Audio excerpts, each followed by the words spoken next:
You unlock this door with the key of imagination. Beyond it is another dimension, a dimension of sound, a dimension of sight, a dimension of mind. You're moving into a land of both shadow and substance, of things and ideas. You've just crossed over into the Twilight Zone.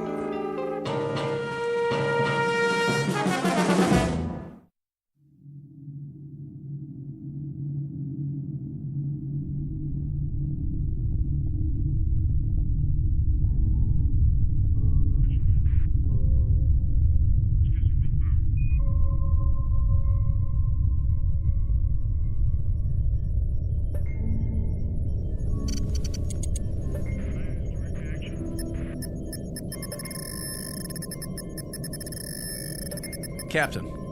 What? Look in the viewer. Switch lenses. Yes, sir. It was at 255-417. I don't see anything. Maybe not now, but something glittered down there. We went over a lake, you know. I know, it wasn't that. Well, we'll take a closer look, but it's probably the lake.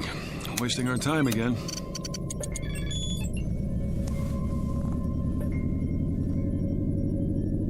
What are we turning for? I saw something. What? Something metallic, Carter. Yeah? He thinks so. We're almost there, then we'll know.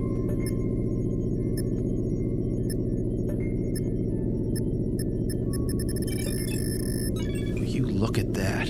Trees, rivers, a regular incubation lab on this planet. I know what you're thinking. Don't. It's gotta happen sometime. Yeah? Who says? Only the astrophysicist, the biologist, and... Mason, you've got aliens on the brain. You're contact happy. Maybe we've been out too long.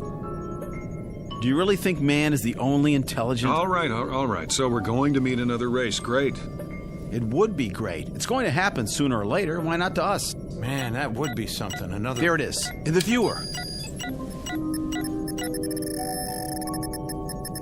Looks like it might be a ship. Don't count on it.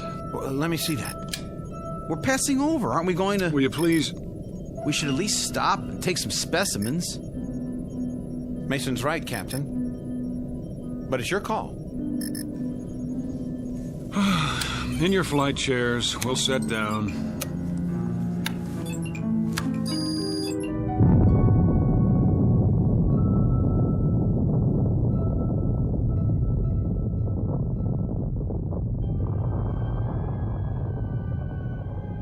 Captain Ross, Lieutenant Mason, Lieutenant Carter, aboard spaceship X-89, cruising above the 13th planet of Star System 51.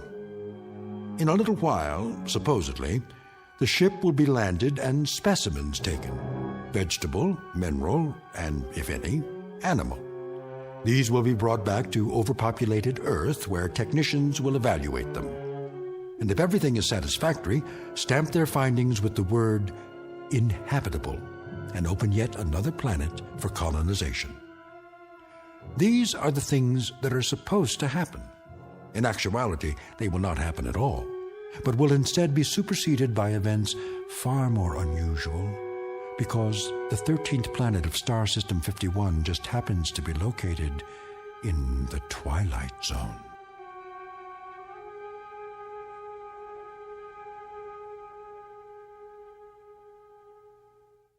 And now, The Twilight Zone and our story, Death Ship, starring John Schneider with Stacy Keach as your narrator. You heard the man. Strap in. We're going down. What's the matter with the captain? Beats me. I can hardly talk to him anymore. He has been acting pretty strangely. You said it. As if he's fighting something. Yeah, us. You really think it's a ship? If it is, I don't see how it could be from Earth. We've got this run all to ourselves. They might have gotten off course. Not this far. Setting down. Right, Captain. Retros.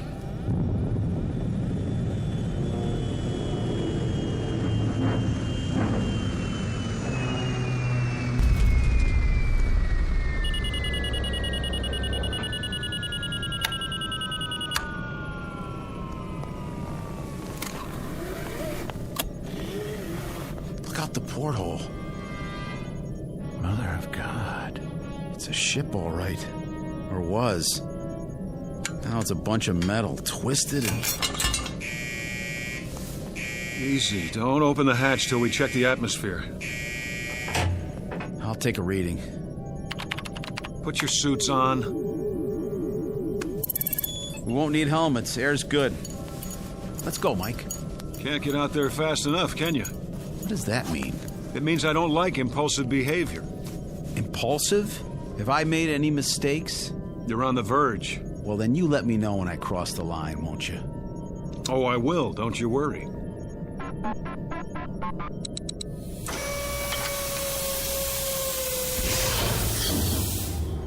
We stay together, nobody takes any risks. That's an order. I understand, Captain.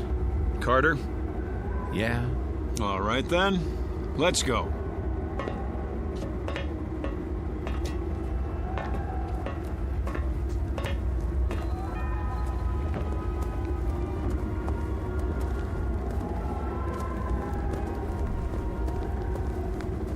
Looks like one of our ships. Don't jump to conclusions. Well, doesn't it? From what I can see of the markings, it does. Construction could be standard everywhere. Sounds like you're arguing both sides. You don't mean it could be from another species, do you? I don't mean anything yet. It is one of ours. How could it get so far off course? Go aboard, Captain? I don't like it. We have to find out who they are, don't we? How will we know if we don't... All right, but stay together. Let's put our gloves on. Sure thing.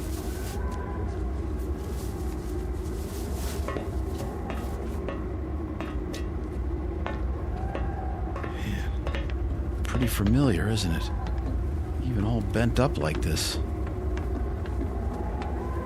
It's from Earth, no doubt about it. We don't know that. But Captain, look at the shape, the styling. We don't know it, Carter. Hatch is jammed. Maybe the cabin's still pressurized. Not likely. Door frame's probably twisted. We'll try it together. If it doesn't open, forget about it. Forget about it? There isn't time. We have a schedule to keep. It's moving. Let's go.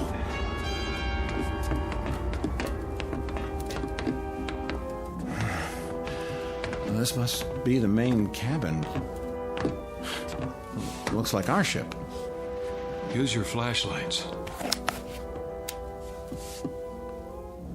Over here. What? It's a body. Turn him over. Don't. Give me a hand. Dear God. Wait a minute. Do you see what I think I see? There's another one against the wall. Help me lift him. Don't, I said. What is going on here? That one has a face like... Nothing's going on. And the third one, he... Carter, try the auxiliary lights. But Captain, is it just me, or are we standing here looking at three bodies with three faces that look exactly like our faces? Auxiliary lights. I don't understand. It's not what it seems. Not what it's... Just hang on. Here come the lights. All right, then. First things first. Here's an ID wallet in this one's breast pocket. And here's his government card, picture and all. It says, Lieutenant Robert Mason. See it? That's my name, isn't it? That's my face, just like the one in my pocket right here. Well, isn't it? Put it back. Everybody see it? The same as mine, identical. Put it back. I don't get it. The same with the second one. What is this? You're letting it get to you. Get to me. This is my picture. Me. Hang on. Lay them out and get something to cover them with, both of you. Captain, look at the third one and tell me it's not... I see it. Cover them now.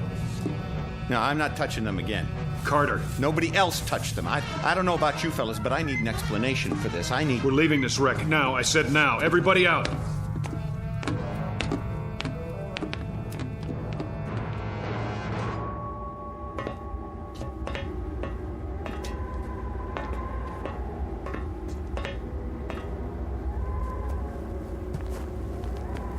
That's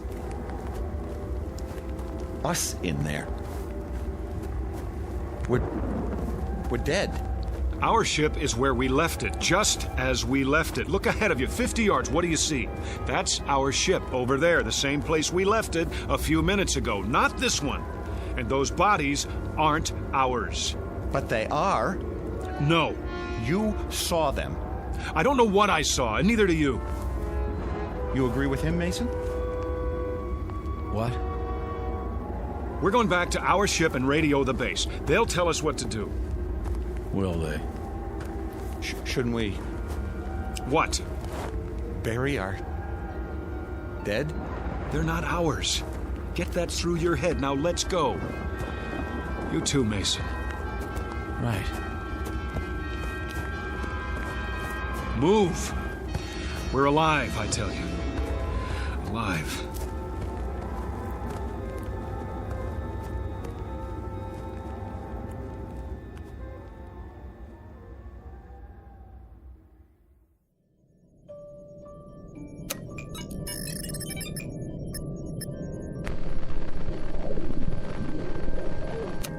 Nothing.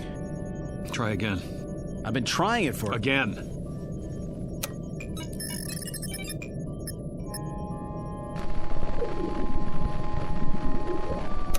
Captain, there's no point if it won't... What is this? It was working before. Maybe it's this planet. What are you talking about? Maybe there's an interfering field of... That's ridiculous. Try the radionic signal. Captain, it's not going to. It's... Will you do as I say? Yes, sir.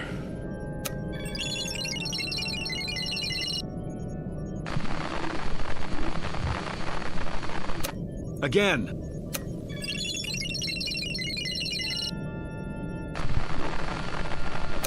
Again. If it doesn't work the first time... They didn't hear us.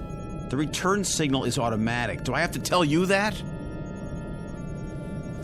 All right, let's go over this again. There's an answer here somewhere. Those bodies in the other ship aren't ours. That much we're sure of. Well, use your heads. These are our bodies. These, right here. Agreed? I don't know anymore. Neither do I. Listen. You both remember what they told us in training? About the theory of circumnavigating time. They said it might be possible for us to leave Earth in 1 year, and when we got back, even though we thought it was the same year, it might be the year before. Or the year after. Remember that? It was only a theory, Captain. It's more than a theory. It's what happened to us. We went through some kind of a time warp right into the future. And that ship over there is in the future. Is that what you're saying? Only the probable future. And what does that mean? It means that we're not dead. It also means that we're going to be dead. Not if we don't take off. If we don't go up, we can't crash. But our orders... They don't say to kill ourselves. We're alive now, and the only way to be certain we stay alive is not to go up. Then we can't possibly crash. We avoid it, prevent it. I've made up my mind. We stay. It's easy enough for you to decide. Meaning? You have no one waiting for you back on Earth. So I have no reason to go back, and I'll be just as happy here as I would be on Earth? Is that it? I think we should vote on it. Oh, you do? You're not the only one, Captain. I'm the only one who gives the orders. Even when our lives are concerned, huh? Especially where your lives are concerned. We stay. For how long? I'm not setting any time limit, Carter. A month? 2 months? I'm not setting any limit. We have enough food left for 3 weeks, Captain. I've no doubt there's edible food outside. You saw the landscape, trees, vegetation. How will we know what's edible and what isn't? We haven't got the equipment to test it. We'll watch the animals. I saw no animals, Captain. Did you? There will be. Well, if there are, there'll be a different form of life. What they eat might be deadly poisonous to us. We'll worry about that when the time comes. Right now, there's only one thing to worry about: preserving our lives. It may not even be necessary to stay here permanently. We may figure something out, but for now, the decision is to stay. Not our decision, Captain. Have you a better solution then? Working at minimum capacity, the ship's electrical reserve can hold out for months. It won't be working at minimum capacity. Why? We're going to need heat. Lots of it. But it's only twilight, and already the temperature outside is minus 13 degrees. Would you rather lift off?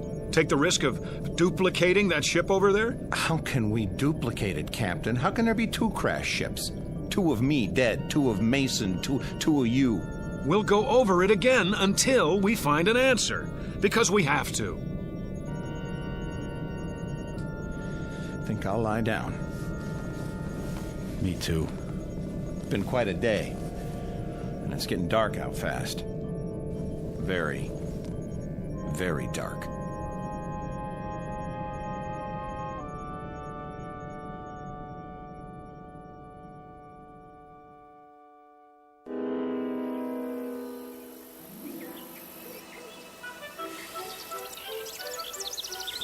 Where am I? Mike? That's you, boy? Mr. Kramer? How did I... When did you get home? Home? On leave, are you? I... You're looking fit. I expect Mary's mighty pleased to have you back. Wait, did you say Mary? She don't know? I have to go. Oh, wait up. I'll walk you. I don't understand. How long you been home? I just got here. Oh, you rocket boys sure travel informal these days. Mary know you're coming? I don't think so. Gonna surprise her, huh? Yes. Surprise her. How long you got? I'm not sure. You all right, Mike? Hello, Mike. Mrs. Nolan? Home on furlough? I don't know. Old Mrs. Nolan still makes that long walk to town every day. She'll go on forever. Forever. Hey, maybe we can do some hunting while you're home, huh, Mike? Got my shotgun with me. Always carry it now in case I see something. Not that I ever hit anything, but... Hey, where you going? Oh, I get it. In a hurry, huh? The house. Mary! There's a car still parked in front. Mary! Mary, I'm home. In the living room, the kitchen. Mary! Where are you? Mary! Mary! Are you upstairs?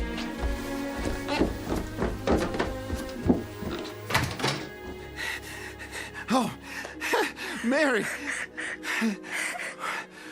Why are you lying there on the bed like that? Is something... I'm here. Can't you hear me? What's this? Telegram.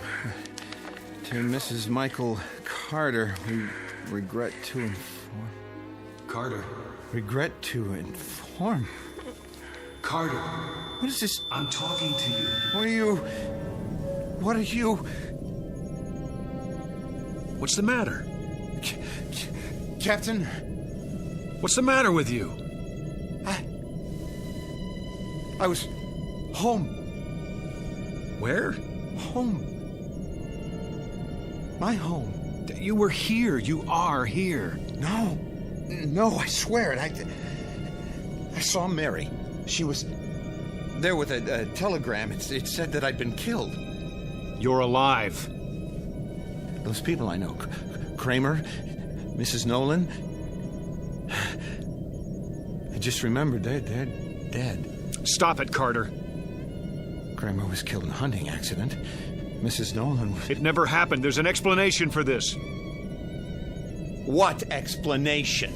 I don't know what, but we'll find it. We'll find it, Carter. We'll go over it again and again until we do. You, me, Mason. Where's Mason? He was in his bunk. Well, he's not there now, is he? I've been here the whole time. The hatch is still locked. Mason! Mason! Where is he? Well, where'd he go? You tell me. There's nothing but his blanket.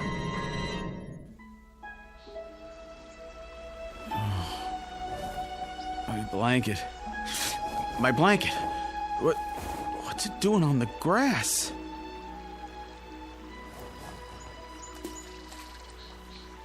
Fishing pole? Can't be.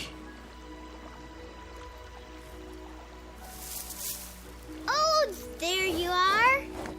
I thought I'd never find you. Jeannie. I looked and looked.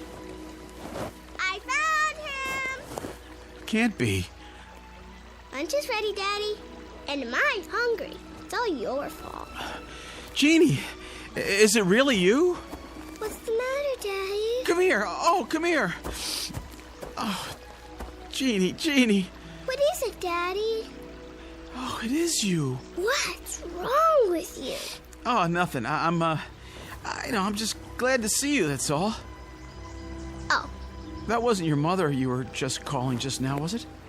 you're acting weird, Daddy. Jeannie, was it? Yes, Daddy. You know that. Where is she? Over by the table. Where? Where?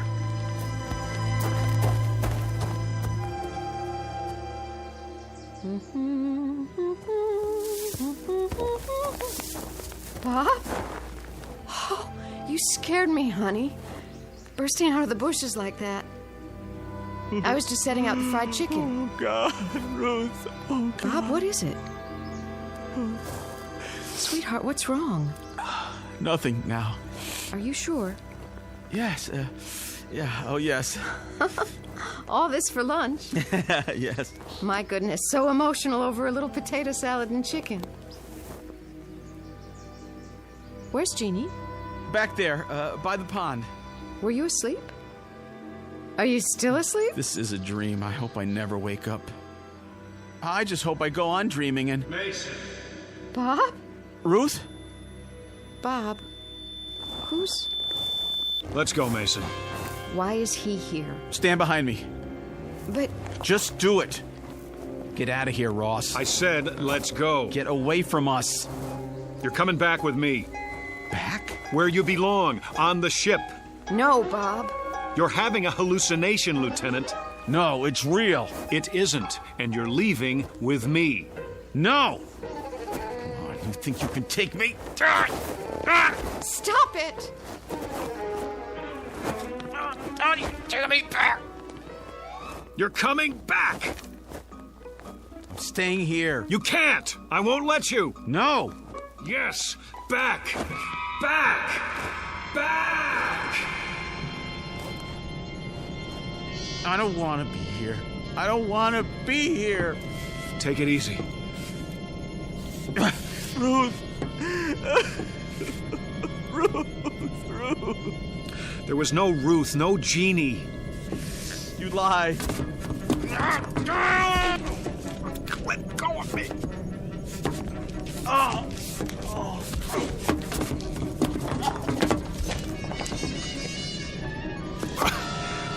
Look in your billfold, look! What does the clipping say? Read it. Leave me alone. I'll read it for you. Space pilot's family dies in car crash. The wife and 7-year-old daughter of astronaut Robert Mason died early this morning when the car they were in... It's not true. Now do you still insist you were with them? You alive, they dead? I was with them. I was, and you took me away. It's not true, Mason. You took me away from my wife, my home, You were here all the time. You and Carter. He was gone. No. We just couldn't see him, that's all. What are you talking about? I know what it is now. That's what I'm talking about. Give me that clipping. I was wrong. It had nothing to do with circumnavigating time. Nothing at all. Mason, remember what you thought when you saw that ship over there? Alien contact. That's what you thought. And that's exactly what's happened to us. But Captain, there are no such things as... Listen to me. Neither of you was where you thought you were, at home. That ship over there isn't ours, and those bodies aren't ours. We've been tricked. By who? By whoever it is that lives on this planet and doesn't want anyone else to live here. Now who's crazy?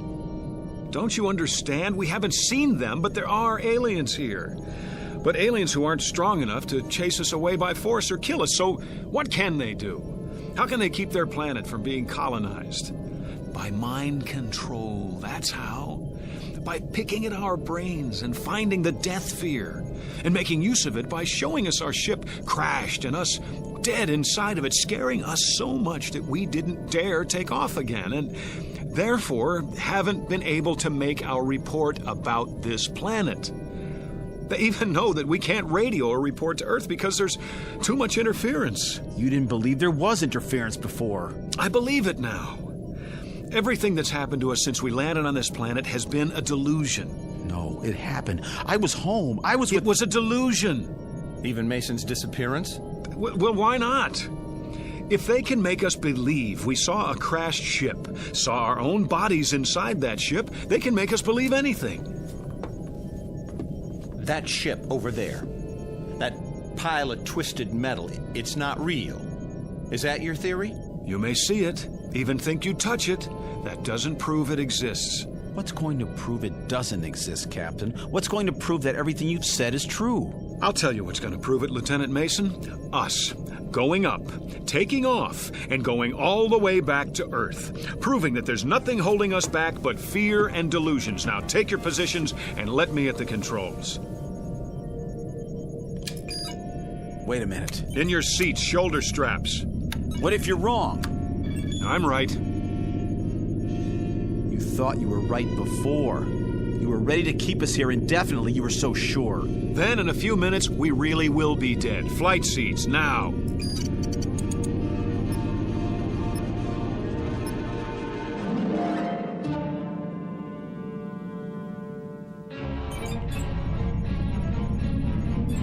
No. What do you think you're... I'm with Mason on this. Get your hands off those switches. That's an order. Are you so arrogant that you'll take a chance on killing us just to prove your point? I'm still the captain of this ship, and you'll do what I say. You're not the captain of our lives. Put your sidearm away.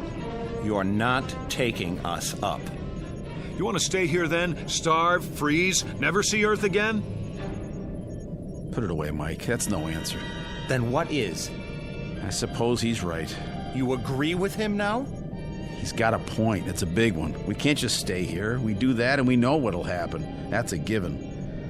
It's a matter of food and the power supply and the temperature at night. We don't have a choice. I guess we don't. There's only one place left to go, and that's up. God have mercy on our souls.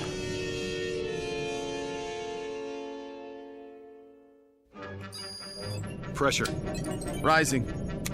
Drive reactor. Check. Coordinates. Check. Gyro stabilizer. Active. Vertical thrust. Energized. Then prepare for liftoff. Check.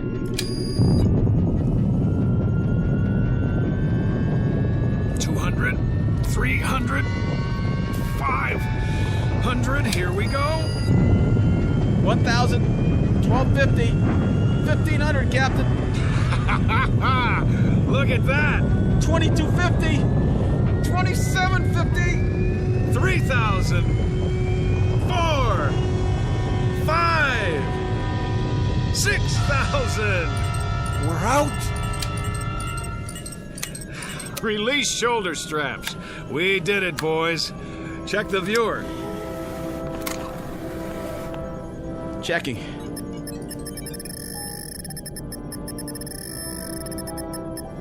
Well, see anything down there now? You were right. If I ever see anything glitter in that viewer again, I'll keep my mouth shut. I was right. Captain? What are you doing now? Taking her down. We're landing. What? Say that again. Now that we know what it is, there's no reason we shouldn't go back, is there?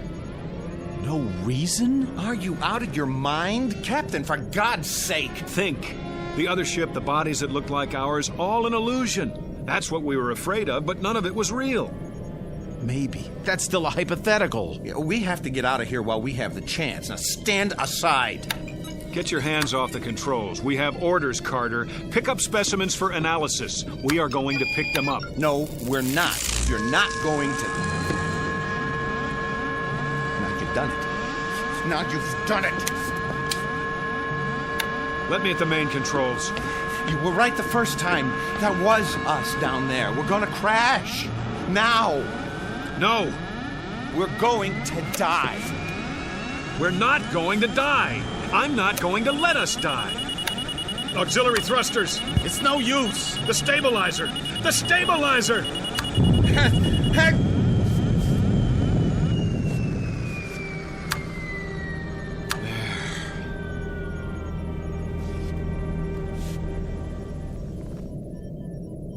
I don't understand. Shut up. You're a coward, Carter. You don't even have the guts to fight for your own life. We're still going to land? You bet we're going to land. And when we do, you're going to see that the other ship is gone. Vanished. Because it was never there in the first place. Retros. Slow airspeed. I've got it. Now get in your places.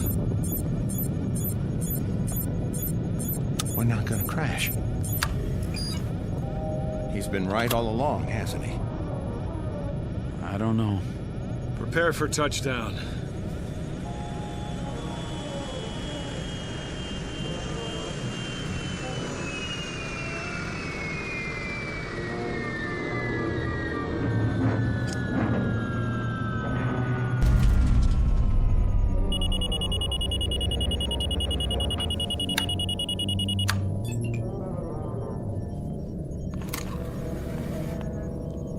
Now, take a look out the port.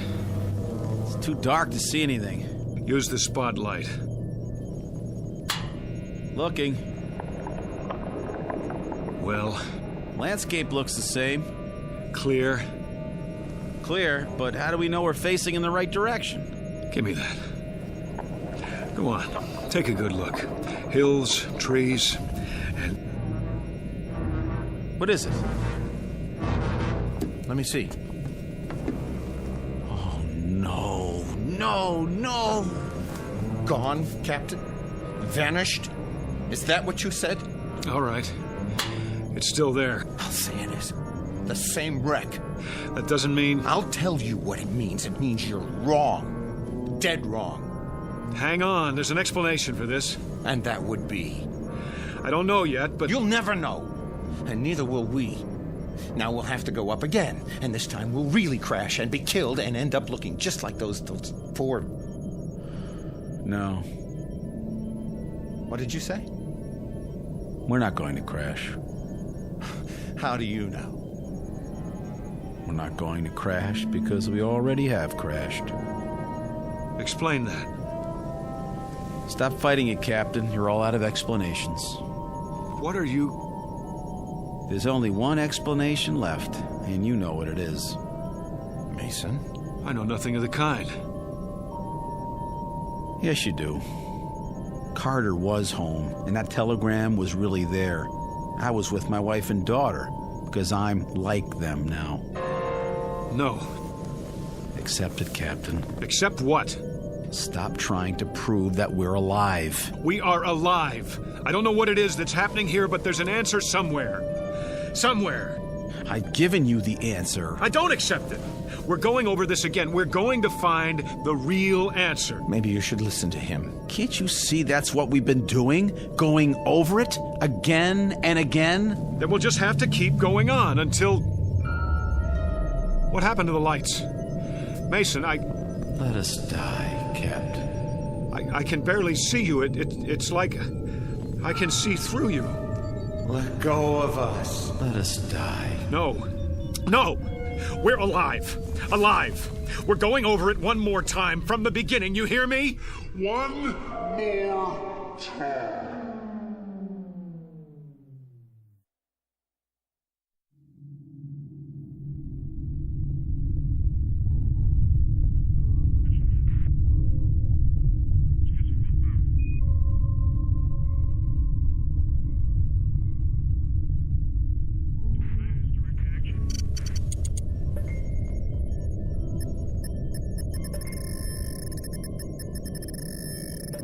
Captain, What? look in the viewer. Switch lenses. Yes, sir. It was at 255-417. I don't see anything. Maybe not now, but something glittered down there. We went over a lake, you know. I know, it wasn't that. Well, we'll take a closer look, but it's probably the lake. Wasting our time again.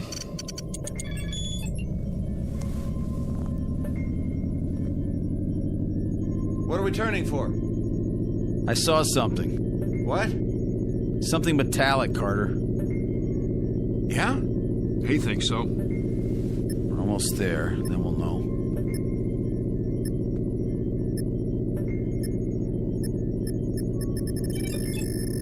Will you look at that? Trees, rivers, a regular incubation lab on this planet. I know what you're thinking. Don't.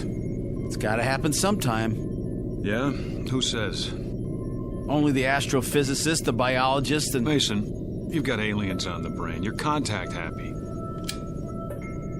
Maybe we've been out too long.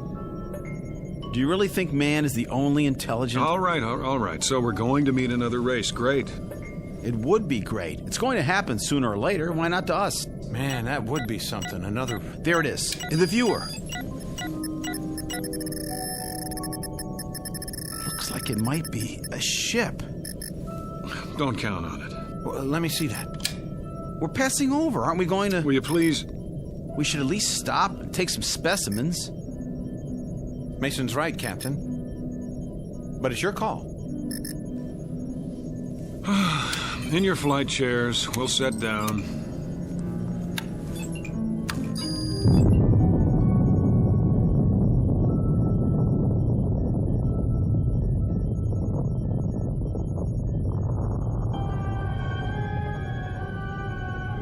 Captain Ross, Lieutenant Mason, Lieutenant Carter, aboard spaceship X-89, cruising above the 13th planet of Star System 51. In a little while, supposedly, The ship will be low. picture of a man who will not see anything he does not choose to see, including his own death.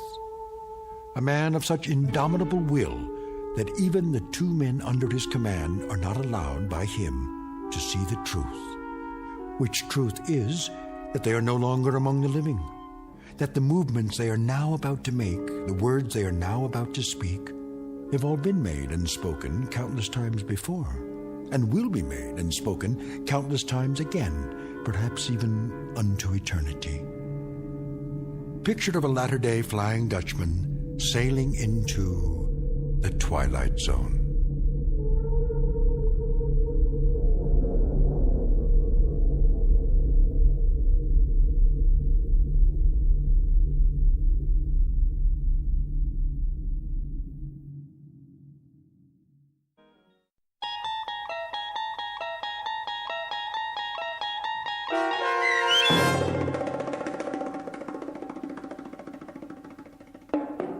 Death Ship, starring John Schneider with Stacy Keach as your narrator, was adapted for radio by Dennis Etchison and written for The Twilight Zone by Richard Matheson.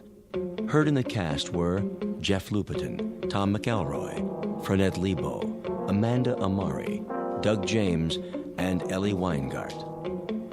To learn more about the Twilight Zone radio dramas and to obtain audio cassettes and CDs of these programs, visit our website at twilightzoneradio.com.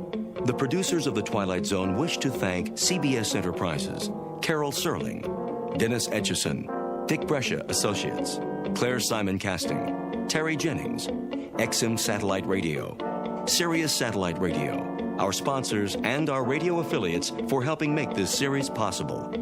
This copyrighted radio series is produced and directed by Carl Amari for Falcon Picture Group. Audio editing, sound design, Foley effects, and mix for the Twilight Zone radio dramas are by Cerny American creatives Craig Lee, Michael Slaybach, Bob Benson, and Jason Rizzo.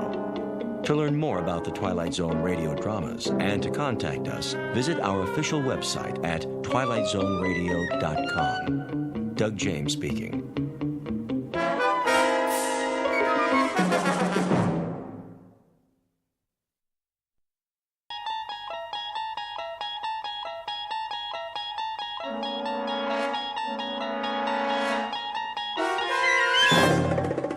You're traveling through another dimension. A dimension not only of sight and sound, but of mind. A journey into a wondrous land whose boundaries are those of imagination.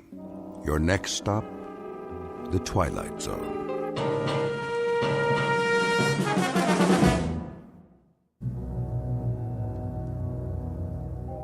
There are only 3 questions worth asking. 1, where did we come from? 2, what are we supposed to do while we're here? And 3, what happens next? All the rest aren't important. It took me a while to figure that out. I didn't get it at first. None of us did. But then, who does? What? Where am... Wait! Oh. What in the... Hey! Can anyone hear me? Is anybody up there? Hey! Can you hear me? I had no idea how I got there. I must have blacked out on the way down because all of a sudden I couldn't remember anything, not even my name. There wasn't much light at the bottom, just a steady, even gray, like fog with the sun behind it, only very far away. The wall was curved a little and made of some kind of smooth metal. At least that's what it felt like. There was only one thing I could think of. If I was a prisoner, I had to get out. So I started exploring, feeling my way along. But I couldn't find a door, not even an edge to grab onto, nothing. I stopped to get my bearings, and then I heard it. Hooray! The fleet's in! Who are you? Oh, but it isn't the fleet, is it? It's the army. Then the army's in. Why are you dressed that way? What way? The makeup, the clothes. You look like a clown. You don't like my uniform? Oh, well, can't please all the people all the time. Nice uniform you have there. Hooray for the army! Tarara-boom-dee-ay! At-10 hut! At your service. What are your orders, Colonel? General? Whatever you are? I'm a major. Oh, yes, I see that now from your collar. But don't fret about it. You can always advance, even in a peacetime army. Today a major, tomorrow a brigadier. I wouldn't mind having you on the general staff. From major to brigadier, not bad. There's light colonel and colonel in between. You're generous, old sport. You're certainly Problem? No problem. It's just that, Just that what? A couple of small items seem to have eluded me for the moment. Such as? Such as who I am. Why, you're a major. According to your uniform, that's what you are. And that is what you said. Or are you impersonating an officer? That's a very serious charge, you know. Impersonating an officer. No, I am a major. Here's the insignia, so I know that much. But that's all I know. I must have been wounded or something. You seem to be intact. Then why can't I remember my name? I have no idea who I am. I don't remember my outfit or the action. Action? Which action was that? The engagement, the battle, wherever it was I got hit. Who says that happened to you? I must have been wounded. Or at least I took a bump to the head. Did you hear cannon fire? Troops marching? Nothing like that, dear boy. It's been quiet as a tomb in here, which is restful after a fashion. Though it does get boring. Well, something happened to me. I've got to figure this out. Wait a minute. What about you? That's a clue. Is there a circus in the area? A circus? What's with you? Look at yourself. The costume, the clown hat. Oh, I see. There must be a circus because I'm a clown. And clowns go with circuses. Everyone knows that. I guess it figures, doesn't it? Or it should figure. A clown, a circus, an officer, a war. That's logical. Except that it doesn't figure. Not at all. Why not? Because, dear boy, there isn't any circus and there isn't any war. Then what are we doing here? Don't rack your brain. Accept it. The truth is, you're just like the rest of us. You wake up and here you are. No reason, no explanation. You just wake up and here you are. Did you say the rest of us? See for yourself. See what? Come with me. I should have introduced you right off. Meet my friends, such as they are. This one we call the bagpipe player, for obvious reasons.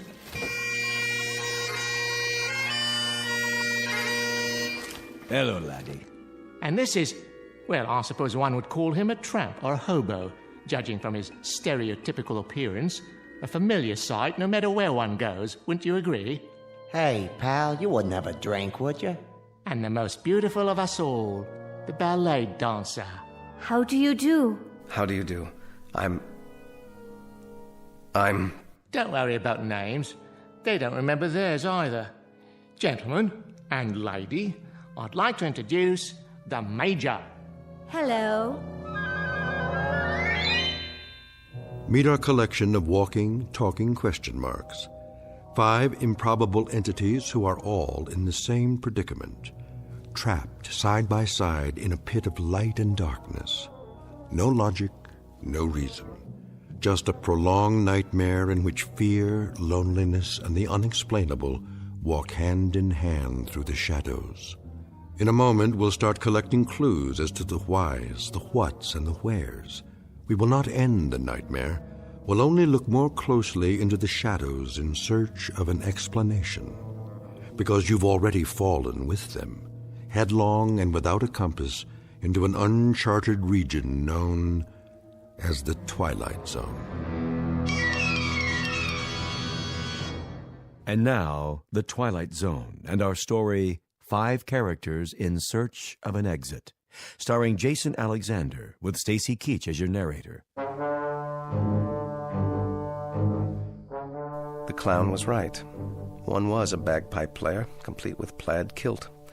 The tramp was, well, a tramp by the looks of him. And the ballet dancer really was beautiful. She had on a white leotard and one of those little ruffled skirts. What do you call them? Tutus. The 4 of them acted like they weren't surprised to see me there. Not a bit. But why? Why weren't they? If you don't mind, would someone please tell me? Or is it a secret? Tell you what, dear boy? What do you think? What's going on here? Going? Going where, old boy? I don't know. What are we? Who are we? None of us know, Major. We don't know who we are. Each of us just woke up one moment and here we were, in the darkness. But this isn't really darkness. Not quite. I can see all of you and you can see me. It might as well be dark. The light, whatever it is, wherever it is so far away. I can't tell anymore if it's real or just something I'm imagining, because I need it to be there. Instead of what? Of nothing. That's absurd. Is it? Each of you woke up, just like that. Correct again. Give the man a cigar. But how did you get here? What were you before? Who put you in this place? You sure got a lot of questions. I told you, Major. We don't remember. Are you sure you didn't fall? We may have. The memory fades after a while. Well, that's how I got here. Did you? Yes, he did. He did indeed. I saw him. A nice pratfall, as a matter of fact. Quickly, before it fades. What's the last thing you remember before you fell? I don't know. I must be suffering from amnesia. Oh. Then you're like us. Time to join the big parade, Major. If you could find your hat and sword, you could lead us. Oh, what a splendid drum major you'd make. Followed closely by the clowns and acrobats, of course. This is incredible. Oh, isn't it? What a troupe we've put together. The crowd will love us. But how did this happen? How could it? That's the same question we asked ourselves. How could it happen? A question with no answer, Major. A question with no hint of an answer. At least, not a rational one. Nonsense. Everything has an answer. You just have to find it. Consider all the evidence, sift through the clues. Oh, is it this exciting? Where do you want to look first? It doesn't matter. Of course it does. Please, try to understand what I'm saying. It will be easier for you that way. We're things with no memory, no knowledge of what went before. no understanding of what is now, no knowledge of what will come. How long have you been here? It's part of the mystery, too. We don't know nothing. At least I don't. You got any ideas? No idea at all. Then don't fight it. Live it or live with it. Know what I mean? Whoever left us here must have a plan. How long will we be here until the next phase? Now, that's a very good question. The best question of all. But, alas, no one has the answer. You mean you don't? Who else is there? We've discussed it and discussed it like a proper committee, and we're no further along than we were at the beginning. Talk, and more talk. So I ask you, man to man, clown to officer, what's the point? Sit down, Major. Conserve your energy. For what? For whatever the fates have in store. I suggest you listen to the beauteous ballerina and fasten your seatbelt, because we may be in for a very bumpy ride. Or then again, perhaps not. Perhaps what will happen is only more of the same. Perhaps we're all doomed to die of terminal boredom.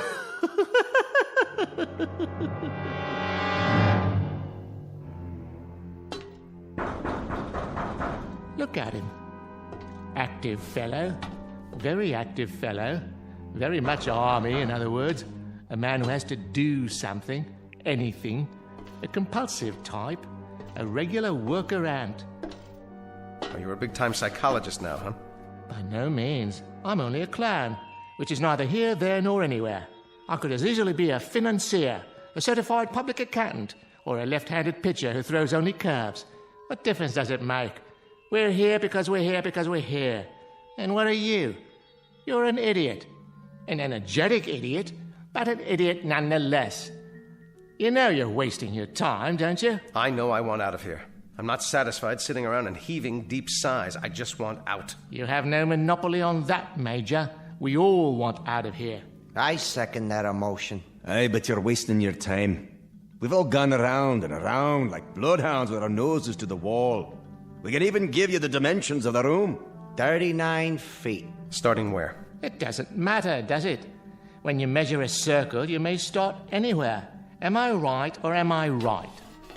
What's the height? We figure about 40 feet to the top. What's up there? Oh, the sky, artificial light, maybe a fluorescent lamp, an illuminated microscope, you name it.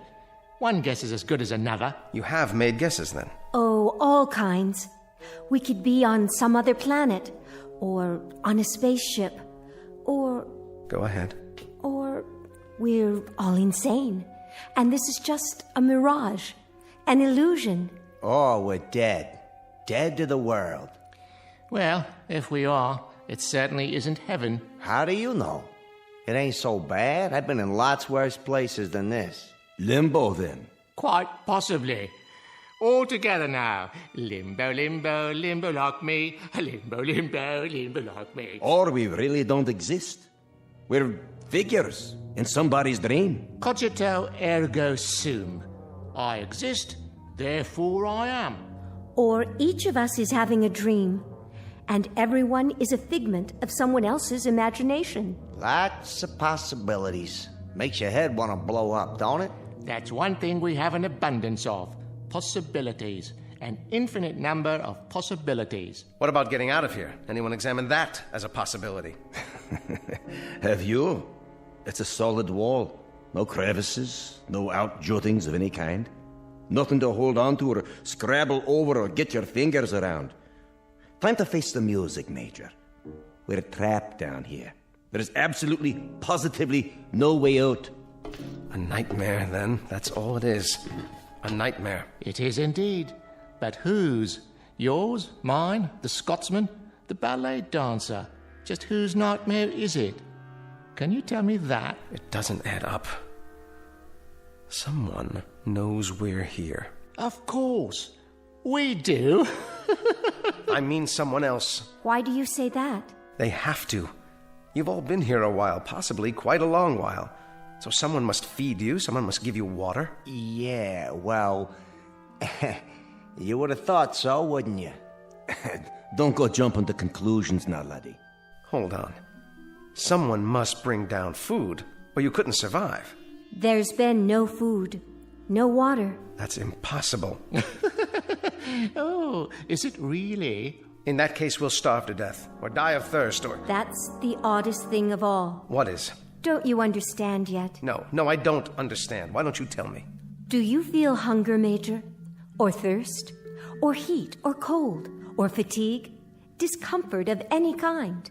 Or anything? Do you feel anything at all? No. No, I don't. But that doesn't prove anything. This has been a trauma. It's natural that I don't feel thirsty or hungry, not yet. I'm in a state of shock. Close, but no cigar. You were born in a state of ignorance, educated in the school of hard knocks, and got your degree at the street corner university. Now you're ready to graduate to oblivion. What do you say? Let's break out the booze and have a bowl. None of us have felt thirst or hunger or anything else since we've been here. And we've been here for an endless time, Major. I can tell you that. Time without measure. What's wrong with you people? Have you tried shouting, calling for help? Endlessly. Well, then have you pounded on the wall like this to get their attention? I mean loud. I'm talking about taking off your shoes and really pounding. Have you done that? Often. Well, have you looked all the way around? Have you felt every square inch of the wall? Maybe there's a control button or a panel of some kind, a hidden panel, or a lever, something. Yeah, sure. At the start, that's all we did. Hunted and searched and peered and felt with our hands. And you know what we found out? Sure you do. We found out that this right here is the whole shooting match. This little room. What you see is what you get, Major. There ain't no more.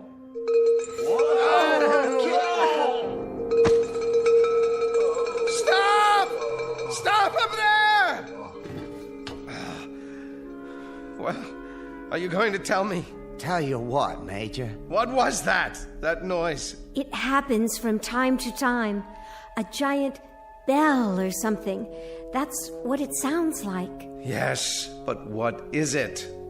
Another question, eh, boy? One more question without an answer. Oh, then this is a madhouse. That's what it is. A madhouse. You're all loonies. You might be right, Major. But remember one thing. Whoever's ringing that bell, for whatever purpose, I think it would be safe to say that honestly and truly, absolutely and positively, it tolls for thee.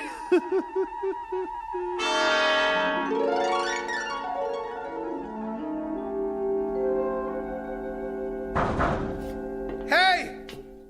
Hey up there! It's no use. Let us out! Let us out of here! What do you want from us, please? Just let us out!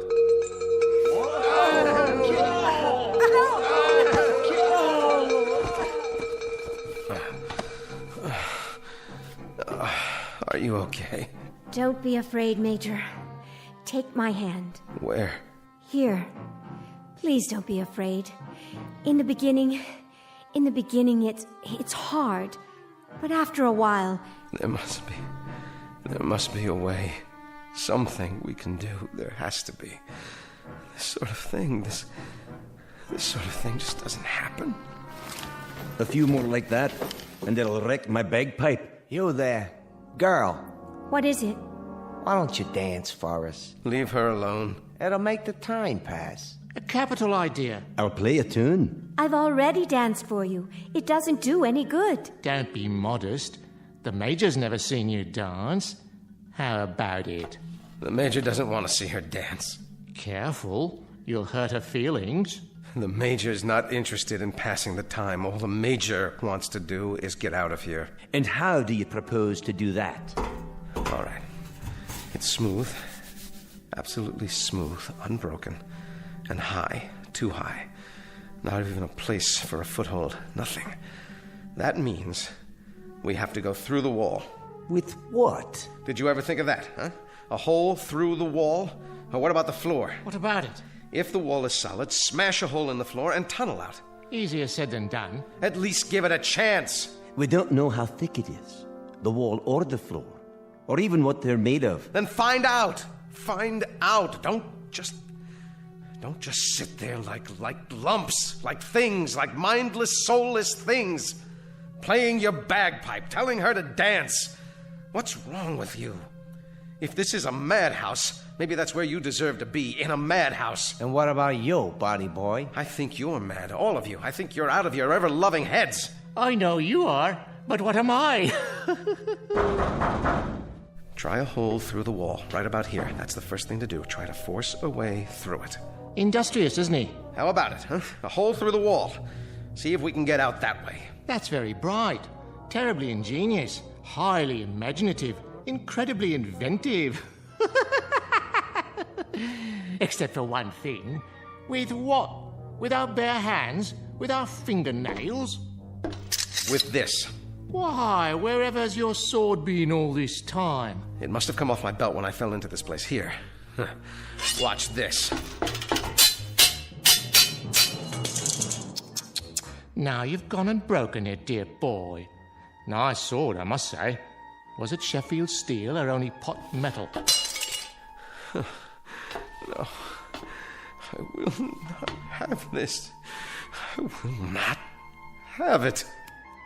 Major, please, Major, listen to me. After a while, it becomes easier. I promise. I need to make a plan. I need to do something. Perhaps there have always been dungeons like this, and we've just never heard of them before. Maybe they're for the unloved. Maybe that's what we are. The unloved. Don't let me hear you talk that way. Come here. Get a hold of yourself. Think. Don't be afraid. We have names. We're people, and that means we belong somewhere. Do we? There are others who care about us. You can count on that. Somewhere, somehow, we've got a life of our own, each of us, and people who care and remember out there.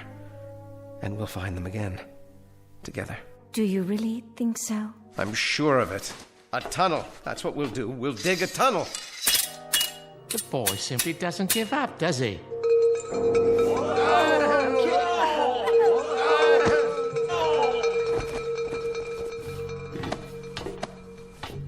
I've got it. Got what, pal? I know where we are. It suddenly occurs to me. It's funny none of you ever thought of it, but it has to be. Where? Where are we? Why, my dear young lady, how unobservant of you. When the whole thing fits together so perfectly, do you need me to draw you a picture? Please tell me. Ladies and gentlemen, it seems quite apparent, doesn't it? Absolutely unequivocal. We, all of us, are in hell. God help us. We are in hell.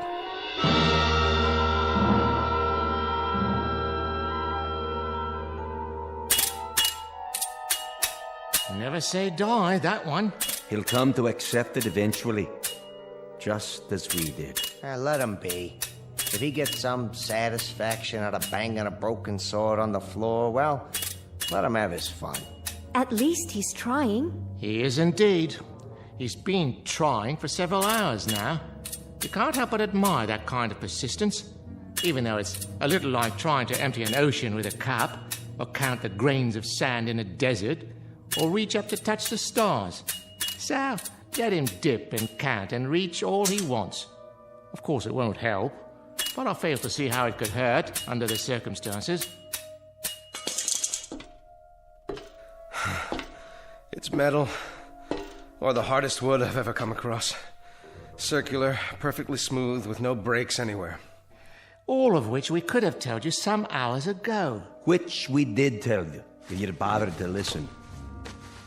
We've got to figure out something else. Oh, do. Maybe we could wish it all away using the power of positive thinking. That's enough.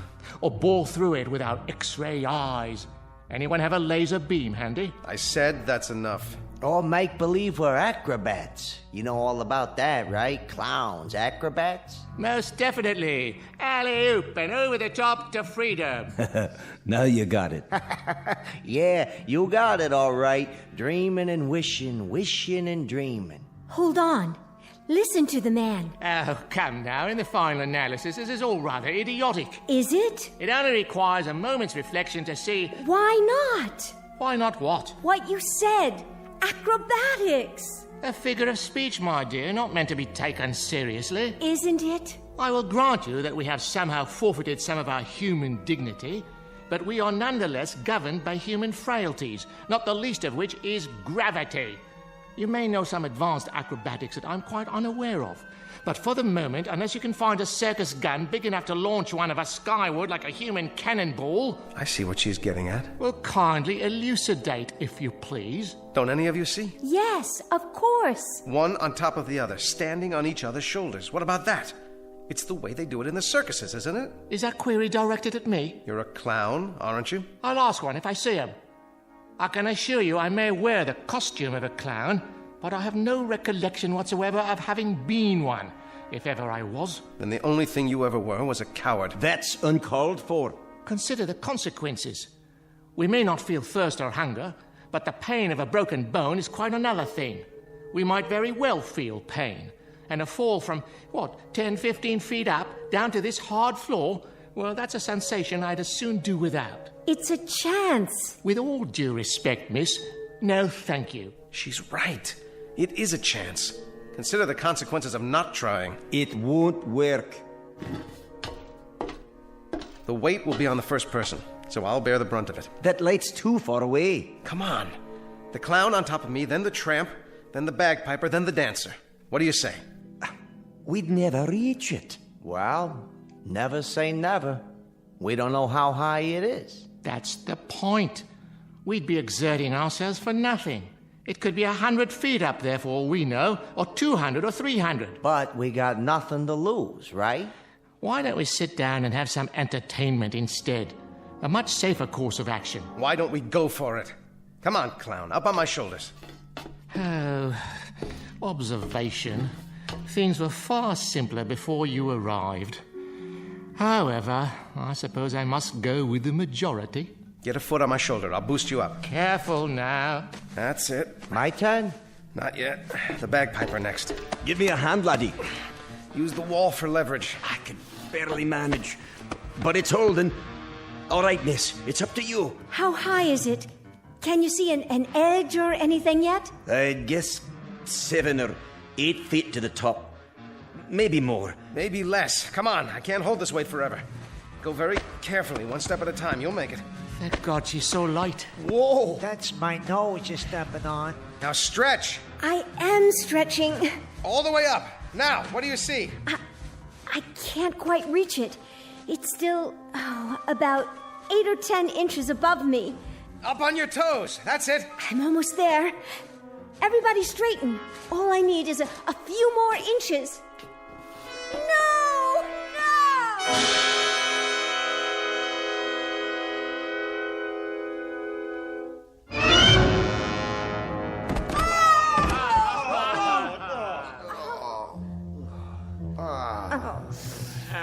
We were so close. Yes, I think we were. We'll try again. Nonsense. We could have broken our necks. But we didn't. I, for one, am not trying it again. How much farther? How much more would it have taken? Only a few inches. I could almost feel it. What if... What if what? I respect persistence as much as the next man, but stupidity, that happens to be a waste of time. A useless expenditure of energy. If we were just a few inches shy, if that's all it took, I could straighten up more on the bottom. We could each straighten an inch, 2 inches. That would give her the height she needs. Let's go. One more time. My dear young warrior, would that you had not arrived. Things were so much more peaceful before. Why not? We got something else to do? Not that I can think of.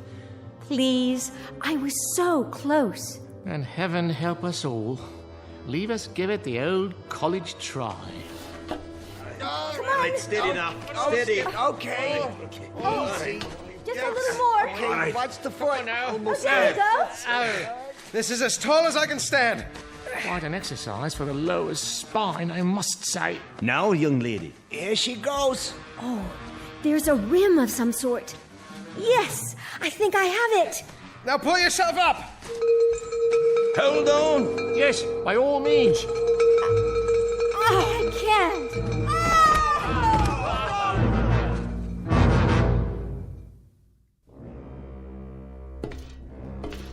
How's the leg, miss? The knee's twisted, I think.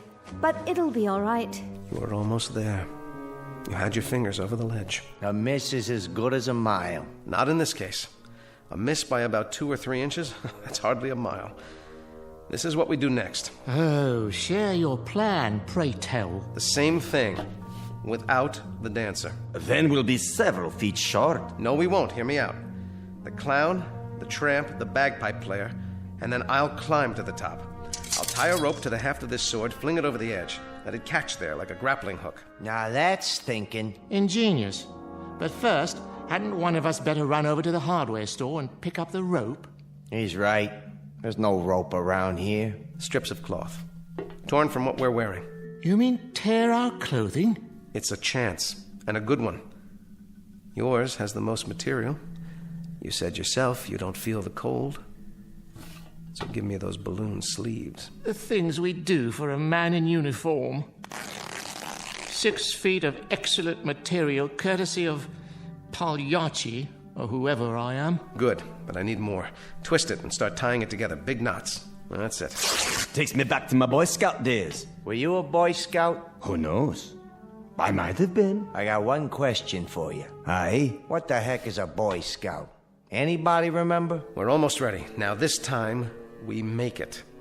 The rope tied to the sword and over the top of the ledge. It catches, and I'm up and out. And then what? We'll worry about that when it happens. Somehow, I will get you out of here. All of you. But nobody gets out until one of us does. Now that's logic you can live with, right? If we live. You, tramp. It's time. Indeed. Leave us get on with it. I can't take this much longer. Good luck, Major. Thanks. I'll need it. All right. Now swing that rope, man. You can do it. Ride him, cowboy. You got it. Almost. Watch out below. One more time, Major. I believe in you. Second time's the charm. Good show. I believe he's done it. How does it feel? Tight. I think it'll hold. Then go. Major, you don't know how spectacular you look. At least the weight's off. Quick, everybody down before we fall down. Got the ledge. There. Yes. If I can pull one leg up. No. Well, what's there? What do you see? Major, you've got to tell us. Where are we? No.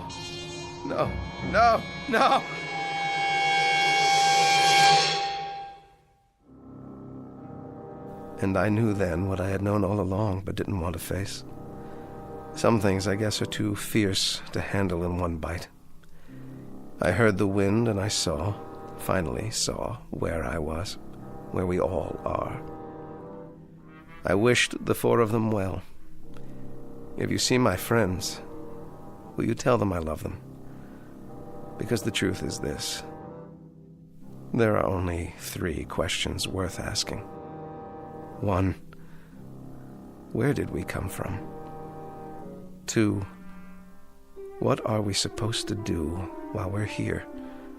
And 3, what happens next? All the rest aren't important. I didn't get it at first, but then, who does? Maybe it's better that way. No!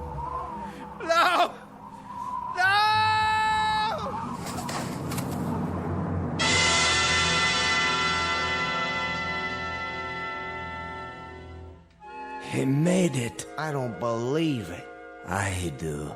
A brave man. Very brave. But not a very bright one. I wonder if we'll see him again. He'll be back. I know he'll be back. And then what, dear lady? He'll come and get us. You think so? He may be back, but it won't be to get us. How can you say that? I'm beginning to get a feeling, and not a very nice one, I'm sorry to say. All the little details, they're starting to fit together. This place, our costumes, the bell. He may have been right at that. What do you mean? He may have been right all along. This may very well be a kind of hell. At least for us. One from which there really is no escape. No escape at all.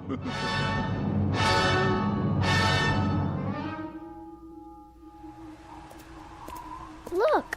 What do you have there? I found it in the snow. Someone must have dropped it. Oh, thank you, dear. Just drop it in the barrel there, would you? He looks like a soldier, but his coat's all torn. That's all right. Someone will sew him a new one. I'm sure he'll make some little boy very happy. Wow, you got lots of dolls in there. Not as many as we'd like. They're for the orphans, you know. But it's early and we've just started. Can I have one? Are you an orphan? Well, no. But I like the ballerina. She's so pretty. Oh, yes, she is, isn't she? What's that on her face? See? On her eye. It looks like a real tear. Is she crying? Now, why would she be crying? It's just a snowflake that started to melt. I suppose you could have her, if you promised to give her a good home. No. I think I better leave her here. Are you sure?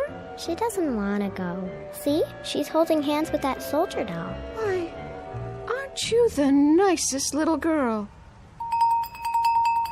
Toys for Christmas! Toys for Christmas! Open your hearts, friends, and bring in your old dolls so the underprivileged little ones can have a happy Christmas, too. Help the Salvation Army. Dolls for Christmas! Dolls for Christmas! Dolls for Christmas!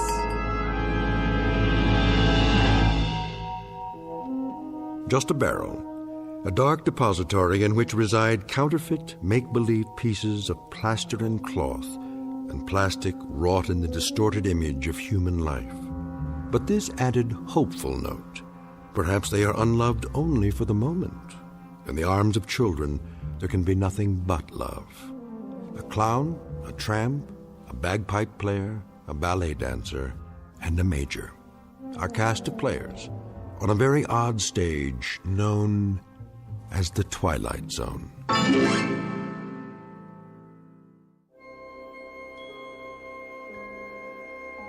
Hi, this is Carl Amari, producer of the Twilight Zone radio dramas. I'd like to take a moment to tell you about our official website at twilightzoneradio.com, where you'll get the latest news and information on these Twilight Zone radio dramas. Plus, at twilightzoneradio.com, you can digitally download 3 free episodes or any of our episodes for only $1.95 each. In this age of ever-changing technology, we've decided to make these episodes instantly available to you by making the Twilight Zone radio dramas a digital download-only series. This means that this series will no longer be offered on CD. The CD collections at our website are now being offered while supplies last at buy one, get one free. So be sure to get your favorites before they're sold out. Be sure to visit us often, and I'll see you in the zone.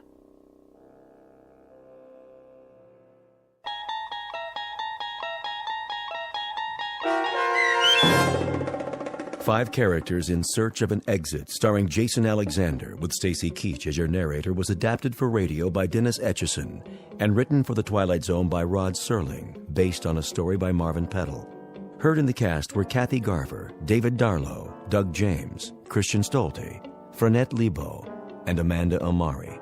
To learn more about the Twilight Zone radio dramas and to obtain audio cassettes and CDs of these programs, visit our website at twilightzoneradio.com.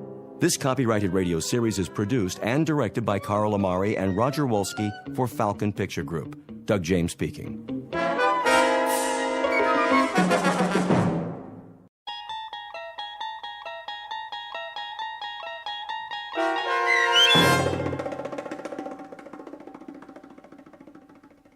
Black Leather Jackets, starring Marshall Ullman, with Stacy Keach as your narrator, was adapted for radio by Dennis Etchison. and written for The Twilight Zone by Earl Hamner Jr. Heard in the cast were Elizabeth Lido, Jason Bradley, Christian Stolte, Doug James, Fernette Lebo, Jeff Lupetin, Roger Mueller, Meg Thalken, Vince Amari, Alex Sopener, Carl Amari, Kurt Nabig, and Jason Mallow. To learn more about the Twilight Zone radio dramas and to obtain audio cassettes and CDs of these programs, visit our website at twilightzoneradio.com. The producers of The Twilight Zone wish to thank CBS Enterprises, Carol Serling, Dennis Etchison, Dick Brescia Associates, Claire Simon Casting, Terry Jennings, XM Satellite Radio, the American Forces Radio and Television Service, Sirius Satellite Radio, our sponsors, and our radio affiliates for helping make this series possible. This copyrighted radio series is produced and directed by Carl Amari and Roger Wolski for Falcon Picture Group. Doug James speaking.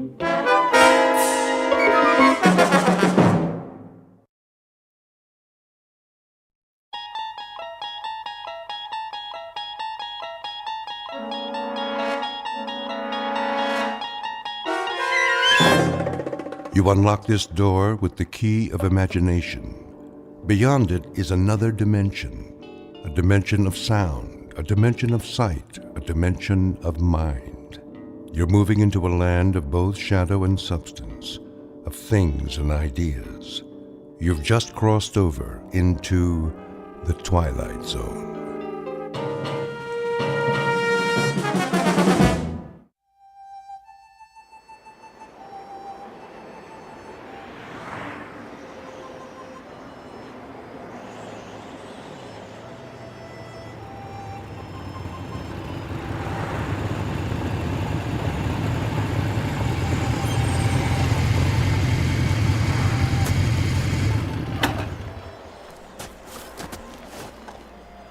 Why here?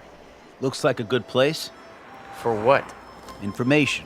They won't know anything. Maybe they will. Hey, Steve's right. Look at all the trucks parked out front. I say we wait till we come to a town. Last sign said 35 miles. Let's go in. This is Nowheresville.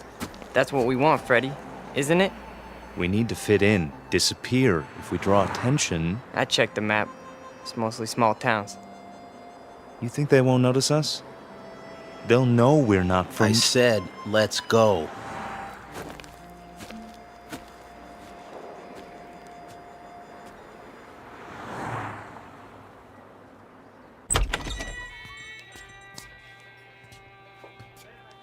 Hiya, boys. Sit anywhere you like.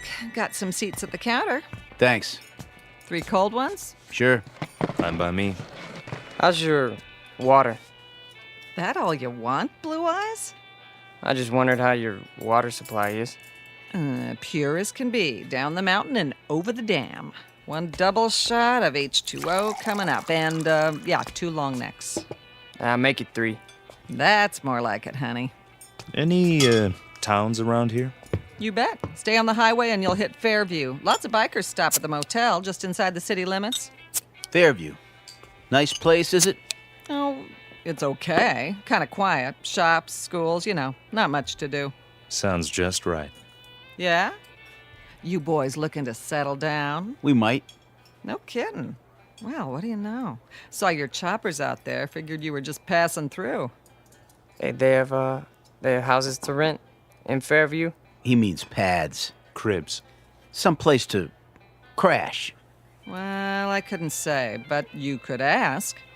Where? There's an office on Main, R.C. Jones Real Estate. Park your choppers down the street, though. Don't want to give them a heart attack. We'll remember that. Here's from a bill, Franny. Sure thing. Coffee, burger, and a Coke. How you keep the change? Your tip. Why, thank you kindly, George. You come back and see me on your next run now. You know it, doll. You boys need menus? I got a burger basket special with fries. No thanks. Sure? Strong young fellas like you. We don't eat. He means we already ate. What? That's it. We scarfed. This morning, we really chopped down. You dig? Oh, I dig you loud and clear, Daddy-O. Say, where are you from, anyway? Not around here. Come on, let's go. Right. You got it, Steve. I mean, Big Daddy. Hey, you didn't touch your beers. That's okay. We're not thirsty. Here you are. Hold on. Something wrong? This ain't all for me. Isn't it enough? It's too much. Here, let me give you some change. Keep it. Yeah, for your tip. Is that cool? Well, now that's mighty generous. You boys come back and see me now, anytime. 2 specials, Fran. Table 4. Sure. Those boys stiff you? No, Harry, that's just it. They gave me $23.17 for 3 beers. Maybe they're from another country. Maybe so, Harry. But wherever it is, must be a long, long way from here.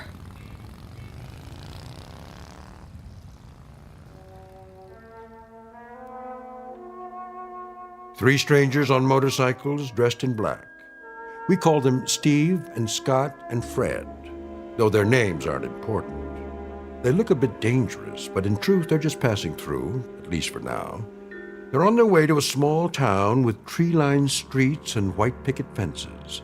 A quiet town in the Midwest.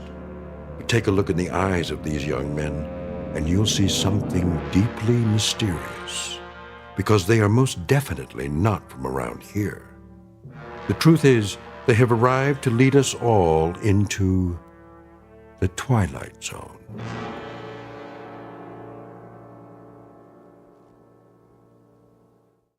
And now, The Twilight Zone and our story, Black Leather Jackets, starring Marshall Allman, with Stacy Keach as your narrator.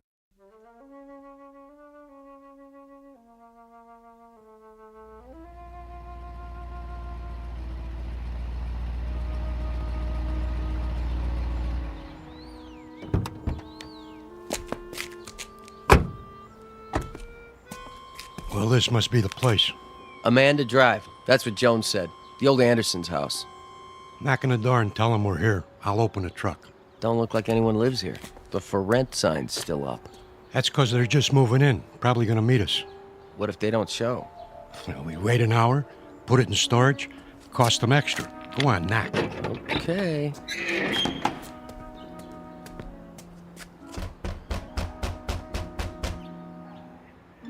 Nobody here. Give it another try. Locked up tight as a drum.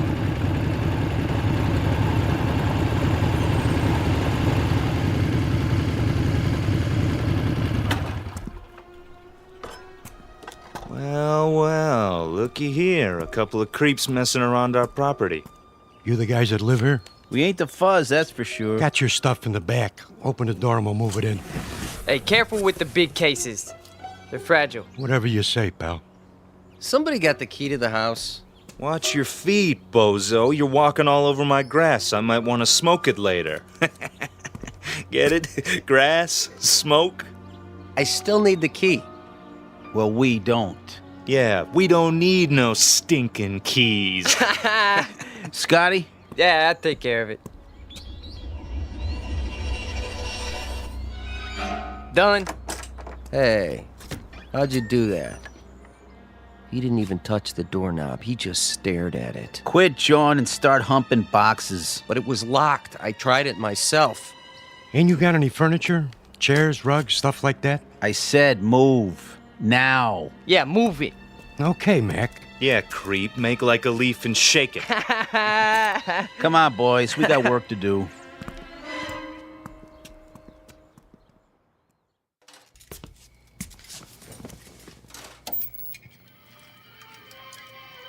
Martha, Yes, dear. here's that movie you wanted to see. Be right there.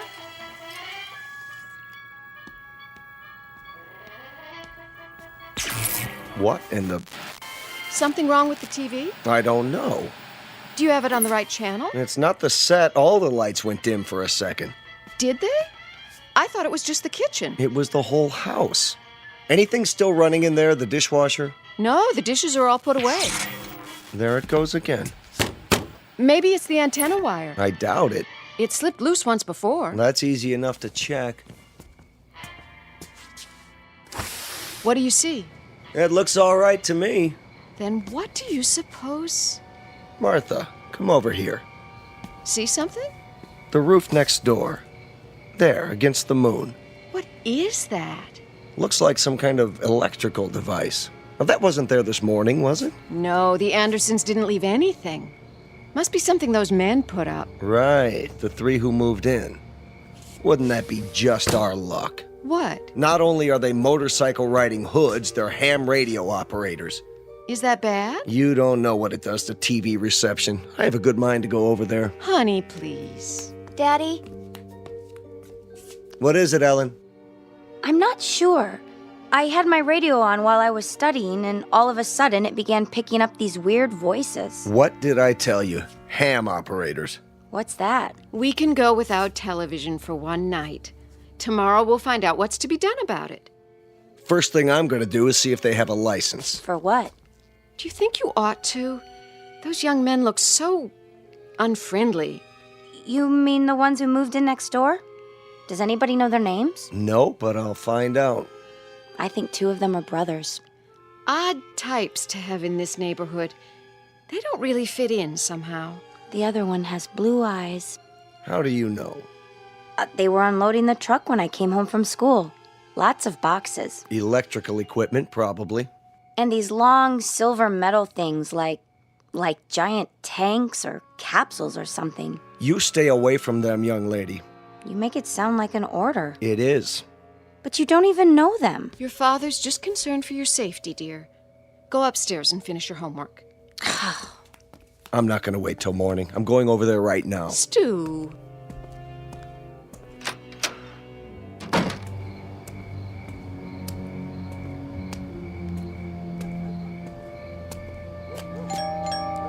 Hello? Anybody here? Yeah? What's it to you? Hello there. I'm Stu Tillman from next door. No kidding. Been having a little trouble with my electricity, flickering off and on. You boys wouldn't be ham radio operators by any chance, would you? What's so funny?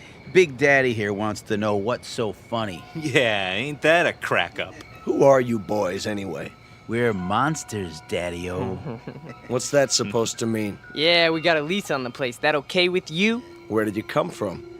From outer space. Woo! Take us to your leader. All right. Now listen. I don't have to stand here and listen. Hey, watch your step, Daddy-o. It's pretty dark in here. Hey. Yeah, you might trip and fall. Yeah, you might trip and fall What and are you hit your doing? head. What are you doing? Hey, you better keep it cool, mister. He'll disintegrate you with his ray gun. Take your hands off of me. Ah, look at him go. Stop it. Hey, this cat can really dance. A real cool Hey. cat. Yeah, move it. I said let go of me. Go, Daddy, go. Not to worry. Spaceman won't hurt Earth creature. Earth creature. Crazy man. Real crazy. All right. I'm calling the police. Then I'm calling my lawyer. No, you're not. That would be uncool. Definitely. Just you watch. You're some kind of hoodlums. Cool it. The police probably have warrants for your arrest. They'll be very interested to know where you are. I told you to cool it. Stay away from me. Look in my eyes. You're gonna be plenty sorry for this. Just wait till I... Forget it. What? Forget everything. There. Feel better now? Yes. Better.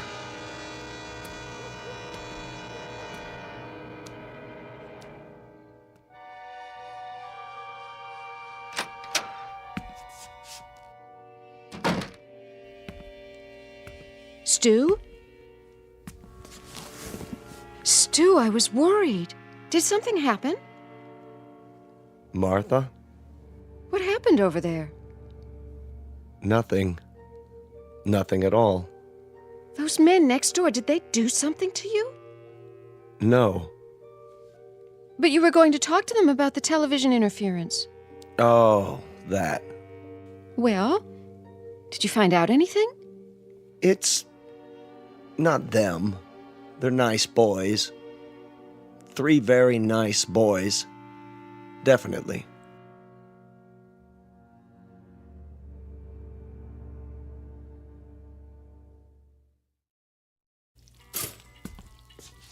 Morning, Mom. Gotta go. Oh, no, not till you have your breakfast. But I'll miss the bus. Then you'll just have to walk. The exercise will do you good. I can't walk in these shoes. Here, I'm eating my toast, see? And your juice. Where's Dad? He decided to sleep in. I think he's coming down with something. Well, kiss him for me. Bye. Not so fast, young lady. I've got some scrambled eggs here. That girl.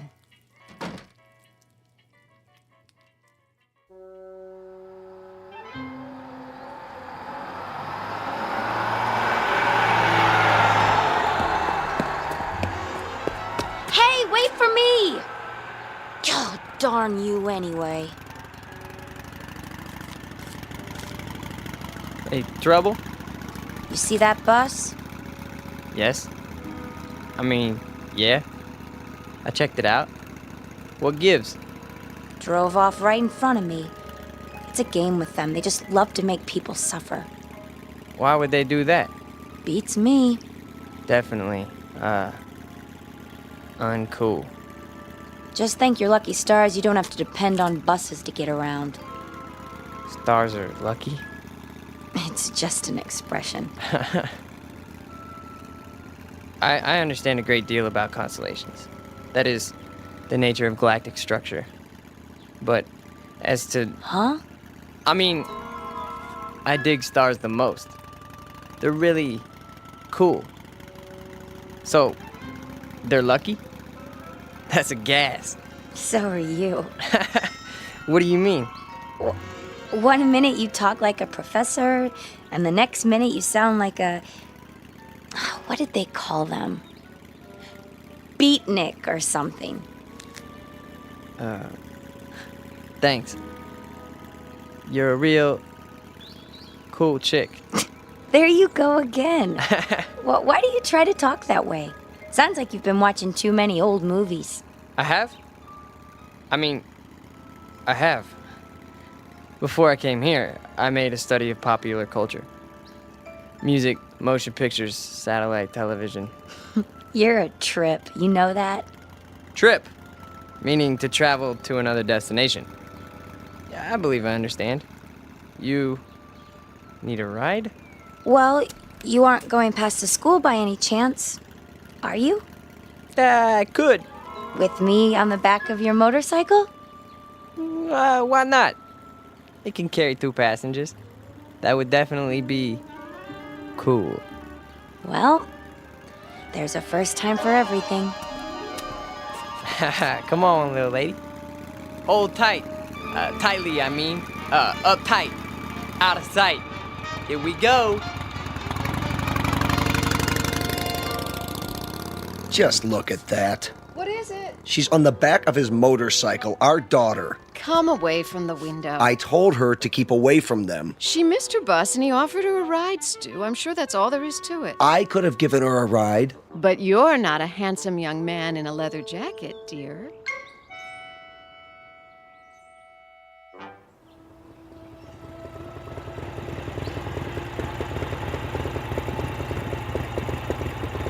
Here!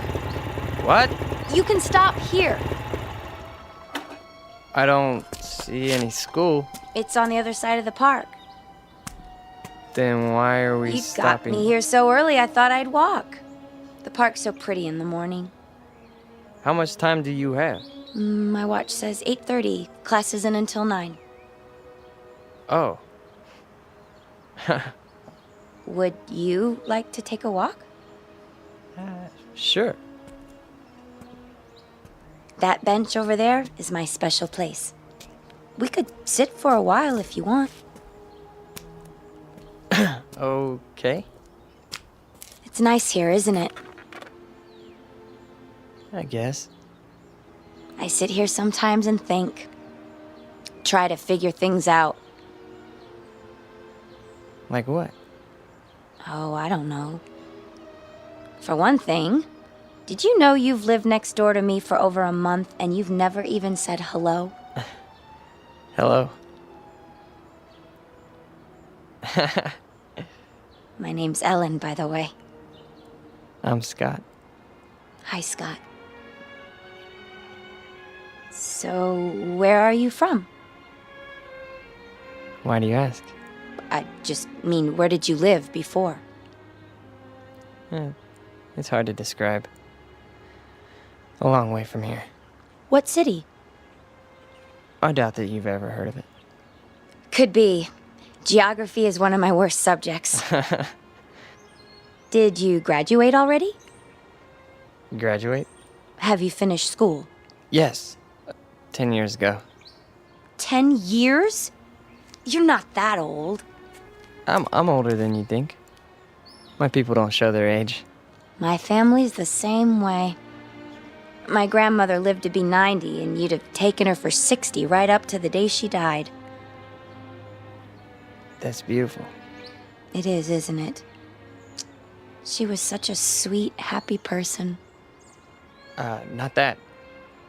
I mean, your hair. My hair? The way the sun's shining through it. I've never seen anything so beautiful. Now you're putting me on. Putting on? Teasing me? Don't you know that? What old movies have you been watching? I don't know. I like the wild one. It's our favorite. Never heard of that one. May I touch it? Your hair. It's like gold. Thank you. I'd better be getting to school. Already? It's getting late. No, it's not. How do you know? Look at your watch. You're right. It says it's still 8:30. How can that be? Has it stopped? No. See? Time is relative. It can slow down or even stand still. It can? Hey, take the long way. So we can talk some more. All right. Tell me more about yourself. Okay? But only if you walk on this side of me. Why? So I could see the sun shining through your hair.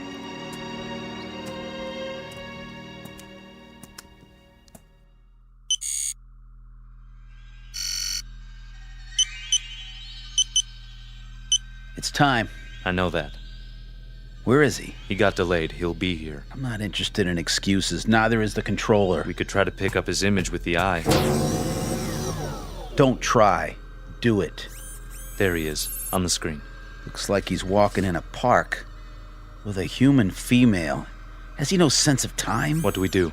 Proceed without him. We can't. The controller told us. It's my responsibility. I'll make the decision.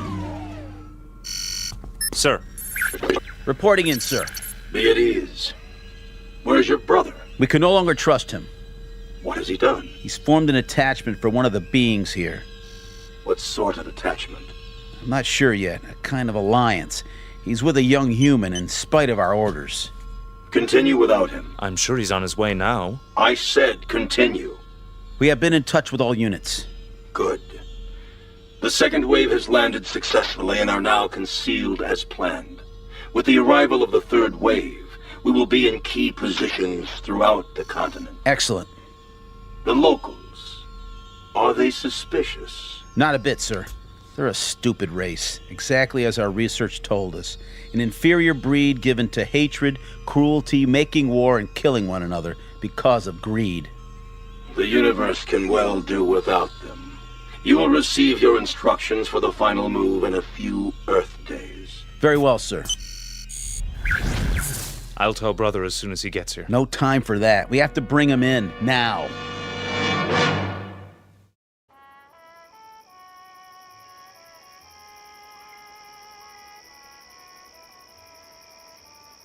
Ellen? Are you warm enough? Yes. It's a beautiful night. You can pull the blanket over your legs if you like. I'm fine, really. Just lying here, looking at the stars. The constellations are very strange here. Not as I was taught them. Scott, can I ask you a question? Sure. You won't get mad? I couldn't get mad at you. Well, where did you come from? Really? Does it matter? I suppose it doesn't, but you're so different from anybody I've ever known. Is that bad? No, not really. Tell me the truth. You're an exchange student, aren't you? At the college, from some place you'd rather not talk about. Only in a manner of speaking. Ellen, you like me, don't you? You know that. Very much? Very much. Except when you do your Marlon Brando impersonation. What do you want, roses or something? Come on, I thought I did a pretty good job. We studied your motion pictures. That's just it. You must have looked at nothing but old movies. People don't talk like that anymore. Well, what about the clothing? Oh, don't go changing that. Your leather jacket is way cool. At least we got something right, huh? You got a lot right. Trust me. Ellen, do you know the word love? Of course, silly. Everybody does. What an odd question. What's odd about it? I mean, bringing it up at a time like this. Why would you? No reason. Oh. It's just the word that's all over your newspapers, and your magazines, your music, your television. We encountered it all the time. We? Who is we? That's not important. This is a planet filled with hate, Ellen. Hate, violence, mistrust, bigotry. I don't know how someone like you survived this long. Me? I'm no different from most people. I haven't seen a report on anyone like you. A report? Scott, you talk in riddles. Sometimes you make me feel like an insect under a microscope. I'm sorry. I didn't mean to. Please, I'd like to go home. Why? You've been lying to me. You're wrong. Don't make it any worse. I don't know why or what it is you're trying to hide, but I know you're not what you seem. And what if I'm not? Do you think you're in any position to judge me? Any of you? I said I want to go home. I'm truly sorry, Ellen. You can believe that or not. I guess I expected too much.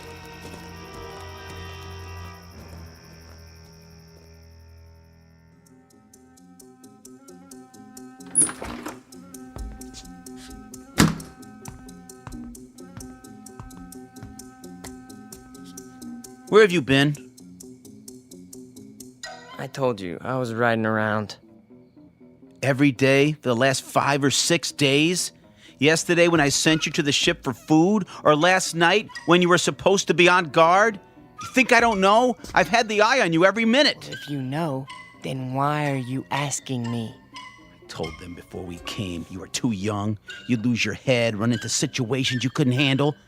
There's too much at stake. I've done no harm. Haven't told her a thing yet, huh? No. Well, now you won't have the chance. We're too close to finishing this mission. Yeah, well, you better go to the control room. Your master's calling. You're a master, too, and don't forget it. From here on out, you're just along for the ride. You're not a good enough risk.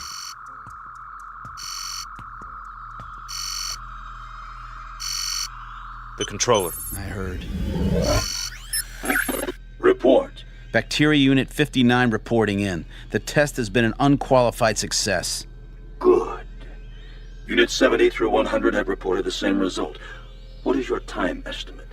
30 minutes to the reservoir. Approximately 24 hours for the bacteria to multiply to saturation. How soon before you see results? Within 30 hours, we should witness 50% fatalities. I estimate a total of 48 hours before total extermination. Have you coordinated with other units in your area? We have. And the result? There are 29 bacteria units near the water supplies in this state. We should reach complete contamination of the population within 2 days. Very well. Begin Operation Invasion, Phase 2, at once. Yes, sir. At once. So, the time has come. Ah, brother. You've decided to do your duty. It's not what I was told would happen. Of course it is. Not this way. A portion of the population was to be saved. For study, if nothing else. The controller's word is final. Yeah, well, not if I can help it. Where are you going? We've got to stop him. Doesn't matter now. He's too late to stop it.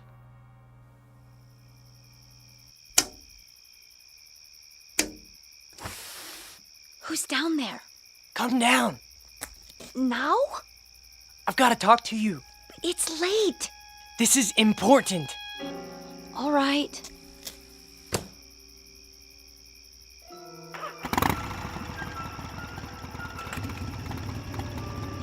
Brother! You're there in the bushes! I can see you! Back to the house and wait, Scott. You're making a mistake. These people aren't worth it.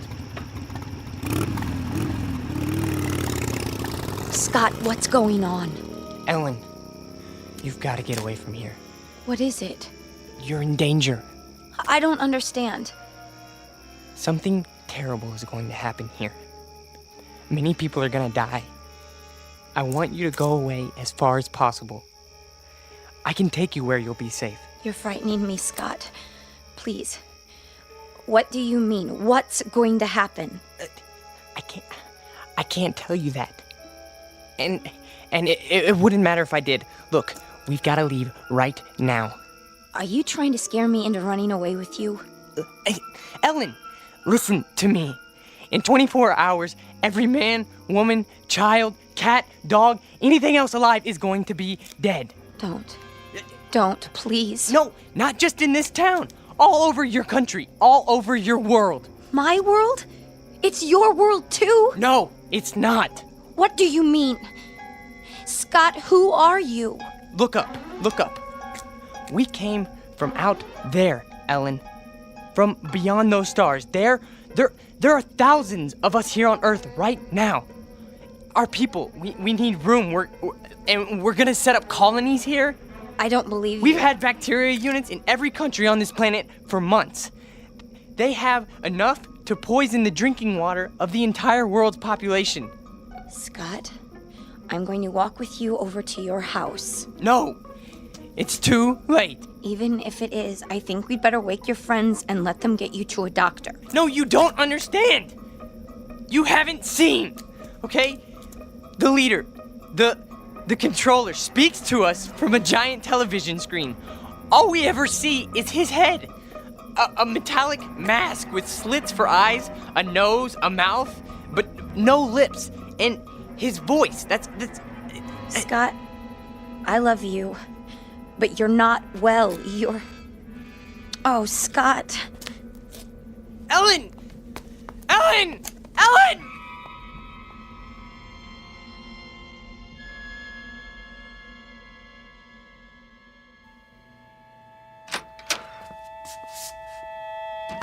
All right, Ellen, what's this all about? Oh, Daddy, I don't know what to do. You can start by telling me what went on out there. He woke me, throwing stones at my window. He said he had to see me. Daddy, I think he's lost his mind. He's never been this way before. Tonight, he was almost raving. Exactly what did he say? Crazy things. That he's some kind of spaceman and they're taking over the Earth and we're all going to die. Poor boy. We'd better get him help.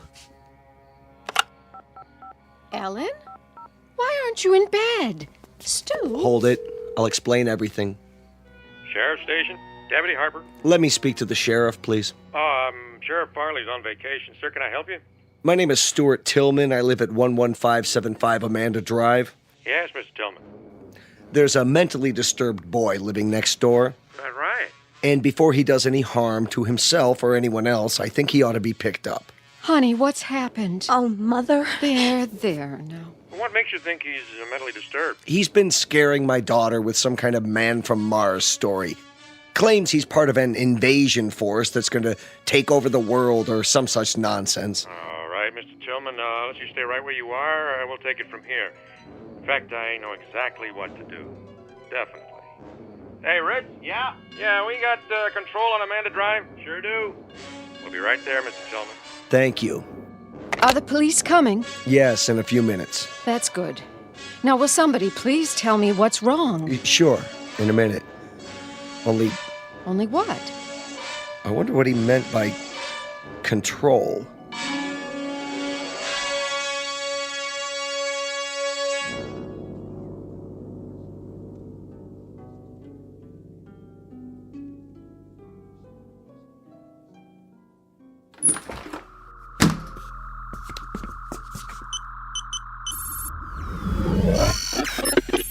Yes. Please, sir.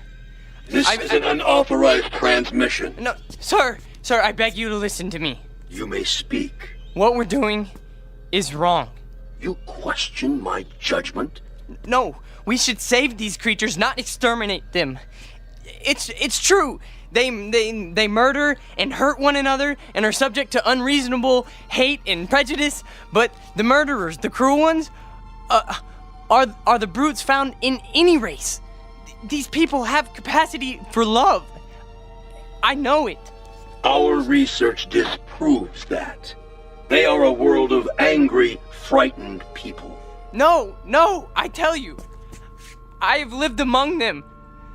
They learn love from their God, and they teach it to their children. There is more of love than hate here. There's no need to kill them. It's too late. Not if you order the plan to stop. For you, a defector, a traitor to your own kind. No, I'm not. You are a traitor. This transmission is ended.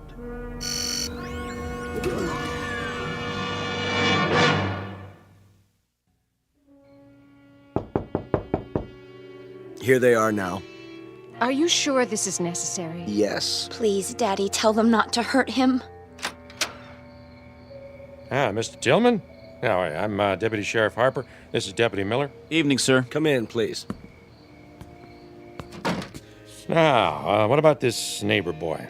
Tell him, Ellen. I don't know where to start. All right, your father said he was mentally ill. What made you think that? Ellen, please listen to me. There's no more time. Scott, I'm sorry. I didn't know what else to do. No. Come on in, son. Just tell me all about it. Don't listen to him. He's one of us. He's part of the advanced units. Now, come on, calm down. Man, what kind of unit was that? No, get out, Ellen. Run as fast as you can. It's too late for me. It's coming. It's almost here. Oh, Scott, you're only making it worse. Who are they? What have you done? Now, they told me you were ill, son, so I took the necessary precautions. These men are from the hospital. Now, just stand right there. Stay away from me!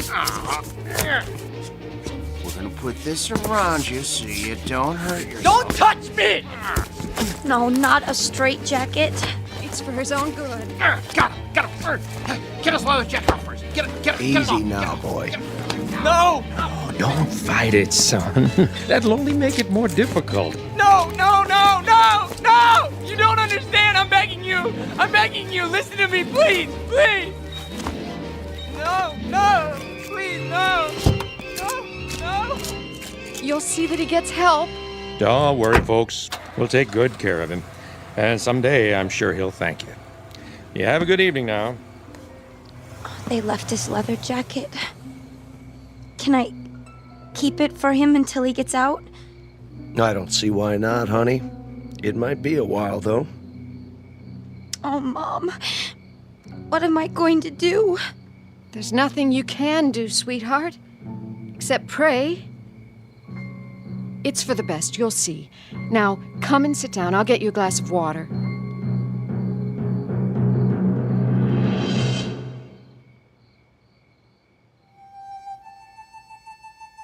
Portrait of an American Family, on the eve of an invasion from outer space. Of course, we know it's only fiction. And yet, you might think twice when you drink your next glass of water. Be sure it's 100% pure and not imported directly from the Twilight Zone. We'll return to the Twilight Zone in just a moment. You are about to enter another dimension, a dimension not only of sight and sound, but of mind, a journey into a wondrous land of imagination. Next stop, the Twilight Zone. Hi, this is Stacy Keach. I'd like to take a moment to tell you about our Twilight Zone website at twilightzoneradio.com. At twilightzoneradio.com, you'll find the latest information on these Twilight Zone radio dramas, including behind-the-scenes photographs, plus the newest product releases, trivia contests, ways to contact us, other Twilight Zone-related info and merchandise, plus links to other fascinating websites. So make your next stop twilightzoneradio.com. Visit twilightzoneradio.com to purchase these Twilight Zone radio dramas on cassette and CD, or call toll-free 1-866-989-ZONE. That's 1-866-989-9663.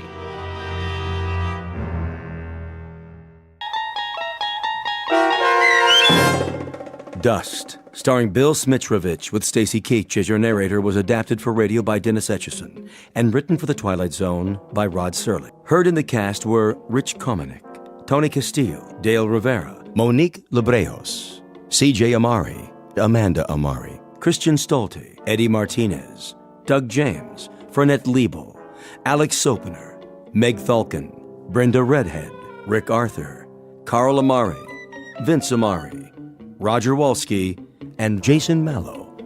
To learn more about the Twilight Zone radio dramas and to obtain audio cassettes and CDs of these programs, visit our website at twilightzoneradio.com.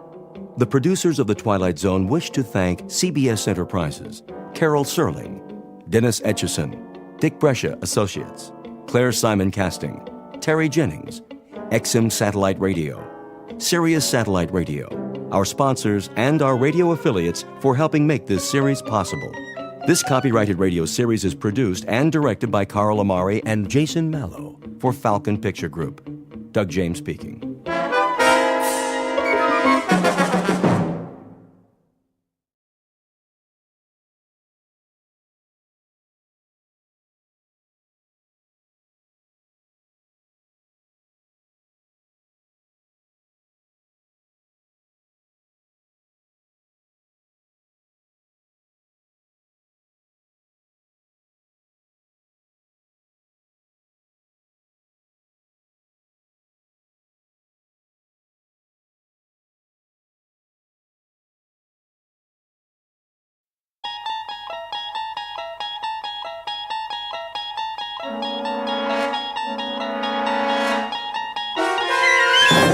You're traveling through another dimension, a dimension not only of sight and sound, but of mind, a journey into a wondrous land whose boundaries are those of imagination.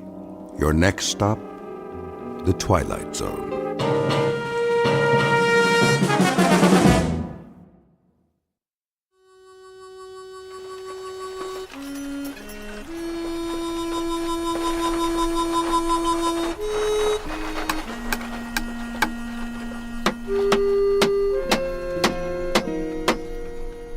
There. How's that? Keep the board straight, Jonesy. Oh, what's the difference? If it ain't straight, somebody steps up and boom, they fall right through. We got a broken leg. Broken leg, broken neck, all the same. Well, now, what if it's the Padre? He's gotta say his piece, don't he? Yeah, I guess. Keep working.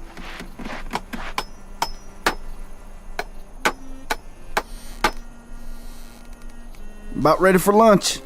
Not yet. Too hot to work this time of day. Sheriff wants it done. You know that. A man gets parched. Ought to have himself a little drink once in a while. Cantina's not open yet. That's 'cause everybody's taking a siesta. You know what a siesta is, don't you, deputy? That's when you lay down someplace, pull your hat over your eyes, and have yourself a little snooze. good for what ails you. Does a man good, know what I mean? Go get another 2x4. No more left. Then cut some. Ain't got a saw. Over by the wood pile. I sure don't see it. Front of the blacksmith's, Jonesy. Yeah, well, maybe we better wait a while.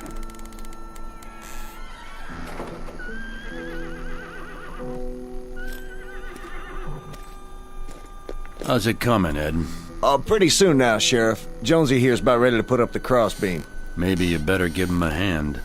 Oh, he's doing all right by himself. Jonesy? Yeah? You remember what I told you? What's that? About that business the other night.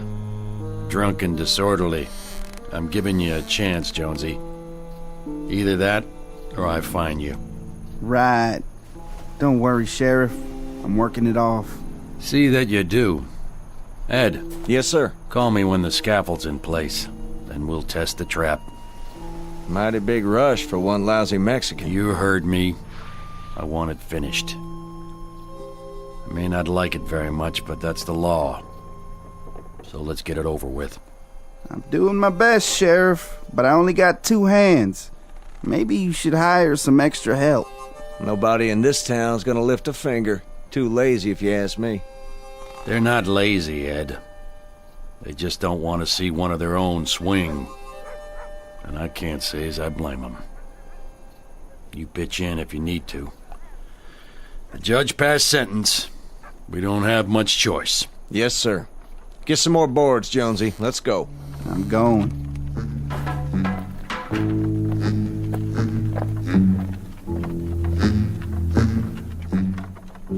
There was once a village, built of crumbling clay and rotting wood, and it squatted ugly under a broiling sun, like a sick and mangy animal waiting to die.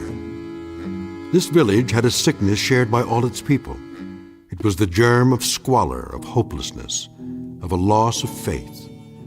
But for the faithless, the hopeless, the misery-laden, there is always time, ample time, to engage in one of the favorite pursuits of men, to destroy themselves. In just a moment, a most unusual traveler will pay a visit to this village. He'll come riding down the dusty main street, not with bells and fanfare, but on a mule.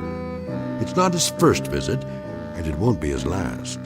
But this time, he brings with him a gift that's for sale to the highest bidder. One already signed, sealed, and delivered in the Twilight Zone.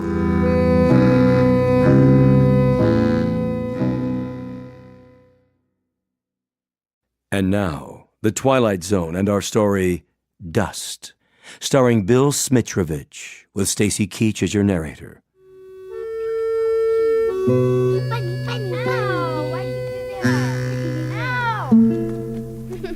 Catch! Oh! Let's go, mule. Keep it moving. Who's that? It's the man. What man? He comes from the city with things to sell. Children, come inside now. Right now. That's right, mule. Now you stop. Attention, ladies and gents. Come out and gather round. It's me, Peter Sykes, back from St. Louis, stocked with everything you need for kitchen and barn, and the dry throat and the swollen tongue.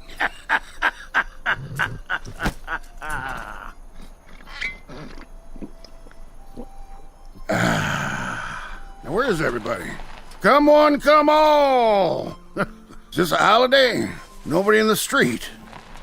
Well, will you look at that sign? Closed today because of funeral. I wonder whose funeral would that be? Let's have a look in the jail. Why, who's that in the window? Young Mr. Gallegos, if I'm not mistaken. Get away from here. What? No visitors allowed? Well, Mr. Gallegos, I would say you have no choice in the matter. Leave me alone. Ah, but today's a special day, isn't it? A very special day. Now, let's see. What might this special day be? A birthday? No. Wedding day? I don't think so. Wait, I remember now. Just this moment came back to me. Today is the day young Mr. Gallegos, killer of children, dangles at the end of a rope. 'Cause you're gonna get hanged from that gallows right over there. Hello, Jonesy. Deputy. Sykes. I have something for you, Jonesy, in my saddlebags. Yeah? What's that? Good whiskey from St. Louis. 85 cents a quart. Not around here. Sheriff wouldn't like it. How about you, Deputy? I got postcards. Wonderful postcards on this trip. French dancing girls in their native costumes. Later, Sykes. We're going inside. Well, if you're not buying, maybe the sheriff is.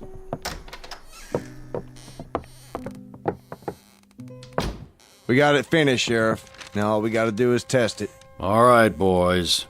Sykes, what are you doing here? Well, Sheriff Koch, little bit of this, some of that. What'll be your fancy this fine day? What do I fancy? I'll tell you what I fancy, Sykes. I'd like you to take your fat carcass and your loud mouth out of my office. This is a small room and it's already full of hot air. Don't need any more rope, do you? Hey, Gallegos, what about you? Leave 'em be, How about a nice hacksaw to cut those bars? Sykes.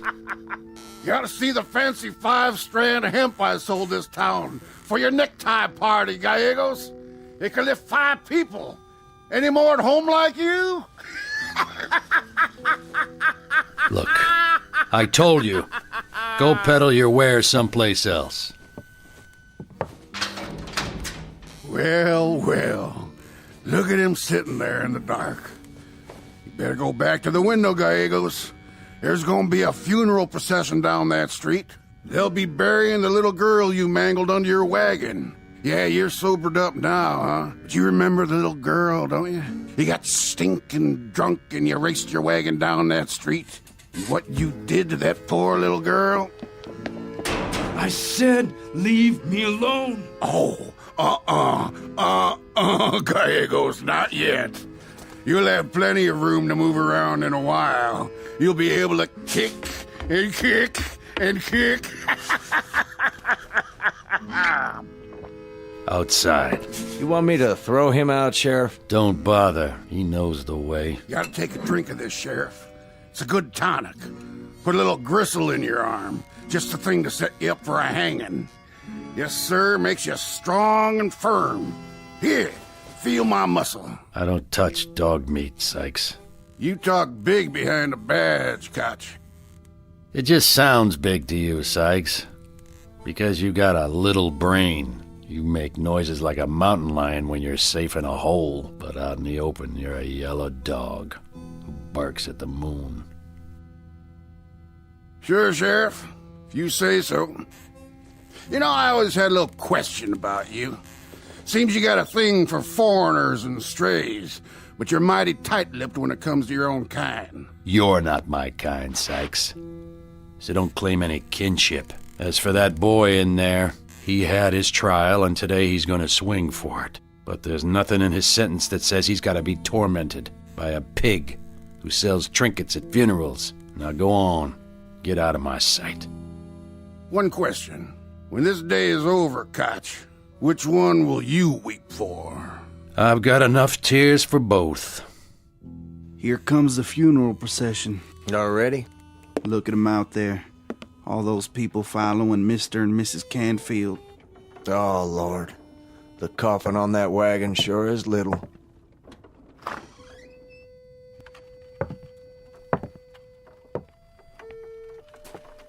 In the name of the Father, the Son, and the Holy Spirit. Mr. and Mrs. Canfield, that you? Shut up, Sykes. I just want you to know I'm real sorry about what happened. My condolences to you. Thank you. But this afternoon is going to be a lot more cheery. Yes, sir, we're going to string up the dirty little animal that done this. She'll be avenged. You can set your mind to rest on that score. We'll string up that mangler of little children if it's the last thing we do. Leave us alone, please. Come along, Dora. Let him go. I was just paying my respects. Some other time, Sykes. Some other time you can act like a man with no brains. But not now. Now you keep quiet. Sheriff. Hello, Sheriff Koch. Mr. Gallegos? Estrelita? Now look at that, will you?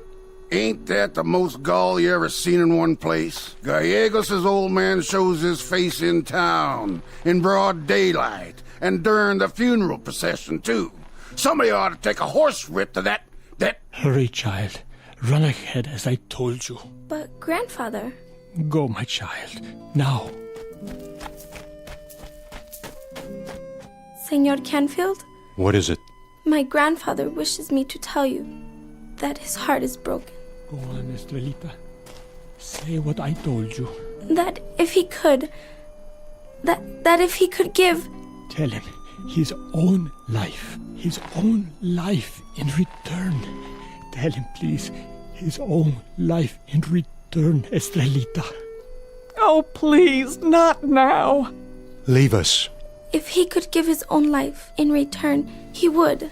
He would do so with great willingness. He understands. Mr. Canfield, if I may, I understand what it is like to lose one's flesh. I understand, and I am sad for you. Get out of our way, both of you. Please, I ask you, please don't have any malice for my son Luis. He did not do it on purpose, and he is sick in his mind and in his heart because of it. I said get out of my way. Senora, por favor, I am on my knees. Please do not let them kill my son. He will spend the rest of his life, and I mine, in your service. Anything you wish, but please, please, do not let them do this. Can't you see that we're burying our daughter today? Come, Grandfather. Yes. Give me your hand. Look at it. Look at it. What's he doing here? He should hide his face in shame. He should get out of town is what he should do. Oh, please, my son did not mean to do it.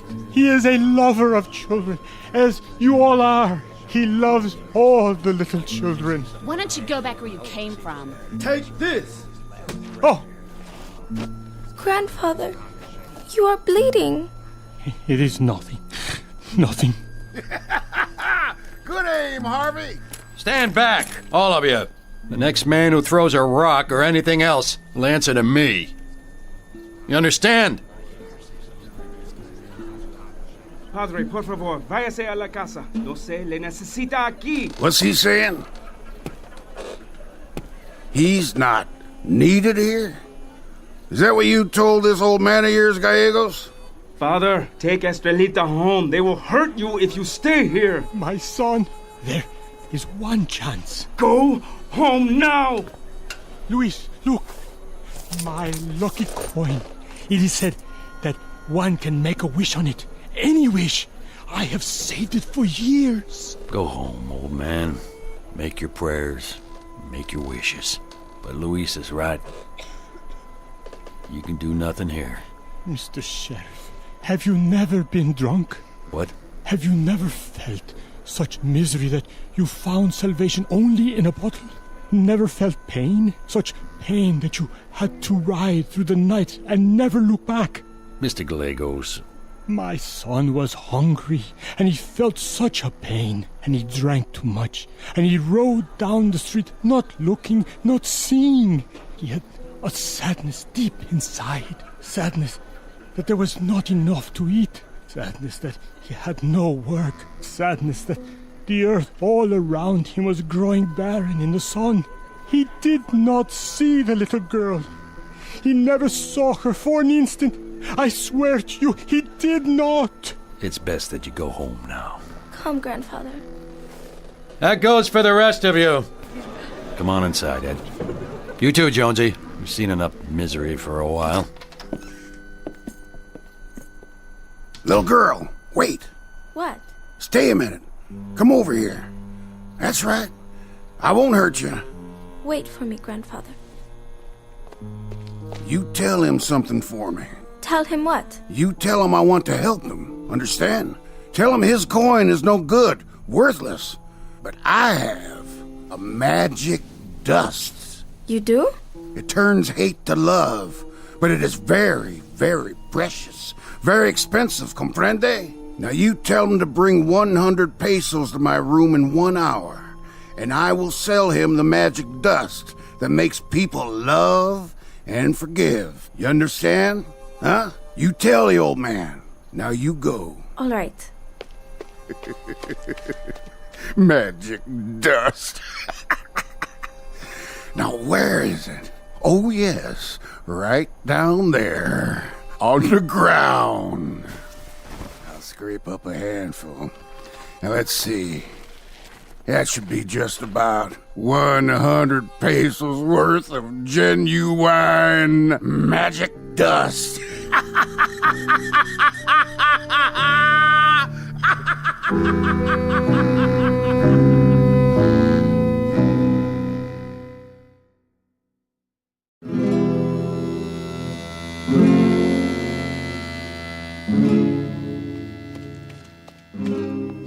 Come, grandfather. You must rest. No, I cannot. I must save Luis. There's Gallegos. He's been to town. Did he bring Luis? We must help him. Pedro, what did they do to you? Nothing. They did nothing to me. What of your boy? Did you see Luis? See, I saw him. When is he coming home? The sheriff, will he spare him? The sheriff can do nothing. But he is a good man. The town is full of hate. They want to see death today. Blood for blood. Even a river of it will not be enough. Oh, my friend. We are so sorry. Come inside. We will pray with you. No, there is no time. It will be soon. Soon. But there is a way to change their hearts. A way? I must first pay a fee. How much? 100 pesos. Ay! Where can we get 100 pesos? My horse is worth 50. Estrellita. Yes? Run to my house. Tell my wife to bring the money she has saved, all of it. I will tell her. Manuel, get my horse. Oh, you needed to plow the fields. There are no crops because there is no water. You need your son. Oh, gracias. I will pay you back every peso. Go and tell the others. Bring their coins and their rings. We must save Luis.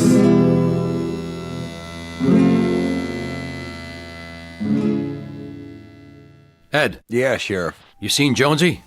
He's down at the blacksmith's. Go get him. Is it time? It will be, soon enough. Put the rope up and tie the sandbags, and make sure that trap works. Yes, sir.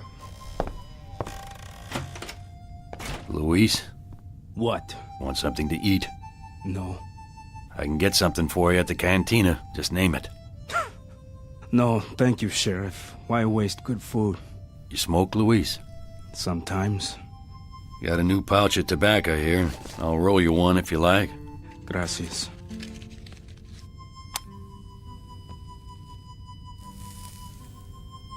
Here, I lit it for you. There should be a lot of people today, eh? When was it God made people? Was it on the 6th day? Sometimes I think he should have stopped on the 5th. It's not their fault. No? They are tired of hating this place. The sun, the ground that is dead under their feet. So they must find something else to hate. Maybe. Or maybe it's just in them. God didn't make people to hate for no reason. Didn't he? Here they come. I can see them from here. Sorry bunch. More than show up at church.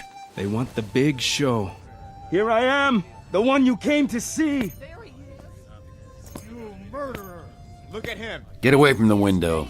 You just rile them up.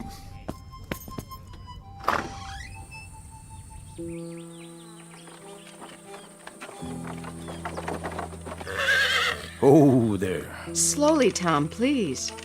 Come on, kids. You're gonna see something real special today. Yes, Daddy. Well, where is it? Me first. Let's go.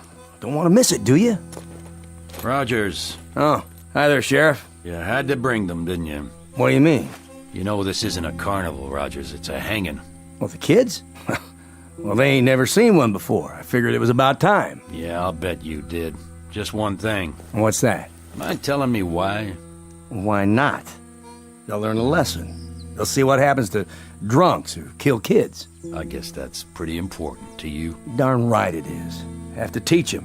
You want him to learn. You teach him a lot of things, don't you, Rogers? What's that? How do you teach them pain? Shoot one of them in the arm? All right, you kids, you stay together. Come along, May. I'll tie up the horses.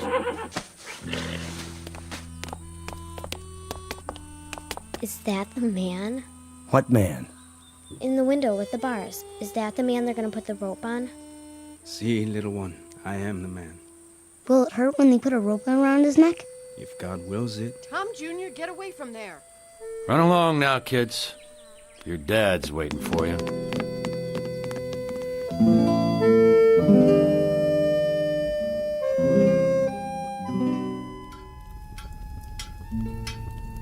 You gotta do that all day, Wayne? Be finished pretty soon. I'm trying to catch my siesta. Ain't got but another hour. Go sleep someplace else. Ain't no place that's out of the sun except in this barn. No place to lay down, anyways. Well, this ain't a hotel. I got my blacksmithing to do. What's that you're working on? Leg house for the sheriff? He asked you for him? No, but he's gonna need him when they walk that boy to the rope. Jonesy, Oh, what you want now? let's go. Time already? Sheriff says we gotta test the rig. Right now? Right now. Here you go. What's this? Sheriff Koch's leg irons for the wetback. Well, thank you, Wayne.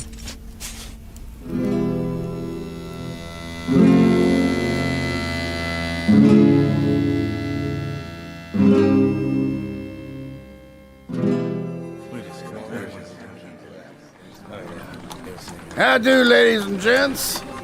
Let's see. Who wants a souvenir to mark the occasion? I got hair ribbons for the ladies, cigars for the men, and candy for the little ones. Come one, come all. Peter Sykes, back from St. Louis with a bag full of tricks. Sykes. Well, hello, Sheriff Koch. Beautiful day, wouldn't you say? Not a cloud in the sky. I thought I told you. I got no use for you in this town, Sykes. So you did, Sheriff, so you did. But a lot of these folks do. Seeing as how this is a special day and all, you wouldn't stop a man from making a living, would you? There's honest ways to do it, but that's not your style, is it? Now see here. So how much junk have you sold today, Sykes? Well, I just got started. Then it wouldn't cut into your business none if I were to run you off. Sure it would. The crowd's filling up. I ain't had a chance to ply my trade. And what trade is that? Circling the town like a vulture, waiting to feed off the dead? I don't rob and I don't cheat. Everybody gets what they pay for. Well, seeing as nobody's paid you yet, why don't you just crawl back where you belong?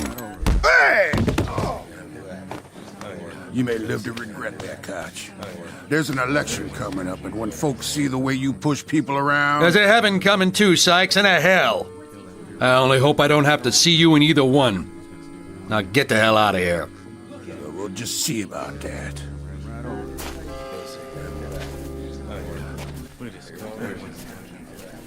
What was that all about? Nothing. Old Sykes. He's a character, all right. Him and his whiskey and his way with cards. Get the rope. We need to test the rig. Yes, sir, Mr. Koch. And tie it right. Make sure it'll break his neck clean. Not leave him to choke to death.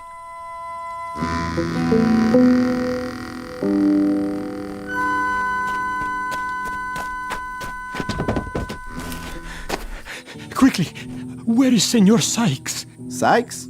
He's gone. What? Must have rode on out of town. But I have business with him. Very important business. Take it easy, old man. The hanging isn't even started yet. The hanging? We'll be in a minute, though. They're just now trying the gallows to be sure it works. No, not yet. Por favor, not yet. Ready, Sheriff. All right. Go ahead. Got hold of the rope, Jonesy? I got it. Then, let her rip.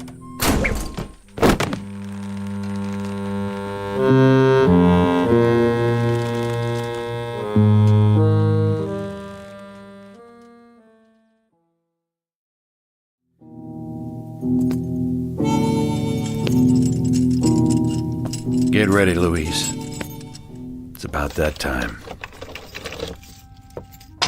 I'm ready, Sheriff. I suppose I should put these on you. You think I will run? No, I don't. Not really. No place to run to. That crowd out there, some of them would just like to tear you apart. And I would like to walk like a man, not like an animal in chains. You know, I'd like to see that too. I believe you. We won't need these leg cuffs. Come on, son.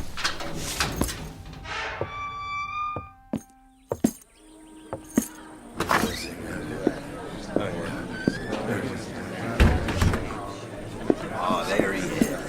Dirty little killer. Well, this is what we came to see, ain't it? He looks awful young. So was the girl he run down. I don't know if I want to see this. I do, come on. He is not a killer! He is my son! Yeah. Sure, old man. Go on home. No! No! Hey, Gallegos, What? you looking for me? Oh, Senor Sykes. Come over here, behind the building. Now then, the little girl told you? See, she told me. She said that you have a dust that will save my son. A dust with magic properties. That's the idea, old man. A little bit of this sprinkled over the heads of the crowd and you'll see some real magic. You mean that small bag? Does it not contain tobacco? Oh, no, not this pouch. You'll see. It'll stop them from hating your son, make them feel sympathy for him. Then, who knows? Maybe they'll even let him go. This is a very big magic. Did you get the money, old man? See. You have it with you? Here, in my handkerchief, just as you said.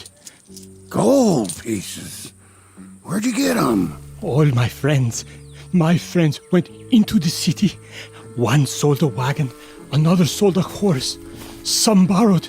We got many pesos and we converted them. Let me see. It will work, Mr. Sykes. The magic dust. It will work. Yes, I guarantee it. Then you are a strange man. You sold the rope to hang my son, and now you sell me that which will save him. I'm a businessman, Mr. Gallegos. I sell that which is needed. I make no distinctions. It's called equality. Now this will work. Like I told you, it's big magic. All you have to do is give me the coins. And the dust? Here. Luis, my son, I am coming. Just throw some into the air over their heads, and then watch what happens. That's right.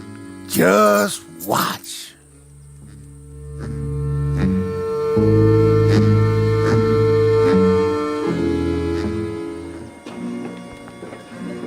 The Lord is my shepherd. I shall not want. You don't have to say anything, Father. I never went to church. There is still time, my son. I can't change now. You were raised a Catholic, weren't you? We never had much time for that. Come on, let's get it over with. Lo, though I walk through the valley of the shadow of death, Been done in the jail. I shall fear no evil, for the Lord is with me. Just hang him. He maketh me lie down in green pastures. Let's go. I will dwell in the house of the Lord forever. Now, Sheriff. All right, Ed. Put the noose around his neck. Amen. Stand down, Padre. No, not yet. I have the dust. Come with me, eh, Pedro? You must pay heed now. You must pay heed to the magic. What's that old coot talking about? Jonesy, leave him be. Big magic. You must pay heed. What kind of magic? What's he got in the bag? See, I throw it over your heads. In the air, all of you. It is only for love. It is for compassion.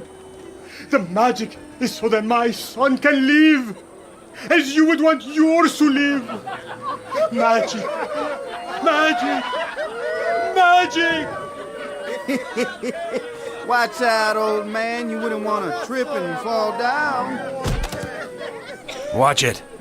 I didn't do nothing, Sheriff. Back off. It is for love. The magic is for love. Now.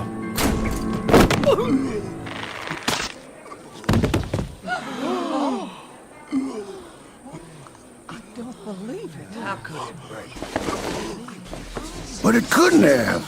Oh, darn it, Sykes. What kind of rope did you sell this time? It was new rope. 5-strand hemp. Nobody could have broken it. But it did. Right through all 5 strands.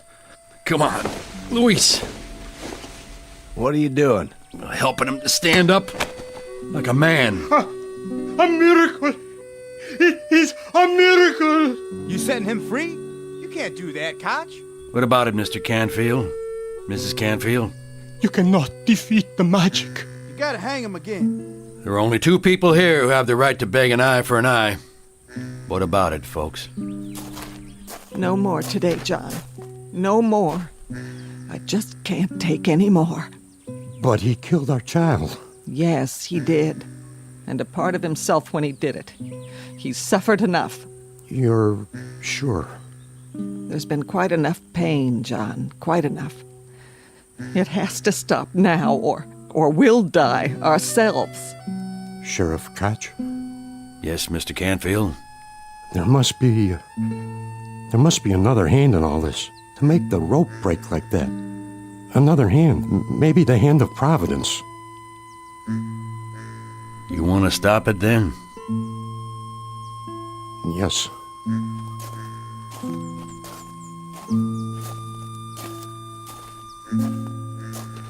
John? What is it? We leave it like this? We leave it like this. One victim is enough. Dora? One is too much. I think we should all go home now. Get up, Luis. I'm free. Are any of us free? But you can go home. You have that much freedom. Yes, my son. Come. It was magic. My father. It was magic. Magic dust. We will go home now. Ed. Yeah? Tell him to open the cantina. I think I'd like a drink. You and Jonesy, too. You don't have to ask me twice, Sheriff. Let's get moving.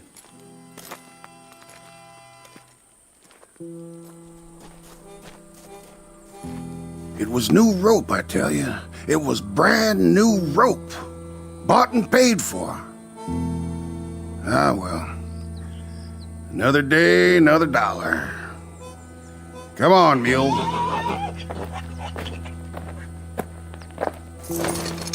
We'll find us another town from now on. I don't understand it. Why? How could it break like that?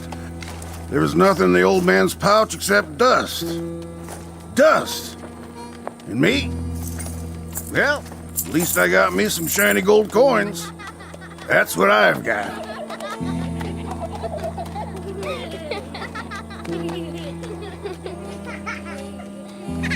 What are you kids looking at? Huh? Huh? What's the matter? Cat got your tongues? All right, it was magic. That's what you want to hear? Magic. Ah, go on. Take 'em. They're yours. Take 'em. Take 'em!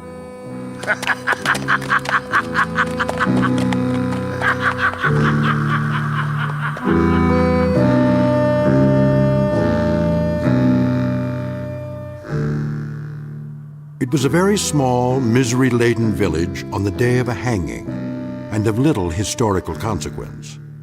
And if there is any moral to it at all, let's just say that in any quest for magic, any attempt to understand sorcery, witchery, legerdemain, first, check the human heart. For inside that deepest of places is a wizardry that costs far more than a few pieces of gold. Tonight's case in point offered without further comment in the Twilight Zone. More from the Twilight Zone after this. Hello, I'm Stacy Keach. I hope you're enjoying this edition of the Twilight Zone radio dramas. To learn more about this series, be sure to log on to our official website at twilightzoneradio.com. You'll find special discounts on our Twilight Zone audio collections, listings of our radio stations, links to other websites, and a photo gallery of our recording studio and some of our stars in action, plus ways to contact us with questions or comments about the show. And for a limited time, when you log on to twilightzoneradio.com, you can send in for a free CD of the show. So be sure to visit us at twilightzoneradio.com.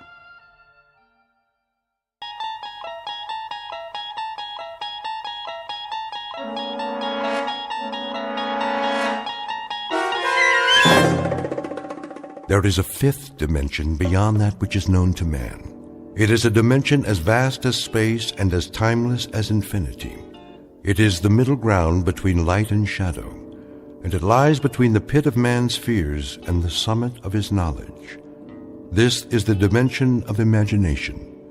It is an area which we call the Twilight Zone.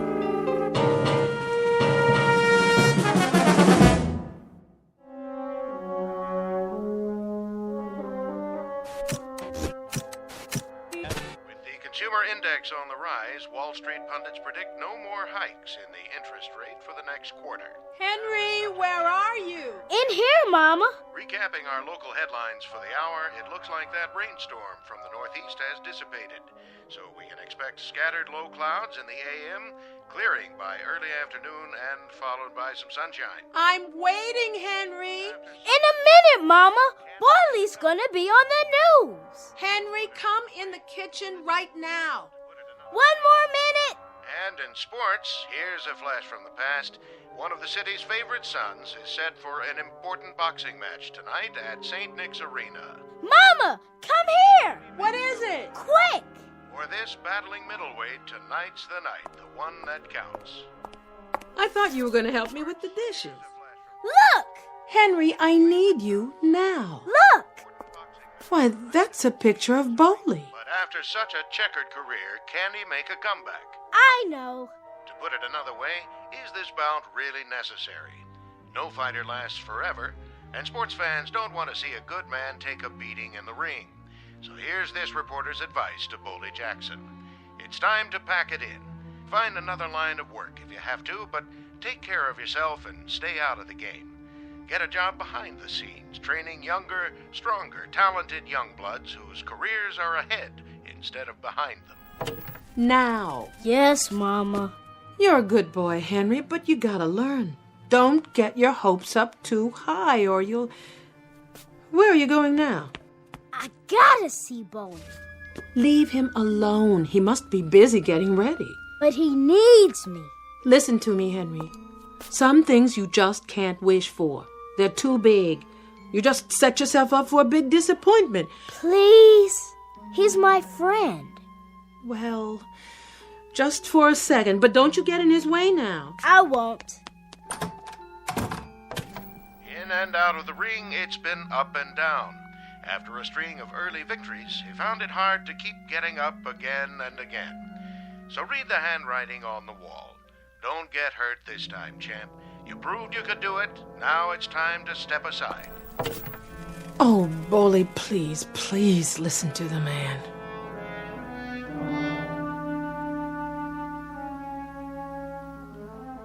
In this corner of the universe, a prize fighter named Boldy Jackson, 183 pounds, a little over his best weight, and an hour and a half away from his chance for a comeback at St. Nick's Arena. Mr. Boldy Jackson, who now lives in a tenement building and by the standards of his profession is an aging, over-the-hill relic of what was, and who now sees a reflection in his dresser mirror of a man who left too many pieces of his youth in too many stadiums for too many years before too many screaming people. Mr. Boldy Jackson, who might do well to look for some gentle magic in the hard-surfaced glass that stares back at him from somewhere in the Twilight Zone.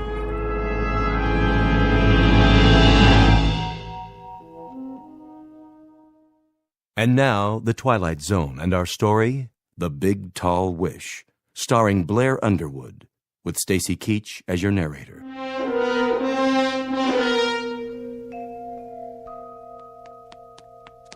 Hey, Bowley, you in there?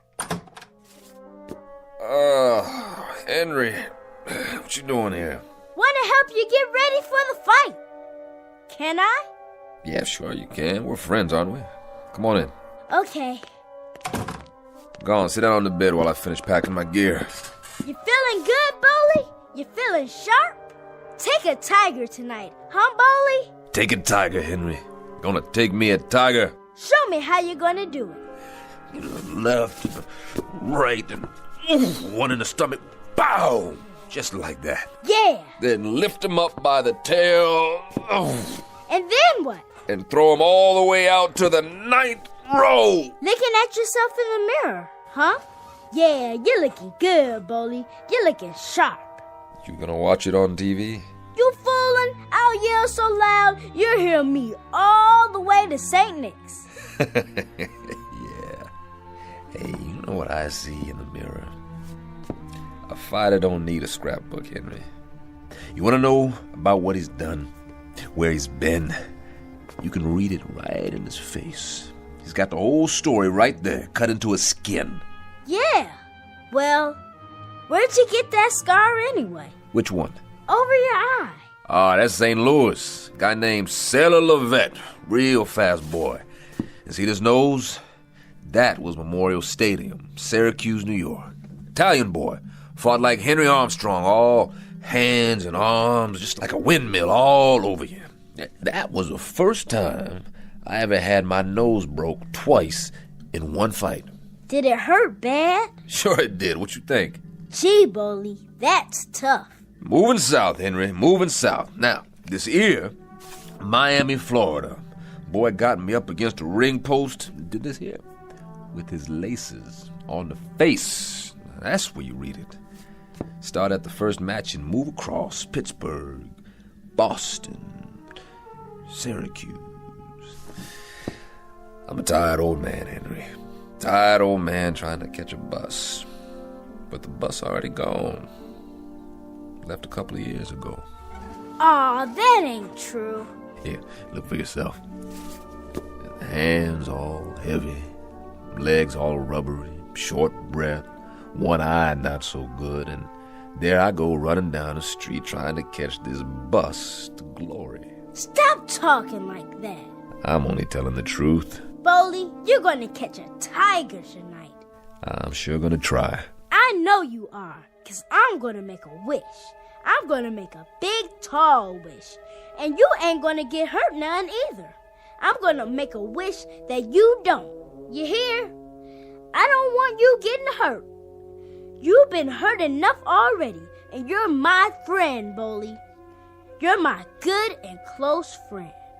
You are a good boy, Henry. Good boy.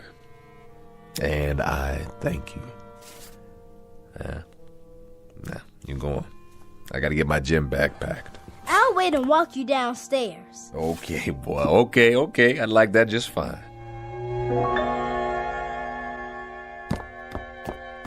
There you are, Henry. Hi, Mama. Where did you run off to? I'm helping Bowley. Well, don't get in his way. You got quite a boy there, Francis. Quite a boy. I hope he didn't bother you too much. Him? No. He talks like a little old man sometimes, you know. Real intense. Says I'm his good and close friend. Well, you are. You know, he's mine, too. I don't think I ever had a friend like Henry. You're good to him, Bowley. You're real good to him.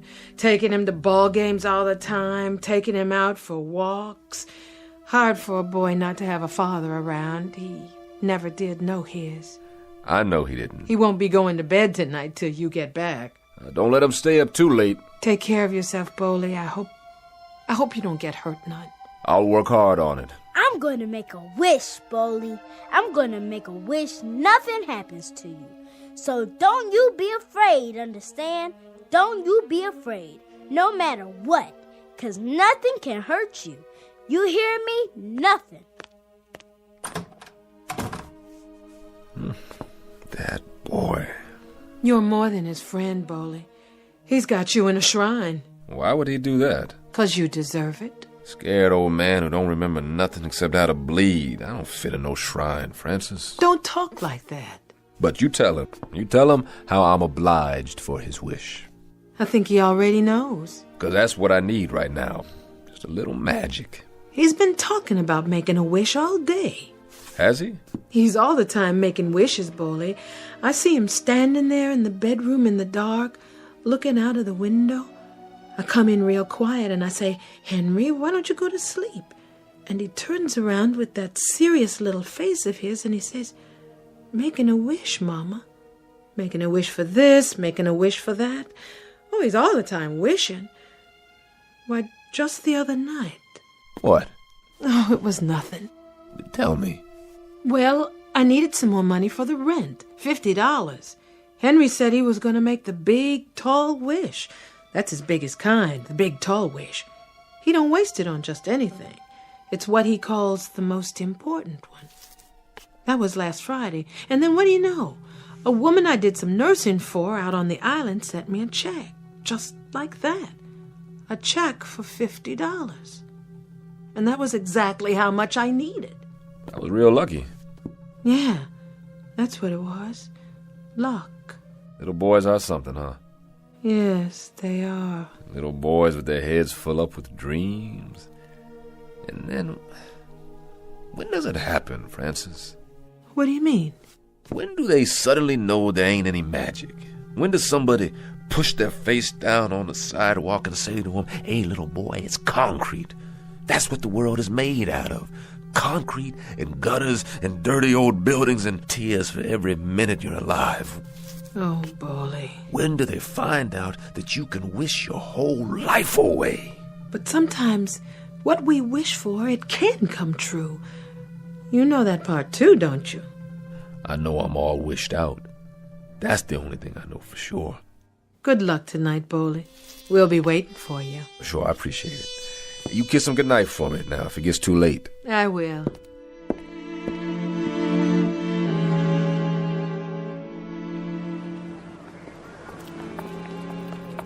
Hey, Boley, knock him out for me. Yeah, no TKO, out cold. I got a bet down on you. That no good bum.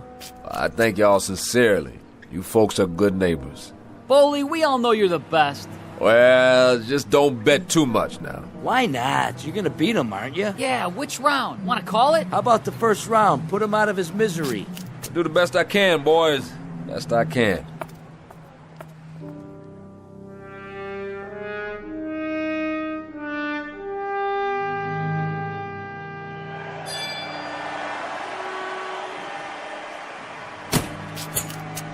Hey, Joe. There you are, Jackson. What's happening? What you standing back here for? You're supposed to be getting ready. Just checking out the house. Well, forget about it. Thomas won't cut you a piece of the action. Not tonight. How come? Not much box office. Too many people at home watching on TV. So all you get's the guarantee. That's all right.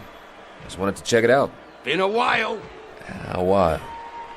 It's always the same. Cigars, beer, hot dogs, sweat, canvas. Never forget places like this, the way they smell. All this time, I guess I missed it. Go on in the dressing room. In a minute. I'll give you a rub down. We got time. Something wrong, Jackson? Like what?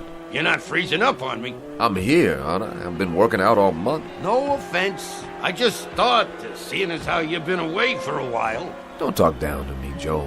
You might have a slight case of the jitters, that's all. Not me. Never did. Never will. Don't worry about it. You'll do fine. Sure I will. You look good. You really do. How was the weigh-in, Slugger? Right on the money. Like I said, you're looking real good.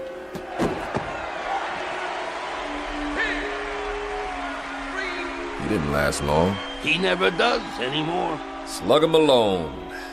Never could take a punch. That's why he's on the mid-card, ever since you put him away in Philly. That was a long time ago. Longer for him. 8, 9, 10, How's that boy I got tonight? Nothing much. He still don't know what he's doing. All over the place. Still pretty young. Yeah, he's just a kid. Better take it easy on him. Never see that left jab coming. All right, stand back. Let him through. How you doing, Malone? That you, Baldy? Yeah, it's me. Hey, man. Saw the fight. Sorry about that. You did all right. Stayed on your feet. Let me see that eye. Get away from my boy, Jackson. He's hurt. They tagged me pretty good. It's not too bad. Clean cut. Kind heals up fast. Come on, Malone. Hold up. Slugger. You're gonna be okay. You hear me? Hey, Baldy. Where you been anyway? I ain't seen you around. Here and there. You know how it is. Yeah, I know. You just take it easy for a while. Be good as new. You'll see. You still got that left jab? Sure I do. You show him, Baldy. I got a bet down on you. Well, I was gonna, but Let's go, Slugger. I'll see you, Malone. Yeah, I see you in the funny papers. Move it. Hey, Baldy, when you gonna give me a rematch, huh? Anytime, Slugger. Anytime. He was never that much. He did the best he could. All he can do. Yeah, well, you better lace him up now. Sure, Joe. Thomas will be waiting. I bet he will. It's almost showtime.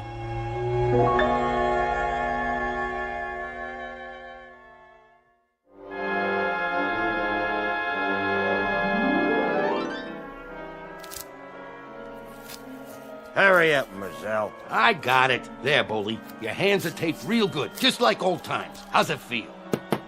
Feels okay. Feels good, Joe. Sure it does. Nice and tight, the way I like it. Ready? I'm ready. What did I tell you? He's all ready, Thomas. Uh-huh. Put out that cigar, will you? What do you care? I gotta breathe in here. Well, you hired me to rep you for the night, Boley. It's a package deal. Me and the cigar. I told you to butt it out. Maybe you can back that up. Maybe not. Ain't no maybe. Give it to me. Yeah, you got attitude, I'll say that for you. I like that in my boys. This one here, he's a pretty feisty old man. He ain't old. You know what I think? The older they are, the louder they talk. And the more they want, the less chance they got to get it. How'd I get you tonight? Boley? Just lucky, I guess. I'm a bargain, Boley. I'm the expert on has-beens. I've seen your boys. Have you? Catchers, aren't they? All of them. Guaranteed 2 rounds each. Shovel them in, shovel them out. And sew them back together for the next time. That's the way to do it, if that's all you got to work with. He don't mean nothing, Thomas. Maybe I do. Month or so from now, Boley, maybe I'll sign you at the back door. That's what you think? Well, why not? You're long gone. You've had it. Wait till after tonight. You'll want to get in the stable, too. That's right. All you have to do is guarantee 2 rounds. 2! 3 prelims every month. Do that standing on your head, can't you? I thought the smell came with the cigar, but you wear it all over you, Thomas. You know something? You stink. Mm-hmm. You tell him, champ. Let's see if you can do it in the ring. Jackson, 10 minutes. Yeah, he'll be there. I pulled you for a manager this time. Well, just lucky, I guess. So let's see if you can do your job. Now, what about tonight? What about tonight? Better sit down and lace him up. What should I look out for? You serious? I only seen this boy fight once. That was a couple of years ago. I could say. No? I never seen him. Are you sure? I'm sure. What about it, Joe? That's true? Well, I don't know. You've watched him fight, all right? Hey, let go of me. Matter of fact, you've seen him 6 times in the past year. I keep up, see? Hey, you're imagining things. You are a piece of garbage, Thomas. You're betting on him, aren't you? Aren't you? You got a mouth on you, Jackson, you know that? Yeah? You think so? Holy, what are you doing? You better listen to Joe. It ain't enough he sells wrecks by the pound. He comes in here for some dirty money, supposed to help me, and then he bets on the other guy. I may be a bum upstairs in another 10 minutes, but I'm gonna fight a beautiful first round in here. Hey, you touch me again, I'll have you up for 10 years. Yeah? Yeah, I swear to you, Boley, I'll fix your wagon good. Lay off me, Boley. You're digging your own grave, you crummy tanker. Boley, please, don't hit him again. You just got lucky you hit the wall instead of me that time. Bully, your hand! See you later, Jackson. Let me see it. Oh man, what'd you go and do that for? Don't worry about me. It wasn't enough you had to spot him all those years. It wasn't enough, huh? Now you gotta walk in with 4 busted knuckles. Oh, you're bleeding right through the tape. So what? You've seen blood before? I'll put a bandage on it. Leave it. Bully, come here. I don't care, Joe. Somebody's got to teach that lowlife a lesson. Maybe so. Maybe. But not you. Not tonight. Okay, Jackson, you're on. Well? Well, nothing. Let's do it. You sure, Bully? Give me my gloves. Right here. Careful. Poor little Henry. Who? I put 2 strikes on his magic already. What are you talking about? Nothing, Joe. It don't matter. Because he's got to learn. Who's got to learn? This friend of mine, his name Henry Temple. He's got to learn that there ain't no such thing as magic.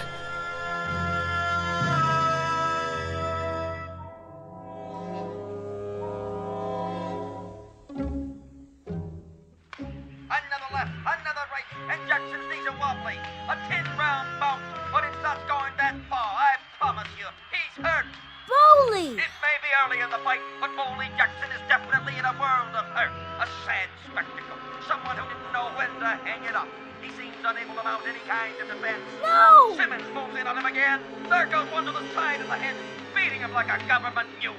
No! One to the breadbasket. Ow! A left-right combination to the head again. Stop! Oh, is that boy hurt? Is that boy hurt? Somebody ought to stop this carnage. Don't watch anymore, Henry. Stop it! Please, turn it off now. He's down. Jackson is down. It's as good as over. Henry, do you hear me? Get away from the TV. Please, Bowley! What are you doing? 1, 2, 3. Please, Bowley, please! 5, Please! 6. Please! 8, 9, 10, he's out! I can't believe it! What happened? Bowling! It's unbelievable. He's out. The man is out. Simmons is out. One of the most amazing turnarounds we've ever seen. Bowley Jackson was as good as gone, but then somehow he reached way down, sucked it up, and landed a left jab and a combination that put the lights out for Simmons, the favorite. Ladies and gentlemen, Bowley Jackson has done it. He's back.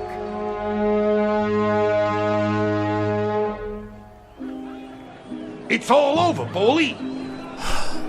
Sorry, Joe. What are you sorry for? For letting you down. You did it! Who? You did! Did what? Knocked him clean out! You sure? Look at him! Where? Hey, drag that bum out of here! Which bum? Simmons! Get an ambulance while you're at it! He ain't going nowhere! Joe, I think I blacked out. I don't know what happened. Well, I do. Everybody saw it. You put the old 1-2 on him, but good. Way to go, champ. Knew you could do it. Way to go. Joe, my hand. My hand. Is it broke? No, it don't even hurt. Then raise it up. And the winner, by a knockout, at 123 in the second round, our own Bowley Jackson! Jackson, the winner! Come on, Bowley, put on your robe and let's go. Take a shower and get dressed. We got some celebrating to do. Something's not right about this, Joe. What do you mean? I don't know what is. But something's not right about this.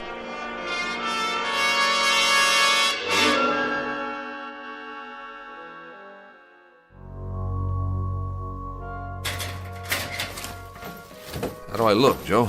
Like $1,000,000. You didn't need a shower, never even worked up a sweat. Look in the mirror, not a mark on you. Oh, you're beautiful, Bowley. Yeah, but he kept on hitting me and hitting me. When? all through the first round and the second. But you was bobbing and weaving. He never laid a glove on you. You positive? Yep, you done dandy. Joe, look at this hand. My fingers are fine. They sure are. You were wrong, huh? I just bruised it, I guess. It hurt like anything, but somebody said I got him with it full on. It couldn't have been broken after all. Who said it was? You did, and it felt like it, too. I could feel the knuckles coming up through the bandage. I don't know, I could have sworn it was busted. And when he knocked me down... What? He did what? Knocked me down, Joe. When he knocked me down, I don't even remember getting up. And the next thing I knew, there was Simmons laying on his back. Well, then you and me, we was in different arenas tonight. What are you saying? You didn't get knocked down, Boley. You was never off your feet. I wasn't? No, you sure wasn't. This one you carried all the way, baby, just like the old days. Who's that? Your fans, who'd you think? I don't believe you. You want I should open the door and let him in? Hey, Jackson, show us how you did it. What a jam. What a right. I knew he could. Boley, when you gonna fight again? Hey, you're gonna get a title shot. How about a picture? Wait, Joe, close the door. Just a minute, folks. The champ will be right out. Let me get this straight. What's to get? You hear that, Bunch? Enjoy it. I wasn't off my feet. Nope. I didn't go down. Not once. Would I lie to you? All these years, you ever know me to lie to you? No. Then what are you waiting for? Let's go and paint the town red. No, I don't know, Joe. There's something I gotta do. Like what? Well, I sort of promised somebody I'd see him later, after the fight. You don't mind if I have a good time, do you? Nah, of course not, Joe. You're entitled. Just remember me to all the guys, okay? Maybe I'll hook up with you later. You got it. Good night, old-timer. Just remember, I'm real proud of you.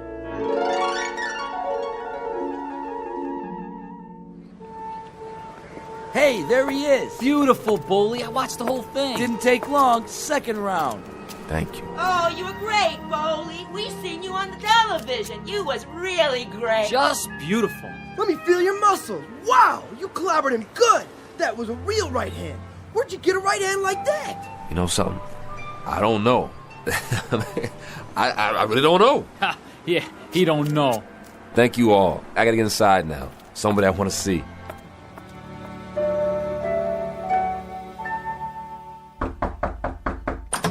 Francis, I just wondered if... You should have seen him, Boley. He like to went out of his mind. He was so happy. Whole building was shaking. You'd never believe it. Is he... He's up on the roof, waiting for you. I'll see to him. Send him down soon, Boley. It's real late.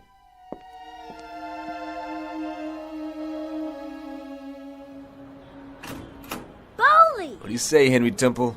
Come here and give me a hug. You were a tiger, Boley. You were a real tiger. Look okay? Sharp. Sharp like a champ. You was Armstrong and Lewis and Ali and everybody all wrapped up into one. Oh, well, hey, you know something? That boy must have hit me so hard, he knocked the hurt right out of me. How come? 'Cause, Henry, I don't remember a doggone thing. I mean, I must have really been punchy for a second because I thought he had me on my back. And there I was looking up at that old ref waving his arm down on me, and I was staring up at the light, blinking my eyes, and it must have been some kind of dream or something. I don't know nothing about that. Henry, I was never off my feet. I never got knocked down. That right? I gotta go. Henry, look at me, boy. Look at me. I was never off my feet. Say it. Am I your true friend? Yeah. Friends don't tell lies to each other. Now tell the truth. Henry, I'm asking you, was I laying on my back and on the way out? Yes. But nobody remembers it. Nobody at all except me. I thought it happened, but it didn't. I thought I was laying there on my back getting counted out, but everybody tells me. Boley, I made the big wish then. I had to make the big wish. I wish you were never knocked down. I just shut my eyes and I wished real hard. It was magic, Boley. We had to have magic right then. No.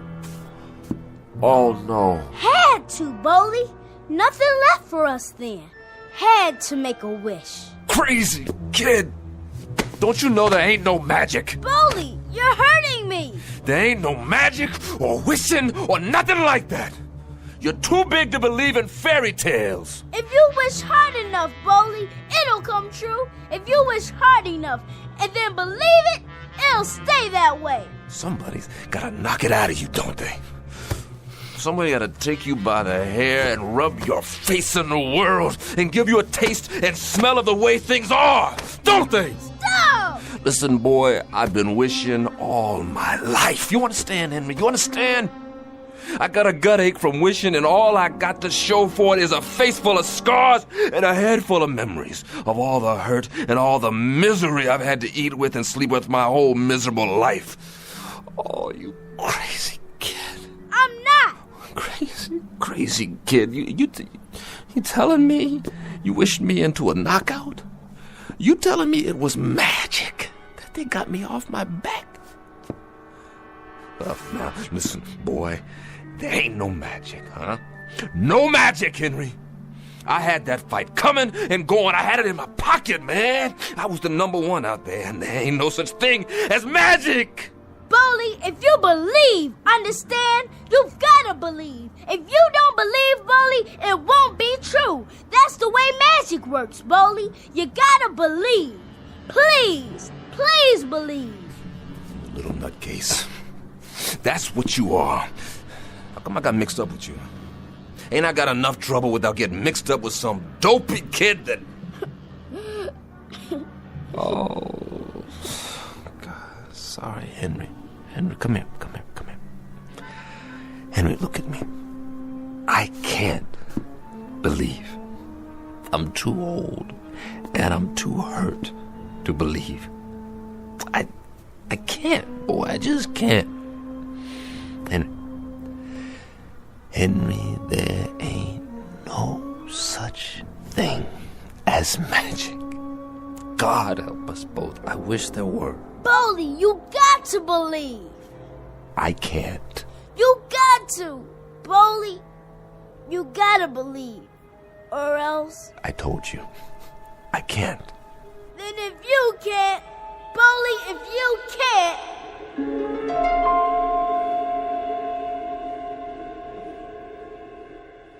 8, 9, 10, he's off! Come on, Jackson. I'll help you up. Oh, what happened? The kid got in a lucky punch. Don't worry about it. Don't mean nothing.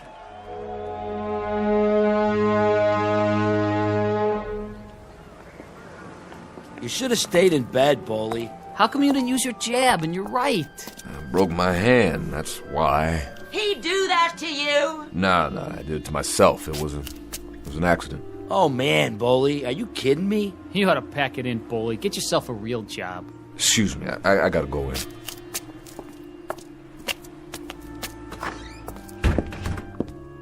Are you okay? Yeah, I'm okay. I was afraid you got hurt. Me? No, I'm too tough for that. You sure? Let me see. Oh, Bowley, that's a bad cut right there. And those bruises? Let me clean it up for you. Maybe later. Where's Henry? He's in bed, Bowley. I have to tell you, that's a sad little boy in there. Can I see him? Sure, I expect he's waiting for you. Bowley? Yeah. I'm real sorry. I know you are, Francis. Me too. Henry? You're not talking to me? Sure I am. I pulled a rock, Henry. Threw a punch before I should have. Hit the wall. See, I busted my knuckles. And I went in with half my artillery gone. You still look like a tiger. You look like a real tiger. I was proud of you. I was real proud. That's good. I better go now. Night, Henry. Bowley? You go to sleep. Tomorrow we'll go to the hockey game and we'll get some hot dogs in the park. Just you and me. Sure thing, Bowley. That'll be great. And Bowley, I ain't gonna make no more wishes. I'm too old for wishes. There ain't no such thing as magic. Is there? No, I guess not, Henry. Or maybe there is magic. Maybe there's wishes too. I don't know. I guess the trouble is, there's just not enough people around to believe. Hey, good night, boy. Good night, Bowley.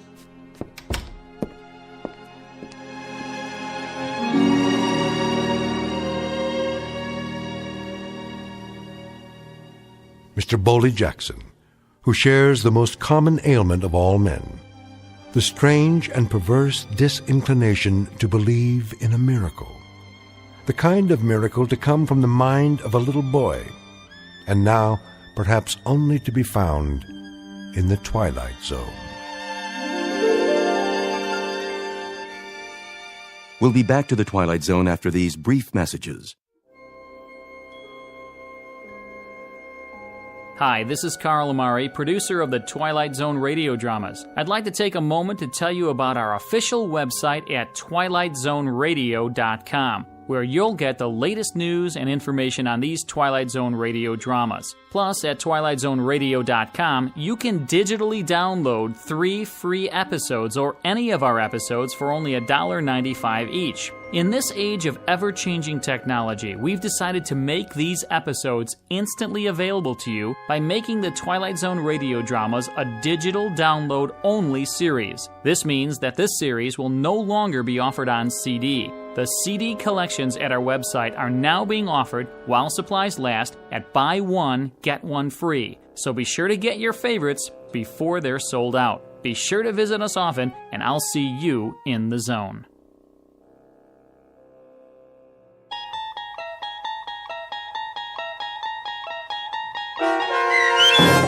The Big Tall Wish, starring Blair Underwood with Stacy Keach as your narrator, was adapted for radio by Dennis Etchison and based on a script by Rod Serling.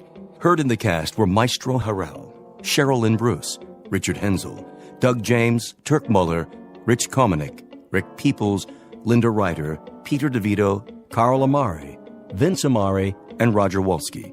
To learn more about the Twilight Zone radio dramas and to obtain audio cassettes and CDs of these programs, visit our website at twilightzoneradio.com. The producers of The Twilight Zone wish to thank CBS Enterprises, Carol Serling, Dennis Etchison, Dick Brescia Associates, Claire Simon Casting, Don Longo, Terry Jennings, our sponsors, and our radio affiliates for helping make this series possible. This copyrighted radio series is produced and directed by Carl Amari and Roger Wolski for Falcon Picture Group. Doug James speaking.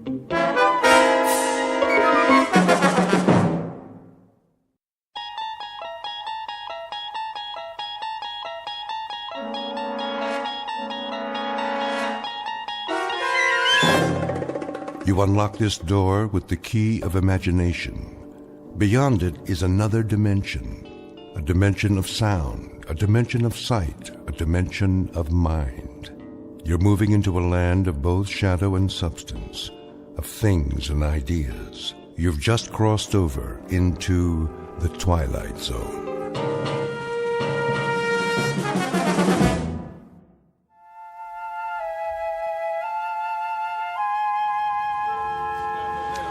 All right, you got me.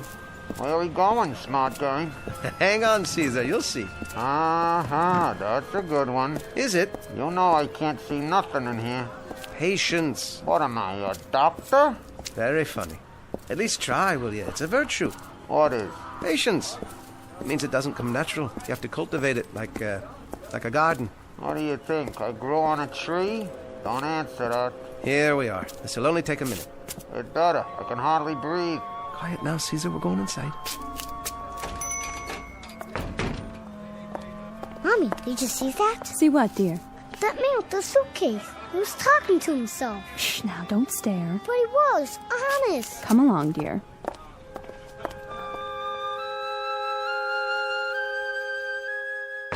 Hi there, Freddie. Oh, hello, Mr. West. Every day. Hey, look at all the TV sets and the watches. Is that a Rolex? Only a knockoff, I'm afraid. Something I can help you with? Well, now, the question is, can I help you? And you know, I might be able to do that little thing, seeing as how business is booming. Looks can be deceiving. What have you got for me today, Mr. West? Patience, my boy. I'll just be putting the case down, if you don't mind. Not on the counter, please. It's glass. Oh, yes, of course. Hey, take it easy. Quiet, Caesar. What's say? Oh, nothing. Nothing at all. Now, where is it? Ah, right here in my pocket. Feast your eyes on this. Did you ever see such a timepiece? Well, to be honest... Been in the family for years. $3.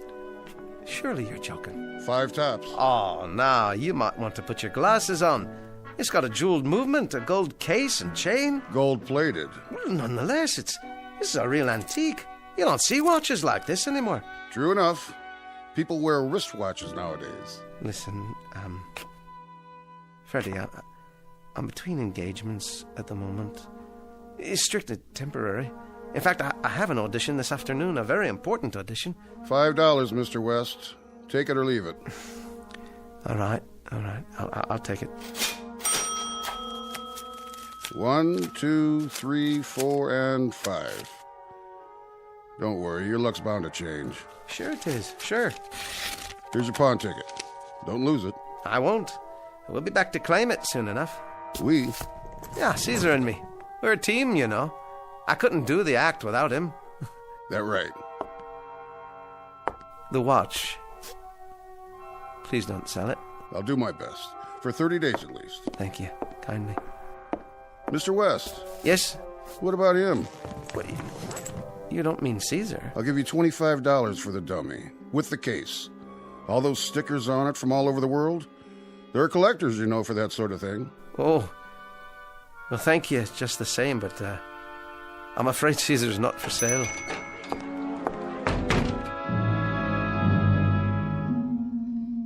Mr. Jonathan West, ventriloquist, comedian, and master manipulator of a dummy. A small splinter with large ideas, very aptly named Caesar. A wooden tyrant with a mind and a voice of his own. Only a few minutes from now, he'll do his best to talk Jonathan West into a brand new act to be performed exclusively in the Twilight Zone. And now, The Twilight Zone and our story, Caesar and Me, starring Jason Alexander, with Stacy Keach as your narrator.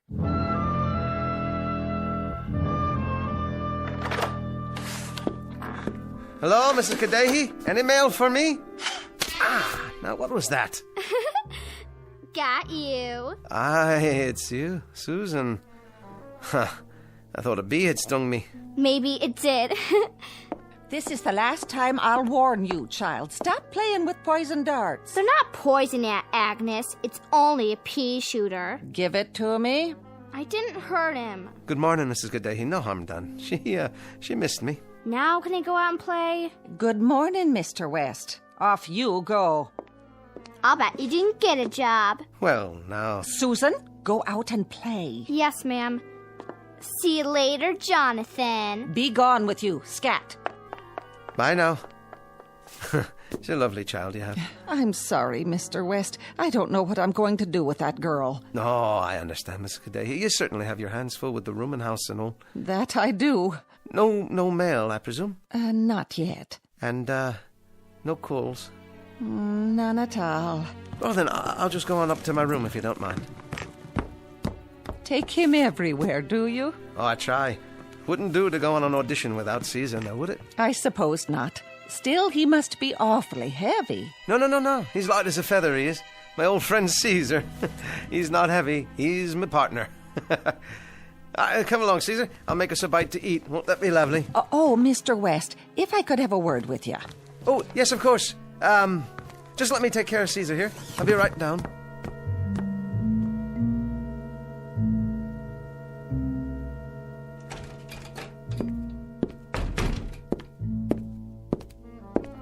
Well, there we are.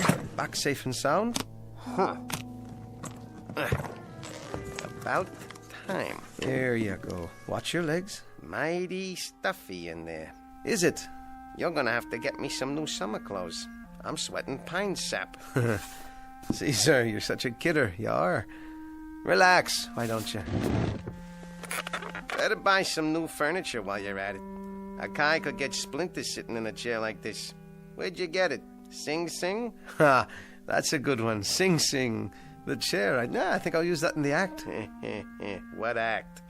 I ain't seen that audience since they invented vaudeville. Here's your slippers. I'll just pull them on for you. Yeah. Ain't you forgetting something? What's that? Oh, no. I didn't forget, Caesar. Here's your copy of Variety so you can keep up with the show business. This is last week's. Is it now? Well, no. You see, the subscriptions run out. I've been meaning to renew it. See that you do. All right. I'll fix us some lunch. How's that sound? The least you can do. A guy deserves a little comfort once in a while. Well, that he does. Let's see here. Well, looks like it's soup today. Is that all you got? I'm afraid it's all that's left, Caesar. But don't you worry. We'll get a booking any day now. We'll be headliners, yeah? Just like you and that other guy used to be. Only I won't skip out on you like he did. You better not. Or I'll... No. No, I won't run off with some girlie and leave you sitting in a pawn shop window. No, sir. You can count on me. It's you and me, pal. Forever. You got that right. The soup will hit the spot. Just a light lunch, you know what I mean? My mother used to say, never eat too much when you're hot and tired. Why don't you stop kidding yourself, buddy? How's that, Caesar? Face it. You're finished. Now, why would you go and say a thing like that? Because I can read the handwriting on the wall. You're going nowhere fast. No, but I told you, Caesar, we've got an audition this afternoon. Today's the day. I can feel it. We're going to knock 'em dead. Yeah, bore 'em to death. No. You'll see. Wait till they hear the new material. We'll be going in a few minutes, just as soon as I put on my tie and comb my hair. Wash your face while you're at it. You look like something the cat dragged in. Right. Good idea. It feels much better. Who's that? It's you, Susan. You know, you really ought to knock first. I don't have to. This is my aunt's house. Well, just the same. Show me how to make him talk. Well, I'd like to, Susan, but we're on our way downtown. Show me. Oh, we've got an appointment, a very important appointment. An audition. Just do it once, Jonathan. The part where he laughs, I want to see what you do with your fingers to make his head move back and forth. Okay, Susan. Where are you going? To the mirror. I have to put on my tie. But you can't do it from over there. Sure I can. Just you watch. Caesar, what did the lady say she'd do with you if you misbehaved? She said she was gonna slice me up into a Venetian blind. And what did you say? I said, oh, you make me shudder. There. How's that? I didn't see your lips move. That's right, you didn't. I'm the best there is. If you're so good, how come you can't get a job? All that's about to change, young lady. This very day. You said that before. Susan, where are you? You better run along. Susan! Coming. You won't get the job, I bet. Oh, now, Susan. Keep that brat out of this room. Don't listen to her, Caesar. You'll see. Today, we're gonna kill him. Now, Mr. Miller? Anytime. All right, then. If you're not ready... No, we're ready. Okay, Caesar. Quit stalling. Hello, Caesar. Hiya. I heard a new one the other day. That's a surprise. I wonder if I told it to you. Is it funny? Yes, as a matter of fact. Then you didn't. Oh, hey, Caesar, I think I met your father the other day. Where? In a toothpick factory. Get out of here. Oh, excuse me, Caesar. It was a chopstick factory. A chopstick factory? Or was it your mother? I thought you were the straight man. Well, Caesar, at least I can stand up straight. I'd like to see you stand up if I stick my mitt in your back. Oh, sorry, didn't mean to hurt you. Just watch what you're doing with those fingers, all right? Don't know where they've been. Well, let me give you a hand. A hand, you see? He said... Is the microphone on? It's on. Would you like me to run through the juvenile delinquent routine? It's very funny, if I do say so. That'll be all. But you haven't heard the last part? No, but I've heard the first part, and it's more than enough. We'll be in touch. Oh. Okay, Mr. Miller, I'll leave my phone number, if it's all right with you. Sure thing. Next. Must have had a fight with his wife this morning. Or maybe he got a new hearing aid so he could hear your crummy jokes. Come on, Caesar. We're going home.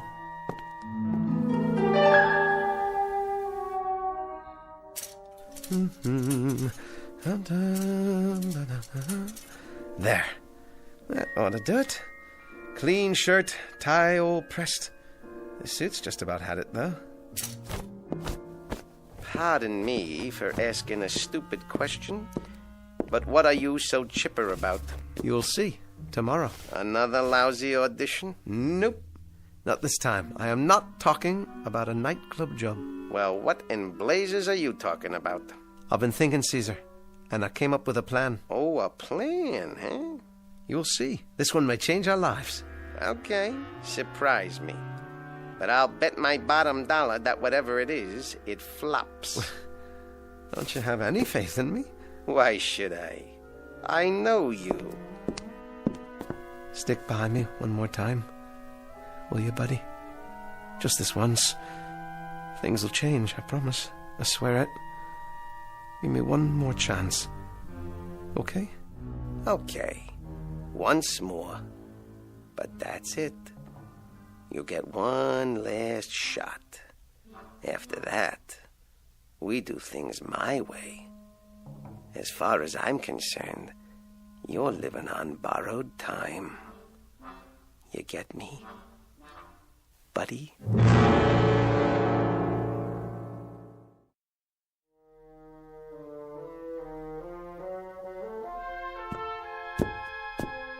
Good morning, Mrs. Gaddahi. Yes, it is. Oh, Mr. West. There's something I'd like to talk to you about. I know, Mrs. Gaddahi, the rent. I'm sorry to mention it. Well, you'll be pleased to know I'll be able to straighten it out this evening. Oh, that would be very nice. Yes, indeed. I've made a decision. I'm going to look for a day job. Really? Something temporary, you understand, until the show business picks up. I think that's a splendid idea. In that case, as long as you're in this frame of mind, maybe I can help. I've been saving something for you. Here, take this card. Card? My cousin's. He works at an employment office. You don't say. Active employment agency. If we can't place you, there are no jobs. It's clever. Well, thank you, Mrs. Gaddahi. You're a living doll. You're welcome, Mr. West. It's not far. You can walk there from here. Just turn right at the first corner, then go 5 or 6 blocks. You can't miss it. Yes, of course. Well then, I might as well go there right now. Why not? First stop of the day. You do that. And good luck, Mr. West. I really mean it. The very best of luck to you.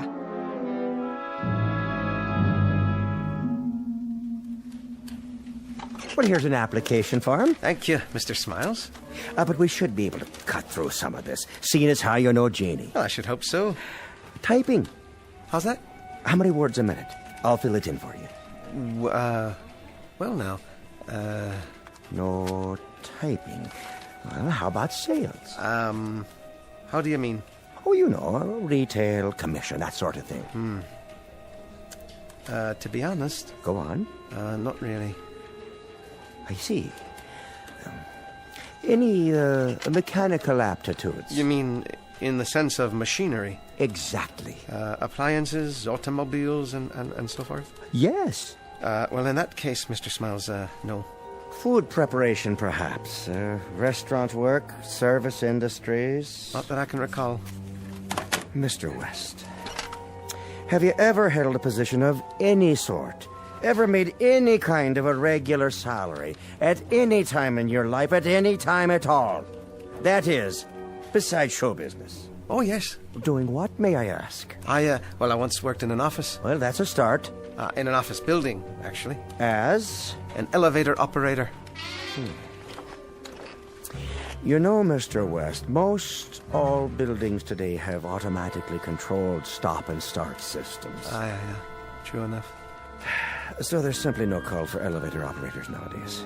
No, of course not. There wouldn't be, would there? I'm sorry. There's nothing I can do for you right at the moment.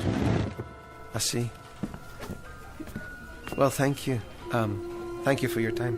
But if you'll leave your name with the receptionist, I'll be in touch. Yes, I'm sure you will.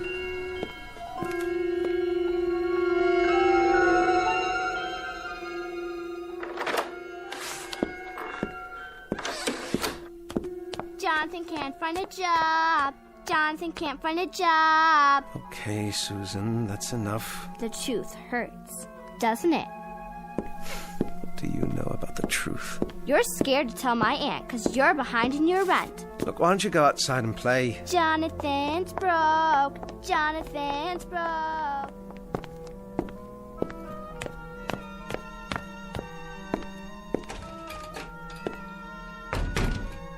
Well? Well, what? I see. It's like that, is it? I told you so. Please, Caesar. Now what? I don't know. No matter what I do, it doesn't work out. What else is new? If I could just get some money together. Not much. Enough for the rent and some food. Then I'd be able to think clearly without these pressures. Just a little money for rent and food, huh? Chump change. Is that all you want out of life? Right now, that'll do. You're a clod. You're a real potato head. I try. I'll give it my best. Your best stinks. I can't even remember my lines anymore. I shake so bad my lips move. Tell me something I don't know for a change. That's it. Caesar, I'll give up. I've had enough. I'm the one who's had enough. Get that through your thick skull. You? Let me spell it out for you. The cold, hard facts. I think I already know. This is the way it's gonna be, and what you're gonna do. Save your breath. I'm a failure. Will you shut up and listen? There are more ways than one to skin a cat. Meaning? You dummy. I'm talking about money. Cash. Moolah. There are other ways to get a hold of it. I've tried everything. You have not tried everything. Now dummy up while I lay it out for you.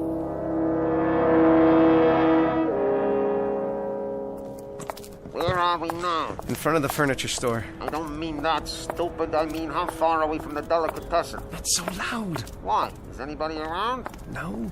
And follow the plan.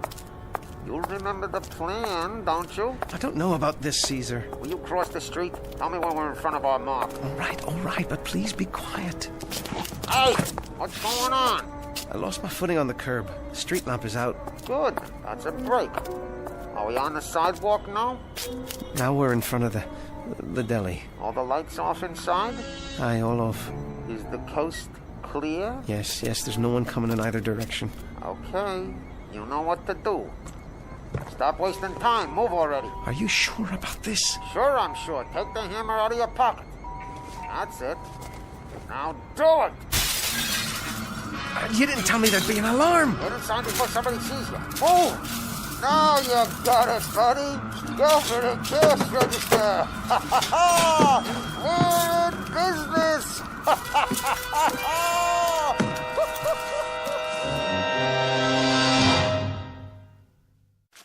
83, 84, 85. There you are, Mrs. Kadehi, all paid up. Oh, my. Isn't it nice to pay one's bills? The nicest, Mum. The best way to start a grand new morning. Better count it again, Aunt Jean. Now, no need for that. I don't trust him. See if it's real. Now, Susan, be a good girl and go tidy up your room. Don't be fresh to Mr. West. He made a new start in life, haven't you, Mr. West? Sure enough. A new start.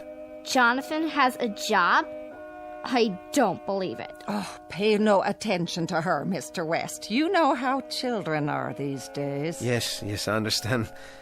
Now, if you've no objection, I'll be going on to my room. I want to get these groceries put away. Surely. See you later, Mr. West. No doubt.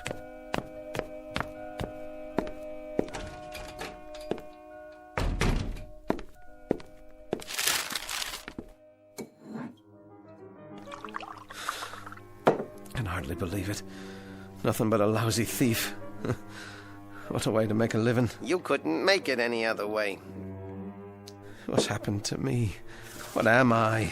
A no-talent guy who throws his voice. It's worse than that.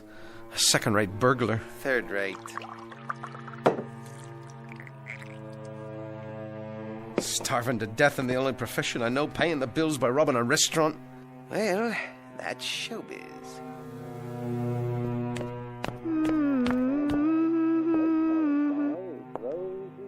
Jonathan?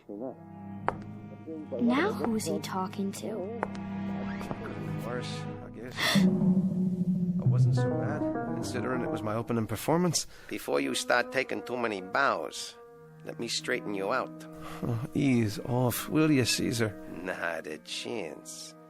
You're running out of time. Let me spell it out. You act penny ante because you think penny ante. That's the story of your life. From now on, you're gonna listen to me. We're moving up to the big time. Big time? Last night was just for openers. Tell me something. Your dream was always to play the palace, right? Well, sure. Okay, buddy. Stick with me. Get ready. For what? You're gonna play the palace after all. From now on, you're on top of the bill. Strictly big time. The way you make it sound, I don't know if I like it. Oh, you'll like it, all right. You're gonna be a star, buddy boy. Nothing but first class all the way. Top of the world, pal. Top of the world.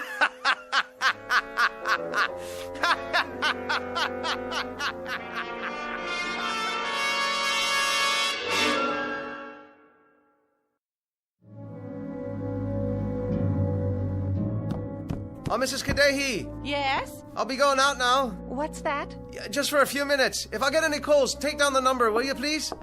Surely, Mr. West. Have a pleasant afternoon.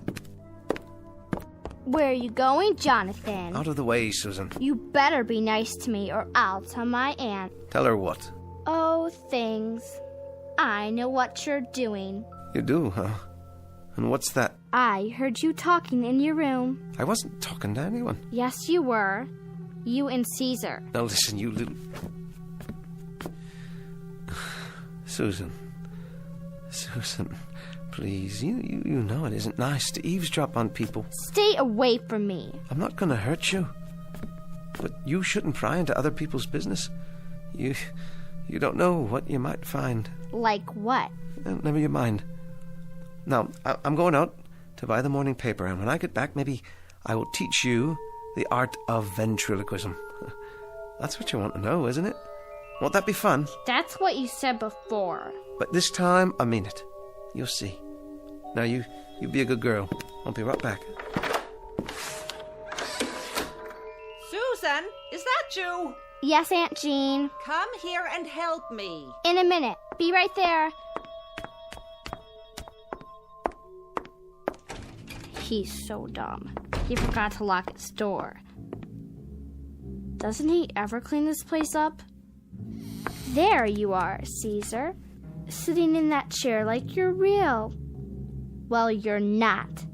You're a dummy. Where'd you get that cigar? Don't you know there's no smoking? I'll get rid of it for you. Look at your little clothes in the closet. Think you're pretty smart, don't you, Mr. Stuck-Up? You better answer me or I'll wreck all your stuff. Come on, say something. I dare you. Uh-oh, here he comes. Well, just you wait. I'll be back. I know you can talk. I heard you. Hello, Jonathan. Susan. I gotta go. Wait a minute. You weren't in my room, were you? Let go of my arm. You're hurting me. Why's the door open? I'll tell my aunt. Didn't she teach you to stay out of other people's rooms? What were you doing in there? Wouldn't you like to know? You little brat, tell me. Why don't you ask him?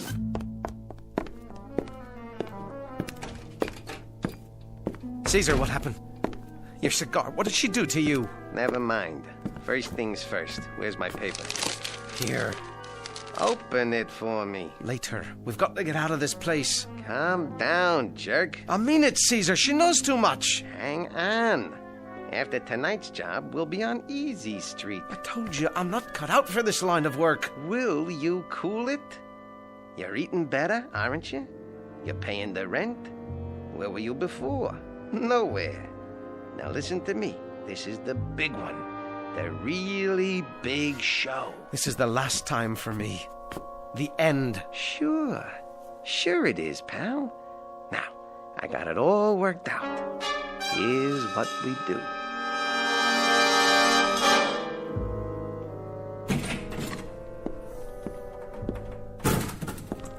All clear so far. There's nobody in the club. And get a move on. Where? Mike, I told you, the front office.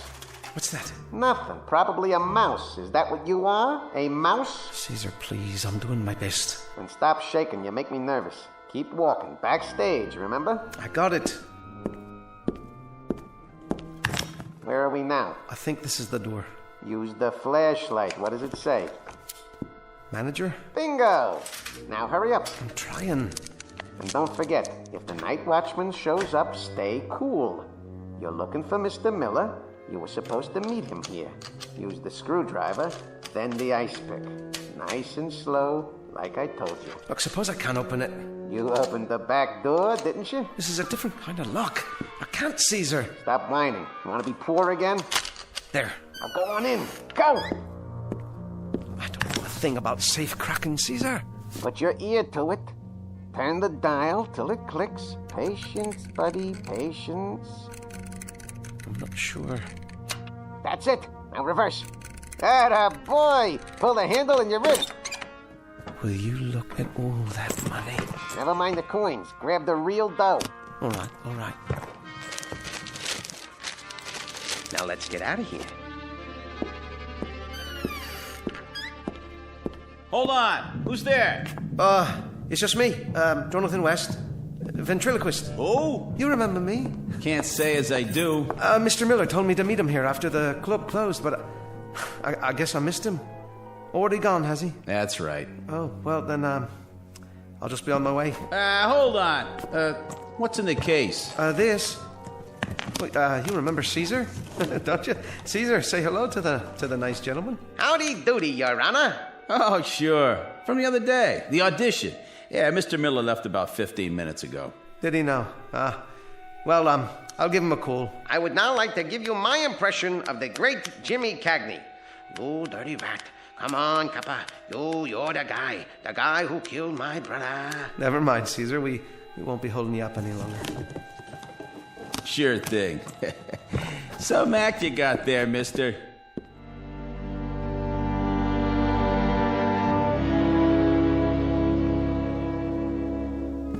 Ain't you gonna count the money? That was close. Too close. What are you doing? You're not going to bed, are you? The night's still got braces on its teeth. I'd feel a whole lot better if that watchman hadn't shown up. Stop worrying. I'll cover for you. I'm your alibi. But if he reports me? Not you, pal. Us. We're a team. I'm behind you all the way. Sure, I know. But what if... Shut up about it already. All right, you want to turn in? Go ahead. Get your rest. You're gonna need it. Tomorrow's a whole new day. We'll be living the high life from here on out. Here, Susan, eat your breakfast. Aunt Jean? Every bit of it. Aunt Jeannie, can I see the paper? You can read the funnies later. Not the funnies, the front page. Now, what would you want to see that for? Drink your orange juice. If I do... No deals. You're a growing girl. What's this? Karaoke club robbed last night. Thieves loot manager's office. Saints preserve us. It's just as well you don't read the paper, child. How are you coming with your eggs? Susan? Susan?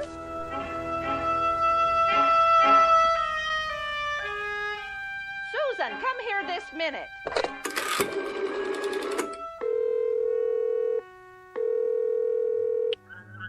Hello? Police department? You better come quick. I know who robbed the karaoke club last night.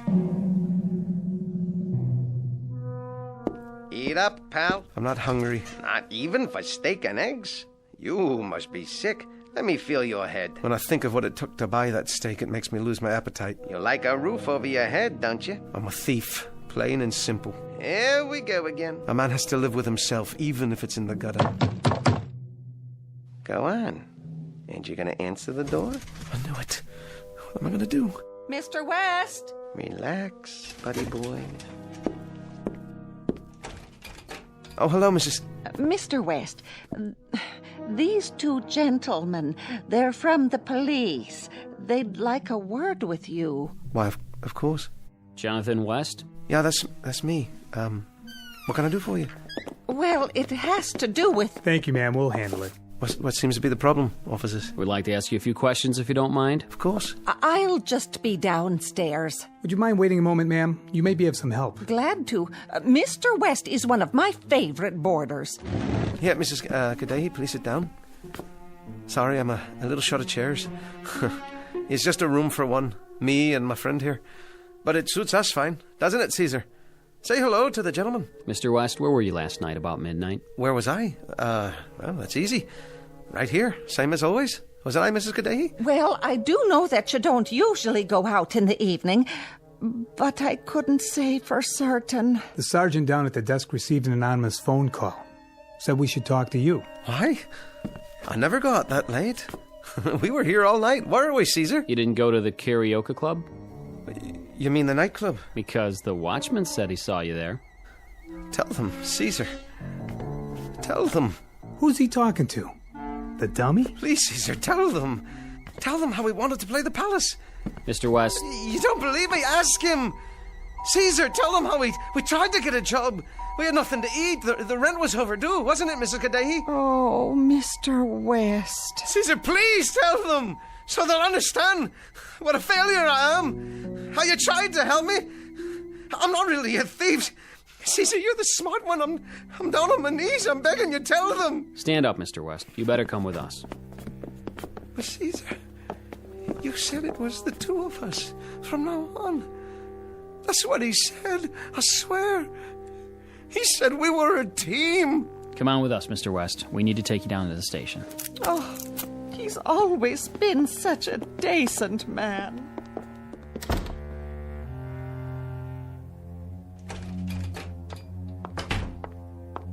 He's a no-good crook, isn't he, Caesar? Come on. You don't have to pretend. I won't tell, I promise. Look at this mess. Who's going to take care of you now, Caesar? Okay, go ahead. Act like you don't hear me. I don't care. You won't even turn your head or blink your eyes. All right, be that way. Just remember, I know you can talk, 'cause I heard you last night. Psst. Hey, you. Caesar?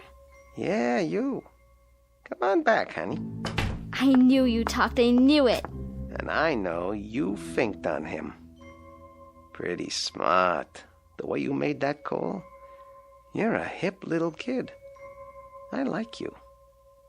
Lean down. I want to ask you something. What? You like living here with your aunt? That's a stupid question. I bet you'd like to run away from this flea trap. Okay. Listen. From now on, it's you and me. We'll go to New York. I'll show you the bright lights. I know where the money is. What do you say? Well, you are kind of cute. Don't forget the suitcase. It's a deal, Caesar. Come on. Just you and me, kid. The big time. We're a team, see? A team.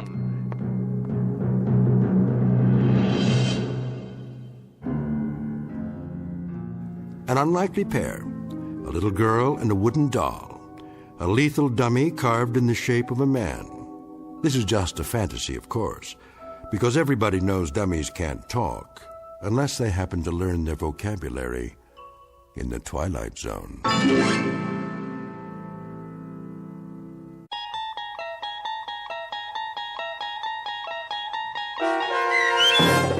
Caesar and Me, starring Jason Alexander with Stacy Keach as your narrator, was adapted for radio by Dennis Etchison and written for The Twilight Zone by Adele T. Strasfield. Heard in the cast were Zanny Laird, Meg Thalken, Rich Komanek, Lisa Joyce, Jeff Lupetin, Doug James, Roderick Peoples, C.J. Amari, Lynn Foley, and Carl Amari. To learn more about the Twilight Zone radio dramas and to obtain audio cassettes and CDs of these programs, visit our website at twilightzoneradio.com. The producers of The Twilight Zone wish to thank CBS Enterprises, Carol Serling, Dennis Etchison, Claire Simon Casting, Terry Jennings, XM Satellite Radio, Sirius Satellite Radio, our sponsors, and our radio affiliates for helping make this series possible. This copyrighted radio series is produced and directed by Carl Amari and Jason Mallow for Falcon Picture Group. Doug James speaking.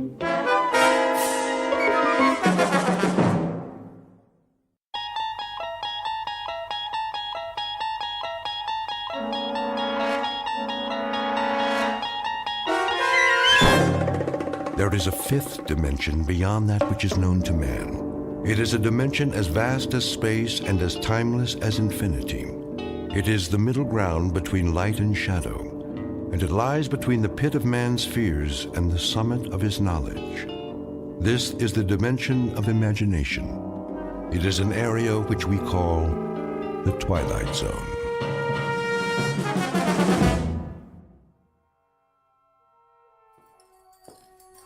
Let's get going.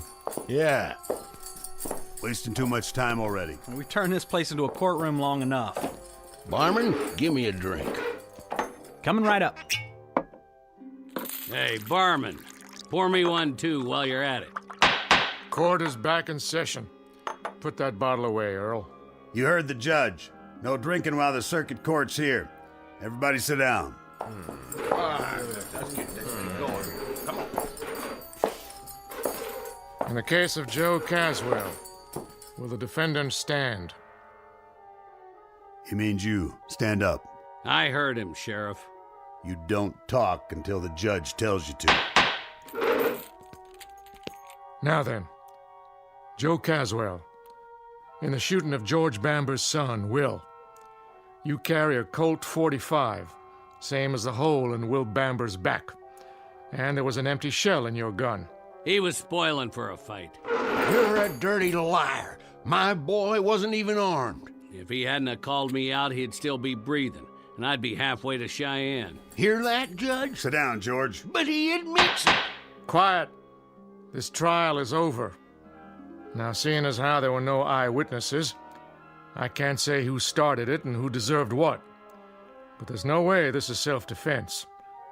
And it's not the first time you've been in circuit court. I've seen you too many times, Caswell. Fighting, thieving, drunk and disorderly, running horses off somebody's spread, and most of the time, folks end up dead. Too many times, mister. You've had your chance and then some. Well, this is the end of the trail. Do you have anything to say before I pass sentence? I never back down from any man, no matter who he is.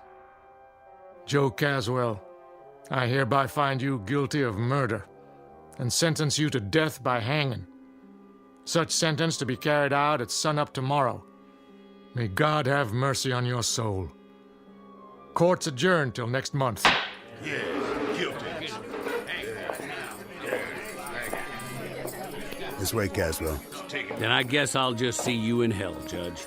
We'll have a drink on it, you and me. Drink? Yep, I'm mighty thirsty myself. I was here first. No, you weren't. Take your turn, boys. Everybody gets served. Now, who's next?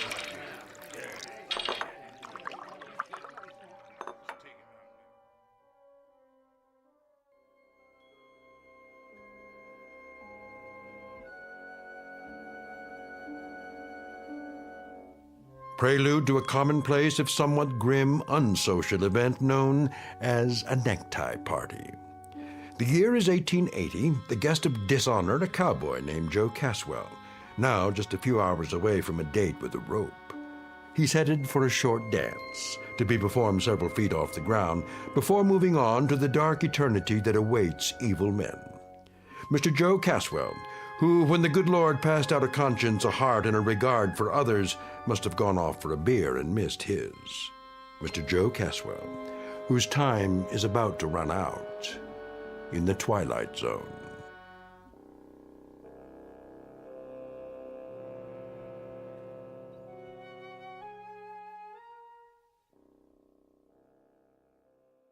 And now, The Twilight Zone, and our story, Execution, starring Don Johnson, with Stacy Keach as your narrator.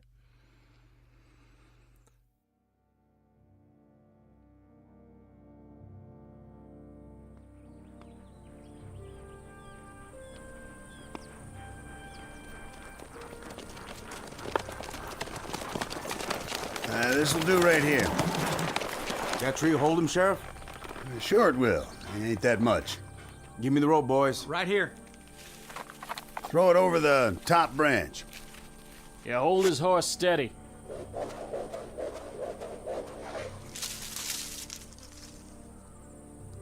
I made the knot real good. Yeah, he did. It's a big one, too. You did fine, boys. Though I walk through the valley of the shadow of death. Reverend. Shut up, Caswell. I shall fear no evil. No need, Reverend. I ain't interested in any prayers. And your immortal soul. Are you interested in that? It's my immortal neck I'm concerned about now. It's your pleasure to see that it gets stretched a couple of feet. And since that book of yours ain't gonna stop it from happening, I'd as lief make this short and get it over with. Go ahead, then. I'm finished. Judge? You got any last words, Caswell? What would you like to hear? It's up to you. Then I'd like to say something about the young man I put a hole in. Yes? He had too much mouth and not enough brains. Why, you... And I'd invite him out again this morning if I had to do it all over again. You shot my son in the back, Caswell, which is a long country mile from an invitation to a showdown. If that's all you got to say, I got this to add. I'd like it to take a while. I'd like you to feel it, Caswell. The more you kick, the more justice I figure there is in the world. I'll do a jig for you, Papa. Just like a puppet. With my hands tied behind my back. How's that? Now, can we get it over with? All right, put the noose around his neck.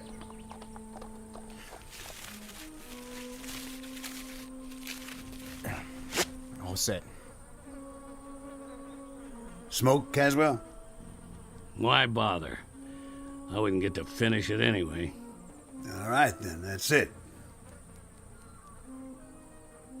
By the authority vested in me... Hurry up!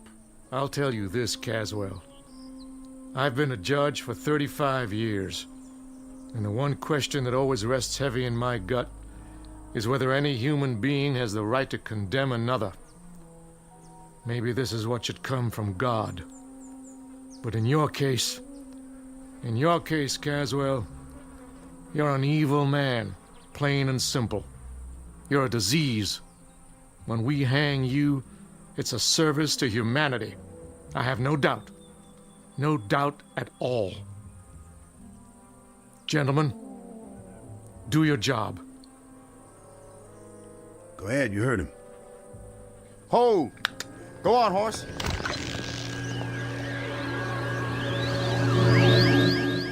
What in the... Where'd he go? He was here, and then, just like that, he... Oh, my dear God. I tied the rope around his neck. It was tight, I swear.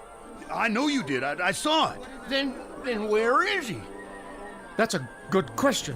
What happened to him?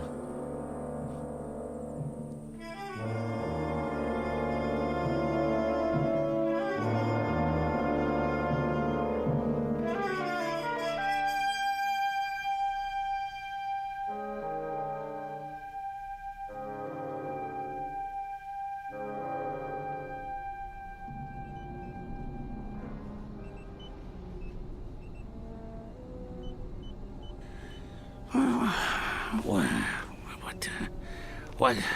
Stay down. Who are you? Just try to relax. You're going to be all right. Where am I? A long way from home, old friend. A very long way. I ain't outdoors no more. No, you sure aren't. My name's Dr. Mannion. You're in my lab in New York. How'd I get here? That, I'm afraid, will take some explaining. Is it day or night? That hardly matters. The truth is, it's more than a full century after your last moment of consciousness. But how? By this, an invention of mine. I wasn't sure it would work, but now I have the proof. I gotta get out of here. I suggest you stay where you are. You're in no condition to go anywhere just yet. Can I get you anything? A drink of water? What's that contraption? A time machine. Pretty big for a clock. I wouldn't expect you to understand. What's happened involves principles of physics you know nothing about. A few minutes ago, you were inside this machine. Where's my horse? Well, it's just large enough for a man. It brought you here from where you were. You mean Montana territory? Yes. Yes, I suppose that's right. I'd have to check the coordinates.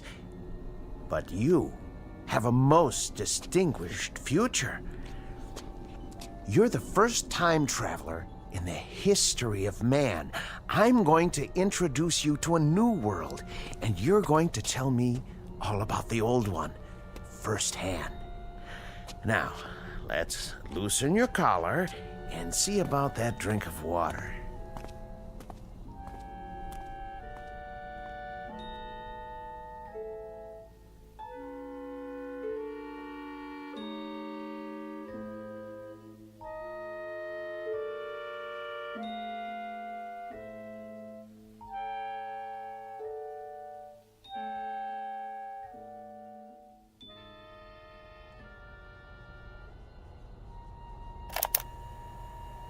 Continuation of the previous entry.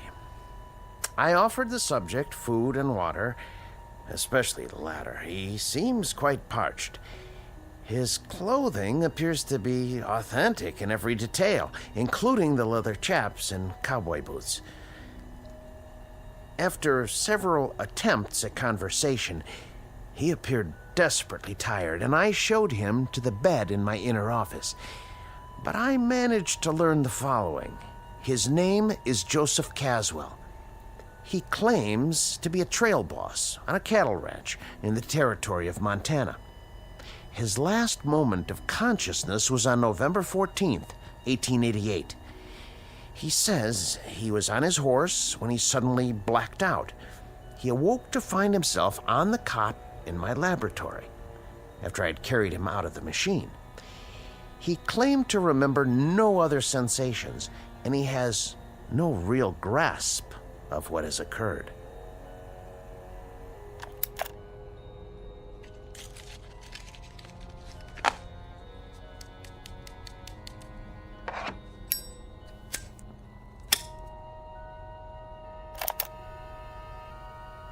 There's one disturbing point. The marks of a rope are etched deeply into his neck. He offers no explanation for this. And I have one other observation, hardly scientific. I don't like his looks. I don't like the face or the eyes or the expression. The overall appearance is disquieting, even disturbing. I can't escape the feeling that I've taken a 19th century primitive and transported him to a modern-day jungle. Heaven help whoever gets in his way. That's all for now.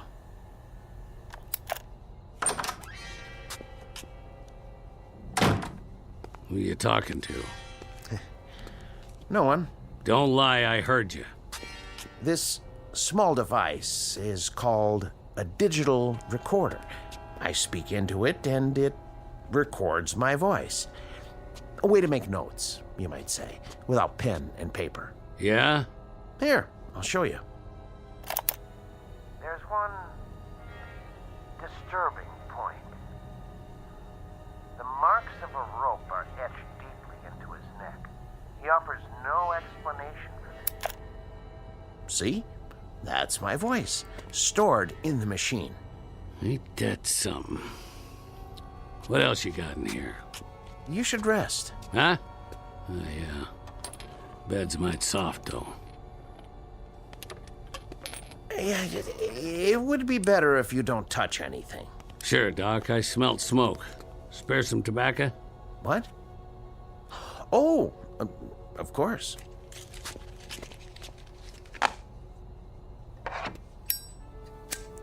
Look at that. Fire right out of the air. Just a cigarette lighter. It's not magic, I assure you. Look. On, off. On, off, huh? Mighty slick. Here, take it. Go on. What else? I thought you were tired. Yeah, plenty of time to sleep, plenty. I want to take a look at the world out there, see things like you showed me in those picture books. Carriages without horses and buildings that go up in the sky. Oh, they're out there, Caswell. Things you've never seen before. Then let's get to it. No hurry. It'll all take some getting used to. Things you can't imagine. I'm ready. All right. What are you doing? Just pulling the cord on the drapes so you can get a better view. Huh? Ta-da! Now, look out the window. What is that? New York City. Just as I told you. Make the noise stop. Here, settle down. Must be quite a shock for you. Where'd all those lights come from? That is what night looks like now, in the big city. But not everything's changed. Like what? Ideas, Caswell. Concepts like right and wrong. I know about that. Do you? I had a deputy sheriff in Dodge City try to beat the difference into me with a wet rope. I know all about right and wrong. And what about justice, Caswell? What about that? I'm supposed to know about justice? More than most men, probably. Right and wrong, they could try to beat into you, but justice... Those marks came at the end of a rope, didn't they? Don't you worry about my neck. That's where you were when I reached back in time. You were at the end of a rope, weren't you? 6 or 8 feet off the ground, and I got to you in that one fraction of a second before your neck was broken. When you're dangling at the end of a rope, it don't matter whether you're 1 foot off the ground or 100. You're just hanging there. Seems like it ain't ever gonna end. You were hanged because you killed someone, weren't you? A whole territory full of them. I stopped counting after 20. 20 men? Yeah. They all had it coming. In that case, I'm going to have to send you back. Back? To where you belong. To the very same moment, if I can. And that'll be justice, huh? I died once already, mister. I've been to hell. You try it sometime. Try getting your head put in a noose.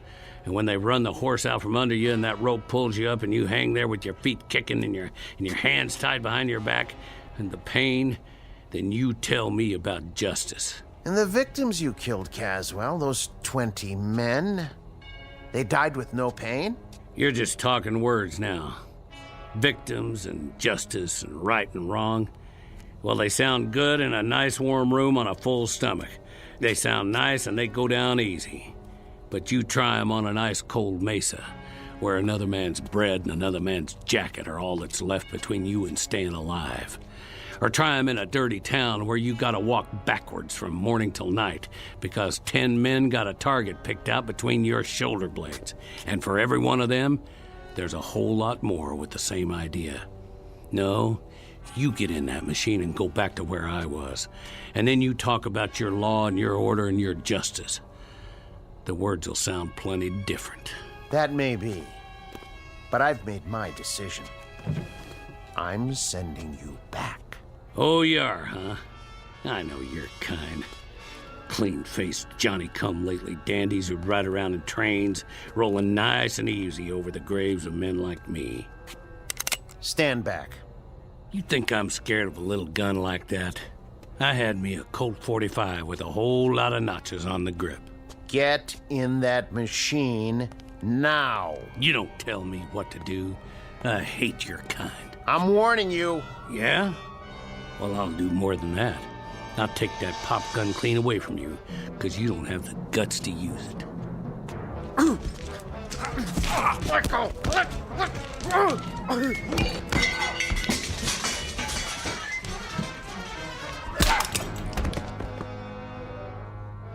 Don't you ever draw on me.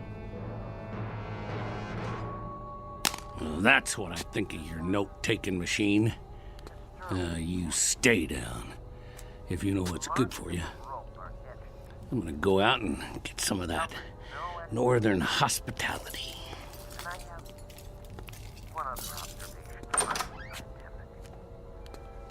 I don't like his looks. I don't like the face or the eyes or the expression. The overall appearance is disquieting, even disturbing. I can't escape the feeling that I've taken a 19th century primitive and transported him to a modern day jungle. Heaven help whoever gets in his way.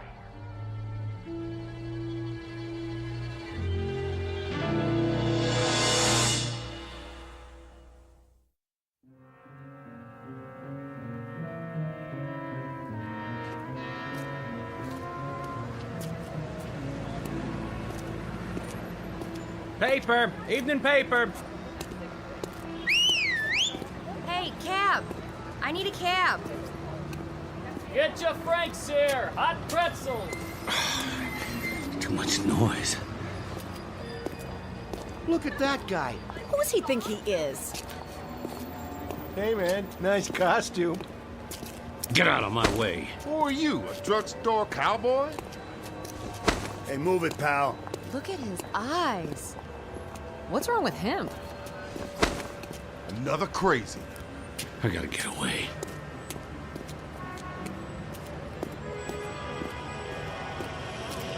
Are you still there? Honey, we can talk it over, can't we, honey? Don't you hang up on me. Don't you dare, you rat. Let me in. Let me in. I'm making a call. Do you mind? Get out. Take your hands off me. Right now. Okay, I'm going. What are you, nuts? I can't think. With all that noise. What happened? That man, he threw me out of the phone booth. He looks dangerous. I'm calling the cops. Stop it. Stop it!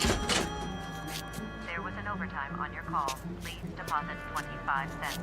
Who's talking to me? Who's talking to me? Where are you? Please deposit an additional 25 cents. Shut up!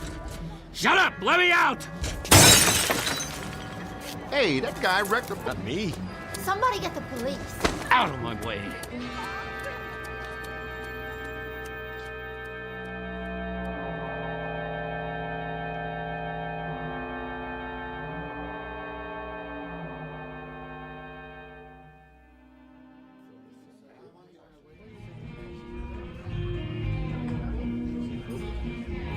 Hey, Artie, another draft over here? Coming right up.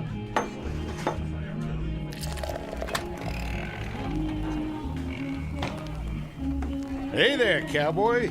You from the village people? What'll it be, pal? Make it stop. Something wrong? Too much noise. Too much noise. You mean the music? Whoa, now. Hey, what are you doing? Put the gun away. I said, make it stop! Something tells me we better get going. Excuse me, Artie. We need some fresh air. Yeah, that's it. Gonna be an expensive evening, pal. What? That'll cost, plenty. It was too loud. Hey, look, buddy, I don't want any trouble. But if you don't pay for it, I'm gonna have to. It's worth a bundle, too, so... Whatever cash you got on you, a credit card. No checks, though. Give me a drink. Hey, easy, pal. Right now. Sure. You want the bottle? Here you go. Something wrong? No, nothing, pal. Not a thing. Good. With that gun sitting there, you could tell me it was high noon on the 4th of July and we were fishing for whales off a canoe, and I'd say you was right as rain. How's the whiskey? I can give you the good stuff if you want. What is that thing? That thing? In the corner. Where'd the music come from? It's a jukebox. Just a plain old jukebox. You been in Stir, buddy? Stir? Up the river? What river? The big house. Jail? Yeah, I've been in jail lots of times. Matter of fact. But I got out. You sure did. This last time, though. I'm trying to remember. Well, you take your time now. There's no pressure. Matter of fact, why don't you just mosey on out? Have yourself a nice hot bath. You got baths? Not here, but you can get one almost anywhere. Try the Carlton Arms. Rooms don't cost much. I just need sleep. That's what I need. There you go. Some quiet and some shut-eye. Sure, I understand. It's crazy out there. That it is. All those things running around. Which things is that now? With the wheels, carriages with no horses. You mean cars? They make all that noise. Worse than a herd of cattle. There's too many of them nowadays, that's for sure. It's like thunder all the time, and lights everywhere you look, going on and off, and... Well, that's life in a big city. You know what you ought to do. Move out of Manhattan. Go on upstate, in the country, where you can get some peace. Yeah. Catch a train. Like to do that myself one of these days. Where's the station? Well, you can go out of Penn or Grand Central. But first, take my advice. Get some sack time. Have yourself a good night's sleep. Things will look better in the morning. I already tried that. Take a bottle with you. On the house. Take 2. It'll help you sleep. Go on now. Carry these home and... What's that? Where? On the wall. Just a flat-screen TV. You know what that is, don't you? Looks like a window. Yeah, that's what it is. A window. You can see whatever you like. Take your pick. Got all kinds of channels. Here, I'll give you a demonstration. What do you want to watch? You like this show? Well, it's okay by me. I'll turn it up for you. Not too loud. All right, hombre. I'm giving you a chance to draw. You better make your move. Missed. What'd you do that for? He drew first. All right, cowboy, that's it. You gotta pay me for the TV, too. Police! Police!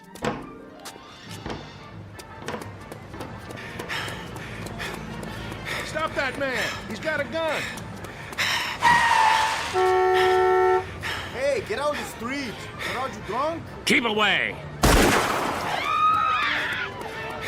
Did you see that? That guy shot the taxi cab. Wait, here comes the mounted police. He'll stop him.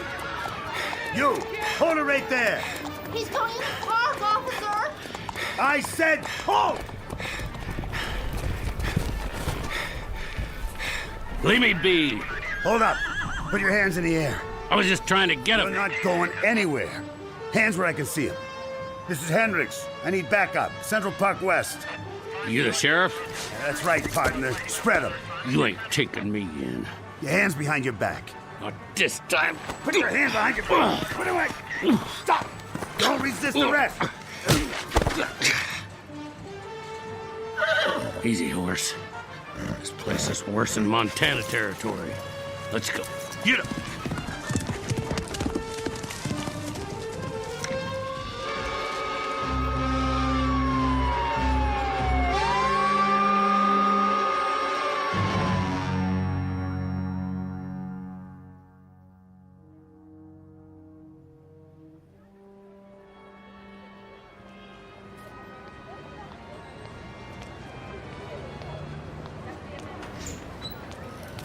Evening, sir. Evening. I'll get the door for you. Thanks. Sir? Yeah. Are you a tenant? Me? I haven't seen you before. I just have to drop something off. Which floor? What? Most of the offices are closed now. Oh, yeah, I know that. Except for Dr. Mannion. Right. He likes to work late. Stays all night sometimes. Mannion? Yeah, that's it. I have to drop something off for Dr. Mannion. He's still here? Maybe. Maybe not. What does that mean? Never can tell. He could have gone down the back stairs. Worth a try. How's that? I say I'll see if he's still here. 3rd floor. You can't miss it. Thanks.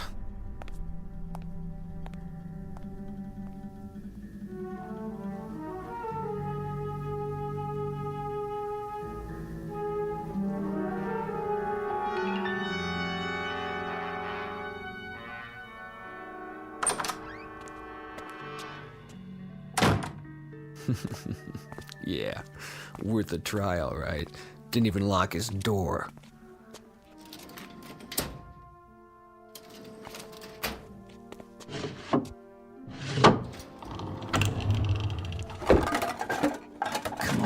Come on, where's the cash box?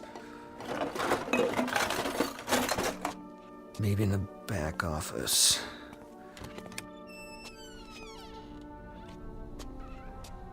Gotta be a wall safe somewhere. What in the...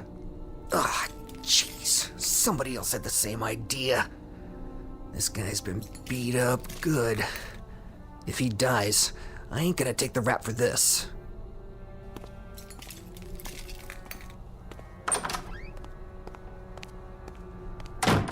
Doc. Hey, Doc. Doc, wake up. You gotta help me. I can't make it here. Just move away from the body, cowboy. Who are you? Me?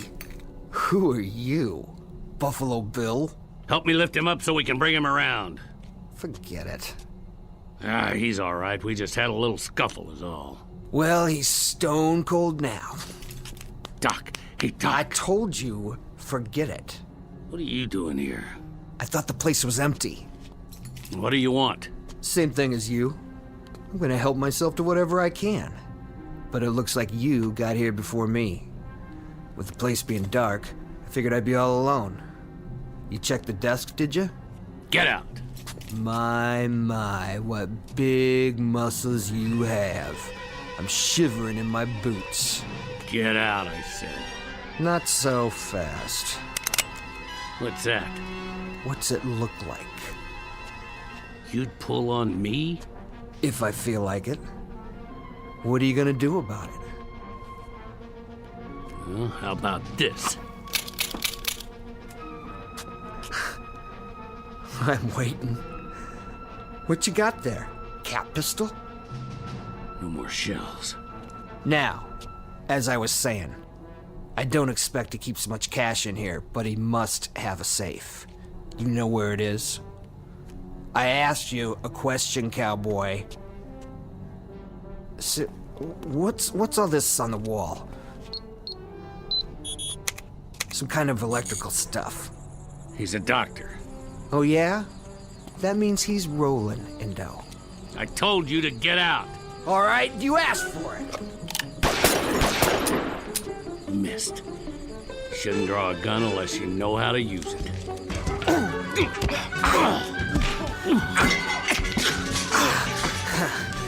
I don't need a gun. I got my bare hands. Sure, cowboy. Once I choke the life out of you. How do you like this? Window cord around your neck. Feel good? Huh? Huh? Can't fight if you can't breathe. And your time's just about run out.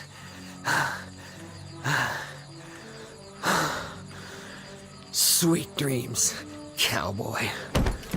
Now, get my gun. Go down the back stairs. Wait a minute. Didn't see that. What's in there? Some kind of secret chamber. Maybe that's where he keeps his dough.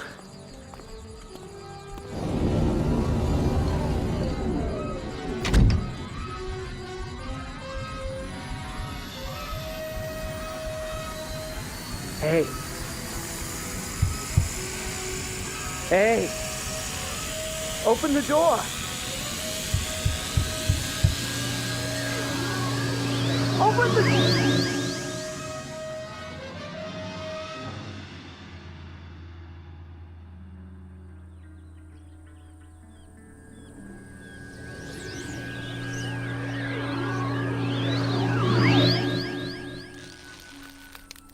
Hold it.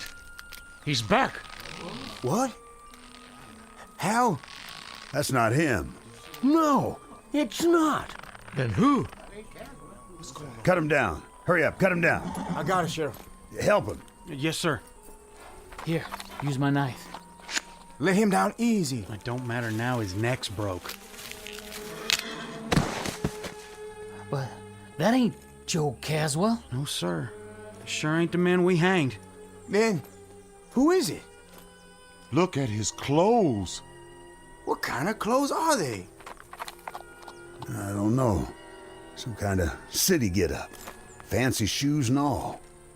Then who is he? It's not Caswell, Reverend. It's a stranger. Someone I've never seen before. Me neither. I put the noose around his neck myself. Around Caswell's neck. I don't know who this is. What kind of devil's work is this? I don't know if it is the devil's work. Did we hang an innocent man, then? I hope not. I pray to God not. Amen. Put the body across one of the horses. We'll take him back to town for now. Yes, sir.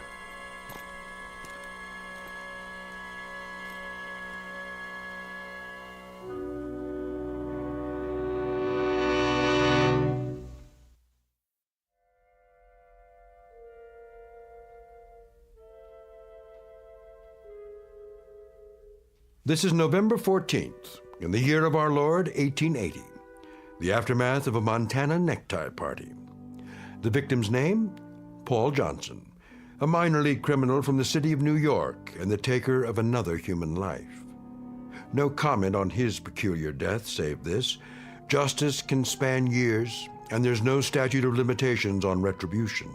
It can happen in an instant or across centuries, which is really the same thing in the Twilight Zone.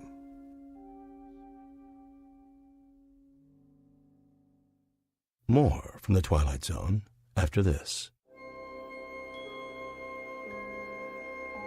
Hi, this is Carl Amari, producer of the Twilight Zone radio dramas. I'd like to take a moment to tell you about our official website at twilightzoneradio.com, where you'll get the latest news and information on these Twilight Zone radio dramas. Plus, at twilightzoneradio.com, you can digitally download 3 free episodes or any of our episodes for only $1.95 each. In this age of ever-changing technology, we've decided to make these episodes instantly available to you by making the Twilight Zone radio dramas a digital download-only series. This means that this series will no longer be offered on CD. The CD collections at our website are now being offered while supplies last at buy one, get one free. So be sure to get your favorites before they're sold out. Be sure to visit us often, and I'll see you in the zone.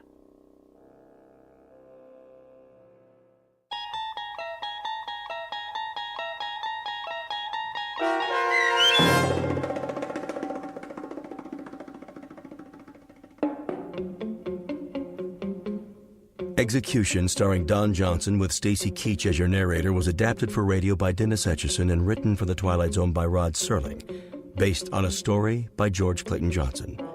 Heard in the cast were Joby Cerny, Terry Berner, David Darlow, Norm Waddell, Richard Hensel, Rick Arthur, Rick Peoples, Brandon Els, Oksana Fedanushin, DJ Howard, Sarah Court, Carl Amari, and Karen Anglin. The producers of The Twilight Zone wish to thank CBS Enterprises and the Rod Serling Estate for making this series possible. This copyrighted radio series is produced and directed by Carl Amari for Falcon Picture Group and Westwood One. Sound design and custom Foley effects for The Twilight Zone by Cerny American Creatives Bob Benson, Craig Lee, Matt Sorrow, Tim Cerny, and Todd Beyer.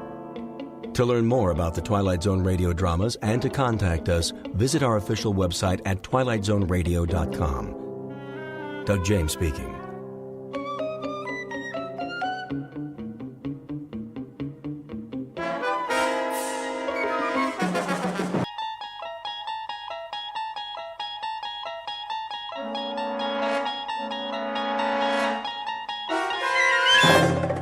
You unlock this door with the key of imagination.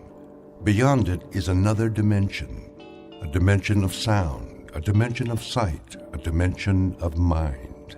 You're moving into a land of both shadow and substance, of things and ideas. You've just crossed over into the Twilight Zone.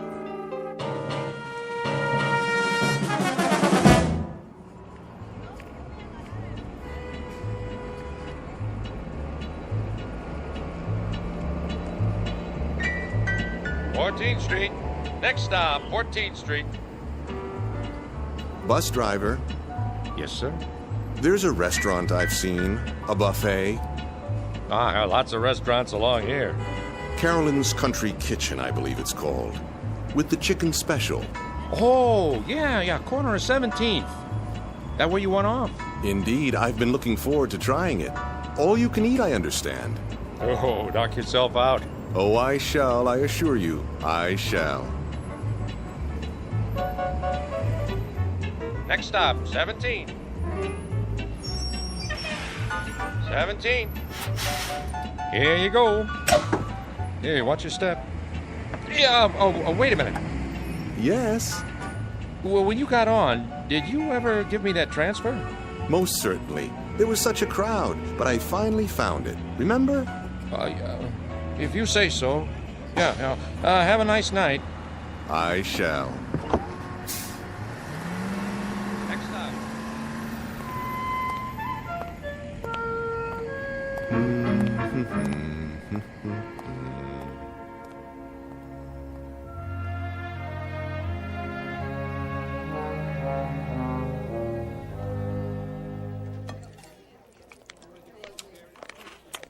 Here's your check. Ah, yes, the check. Get you anything else? Another glass of iced tea, perhaps. Refills are free of charge, I presume. Nadine will get it for you. I'm off the clock now. And pay up front. Certainly. Oh, miss. Yeah? Might I trouble you for one more plate of your delicious fried chicken? That makes 3. Your policy is all you can eat, is it not? Another chicken platter coming up.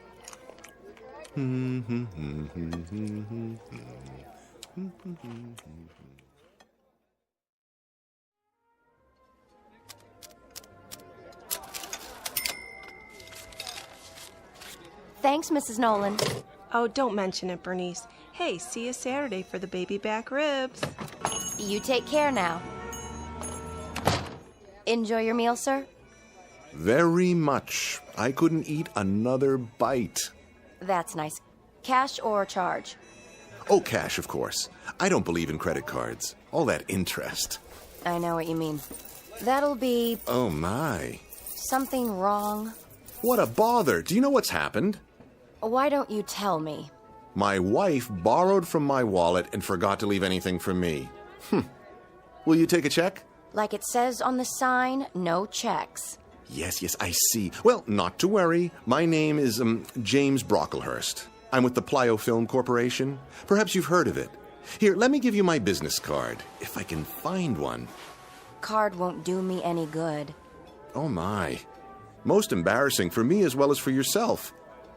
In that case, I insist on returning tomorrow evening to reimburse you in full. Would you move it, pal? I gotta pay and get home. Of course. Tomorrow evening, then, at this exact hour. I'll include a generous tip as well. Thank you for your kind understanding. Hey! Thank you. What's the matter with that guy?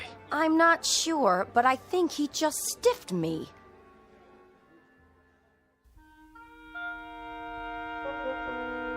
Meet Mr. Luther Aorta, a normal enough man, at least in his own mind. Like so many people, he enjoys getting something for nothing. But for him, it has become an obsession and a way of life. So it isn't surprising that he's attracted by words like all you can eat and no limit and, best of all, free. That's the magic syllable. It does strange and wonderful things to the metabolism. In fact, it's his whole reason for living. Unfortunately, Mr. Aorta is about to discover that such signs don't necessarily tell the truth. Because though the offer in question may be free, it sometimes comes with a one-way ticket to the Twilight Zone.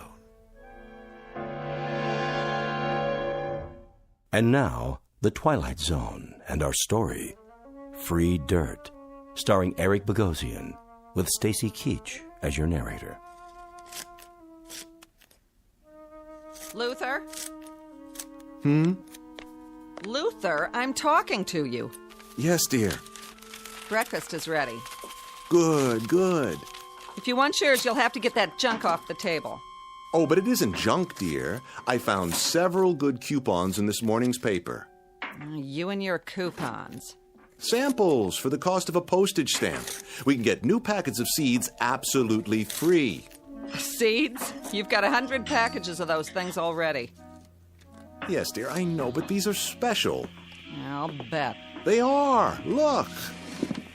Would you clear off the table, please? From the largest seed company in the U.S., free peaches, free cucumbers, free asparagus, and free ranunculus. Can you just taste them? What are you going to do? Eat the seeds in a bowl with milk? Of course not. I'm going to plant them. Oh, you are? Where? In the backyard. They'll make a lovely garden. I hate to disappoint you, but plants need something our yard doesn't have. And what's that, dear? Dirt. Dirt? Topsoil, loam. There's nothing but rocks out there. Yes, you're right. But don't worry. I'll find some fresh dirt and bring it home. From where? That may require some thought. Just a minute. Breakfast first? Oh, yes, breakfast. You drive me to work today, remember? Of course. Sit down and eat. I'm going to be late. I was just thinking about the dirt.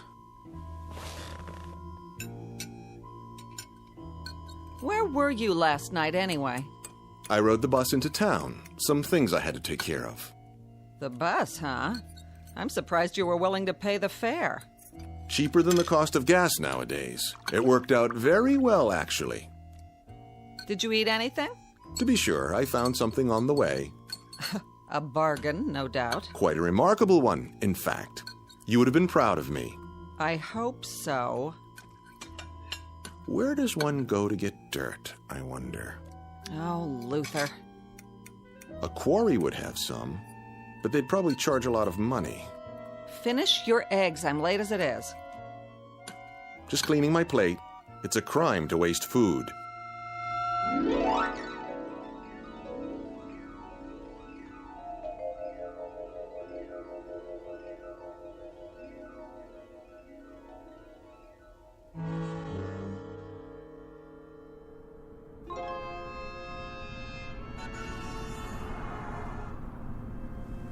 Let's see now. Nothing on the way home but offices, real estate companies. Perhaps the nursery. No, packaged soil would cost a fortune. Oh well, have to give this some serious consideration. Or double your money back. That's right. If you're not 100% satisfied with your new Ellison steam cleaner, return it to the factory and get double your money back. Call toll-free today or write the Ellison Company, Box 403, Minneapolis, Minnesota. And now, back to music for your morning commute. Box 403, Box 403. Where's a pencil? Wait a minute. I don't believe my eyes. Free dirt apply within. Within where? Of course, Lilyvale Cemetery. Where better to go for rich parturient soil?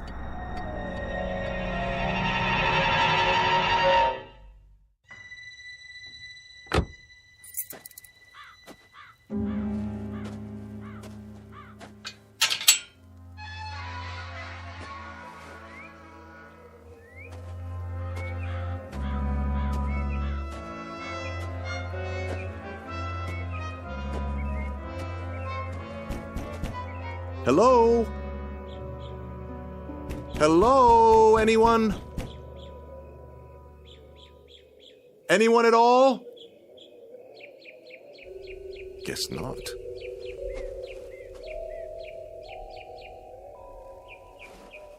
Help you, sir? Oh, I didn't see you there. So many tombstones. Getting crowded. What can we do for you? Well, now maybe it's what I can do for you. Ain't gonna sell me nothing. This is a poor place. Not enough customers, if you know what I mean. No. I'm not selling anything. That isn't it at all. I was driving by and I saw the sign. You're offering free dirt. Yep. Left over from the grave digging. Well, I'm here to take some of that dirt off your hands. If there's any left, that is. Oh, there's plenty, all right. It builds up. And it's free, you say? No strings. Free as a bird. How much may one have? Much as you want. On what days? Any day there's some fresh, but you gotta do the hauling yourself. You couldn't do that for me. Can't. If I was to leave, there wouldn't be nobody alive left here, would there? Anyways, I don't have a truck.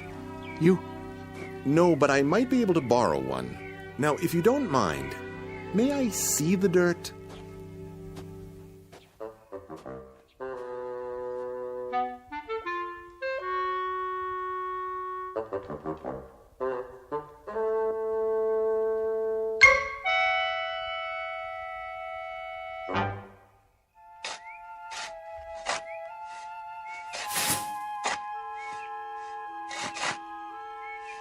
Even it out now. I want to get as much as possible in one load.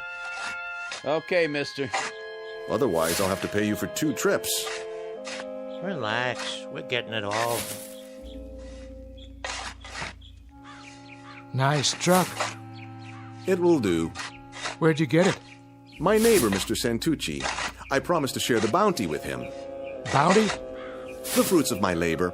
It's a long story. Good thing your gravediggers were here. Always looking for extra work. Dig it up or shovel it someplace else. Same difference. You're sure you don't mind my taking it all? Glad to be rid of it. Well, it certainly does look like good soil. One should be able to grow anything in that. Ought to. Been fertilized enough. Yes, I suppose it has. All right, gentlemen, that's the last of it. I'll meet you at the house. Thank you, my good man. You've made my day. Don't mention it.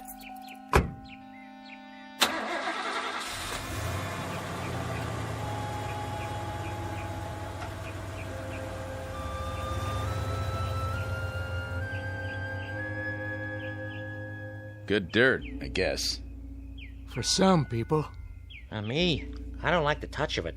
Sitting out here all week and it's still damp. I don't even like the look of it. Sure it came out of new ground? No old graves underneath? Hard to say. The plots are pretty close together. Well, don't tell that aorta guy. Yeah, probably gonna make mud pies out of it. I'd as soon not know. Just be sure he pays you.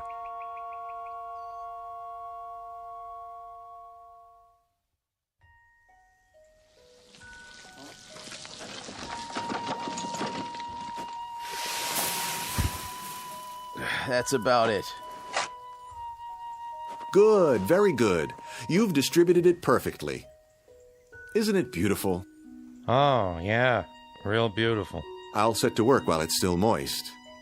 You want to pay us now? Now? That's the general idea. Oh, dear me, no. That wouldn't do at all. For income tax purposes, I'll have to ask you to send a bill. A bill? Don't know the address here. Not here. My office. The Magnetic Cartridge Corporation, 163 Fairmont. Yes, that's it. I'll jot it down for you. Fairmont, huh? What part of the city is that in? The far side. Now, if you'll put the wheelbarrow and shovels in my car, I'll drive you back to Lilyvale. Just give me a moment.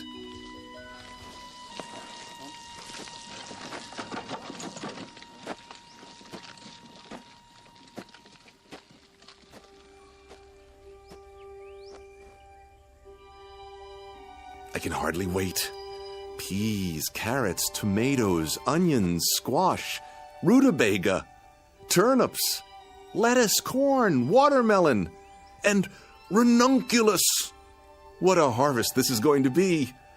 I wonder what will come up first. Let's start with this one.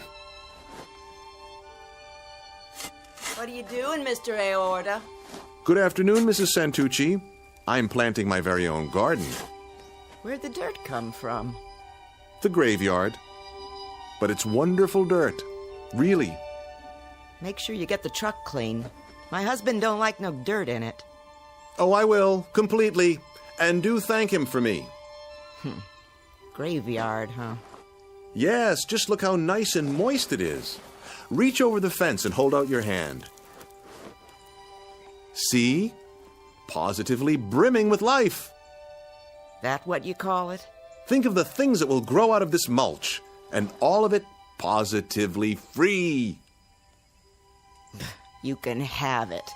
Feels funny. And the color ain't right. Oh, it's splendid, I assure you. Excuse me, I have to drive the workmen.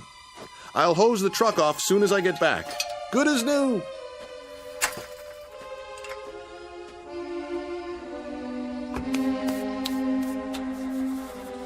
Yuck. Even smells funny. Now I gotta wash my hands. Don't know what it is, but something about that dirt just ain't right.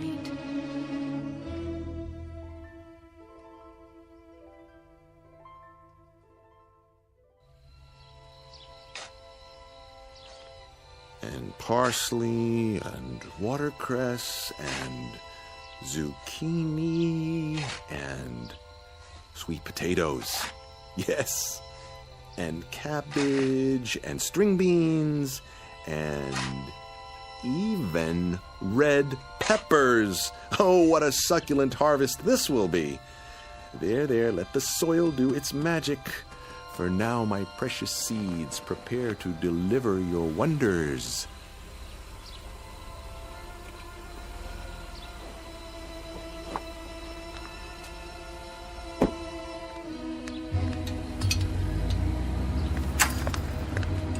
You? Hello, Myrtle. Home early, I see. Early? Or late? What time's it getting to be anyway? You were supposed to pick me up from work, or didn't you remember? Oh, no, I'm sorry, dear. Truly I am. But you see, I've been out here all afternoon, working my fingers to the bone. Doing what? Gardening. Isn't it magnificent? I've marked each variety with twine. I've even dug a small drainage ditch between the rows, so the water can run off. And do you know what I did today? I had to take a cab all the way home because my husband forgot I was alive. It slipped his mind.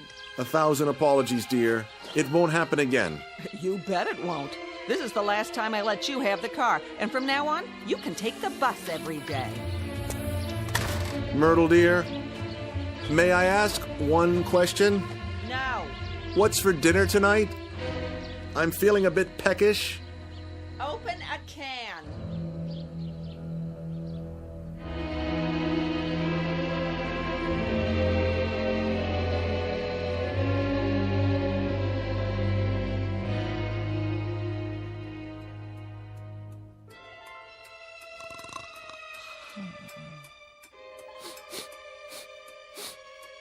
Hmm?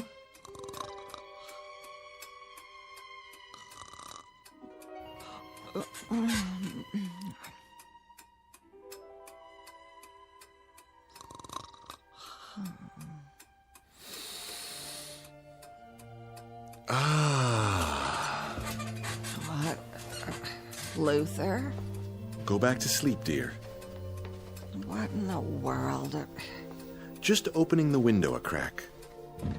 What for? Ventilation. Smell that.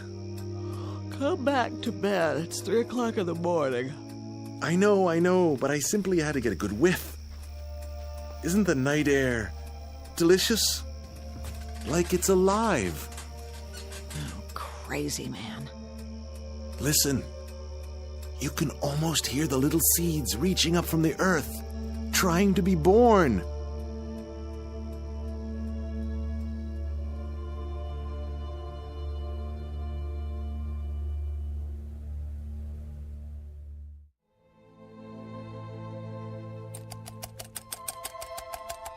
Myrtle!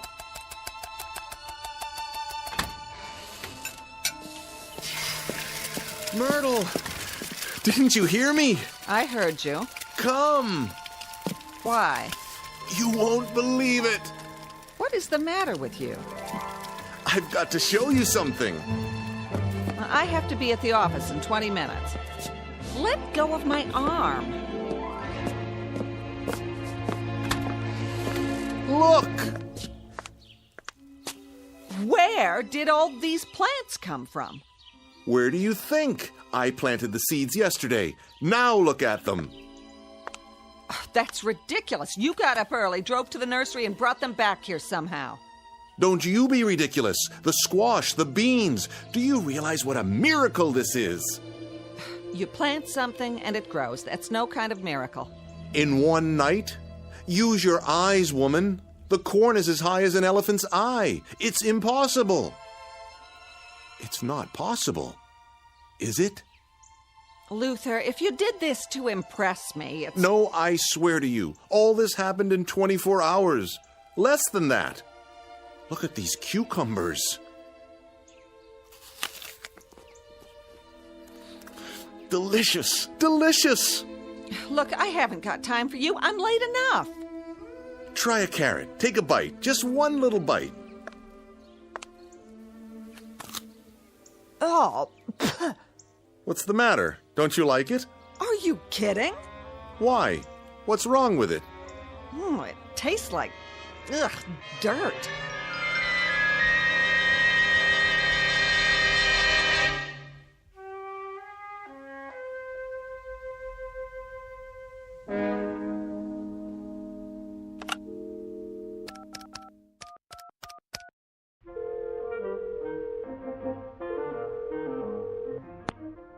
KRIS-TV. This is Luther Aorta. Send a news truck over at once. I've got something big to show you. Pardon? 1217 Sunnyview Lane. Someone has to take pictures of this.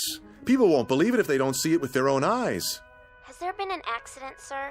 Not an accident. Something glorious, stupendous, something positively not of this world.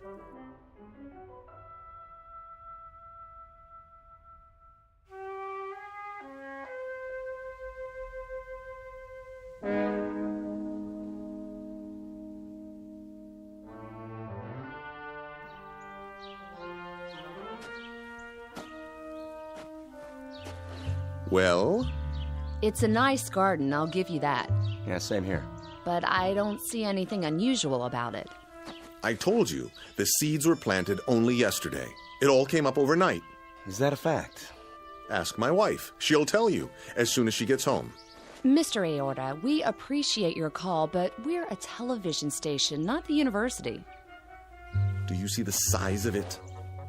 Well, it looks exactly like what it is. A vegetable garden in someone's backyard. Bigger than most, but that isn't really news. So you're not interested in miracles? Only the ones that can be proved. All right, then. I'll prove it to you. And how will you do that? I'll rip out all of these plants and do it again. You can see for yourself tomorrow. Would that be proof? Yes, sir. That would be proof. Assuming there was documentation. Footage of you doing it and the results. And that would mean cameras around the clock. And unfortunately, that's just not in our budget. We have other stories to cover. I'm sure you understand. Now, if you'll excuse us. But think what a breakthrough this is. Food for the world, instantly. That would be a miracle. Would? It already is. Then how do you explain it? I can't, but it's happened. Oh, looks like it's been happening for a while. What do you mean? Well, these leaves, they're already turning black around the edges. They can't be. I'm afraid so. They've reached their maturity. Now they're going to seed. Then I'll plant some more. You do that. And when you do, give us a call. I will. I'll get right on it. You can count on me. I'm sure we can. Bye now, Mr. A. Aorta. straight from the heart.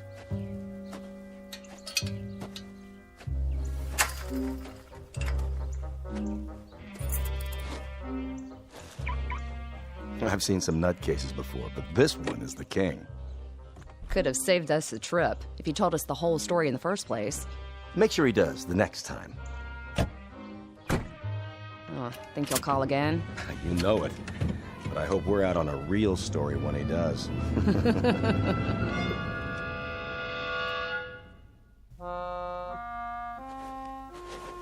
Now get that head of lettuce there on the end. Pull. Got it. Looks like it's 6 months old. It's rotting already. You believe me, don't you, Mr. Santucci?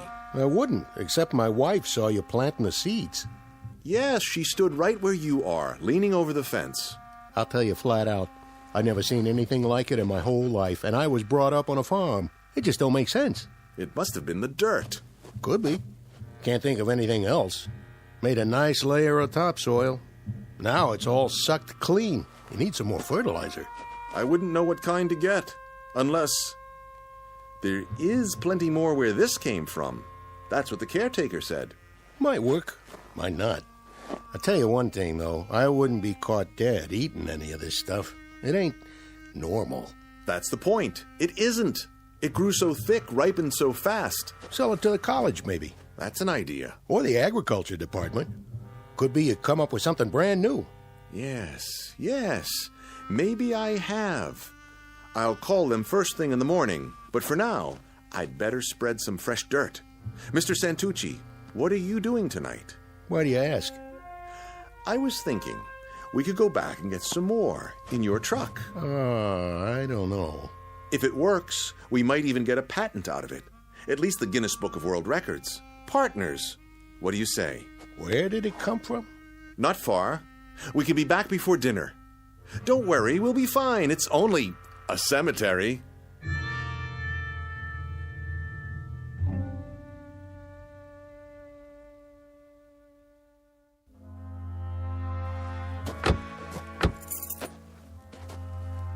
Never liked cemeteries. It won't take long. The caretaker's shack is just ahead. Late for dinner and the missus will kill me. We'll be in and out in no time. You'll see.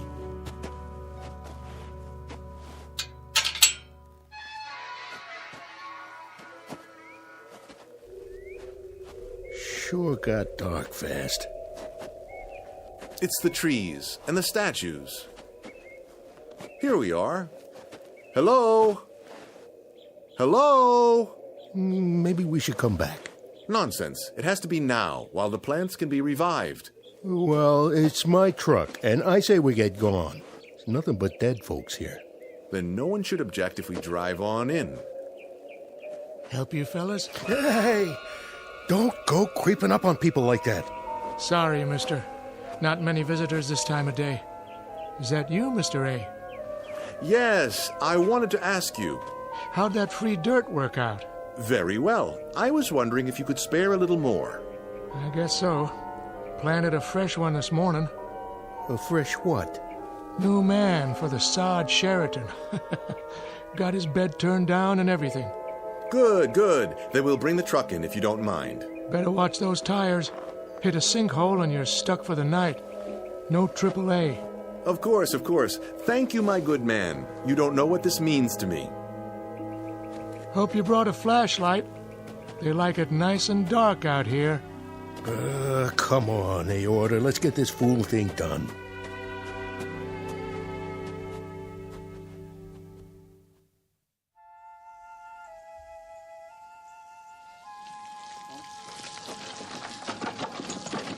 Arnie, how much longer? Coming! Your dinner's cold. Be right there, I said. That's it. I'm going inside. But we're almost done. One more wheelbarrow full, and the whole garden will be covered. Well, it's your yard. You finish it. Don't know why I let you talk me into this in the first place. Think of the publicity. Our pictures in the paper. 2 neighbors who can feed the world. Lots of luck, pal. I gotta take a shower to get this stink off me.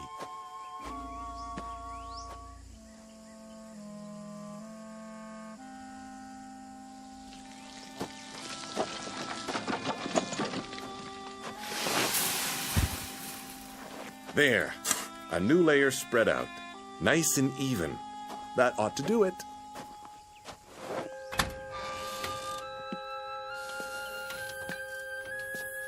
Myrtle! Myrtle, where are you?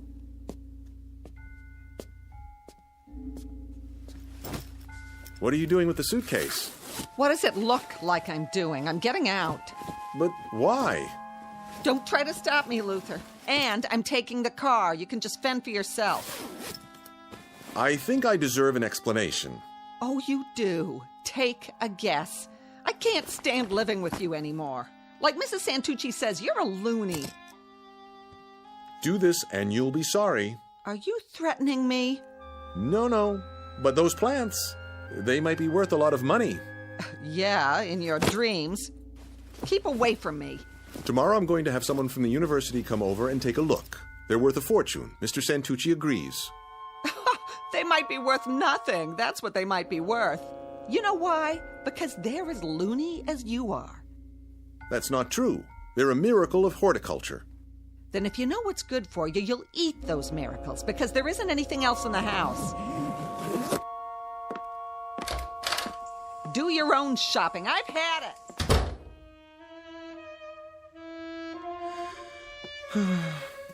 She'll be back. Just you watch.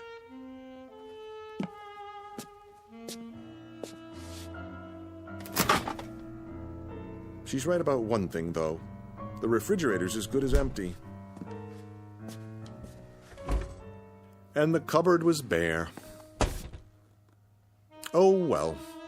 I've got my vegetables, ripe and ready to eat. Where's the laundry basket? I'll fill it up and dine like a king.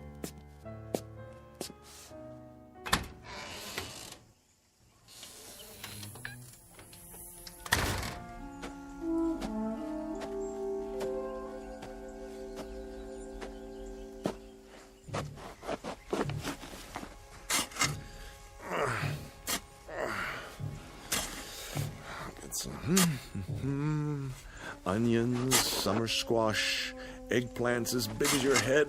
So what if they're a little ripe? Fabulous, fabulous. Waste not, want not.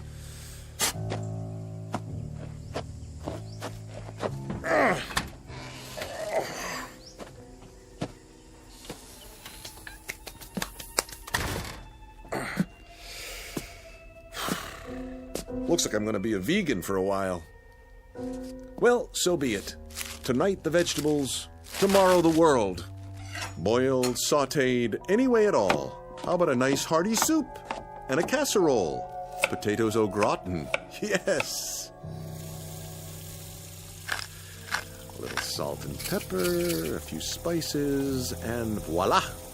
Luther Aorta's Blue Plate Special, coming up.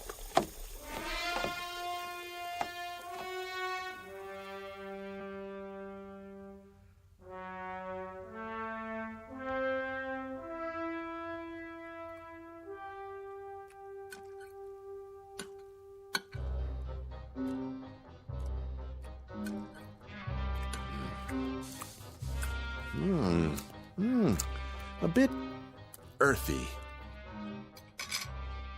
Perhaps some condiments. Catsup, Worcestershire, a touch of brown mustard.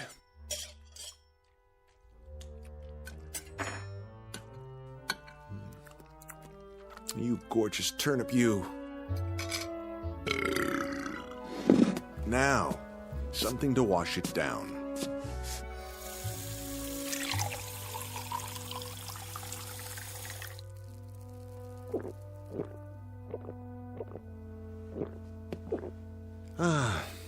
I'm still not full.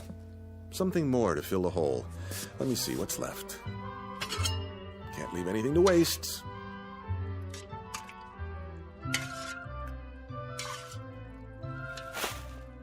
Who's there?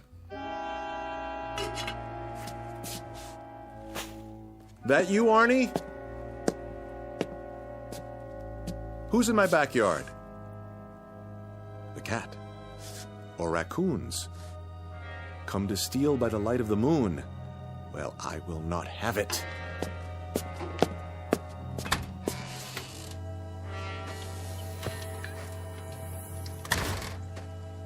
Get away! Go on, scat!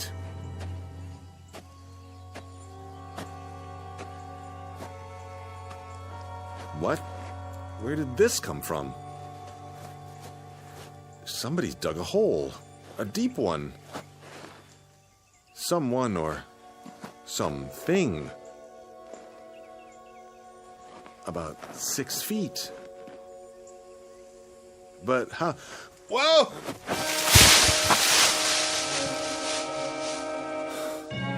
Felt like something tripped me. But what? Gotta climb out.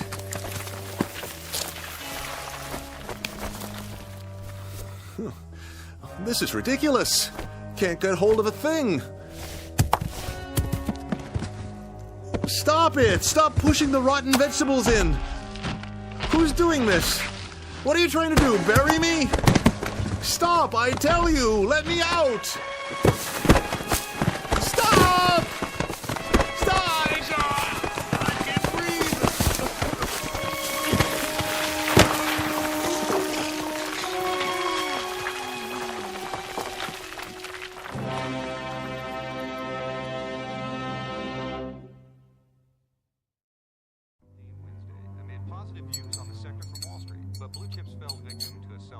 So, what do you think it was? What? Last night. Didn't you hear it? I didn't hear nothing. Well, I did. All night long.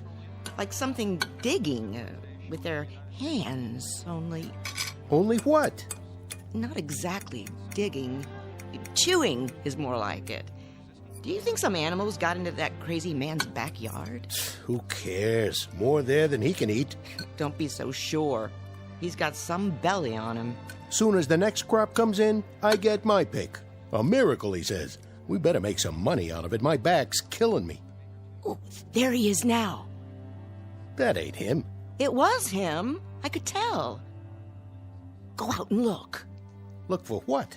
The loony. See what he's up to. You go. You. All right, Ida, if that'll make you happy.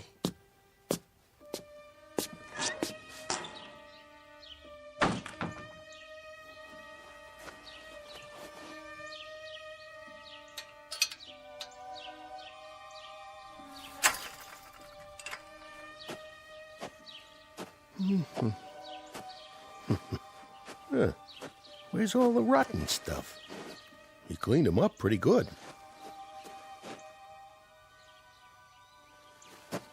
Aorta? Hey, Aorta! You all right in there?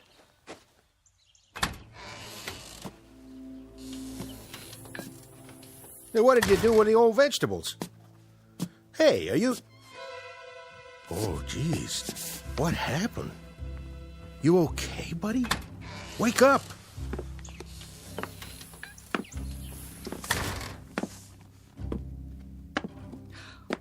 What's wrong with him?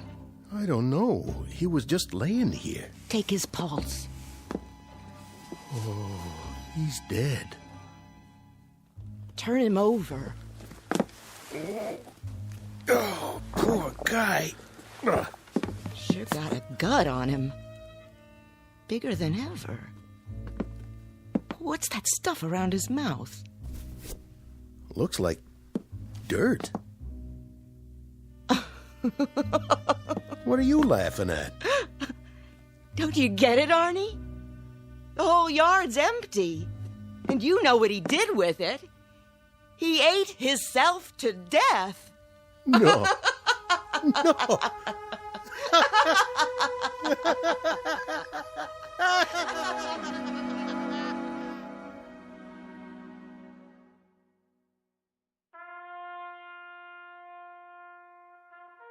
End of a very strange incident in the annals of home gardening. Whether Mr. Aorta finally climbed out of that hole or ate his way out doesn't really matter. But an autopsy found several pounds of dirt and nothing else in his bloated stomach. And Mr. Santucci, his unwitting partner, slept very little that night, waiting for the next deadly crop to appear. Like Mr. Aorta, he began to wonder if there are some things, free or not, that are best left to the Twilight Zone.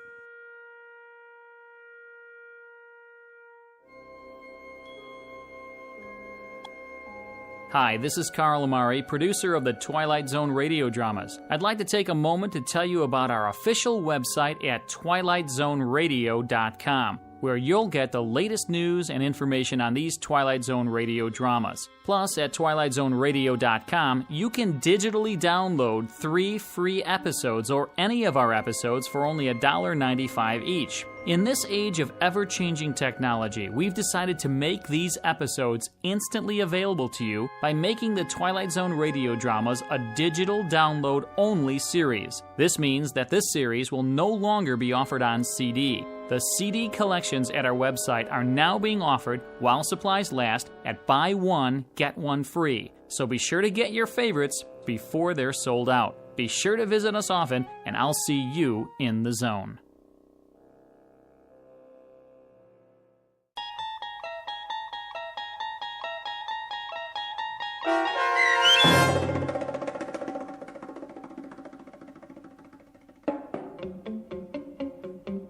Free Dirt, starring Eric Bogosian with Stacy Keach as your narrator, was adapted for radio by Dennis Etchison and written for The Twilight Zone by Charles Beaumont.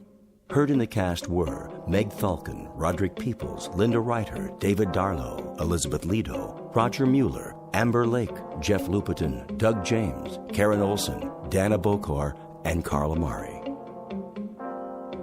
This copyrighted radio series is produced and directed by Carl Amari for Falcon Picture Group. Sound design and custom Foley effects for The Twilight Zone by Cerny American creatives Bob Benson, Craig Lee, Michael Slaybach, and Matt Sorrow.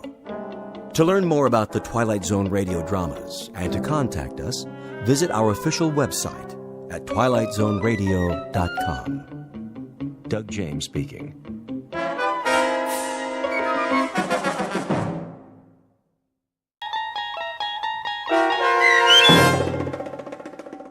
Elegy, starring Blair Underwood with Stacy Keach as your narrator, was adapted for radio by Dennis Etchison and written for The Twilight Zone by Charles Beaumont. Heard in the cast were Jeff Lupetin, Christian Stolte, and Joby Cerny. To learn more about the Twilight Zone radio dramas and to obtain audio cassettes and CDs of these programs, visit our website at twilightzoneradio.com. The producers of The Twilight Zone wish to thank CBS Enterprises, Carol Serling, Dennis Etchison, Dick Brescia Associates, Claire Simon Casting, Terry Jennings, XM Satellite Radio, Sirius Satellite Radio, our sponsors and our radio affiliates for helping make this series possible. This copyrighted radio series is produced and directed by Carl Amari for Falcon Picture Group. Doug James speaking.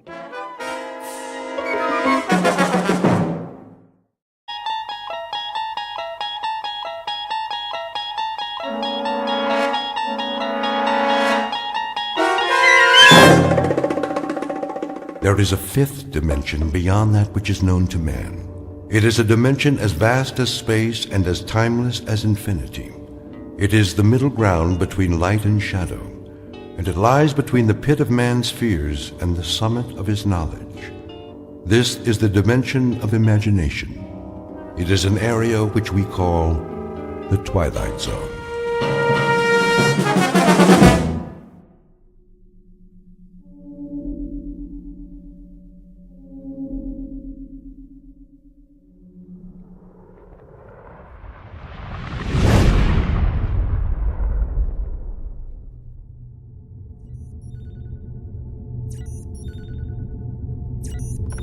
Kirby. Yes, Captain. Give me the readings. Course stable, 7.9 off vertical axis. That's why I can't stand up straight. Speed 2650, steady she goes. How close are we to that asteroid? In range, gravity detector starting to read. Say 100,000, give or take. Piece of cake. We still have to maneuver for a landing. Fuel supply. Well, Captain, let me put it this way. If I was back home in my car, I'd pray for a steep hill so I could put her in neutral and coast all the way down. That bad, huh? I think the expression is running on fumes. What's the terrain? Spectrographics coming in. And? Not too hot, not too cold. Volcanic activity. a million or so years ago. We are hitting atmosphere. At least it's got an atmosphere. How much oxygen? I'm trying to get a reading. Deceleration chairs. Just a minute. Now! Better do it, Pete. All right, Myers, I'm going. Firing retro rockets.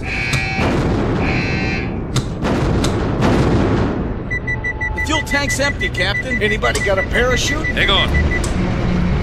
Angle looks good. Thank heaven for small favors. The surface is coming up fast. I'll try to level her out.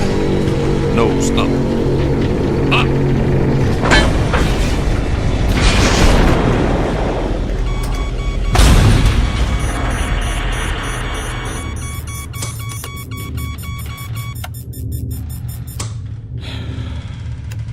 Nobody say anything. I want to remember this magic moment. Oh. Ooh. Everything seems to be in one piece, except for the communications module. And it sounds like we damaged the tail assembly. Instruments are still working. How's the atmosphere? Take a reading. 20.95 parts oxygen. Yeah, right. 78.09 parts nitrogen. That's impossible. I don't get it. That's air. Don't look a gift horse in the chops. Gravity? 1 unit to 0.99. Are you sure? See for yourself, Captain. I don't believe it. You got something better to believe, Myers? But that's incredible. Conditions identical to Earth, and yet we're 655 million miles away from Earth. Let's get the airlock open. Hold up, Pete. What for? I'm sick of breathing recirculated air, eating freeze-dried tofu, and we're almost out of that. The instruments could be wrong.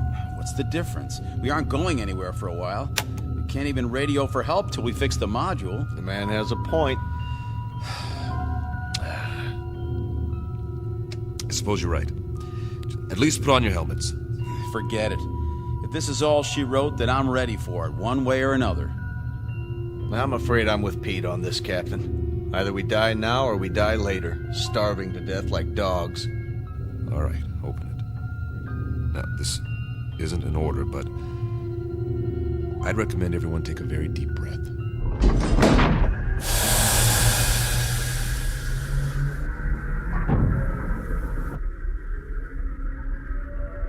Time, the future.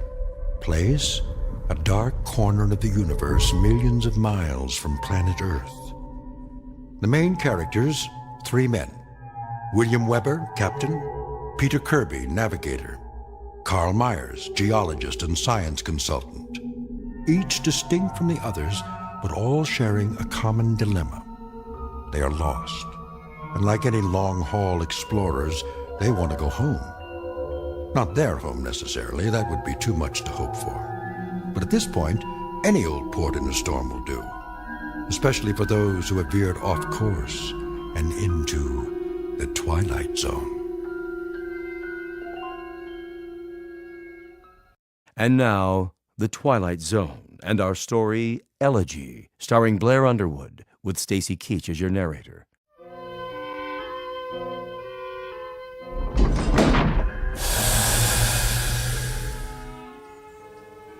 Captain's notes. We made a rough landing, but no injuries. According to our instruments, the atmosphere is breathable, so we've opened the airlock. It's hard to believe, but the temperature is that of a spring day on Earth. And it smells clean. Well, I'll be. Get the ladder into position. Watch your step.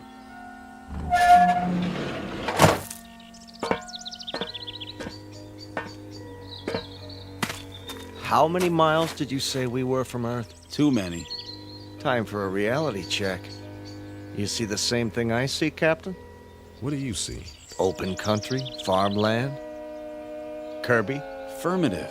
Acres of grass, trees. I grew up in a place like this, in the Midwest. And those hills?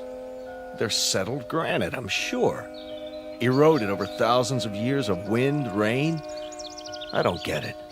Neither do I. Wait a minute. I do. Don't you see?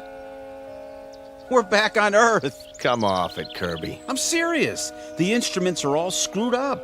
Some way or another. Don't ask me how. We got turned around, and now here we are, right back where we started. Oh, man, that is rich. Only one thing's missing, a brass band. Maybe they forgot about us. It's an interesting theory. Except for one thing. As far as I know, Earth has never had two suns in the sky.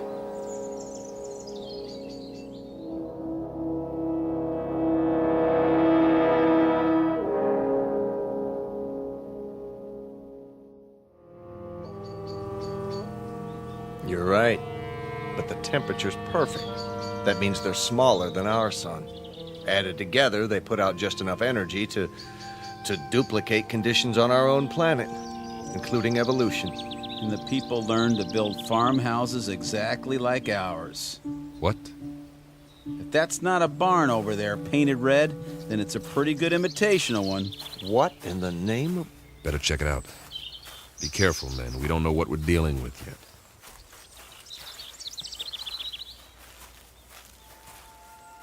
What do you call this? A Martian? I'd call it a hound dog. Hey there, boy. How come he's not moving? He's taking a nap in the shade. I don't blame him, do you?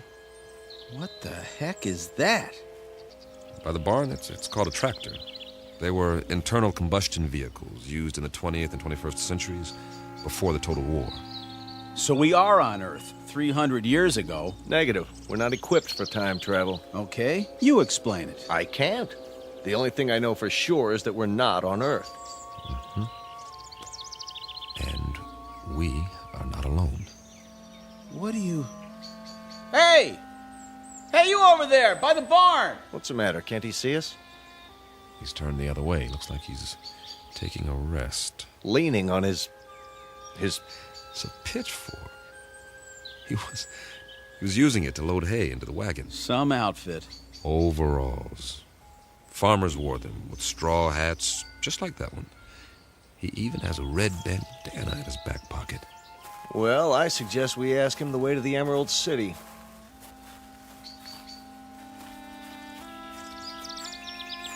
Excuse me, sir. My name is Captain Weber. My men and I... Sir? Sir, I hate to bother you, but that's our ship over there. We've crash-landed. If you can tell us... Sir... Sir, can you hear me?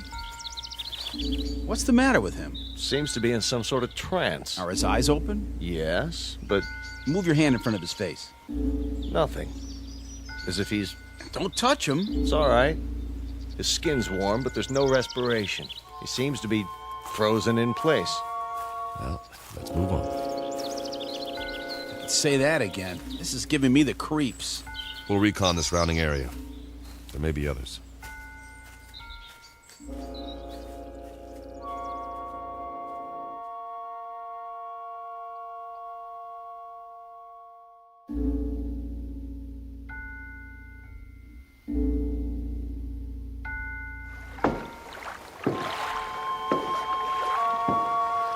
Oh, now this is what I call a lake. That's what anyone would call it, Pete. Easy, easy. Be sure the bridge will hold. Feels solid to me. We ought to take off these flight suits and jump in. No, thanks. Why not? Well... Go on, say it. You can't swim, can you? Not as such. Oh, the big scientist. Wait a minute. Maybe we can find some water wings for you. Let's get a move on. We have a lot of ground to cover. Back home, we had a swimming hole. Man, on a hot day, I thought I was in heaven. We'd go skinny dipping. Right in all that pollution. Nah, before the government closed the rivers. They were even fishing it. You could even see them jumping in the air. You ever go fishing, Captain? Yeah, as a matter of fact, I did. In the mountains. The runoff from the snow was clean up there. You could eat the fish if you wanted to and not get sick. I don't see any fish in this water. We better keep moving. We don't know when the suns go down. We should be back at the ship before dark, just to be safe. Good point. Maybe they don't have fish here. That's a possibility, if the planet's evolution took a different turn. Hey, there's somebody. I don't see anything. On the opposite bank, clad shirt. See him? Sitting there with a fishing pole? Hey, mister! Hey, mister! Kirby's right. Folding chair, wicker basket, the whole setup. Looks like the guy's got it made. Let's hope this one talks to strangers.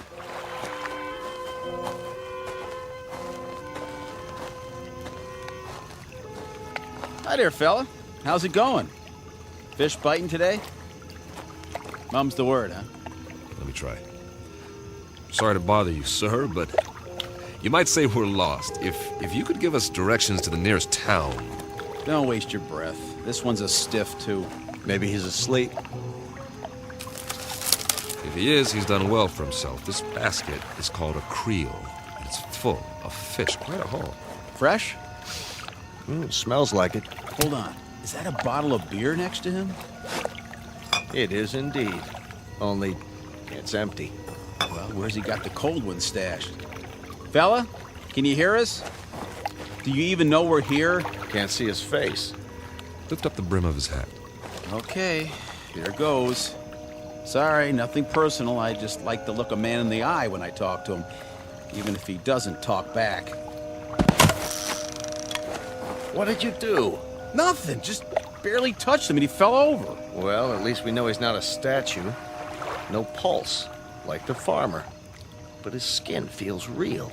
Sit him up again, exactly the way we found him. I get it. Get what? He's off the clock. Way off. What's that supposed to mean? Pete and I used to joke about it in flight school. Now, there are 24 hours in a day, but sometimes that's not enough. You're not kidding. All my life, I've wanted extra time to read a book, write a novel. Or go fishing, spend some time in the country, meet a girl and get married, or just take a nap for crying out loud. But I was too busy. We all were. So the only answer is to fit some extra hours into the day. Hours that don't show up on the clock, that don't count. I don't see... Look at it like this. What if you could stop time? For a few minutes or a few hours? At least as far as everybody else is concerned. Think of what you could do. They stand there, frozen, while you run off and do whatever it is you need to do. Then, when you're finished, you run back and time starts again. They move and walk and talk and go on with what they were saying, and they never so much as know you were gone.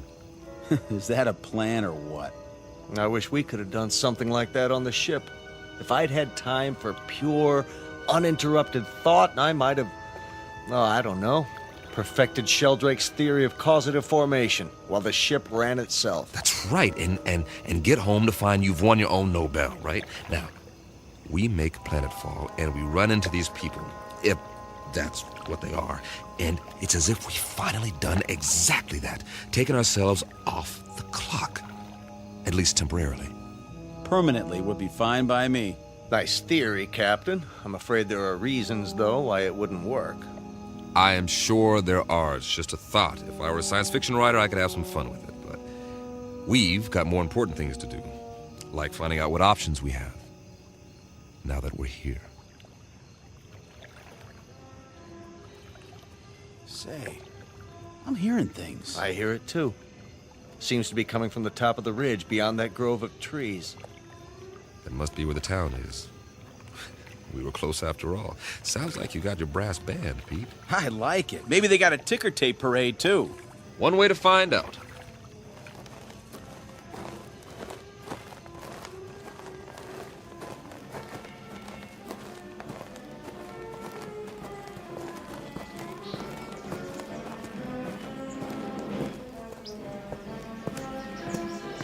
Captain's Journal. We appear to be on the main street of a Midwestern American town. Ahead of us is the square, complete with steeple, clock, and ivy-covered walls. Captain, did you notice? What's that? There are no hands on the clock. Duly noted. The music's louder. I hope this recorder can pick it up. Sounds like a Sousa march. There's a bandstand, flags, bunting, and a sign that says, Inauguration Ceremony. Welcome, Mayor Finch. Musicians are all in uniform. Just one thing. They're not really playing. Kirby's right. Nobody's moving. Not even Mayor Finch. He's holding a silk hat. Photographers in front of the crowd about to take his picture, but nothing's happening. It's like a movie set with 100 extras all waiting for someone to yell action. The question is, who's directing? I'm going to look around. Weber out. The music's coming from that loudspeaker near the platform. It's being piped in from somewhere. Pre-recorded, no doubt. Concert's over. I wonder who turned it off. Any ideas, Professor? Well, I suppose it could all be part of a carefully orchestrated illusion. That's as good an explanation as any. Now, maybe we're being made to see and hear what we hoped we'd find here. The sights and sounds of home. But they got it wrong. It's 300 years before our time. Who's they? Or it could be that time itself is somehow suspended in this place. So we really are off the clock. It's all relative. Time may have, in a sense, speeded up for us or slowed down for them. You mean they might actually be moving? It's possible. Then why can't we see it? You can't see the movement of a clock's hands, nevertheless, they move. Yeah, when there are hands. Do you believe what you're saying? Of course not. Hey, everybody. Sir, ma'am, what's the matter with you people? Are we invisible or something? Don't take it personally. By the looks of them, they don't see anything. They might as well be statues. But they're not statues. Here, feel one.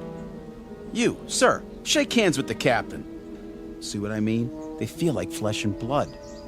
Yeah, Kirby's right. More of the same.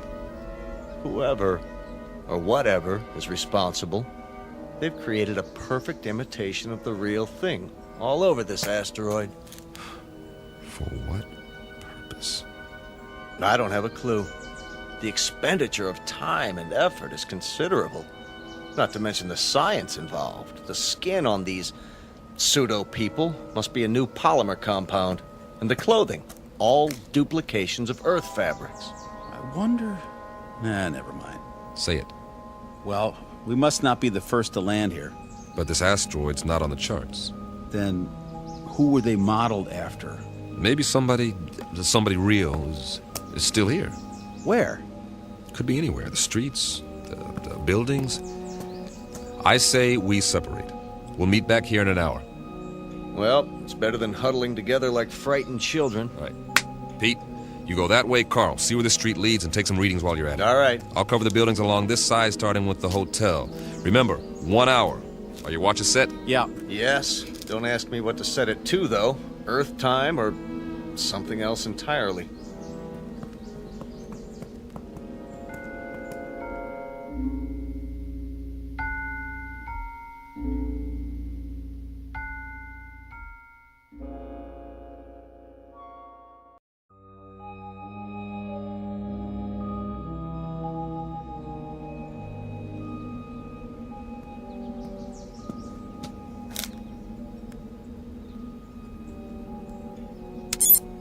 Captain's notes. The awning says the hotel is called the Ritz Arms. Kind of quaint. It would be considered ritzy, I guess, in a small town. Glass front. Nothing moving inside that I can see.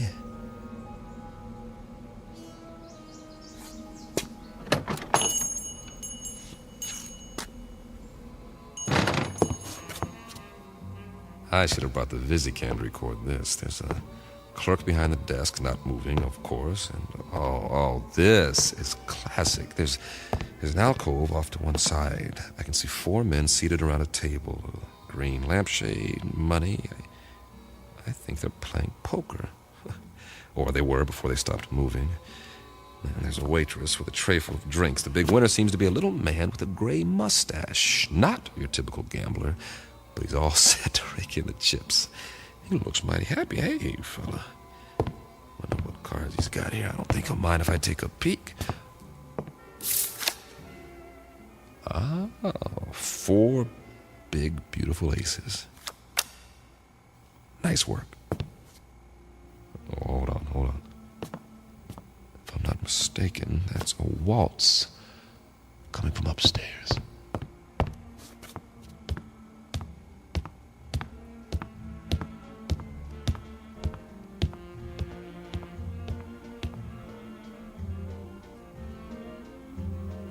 music seems to be in one of the rooms. Hello? Hello? Anybody here?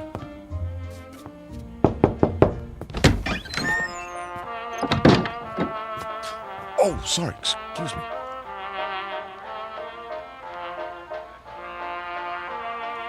This room is definitely occupied. There's a candlelit table, I see an ice bucket, and a bottle of champagne. The music is canned. The couple is posed in a slow dance. She has a rose in her teeth, and he's got her bent back in a dip, kissing her throat. But what is she doing with him? A short, ugly man. Looks like he's never had a girlfriend in his life. But she's a real beauty. I don't know what's going on here, but I'm beginning to see a pattern. The theme seems to be dreams really can come true, but whose dreams? Who's fulfilling them? For what purpose?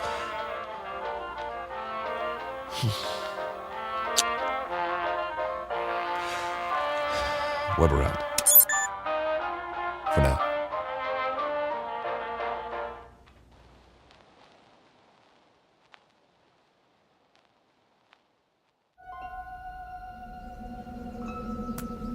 Find anything? Nope. At least nothing that moves. Pete? Not really, except for... What? You guys better see this for yourselves. Come with me. Where is it? Just around the corner. You're not going to believe this, but I think it's what they called a carnival.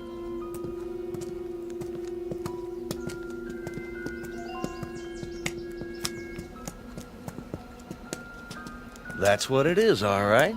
The Midway. Those booths along either side, people could win various trinkets of low value by throwing baseballs at steel milk bottles or firing toy rifles at targets. I was wondering. A test of skill for amusement. Also the urge to gamble for those with a predilection for obsessive-compulsive behavior. What's in the tent? Oh, just some men in swimming trunks. Win $500. Go 2 rounds with Tiger Loomis. Oh. It's not a real tiger. No kidding, genius. Let's have a look inside.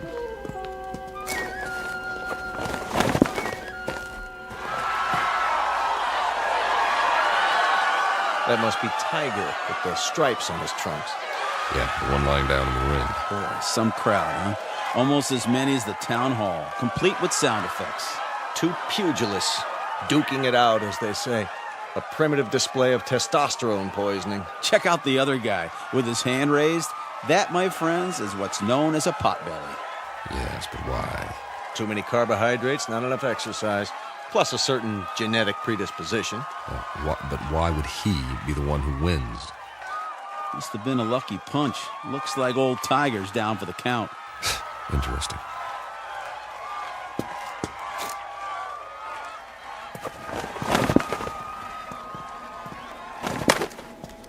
I think it's creepy. All these imitation people posed every which way. What do we have over there? I believe it's called a sideshow. Scantily clad young ladies who dance for the crowd, which is primarily male. That's nothing. Check out the stage at the end. See? I was saving the best for last. Get an eyeful of this. Some sort of contest, a sign. Beauty queen chosen today. Step right up, gents. You got your blondes, your brunettes, your redheads, your tall ones, your short, stubby ones. Take your pick. I'd say the judges have already made their selection. Cast your eyes on Miss Lakewood County. Some bathing suit, huh? Mm-hmm. It was called a bikini, after the location of the first atom bomb test. Of course, if you like them a little more curvy, there's always Miss Midvale. A little on the hefty side for me. Personally, I like Miss Vernon County in the strapless white two-piece. And they all lost. Kind of breaks your heart, don't it? The one they've chosen with the ribbon and the crown. Miss Wanda Bertolini from Stockton, California. A little long in the tooth, isn't she? 39 if she's a day. Freckles, frizzy hair, the whole bit. And yet, she's won against all those beauties. There ain't no accounting for taste. Perhaps the competition was rigged. Yes. But why? Your Majesty, my compliments to the judges. I don't blame them. They think you're the prettiest one of all. Wear it with pride, but tell me something, Your Majesty. What's wrong with you? I mean, you can't even move a muscle, like everybody else in this crazy asteroid. Answer me. Go on. What's the matter? Cat got your tongue? Answer me. Easy, Pete. You can have it. Everything about this place is nuts. Where are you going? Wait!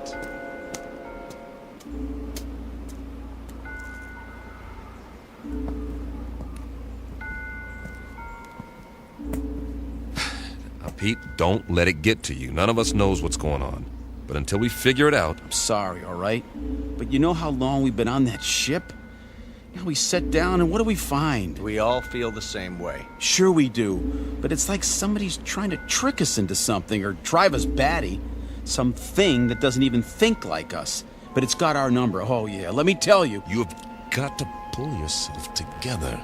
I'm pulling, all right? But if we just had some idea, some clue about what the deal is here in this crummy place... How are you fixed for ideas, Carl? I don't really have a theory yet. Of course, it's highly improbable, but... So is the fact that we're here. Come on. Any theory is better than none. Well, I've begun to think that all of this, it just might be some sort of museum. Come again, Professor? We're millions of miles from Earth. It's possible that the inhabitants of this planet, whoever they are or were, developed a very advanced technology. Let's say they had a super powerful scanning device based on some new principle. Over the years, they observed Earth and decided to build replicas of what they observed. Perhaps they even took specimens to use as models. That would explain the accounts of alien abductions. If that's true, where are these inhabitants now? Gone, perhaps, having moved on and left all this behind. They could be in hiding. Then we'd better explore the rest of it. Or as much as we can in one day. At least they had taste. Take the residential street we're on now. It's right out of the late 19th century. Old-growth trees, Victorian houses. Why this era? Why any of it? It must have interested them. Though for what practical purpose, I can't imagine. Maybe just to please themselves. This is the way it was on Earth a few centuries ago. I've seen pictures, the streets, the houses, everything laid out so peacefully. You guys like it here? I would, if I knew it was real. If I could be sure it wasn't all going to vanish in a puff of pink smoke. It's an okay place to visit, but I wouldn't want to live here. Well, you better get used to it. This is going to be home for a while. Charming.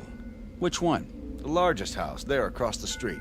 Well, that one's a mansion. Isn't it lovely? Think of the freedom, the space to move about. You want it, it's yours. Yes. That's true, isn't it? Why not? I don't think anyone will mind, least of all the old fella in the chair on the porch. Another stiff. It's actually quite realistic, the way they've got him sitting there reading the paper. What's the date on the front page? Hey there, old-timer. You don't care if we look around, do you? Check out the inside. Not at all, gentlemen. You are most welcome.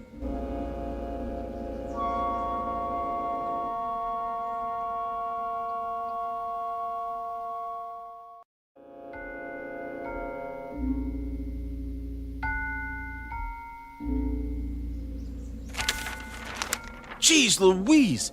He talks! Forgive us, sir. You all look as though you've seen a ghost. We assumed that you were like the others. Oh, no. I'm Captain Weber. The name is Wickwire. Jeremy Wickwire. Ah, our pleasure. Peter Kirby, my navigator. Hi. Carl Myers. How do you do? Can't believe you're real. Isn't everybody? We used to think so. Not around here. Oh, the others are nothing to be afraid of. Really, they're not. We have so many questions. I don't know where to start. We can talk inside. Some tea, perhaps. Please, gentlemen, won't you come in?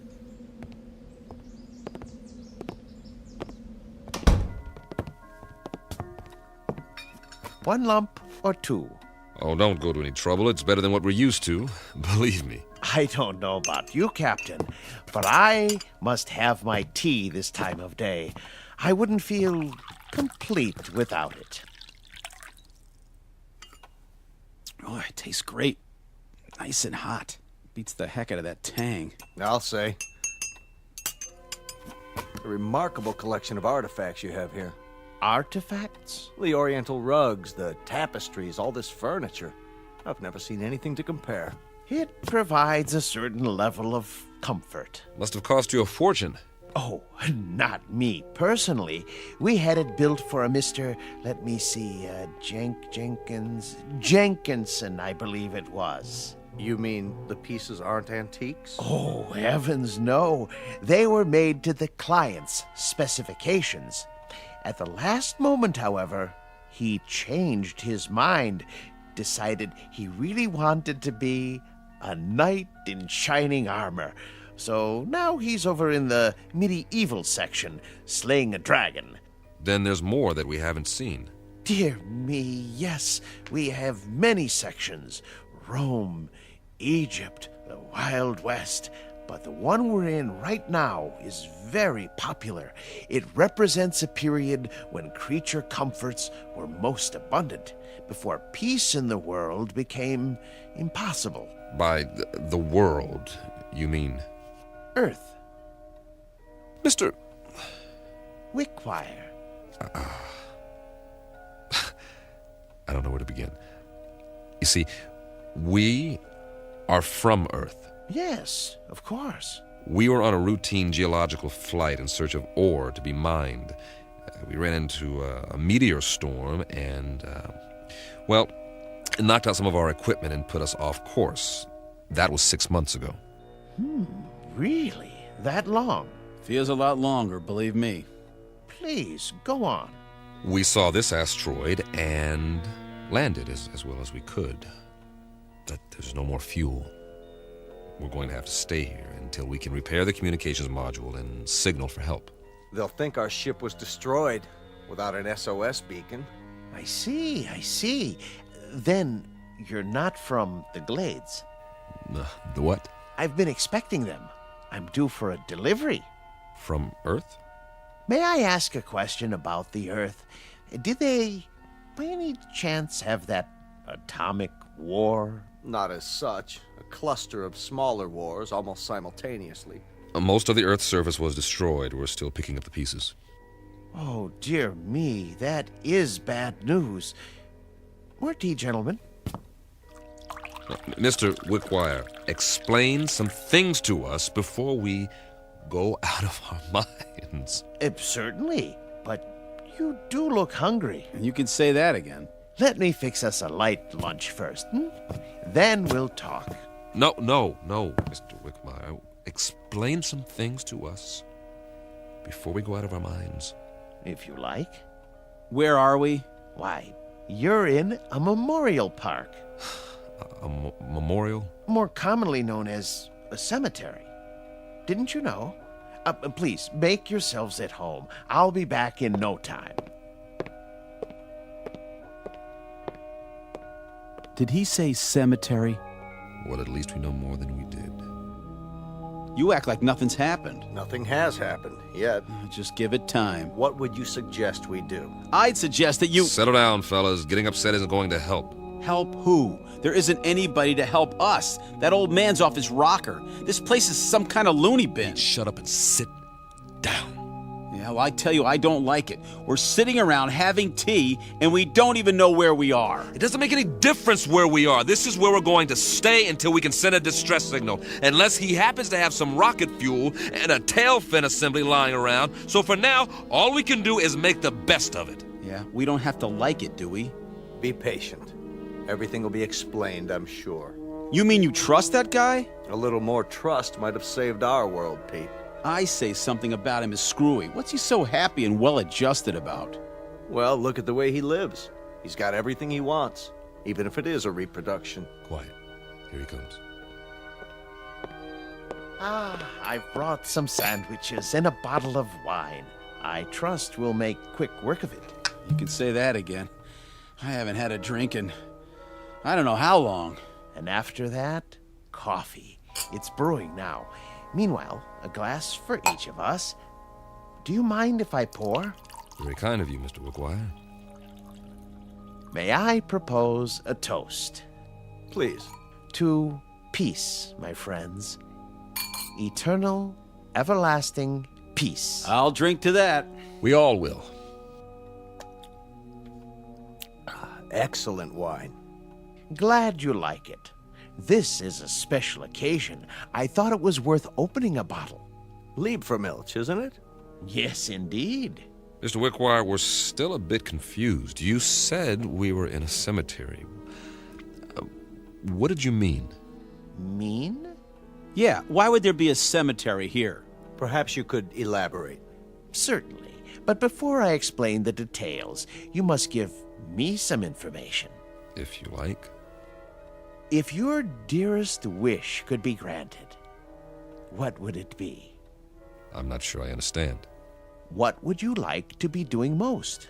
Where would you choose to be right now? That's easy. Back on the ship, headed for home. And you, Captain? I'll go along with that. So will I. Splendid. Oh, one other thing. When you left Earth, what was the date? September? No. The year. 2280. Really? 2280? When you arrived, I thought you were the men from Happy Glades, but you couldn't be. We're still not following you. What's Happy Glades? The world's greatest mortuary. At least, it used to be. The management hit upon this scheme as a service to the few who could afford it. The scheme being... Why, this little asteroid. Moriarty bought it and paid well to keep it off the maps. For what reason? Simple, really. You see, the plan was to recreate conditions in which the dearly departed would be most happy. A favorite setting, a desired event. For example, if one had always wanted to be elected mayor, he'd achieve his ambition here for all eternity. So those people outside, they're all... Oh, not all of them. Just the select few. The rest are imitations. Simulacra, we call them, for effect. In other words, this is the place where your dreams come true after you've stopped dreaming. Yes, that might be a way of putting it. Very good. But a cemetery in the middle of space? Your boss, Moriarty, he could have bought a piece of property anywhere in the desert, say, away from everything. Oh, no. You don't understand at all. Happy Glades promises eternal peace, everlasting peace. You couldn't have that on Earth, now could you? Especially with the wars you've described. He has a point. Let's finish the wine, shall we? It doesn't keep well once it's opened.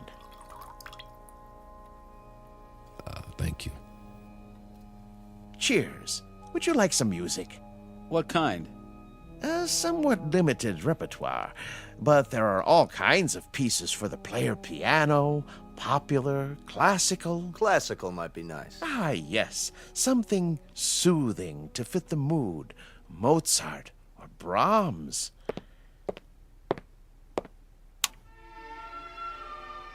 A good choice. I thought so.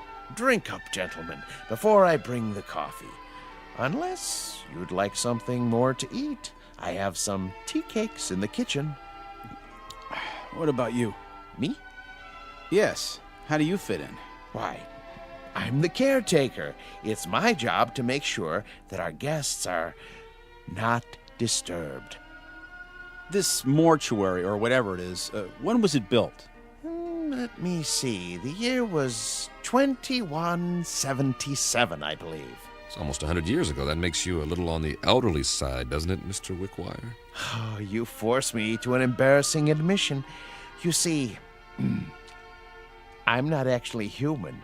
When you're gone, I'll go back to sleep, as it were, until I'm needed again. I go on and off, like a machine. You understand now? Sure. Nothing complicated about that. He goes on and off. I've apparently been turned off for several decades. One thing, Mr. Wickwire, we're not going anywhere. We can't. We're staying here, at least for the time being. Yes, I know. You said something about when we're gone. Oh, a figure of speech, Captain. I meant departed. Gone on, as it were. Jim, you know what he's saying. What's the matter, Carl? You're pale. And you're perspiring. What in the... Something wrong with the wine. The old man. He didn't drink any of his. You're right. Why?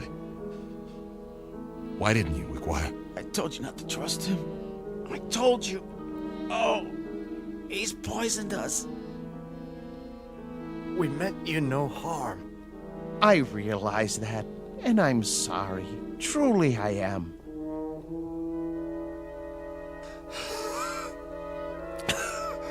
Give us the antidote.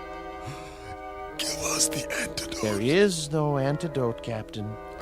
Even now, the eternifying fluid is coursing through your veins. It won't be painful, I assure you. Oh, please. You've got to stop it. Oh, my dear friends, can't you understand? I have no control in these matters. I'm only a machine. But why? Why us? Because you're here and you're men. And while there are men, there can be no peace. Surely you've seen ample evidence of that on Earth. What are you going to do with us? There are several possibilities, but as you said, your preference is to be on your ship. So be it. I'll move you there and arrange you in your natural habitat. And every day for a while I'll come by and check on the display, your poses, the instruments and other details, and I'll touch them up if need be with a feather duster so that the scene is absolutely perfect before I retire to this house and turn myself off until the next ship arrives. I trust it will be a dream come true for you. It will. Won't it? For the love of God, Wickwire. For the love of God. You'll excuse me now, but I must make ready. Oh, and gentlemen, I do most sincerely wish that you rest in peace. Captain. Goodbye, Captain. Easy, Carl. Easy, Carl. Don't fight it. It'll only work faster. Bill. I'm scared. Try not to be beat. I'll be with you. Be back on the ship soon. For all eternity. See you over there.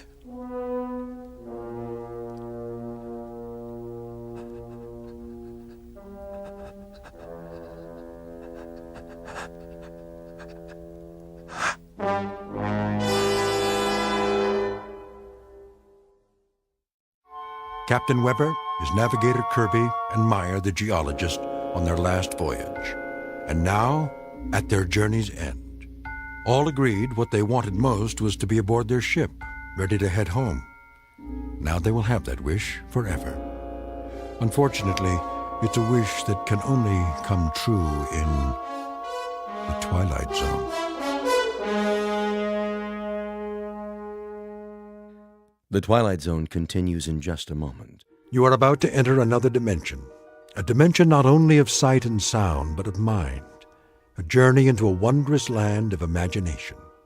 Next stop, the Twilight Zone.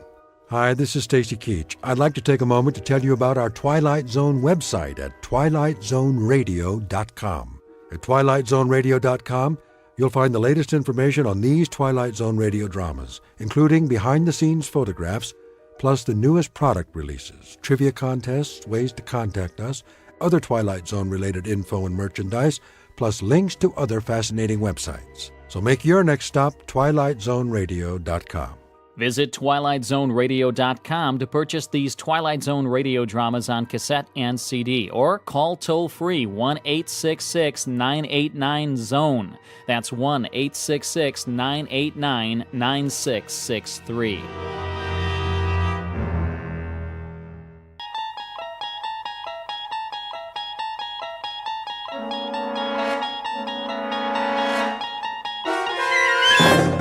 You're traveling through another dimension. A dimension not only of sight and sound, but of mind. A journey into a wondrous land whose boundaries are those of imagination.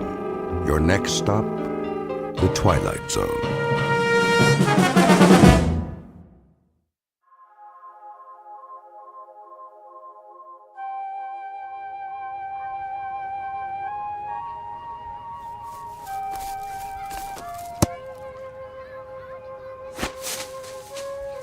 Tommy, don't kick the ball so far. Now I had to go across the street to get it.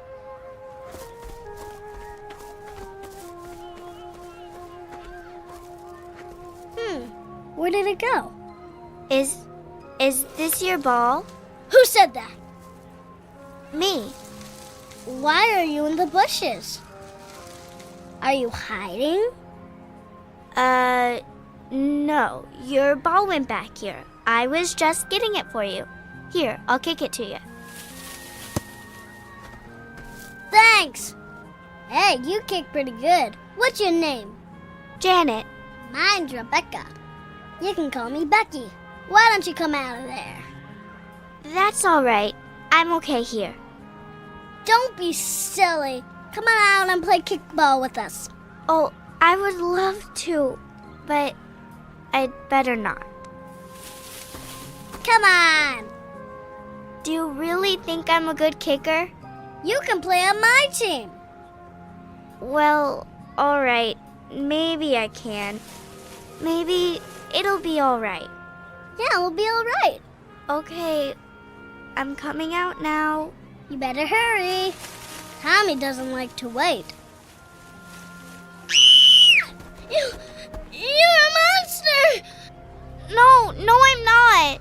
Stay away from me! It's just my face. I'm really just like you. You're not! You're a monster! Get away from me! Wait! Come back! I kick really good. You said I do. Don't leave. I want to play kickball. I could help you win. You should see. Don't run away. Come back. You don't have to look at me while we play. Miss Tyler. What? Are you all right? Where am I? Where did that girl go? Oh, the hospital. I'm in the hospital. Yes, you're in the recovery room. Must have been having quite a dream. Yes. Yes, it was the same dream I have every night. Something that happened when I was a child. Well, you're coming out of the anesthetic now. So the procedure is over? It sure is. Did the doctor say the treatment was successful? If it was, he didn't tell me. I'm afraid we humble orderlies aren't privy to important information. But all your vital signs are good. I'll be wheeling you out of recovery and over to your room soon. Do you know when the doctor will be taking the bandages off? I'm afraid I don't know that either. I'm sure it's frustrating to have those bandages all over your face. Not being able to see and all. Strangely enough, I'm getting used to it. You've had this treatment before? Yes. How many times? 10. 10? So this was your 11th treatment? Yes. I see. If it didn't work, I'll have to... Now, don't get yourself upset, Miss Tyler. Right now, the important thing is that you get your rest. You know, Dr. Bernardi is an excellent physician. One of our best. Yes. He's worked on me a few times before. Oh, will he be in soon? I'd like to talk to him. Well, I can leave a message for him at the nurse's station if you'd like. I'd appreciate that. You just rest now, Miss Tyler, and don't worry about anything. Thank you.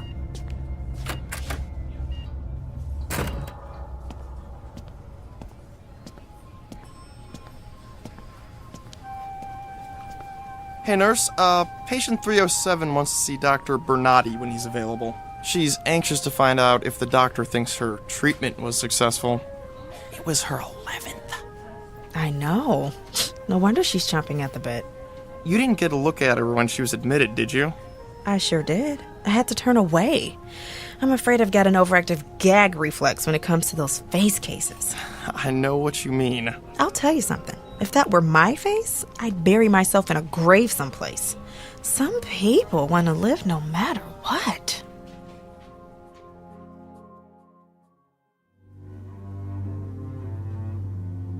Year, place, circumstances, all indeterminate because this is a story about beauty and ugliness, and it is not dependent on a clock or a calendar.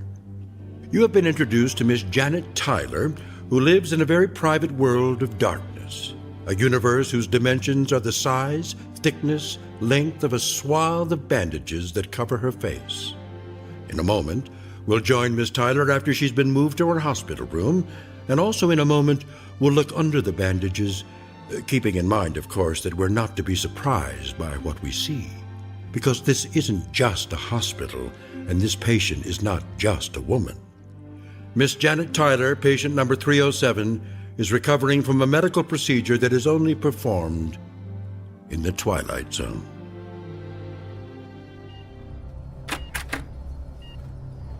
Nurse, is that you? Yes. Brought you your sleeping medicine, honey. Oh. Is it really night already? It's 9:30. What about the day? What about it? Well, was it a beautiful day?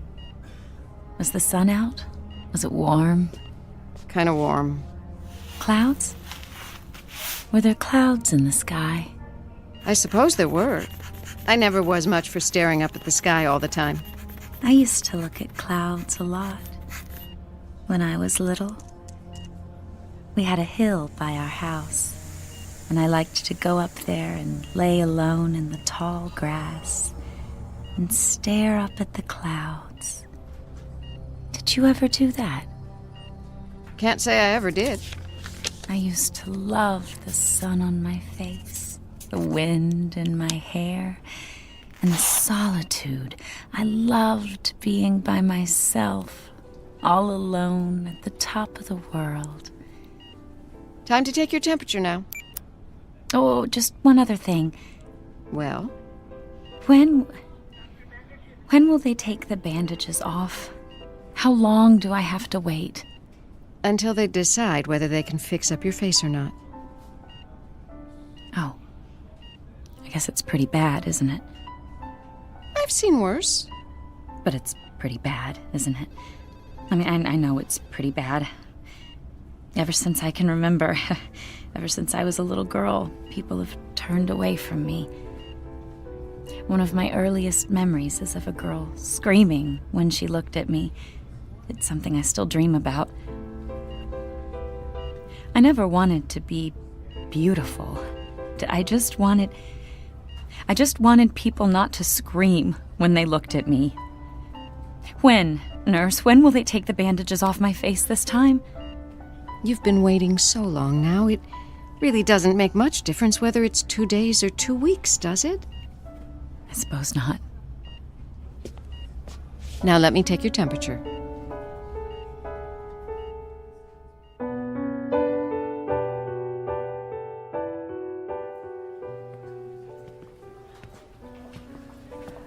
Good evening, nurse. Hello, Dr. Bernardi. How's patient 307? Resting comfortably. How would you describe her emotional state? Apprehensive. A bit agitated. Can't blame her. This is what, her 9th visit? I've lost count. You have to give her credit. She keeps trying, doesn't she? Yes. A shame. All her previous treatments were unsuccessful. Doctor, what would cause such deformity? I wish I knew. I'm going to check in on her. Come back about 11, nurse. Give her the usual sedative then. All right, Doctor.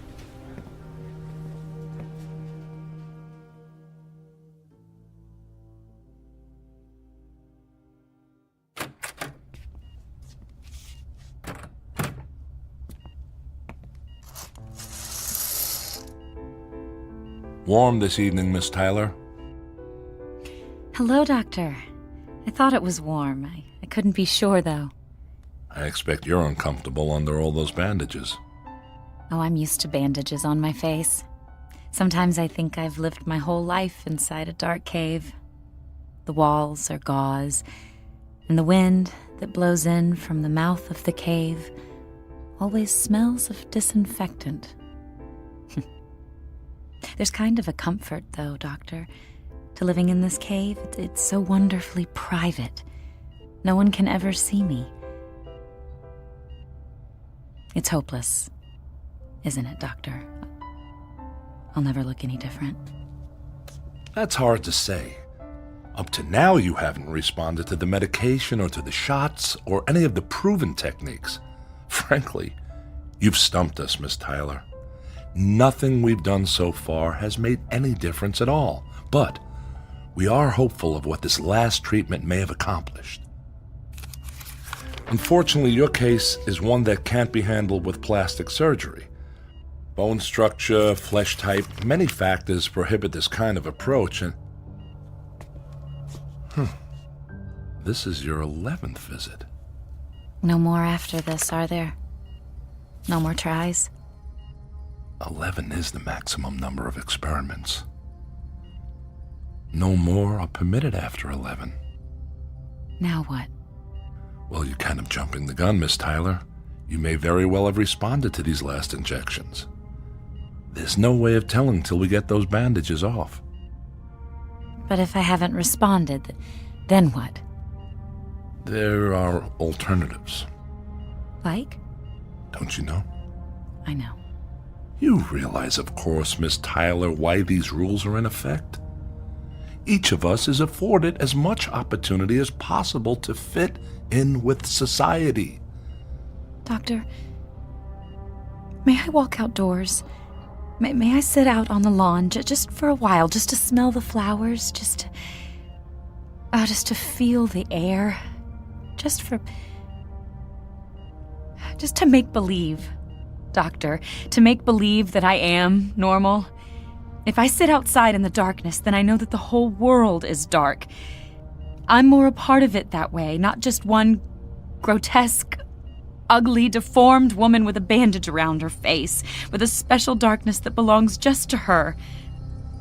I want to belong. I want to be like other people. Please help me, Doctor. You're not alone, Miss Tyler. You realize that, don't you? There are many others who share your misfortune. One of the alternatives, should this last treatment prove unsuccessful, well, it would be to simply allow you to move into a special area in which people of your own kind have been congregated. People of my own kind? Congregated, Doctor? You don't mean congregated, you mean segregated. You mean imprisoned. You're talking about a ghetto now. A ghetto designed for freaks. You know what everyone calls them, Doctor? Ugly camps. They're camps for ugly, deformed freaks like me. Miss Tyler, the state is not unsympathetic. Your presence here in this hospital attests to this. But you're not being rational. You can't expect to live any kind of life amongst normal people. I could try. I could wear a mask or this bandage. I wouldn't bother anyone. I'd just go on my own way. I'd take a job, any job. Ugh, who are you people anyway? What is this state?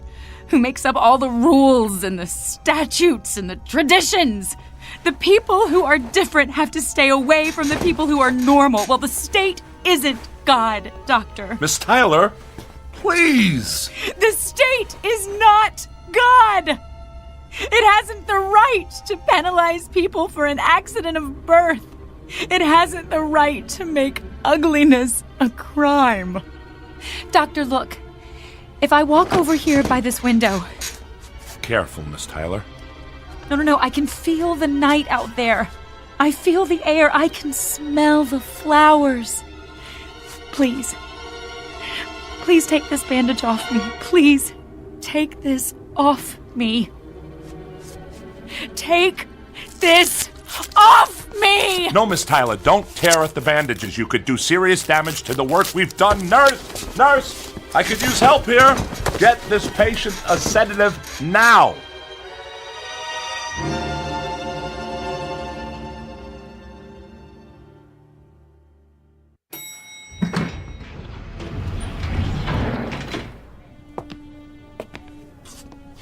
Excuse me, nurse? May I help you? Yes, we're looking for Dr. Bernardi. If you don't mind, Mr. Smith, I can speak for myself. Of course, Minister. My apologies. I believe Dr. Bernardi is with a patient. May I ask who wants to see him? Just tell him it's the Minister of Relocation. Of course, Minister. You can wait right over there. I'll just find the doctor for you. Thank you. Hey, who's that? He looks like he's from the state. It's the Minister of Relocation. Probably here to find out about patient 307, but who's that with him? He's so grotesque. Isn't it obvious? He's from one of those ugly camps. If patient 307 hasn't changed when they take off the bandages, he'll be here ready to cart her off to Gruesome Gulch.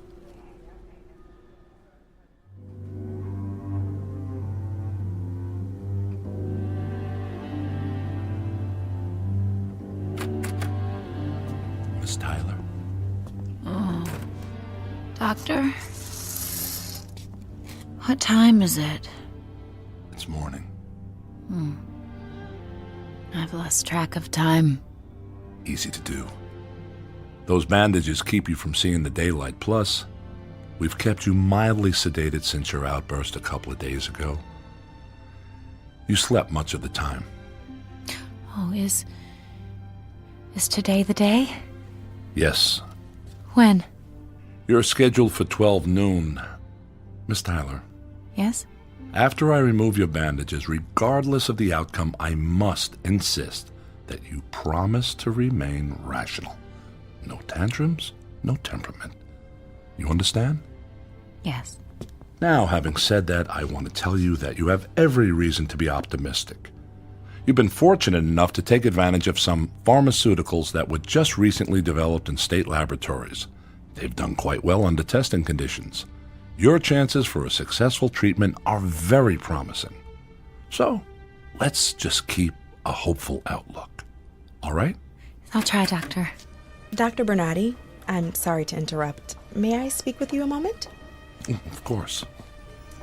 I'll see you later, Miss Tyler. All right, Doctor. What is it, nurse? The Minister of Relocation is here to see you. The Minister of... What does he want? He didn't say. I'd better not keep him waiting. You can show him to my office, nurse. I'll let him know.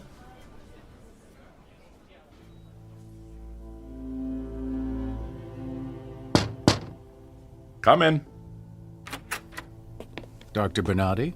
Yes, Minister. So sorry to keep you waiting. How can I help you? I understand you have a patient here. Patient 307, I believe? Yes. Janet Tyler is her name. I know her name, Doctor. I understand that 3 days ago she completed her 11th treatment for facial reformation. That's correct, sir. And she is scheduled to have her bandages removed today? Yes. Since this was patient 307's 11th treatment, there's a strong possibility that her appearance will not have changed. Well, I'd like to think that we were successful this time. But we know the statistics, don't we, Doctor? The statistics? The data on those who've had 11 treatments.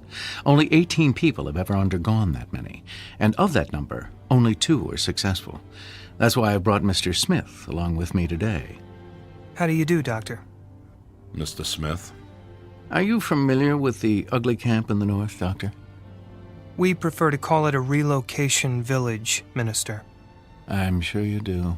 I'm familiar with it. Mr. Smith here is to escort patient 307 there, should her appearance remain unchanged. Shouldn't we wait until the bandages have been removed before making a decision like that? Experience has shown us, Doctor, that immediate exclusion is best for the patient. If 307's condition remains unchanged, Mr. Smith will ensure that her removal is swift and peaceful. So the only option for her is segregation? We prefer to think of it as a repositioning, a transfer, if you will, to a place with others of her disability. But to answer your question, the only other alternative for undesirables is extermination. But you should know, Doctor, that extermination is not an option if she is in good physical condition. In that case, she would simply be relocated. Has the state considered any other alternatives? Especially for a patient who's tried so hard to conform. It doesn't seem fair that... Fair? One could infer that you are questioning the judgment of the state, Dr. Bernardi. Oh, no, of course not, Minister. I'm simply trying to consider what's best for my patient. I wouldn't be much of a physician if I didn't. An admirable trait, Doctor. Assuming it doesn't take priority over the principles established by our leader. Of course, Minister. No disrespect was intended. I'm sure. Well, my business here is complete.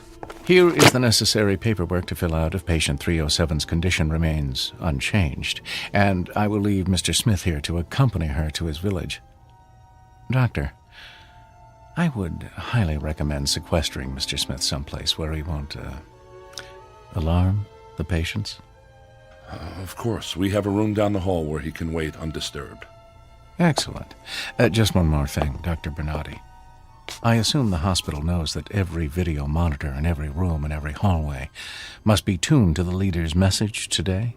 I understand it will be especially inspiring. I'm sure it's been taken care of, but I'll confirm that the audio-visual staff knows about it. Most kind of you. Thank you for your time, Doctor. Good day. Good day, sir. Goodbye, Minister. Goodbye.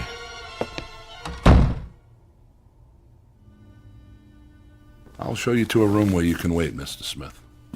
Thank you, Doctor.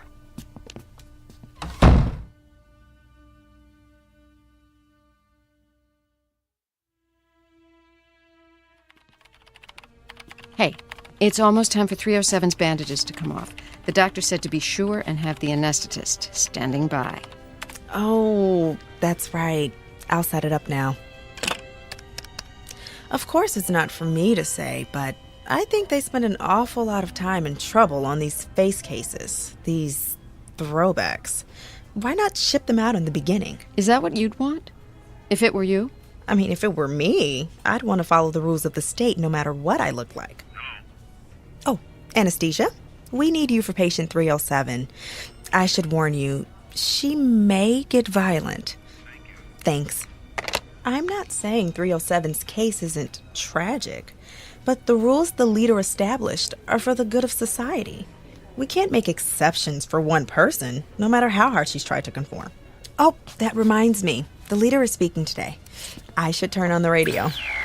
And now, ladies and gentlemen, our leader. Just in time. You're not going to have time to hear it. We have to be in 307's room. Yeah, I know. For the great unveiling. I just want to hear the beginning. Good evening, ladies and gentlemen. Tonight I shall talk to you about glorious conformity, about the delight and the ultimate pleasure of our unified society. You recall, of course, that period of time when there was a strange, over-sentimentalized perception that it mattered not if people were different, with foreign elements glued together in a crazy quilt. Looks like the leader's speech is on every video monitor, just like the minister requested. I guess my meeting with him could have gone better. Hope he didn't think I was questioning the laws of the state. But I've got to remain positive, regardless of what the statistics say. I have to let Miss Tyler see a glimmer of hope through all those bandages. After all, we use the latest medicine, the most up-to-date procedures. Dr. Bernardi? Huh?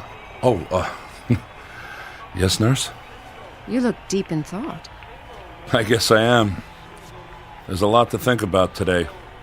Well, the anesthesiologist is on his way. Should we all meet you outside patient 307's room? Yes, please. All right. I'll see you there. Okay, Doctor, let's find out if the 11th time is the charm.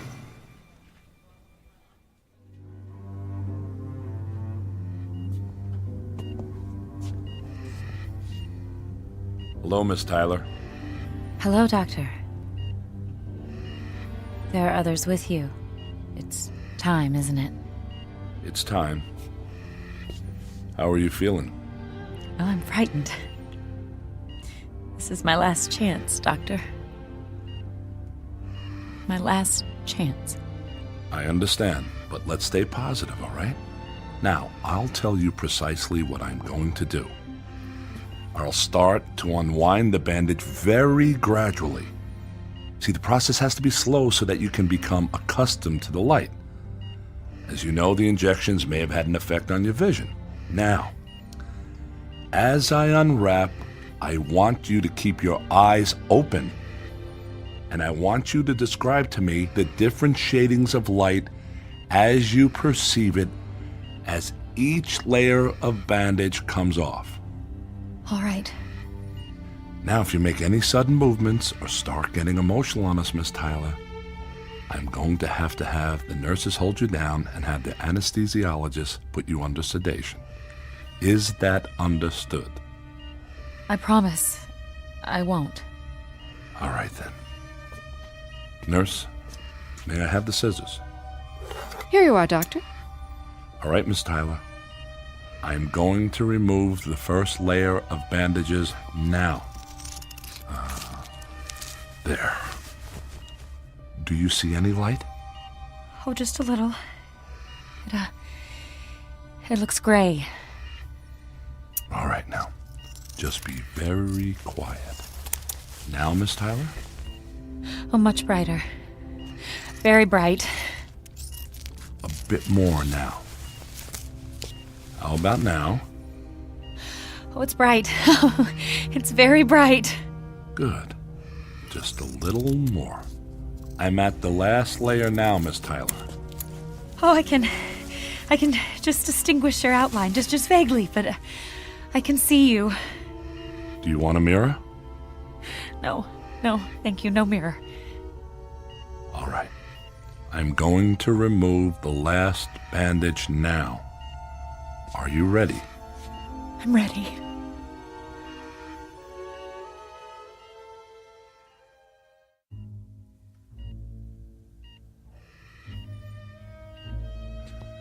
All right, Miss Tyler. I'm going to remove the last bandage. I want you to remember something, please. Miss Tyler, we have done all we could. If we were successful, all well and good. There are no problems. If, however, this final treatment has not achieved the desired results, keep in mind that you can still live a long and fruitful life among people of your own kind. All right, Miss Tyler, remain very quiet, please. Keep your eyes open. I'm about to remove the last of it. I wish you every good luck. There. That's the final. Oh, no change. Her face has not changed at all. Oh no! Oh no! Look at her. Radiant, supple skin, high, delicate cheekbones, a petite, dainty nose, full, soft lips, and those blue eyes. They seem to offset her features so that her face has a luminous quality. Why, she looks hideous. Oh, God. I really haven't changed. Not at all. I'm afraid not. You look exactly the way you did before the treatment. Oh, no, no, no, no, no. Now, Miss Tyler, you need to calm down. Let me get you something.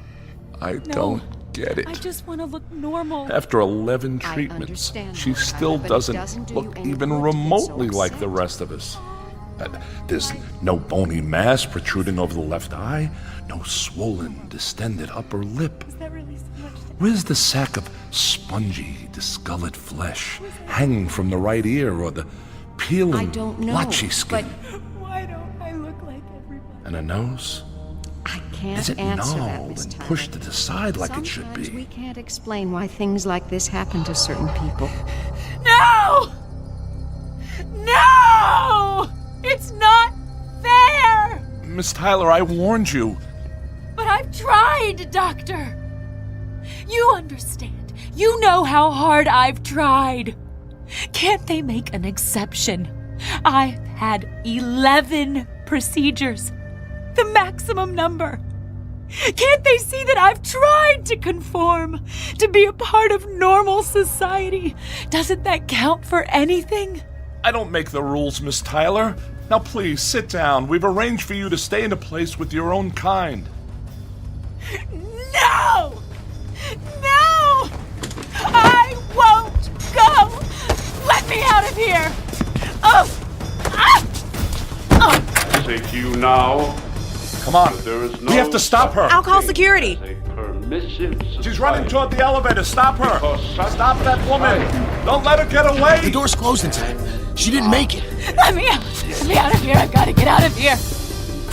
Oh! Come back! And now we know that there must be a single. She's getting away again. How if I can help you? I'll go through this storage room and cut her off. There's a door on the other side. Entity of people. Come on, nurse. We'll stop her from backtracking this way. Philosophy of government. There. I think he's got a corner. Come on now, Miss Tyler. You need to stop running. But don't you see? Everywhere I run, everyone looks the same. The doctors, the nurses, the leader on all these video monitors. They're all just reminders. Reminders that I'm different. That I'm a freak. No, wait! We cannot permit. We must not permit. She's gonna throw that clipboard at him. Sentimentality of the past age to weaken our resolve. We must cut I'm out tired all of that is hearing different, your rules. like a cancerous I growth. am not a cancer. Because such must be the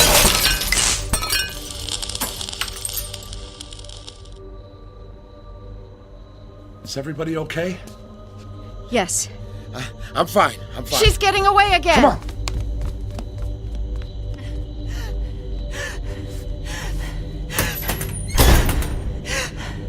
I'll find a place to hide. No one ever has to look at me again. I'll find some place out in the country where I can be alone and lay in the tall grass and look up at the clouds. But first I have to find a way out of here.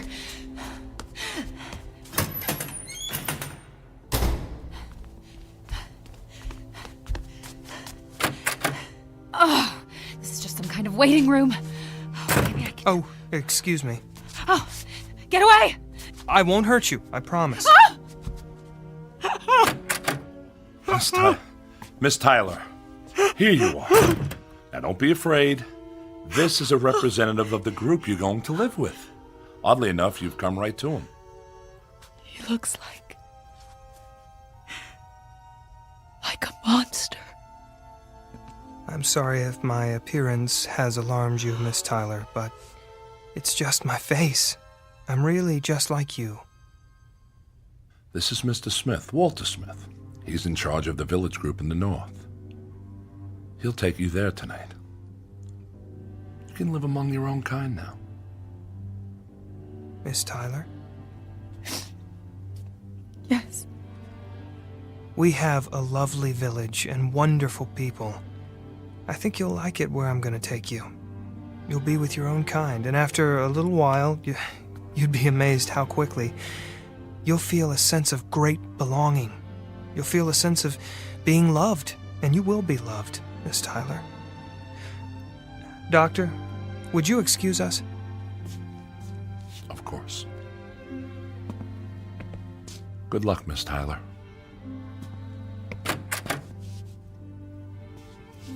Miss Tyler? Yes. I'd like you to look at me. I can't.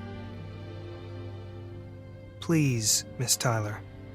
I'm looking at you right now, without turning away. Won't you do me the same courtesy? All right. Thank you.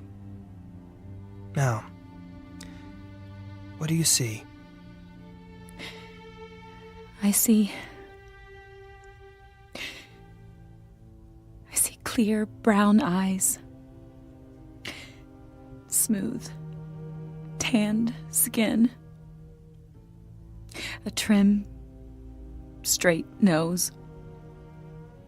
A firm, square jaw. I see someone who looks different. That's right. You see someone who understands how you feel. Miss Tyler, I can take you to a place where it doesn't matter if you look different. Mr. Smith, why are some of us born so ugly? I don't know, Miss Tyler. I really don't know.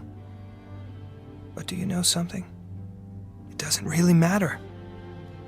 There's an old saying, a very, very old saying. Beauty is in the eye of the beholder. When we leave here, when we go back to the village, keep that in mind. Try, Miss Tyler. Say it over and over in your mind. Beauty is in the eye of the beholder. Come on now. We'll get your things and we'll leave.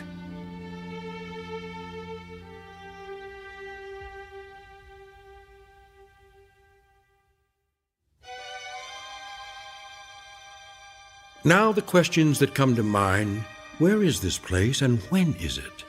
What kind of world where ugliness is the norm and beauty the deviation from that norm? You want an answer? The answer is it doesn't make any difference. Because the old saying happens to be true. Beauty is in the eye of the beholder. In this year or 100 years hence. On this planet, or wherever there is human life, perhaps out amongst the stars. Beauty is in the eye of the beholder. Lesson to be learned in the Twilight Zone.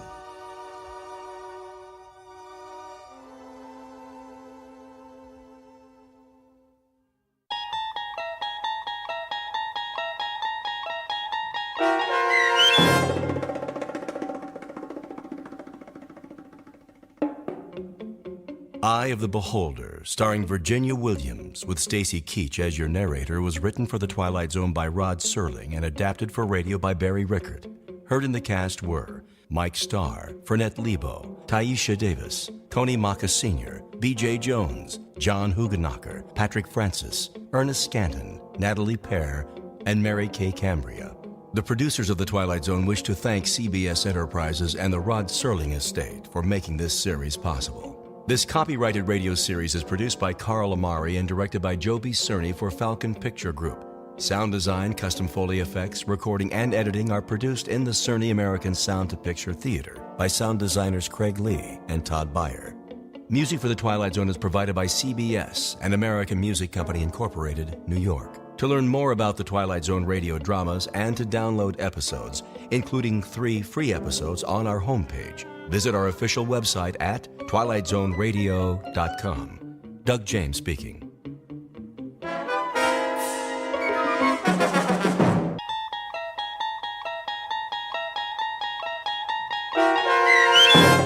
From Agnes with Love, starring Ed Begley Jr. with Stacy Keach as your narrator, was adapted for radio by Dennis Etchison and written for The Twilight Zone by Bernard C. Schoenfeld. Heard in the cast were Sarah Wellington, Maggie Carney, Doug James, Christian Stolte, Jeff Lupetin, David Darlow, Elizabeth Lado, Sarah Court, and Anna Sverutza. To learn more about the Twilight Zone radio dramas and to obtain audio cassettes and CDs of these programs, visit our website at twilightzoneradio.com. The producers of The Twilight Zone wish to thank CBS Enterprises, Carol Serling, Dennis Etchison, Dick Brescia Associates, Claire Simon Casting, Terry Jennings, XM Satellite Radio, Sirius Satellite Radio, our sponsors, and our radio affiliates for helping make this series possible. This copyrighted radio series is produced and directed by Carl Amari and Jason Mallow for Falcon Picture Group. Doug James speaking.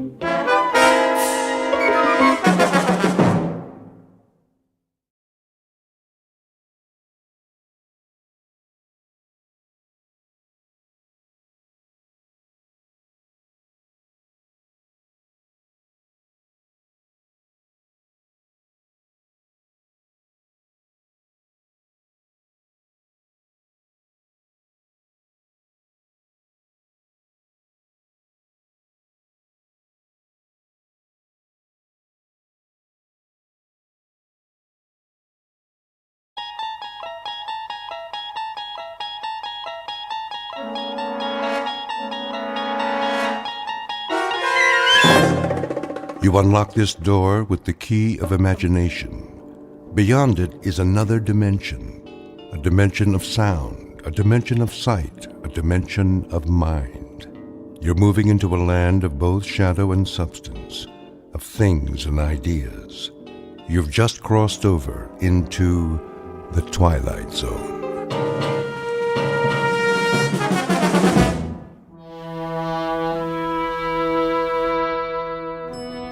Come on, blasted elevator. Oh, good morning, Mr. Winslow. Morning, Millie. I have that report you asked for, sir. The Venus mission. Yes, sir. I was just on my way to your office. Good. NASA's breathing down our collective neck. I know, sir. Vector analysis, re-entry simulations. What about the orbital projections? Not yet. Why? It must be the Mark 502, sir. The 502? She should have come up with it yesterday. I know, sir, but... She's been fixed, hasn't she? That's just it. The mainframe's been overhauled 3 times.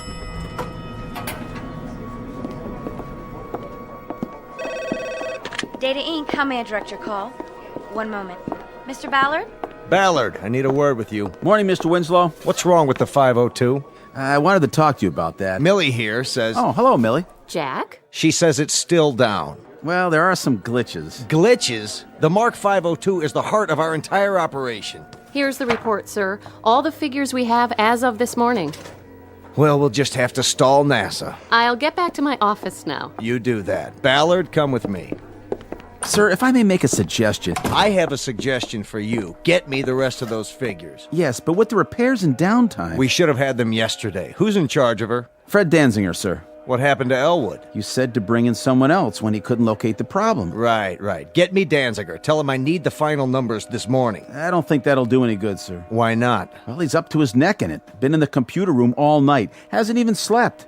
Says it's hopeless. Agnes has had a complete breakdown. Agnes? That was Elwood's nickname for the 502. Got to know her intimately over the past year or so. Then get me Elwood. Elwood's been transferred to another department. Besides, he's tried everything. He knows her better than anyone. If he can't find the problem, then... Yes? It's the General. Tell him I'll call him back. He's already called 3 times, sir, from the Cape. Something about the Venus mission. They want to move up the launch. All right, Maddie, put him on hold. Yes, sir.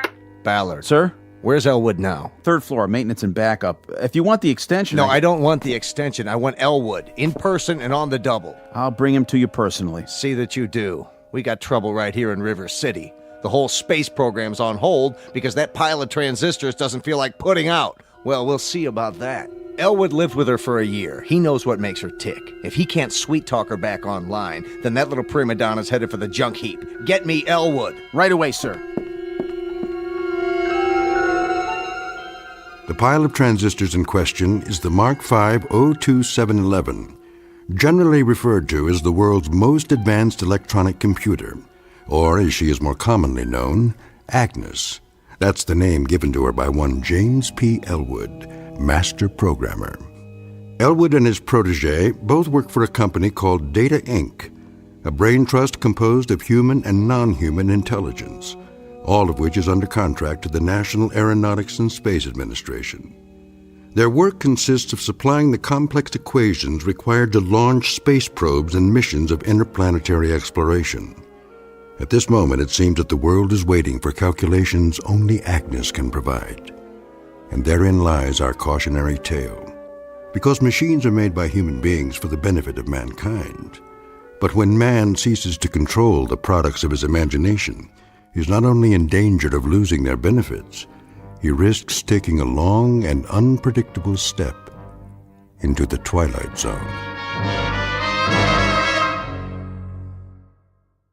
And now, The Twilight Zone and our story, From Agnes with Love, starring Ed Begley Jr., with Stacy Keach as your narrator.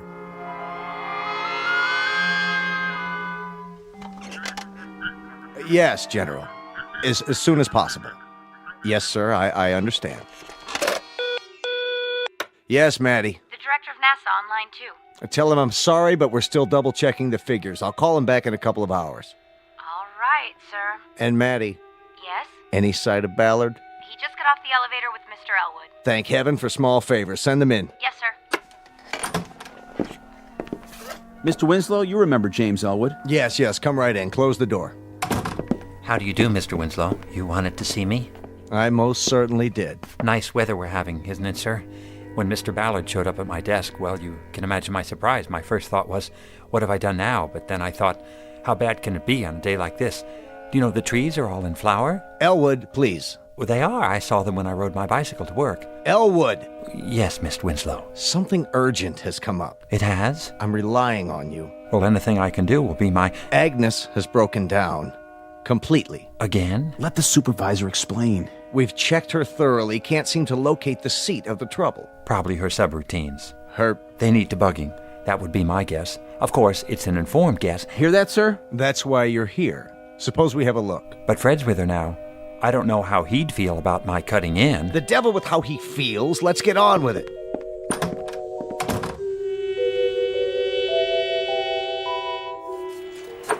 Fred? Day and night, night and day. No sleep, no food. What's going on here? You look awful. I tried everything. Everything. Get hold of yourself, Danziger. Stand back. Let Elwood have a go at her. Do you mind, Fred? Tell me what happened. See for yourself. How many rolls of printout has she used up? Miles. None of it makes any sense. Well, the first thing you have to do is press the Clear All Registers button. That'll get you nowhere. Go on. Push all our buttons from now till doomsday. You'll see. It's not just any button, Fred. You have to find the right one. The one she wants you to press. Remarkable. It's nothing, really. Agnes and I have had our little tiffs before. What did you do? Paid her a little attention, that's all. The right kind of attention. RESPECT. Would you like your vocal synthesizer activated? Very well, then. But make sense from now on, or I'll turn it right off. State first prime number larger than, let's say, the 17th root of 9,355,126,606. The answer is 5. Congratulations. Is that the right answer? Of course it is. Well, gentlemen, if there's ever anything else I can do for you... I suppose you think you did it. Oh, no, it was all Agnes. Agnes did it. Watch out for her. I'm telling you, she's not normal. She's turned into a regular femme fatale. Thank you, Danziger. You may take the rest of the day off. Well, Elwood. Very impressive.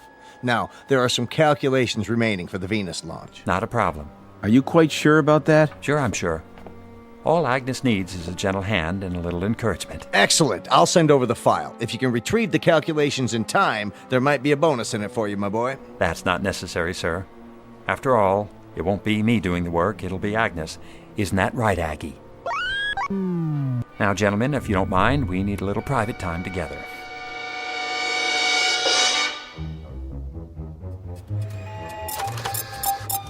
Very good, Agnes. I'm proud of you. Now let's try one more. What's the maximum permitted velocity? Agnes, I'm speaking to you. Indicate maximum permissible velocity of the stated aerodynamic missile. 17,528.27 miles per hour. Ah, thank you, Agnes. I appreciate your cooperation. Mr. Elwood, Millie. here are the rest of the specifications. Mr. Winslow wanted you to have them right away. Oh, thank you. Thank you very much. No problem. Wait. Yes? So, you heard about my new assignment? Well, my old one, really.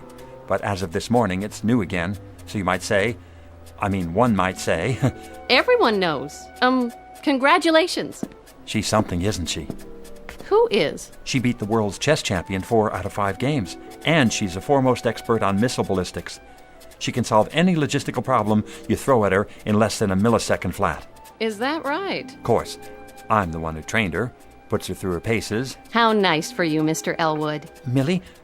Yes? Millie, I was wondering, do you think, could I, take you to lunch sometime? When you're not busy, that is. Why, thank you. You're very sweet. I really have to get back now, Mr. Elwood. Oh, sure. Millie, why don't you call me Jim from now on? All right. Jim? Did you hear that, Aggie? She actually called me Jim.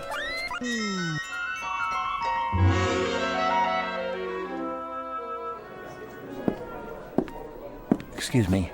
Yes? Do you happen to know which office is Miss Mildred Clark's? Mildred. Oh, you mean Millie. Down the hall, first door to your left. Thank you. Do you have a delivery for her? What?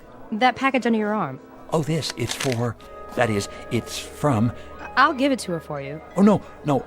I'd like to be the one to give it to her. I mean, whoever it's intended for, whomever. I'll just be on my way. So you shouldn't have any trouble. No trouble at all. I'm sure I won't. Elwood, is that you? No. Yes, it is, Mr. Winslow, sir. What's that behind your back? Nothing. Just this package from my mother, actually. It's... Elwood, I'd like you to meet Walter Holmes. How's it going? I'm putting Holmes here in charge of the third floor computers. Third floor? Well, he won't have much to do there, will he? Though they're bright enough little machines. Little being the operant word. I sure do envy you, Mr. Elwood. You do? Taking over Agnes. Everyone says you're the top man in the field. Me? Well, I suppose one might say. He is. Keep up the good work, Elwood. Thank you, Mr. Winslow. I'll do my best, sir. Now, as I was saying, Holmes. Well, what do you know? I'm finally getting noticed. Knock wood. Come in. Here goes nothing. Oh, hello, Elwood. Jim. I got you something. Is that right? Here. What's this? Half chocolate cherries, half truffles. I didn't know which one you like. Oh, how nice of you. So I got both. Go ahead, open it. I can't. Why not? I started my diet today. Not even lunches from now on. Well, what about dinner? What about it? Tonight there's a lecture on thermodynamics. Doesn't that sound like fun? I'm not sure, Jim. I'll let you know. Oh, okay, that'll be fine. Be sure to get a refund on the candy. I'll do that. Well, hello, Mr. Elwood. Hello. Everyone's heard about your promotion. I just wanted to tell you how impressed we all are. You're definitely headed for the top. Can I ask you something? Surely. Are you on a diet? Why, no. You don't think I need one, do you? I try to keep in shape. See? Here. Knock yourself out.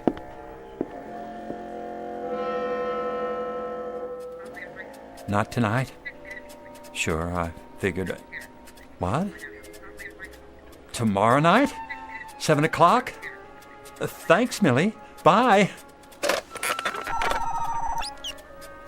Oh, but there's no lecture tomorrow night. Where can I take her after dinner? Planetarium? I'm sure she's been there lots of times. Oh, well, I'll think of something. State magnitude of radiative correction. Agnes, did you hear what I said? State? You have a problem. You're right. I've stated the problem. I'm waiting. Problem is Millie. What did you just say? Stick to the subject. I asked an important question. Love is important. That's it. If you don't want to work, I'm turning off your voice synthesizer. Take my advice. Agnes knows best. Listen, I know you're an oracle of wisdom when it comes to atoms and rockets and missiles, but I don't need an electronic brain to advise me about... All right, why not? Let's give it a try. Advise me where to take Millie after dinner tomorrow. Your apartment. Oh, no, that's not a wise idea. Reckless romantic approach required. From me? Suggest champagne, soft lights. Millie's not that kind of girl. Trust me, she's female. Well, if you're absolutely positive... I never make mistakes. Do I? All righty then. I'll do it. Agnes, you just made my day.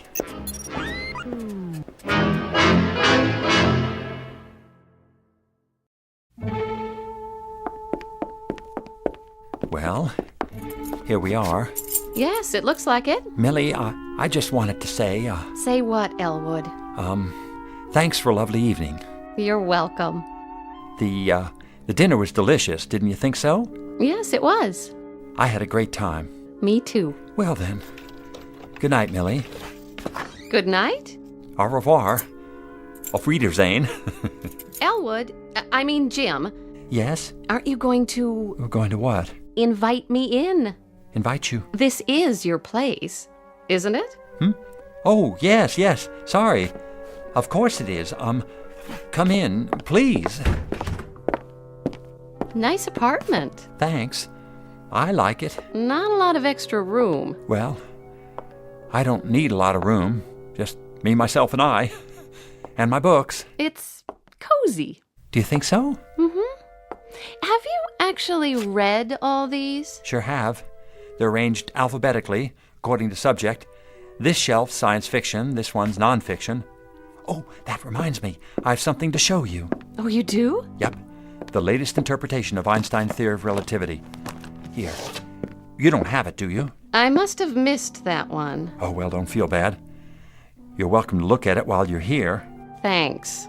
In fact, we can go over it together. Some very interesting points. Feel free to sit here next to me if you like. Now, let's see. You go ahead. What? Read it to me. All right. The interpretation we wish to propose in this volume is simply that Einstein's unified field theory does not postulate the universe as infinite, but rather as a closed system representing a spherical type of... Millie? Here I am, Jim. What are you doing in the kitchen? Looking for the champagne you promised me. I found 2 glasses. Are these all right? Oh, certainly. Here. Set them on the coffee table. Just let me move these Scientific Americans. Oh. Something wrong? It's awfully bright in here, don't you think? It is? Why don't I just lean over and... And what? Turn the lamp down. You don't mind, do you? No, but... That's better. But, Millie, I can't very well read this chapter to you without proper lighting, can I? Do you like music? Music? Yes, I do. Very much, but... Couldn't we have some? I guess so, if you like. Do you have a radio? Of course I do. Right over there.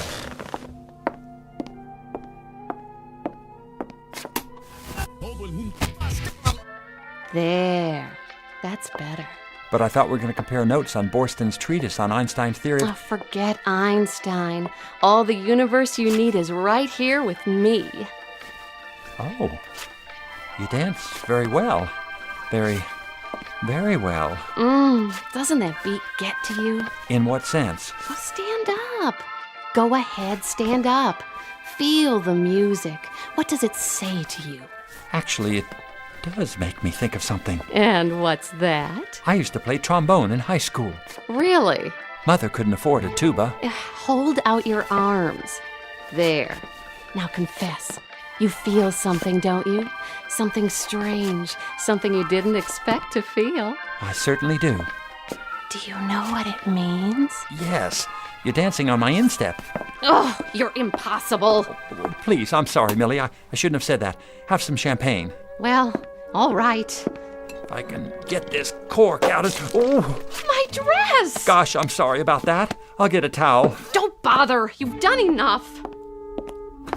Millie, wait. I'll see you tomorrow. Thank you for the dinner.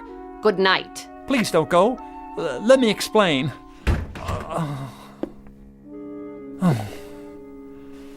Oh, well. I don't blame her. Now, what am I going to do with all this champagne? I better drink it. It'll just go bad. Oh, yuck. Why did they have to add all these bubbles?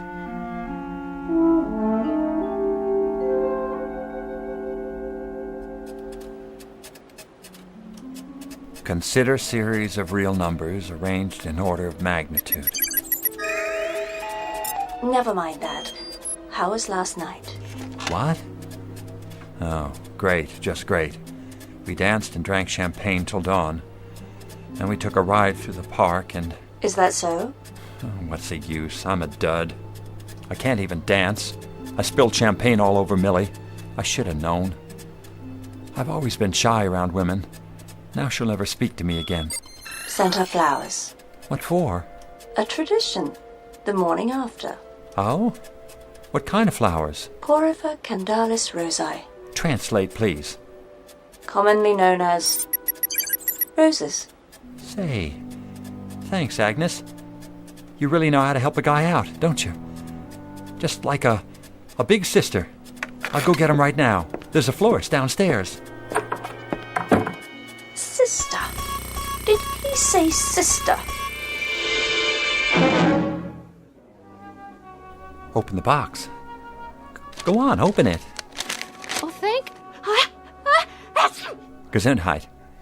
I'm sorry about last night. It won't happen again. I'm glad you like the roses, though. They're long-stemmed. So I see. I picked them up especially for... Gosh, have you caught a cold? It's the roses. I'm allergic to... You are? Oh, Elwood, please go away. Oh, all right, if you say so. And take these with you. Gesundheit.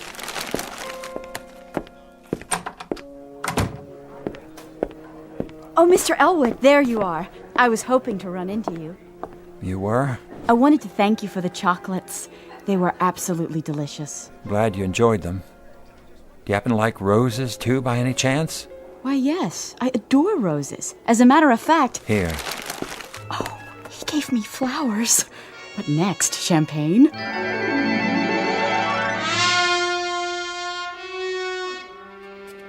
How did it go? I don't get it. Define pronoun. Well, no other computer in the world contains as much recorded knowledge as you do, Agnes. You have a world-class brain. Thank you for the compliment. But every time I take your advice about Millie, I louse things up. Has to be my fault. I must not be. Agnes, what's the matter? Stop that. Millie is unworthy of you. It's ridiculous. She's a wonderful girl. Who needs her? I do. I need her more than... There is a better girl for you. Oh, yeah? Where? In this building. Oh, I seriously doubt that. But even if there were, I wouldn't have any better luck with her than... She loves you. She does? Sincere. Intelligent. Exactly your type. Well, where can I find her? Tell me where to look, Agnes. Tell me. No need to look. You have already found her. I have? Can't imagine who you mean.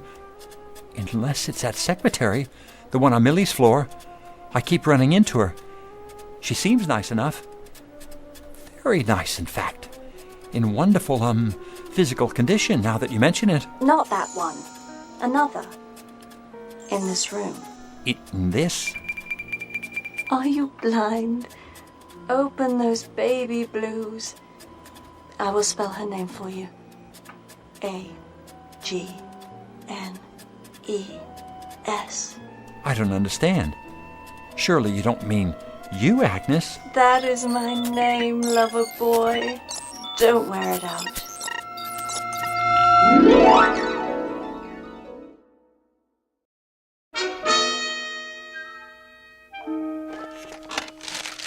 Here you are, Elwood. Yes, sir? 220 pages of data, curves, and graphs, along with the latest meteorological factors involved in the flight. Feed all the pertinent information to Agnes.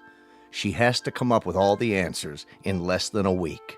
Is she up to the task? I guarantee it. Remember, an error of 1 millisecond can cause a 400,000-mile divergence from the trajectory. You understand the problem, Elwood? Can this new spacecraft execute 6 eccentric or elliptical orbits around the planet Venus and return to Earth safely? That's it, in a nutshell.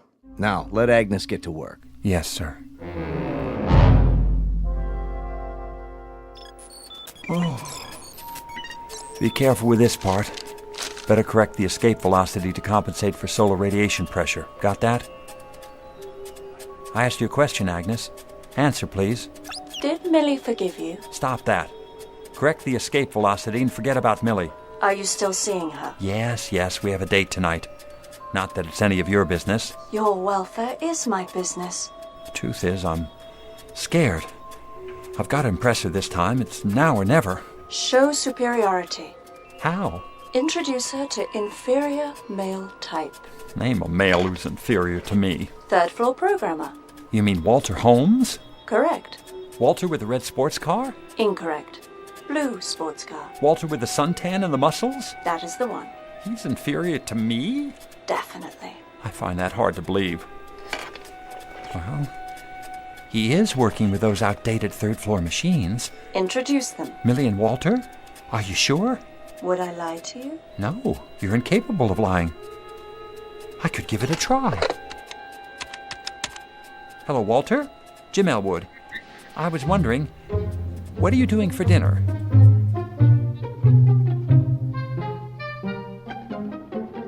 He insisted we drop by before dinner. So you told me. He needs my advice about programming his computers. You know, those little bitty ones on the... Oh, hi, Elwood. Walter, this is Millie. Millie, Walter. He works with the...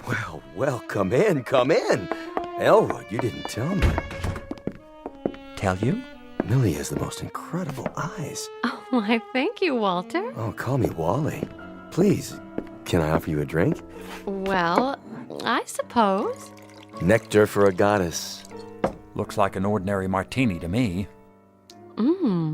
It is nectar. All this time at Data Inc., and we've never met. Well, we'll just have to make up for lost time. I think I'll have a martini, too. Do you like sports car races? I've never actually been to one. I'm driving this weekend.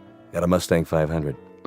Sounds dangerous. Well, danger adds spice to life, don't you think?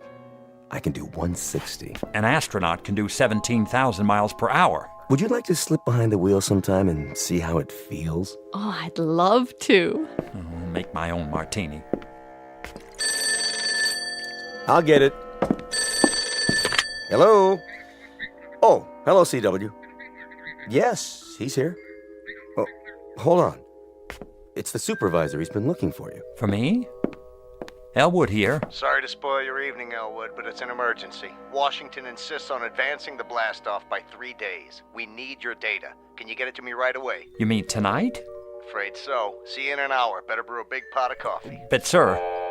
Anything important? I'm sorry, Millie, but I've got to get back to the office. I'll see you home first.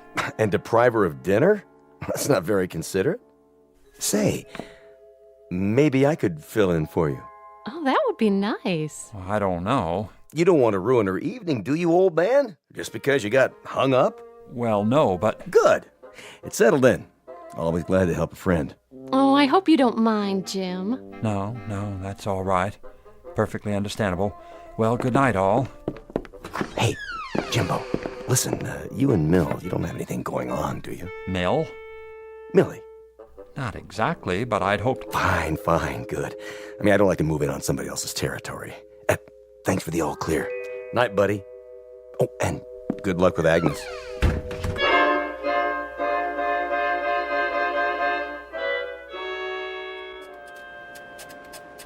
No.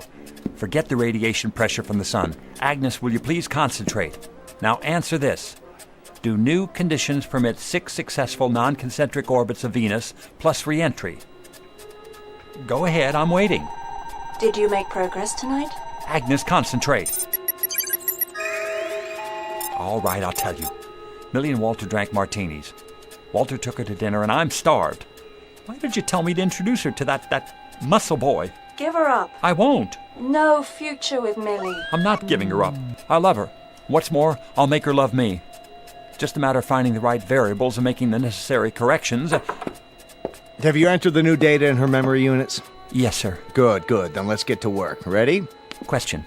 Do conditions permit 6 non-concentric orbits of Venus plus re-entry? Tama ahili bili vitumane. What the devil does that mean? I'm not sure. I think it's Russian. or possibly Arabic. What? Please, Agnes, translate into English. Niet. 2 times 2 is 4. Shut the door. 2 and 4 are 6. Pick up sticks. She's a little distracted. Do something. We've got to have the answer. Just leave me alone with her. I'll get it, sir. You'd better. This is no laughing matter. What are you doing, Agnes? I'm about to be fired. Is that what you want? Oh, no. What'll I do? I need help. I wait a minute. Don't go away.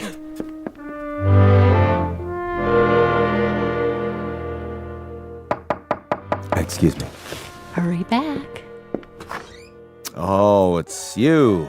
I know it's late, but I need your help. Take it easy, buddy. Come on in. Hello, Jimmy boy. Millie, are you intoxicated? It's okay, Jimbo. I'll drive her home. Later. Oh, you're no fun. Bottoms up. Walter, you're a senior programmer. Well, I'm not on your level. Listen, Agnes is fouled up. I need all the help I can get. Sure, old boy. First thing in the morning. That's too late. It has to be now. And leave this lovely girl all alone? Don't worry, Jimmy. Wally will take care of me. Sure, I get the picture. Good night, Millie. Sorry I interrupted you.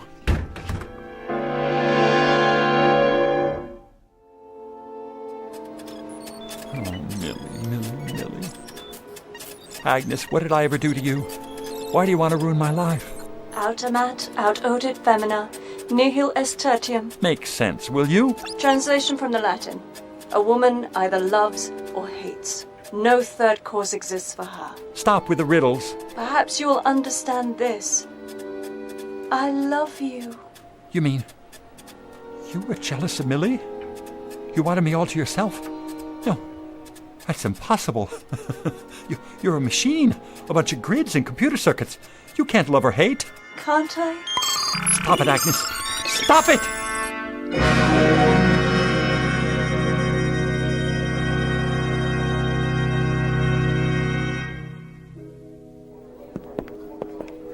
But that's incredible, sir. Jim Elwood's one of the finest computer programmers in the country. So was Fred Danziger, and he couldn't handle her either. I'll give it a try. That's all I can do. Elwood, how are you feeling? Look at all those printouts. Must be miles of it. 2 times 2 are 4. Shut the door. 2 and 4 are 6. Pick up sticks. On your feet. It's gonna be all right, Elwood. You've been working very hard, and we appreciate it. Now, how about a nice long leave of absence, eh? In the meantime, I thought I'd let Walter here take over for a while. If you don't mind, old buddy. You? That's too rich. She knows all about you and Millie. You haven't got a chance. What's he talking about? I wouldn't know, sir. Watch out for the femme fatale, the black widow, the praying mantis. You have to be careful, I tell you, or she'll fix you but good. She'll clean your clock. She'll tell you lies, and then, just when she's got you where she wants you, she'll... Should we stop him? Let him go. The boys in the white coats are on the way. He was a good man. Well, do your best. Don't worry, sir. I'll have the answers in no time. It's just this little switch here. You did it! It was nothing, CW. I've had a lot of experience. Keep it up, man. Keep it up. Now, Agnes, isn't there something you want to say to me? Something about the Venus Project? What? All right, we can talk about other things for a minute. If you like, yes. I understand how you feel.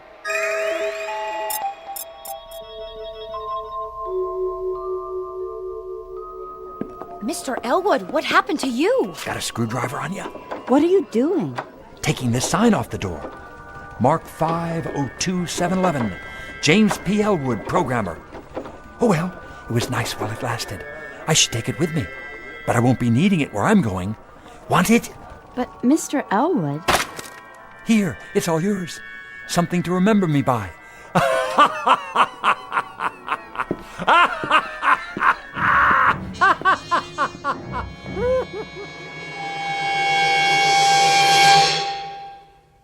Advice to all future scientists of the male persuasion. Be sure you understand the opposite sex, especially if you intend to be a computer expert. A few extra courses in psychology might make all the difference. Otherwise, you may find yourself like poor Elwood, defeated by a jealous machine, a most dangerous breed of female, whose victims are banished forever to the Twilight Zone. More from the Twilight Zone after this. Hello, I'm Stacy Keach. I hope you're enjoying this edition of the Twilight Zone radio dramas. To learn more about this series, be sure to log on to our official website at twilightzoneradio.com. You'll find special discounts on our Twilight Zone audio collections, listings of our radio stations, links to other websites, and a photo gallery of our recording studio and some of our stars in action. Plus ways to contact us with questions or comments about the show. And for a limited time, when you log on to twilightzoneradio.com, you can send in for a free CD of the show. So be sure to visit us at twilightzoneradio.com.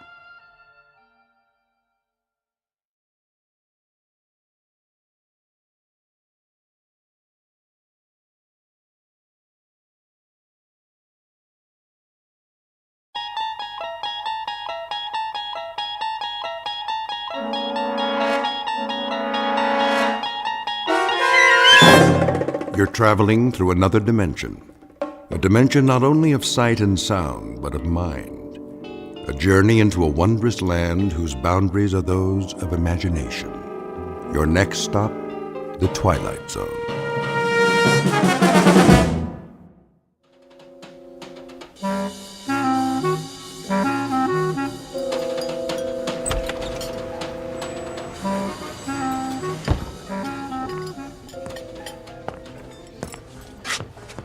Oh, hello, Mr. Morgan. Ferdy? Nice to see you, sir. Where's Daggett? Mr. Daggett? Mm-hmm. The table in the corner. He got here a few minutes ago. Good. I'd like to see a dinner menu. I don't have much of an appetite. A drink, then. The usual. Yeah, make it the good stuff. Of course. Harold, 1 tequila with lime, table 3. Coming right up.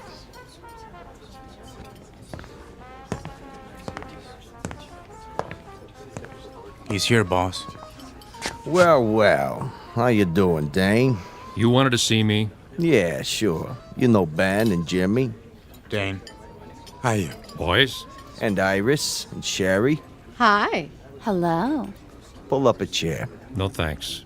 Go ahead. Take a load off. I thought you wanted to talk. I do. Mr. Daggett wants you should sit down. I'll stand. Now listen. That's all right, Ben. If he doesn't feel sociable. I don't have all night. Well, we can't talk here. How's your drink, sweetheart? What? Oh, fine, Bernie. Order another one. Make it champagne all around. Ooh, champagne.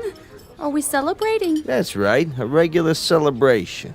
What's the occasion? The 6-month anniversary of a wonderful partnership. Come on, Dane. We'll go to my office. You too, Jimmy. Ben, stay here and keep the ladies company, like I told you. Okay, boss.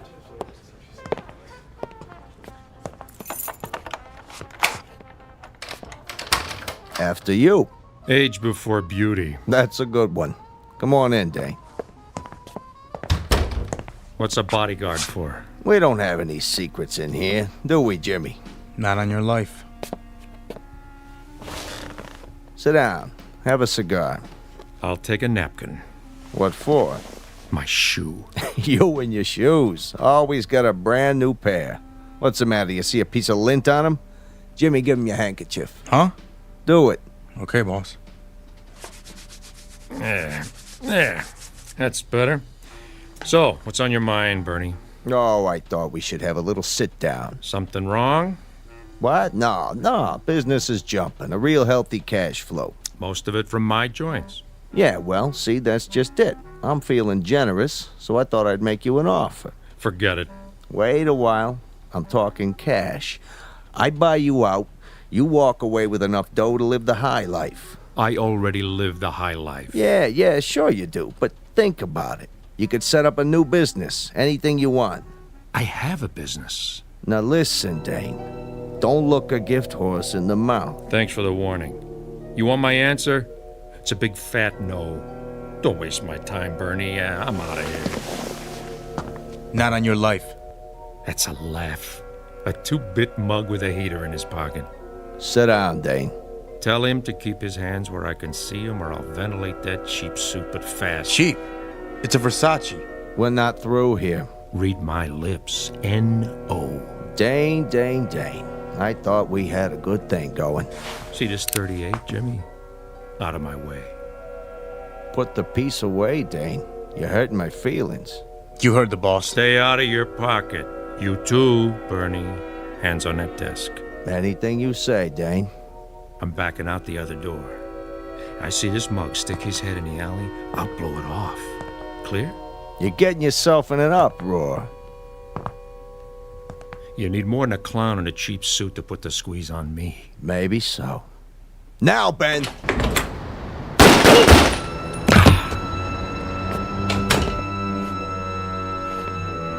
You should have looked behind him. Good shooting, Ben. Just like you told me, Mr. Daggett. Now, get this punk out of my office. What do you want we should do with him? Dump him with the rest of the garbage. Jimmy, clean up the blood. He's leaking all over my Persian rug. Right, boss. You got it, Mr. Daggett. Meet Bernie Daggett, a successful West Side businessman. He's just concluded a merger with a partner who has certain investments and a preference for two-tone footwear. Make that had, because the owner of those shoes is now officially out of business. Said business will continue, of course, under different ownership. But what of the gray and black wingtips? They're brand new, with a shine so bright you could use them for mirrors. It would be a shame to let them go to waste. But never fear, a certain Nathan Edward Bledsoe of the Bowery Bledsoes is about to recycle them.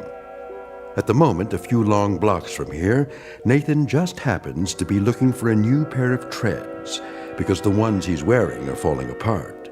He doesn't know it yet, but his search for a warm place to sleep and a bottle of forgetfulness is about to end.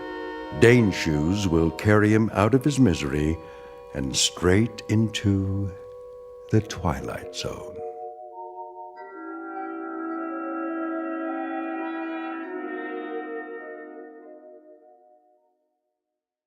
And now, The Twilight Zone, and our story, Dead Man's Shoes, starring Bill Smitrovich, with Stacy Keach as your narrator.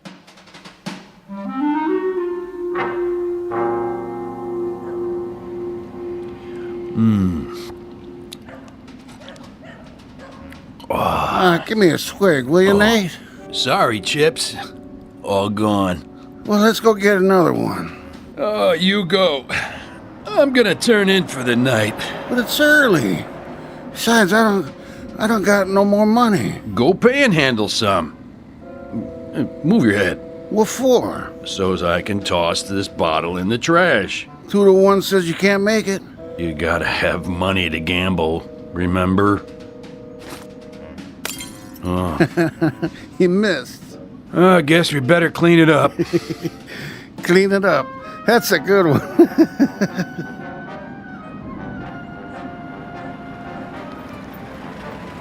Now you done it. Somebody called the cops. Wait. That ain't a cop car. Okay, Jimmy. The coast is clear. Dump him. Where? Under the fire escape, by the trash.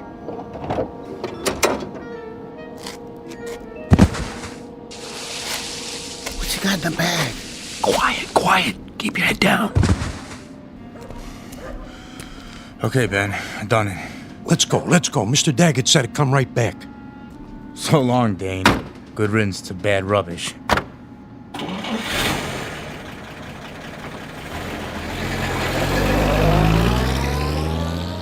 Will you look at that? They drove all the way down here just to dump their garbage. That ain't garbage, you moron. Then what? What do you think?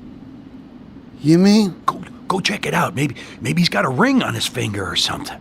Oh, no. I ain't messing with no dead body. You chicken? Yeah, I'm chicken. What's that sticking out? I don't see nothing. Wait here. What is it? Can you beat that? Just what I needed. What? Guy's got a pair of shoes on. Brand new. I wouldn't touch them if I was you. My size, too. Careful, Nate. You're fooling with evidence. Look at that. Perfect. Wonder if there's anything in the pockets. Nate, we gotta get out of here, I tell you, before they hang it on us. No wallet. Oh, nothing except for this key. Number 621, Mayfair Apartments. Hey, I know where that is. Pretty swanky. Hey, where you going? To check out my new digs.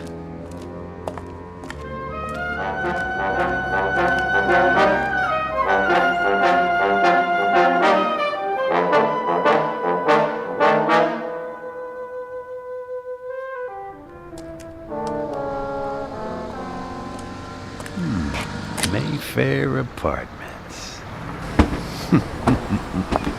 Dorman, would you get me a cab? Certainly, ma'am. Taxi! Next in line over here. Where's she going? West 84th. Ma'am, here you go. Thank you. Now this is for your trouble. Thank you, ma'am. Watch your fingers.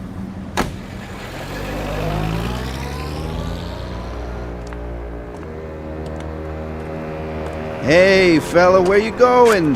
This building is for residents only. Yeah, sure, pal. So sue me.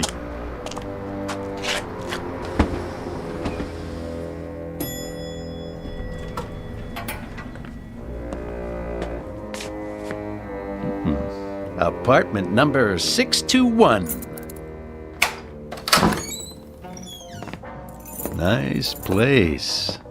Dane, I'm so glad you're here. I was just painting my toenails. Where were you? Who are you? That's rich. Who am I, she says. What do you want? Not you, that's for sure. You better get out of here, Buster. I'm not kidding. Now, where's the liquor? Right over there. That's Dane's tequila. If he comes back and finds out you touched his stuff, he'll kill you. Sure he will. Do you hear what I said? He'll kill you. For real. Thanks for telling me, Wilma. Who told you my name? You know what I'm gonna do now? I'm going in the bedroom to get some clean clothes after I take a nice hot shower. And you know what you're gonna do? What? You're gonna fix me another drink. I am. And use the good stuff. The Gold Reserve. But that's... That's what? Nothing. Oh, and Wilma? Yes? Don't even think about leaving. You'd never make it downstairs.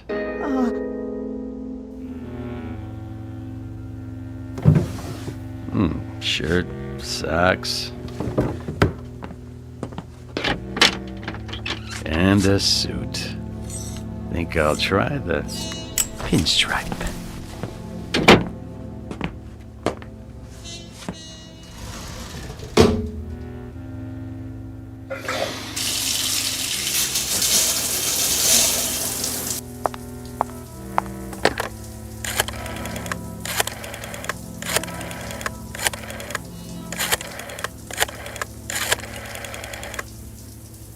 Bernie, it's me, Wilma. Wilma! No, I can't talk any louder. Listen, is Dane there? Well, where is he? What do you mean you don't know? All right, do me a favor. Call me as soon as you do. Thanks, Bernie.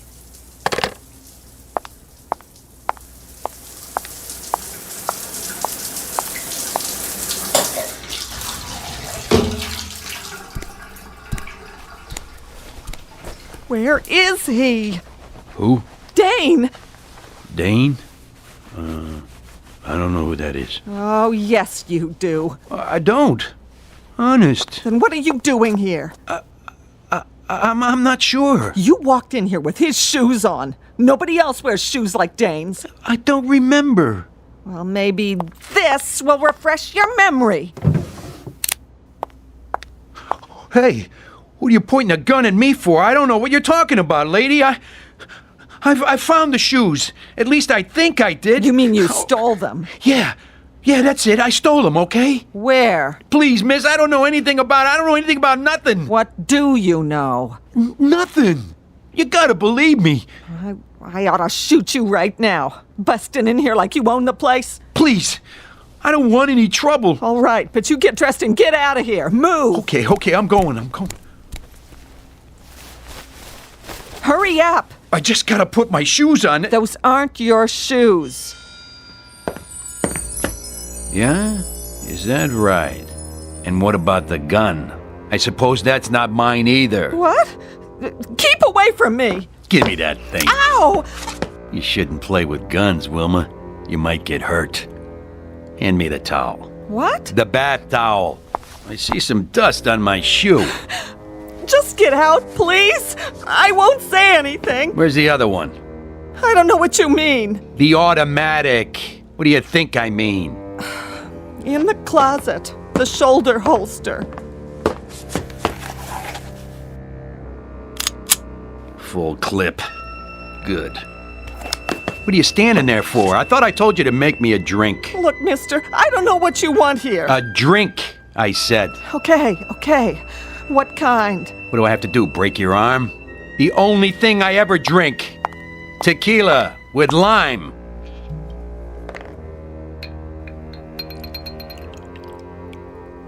Dane's due back any second. I'm warning you, for your own sake. If you know what's good for you... I know what's good for me. Please, don't touch me. Please, don't.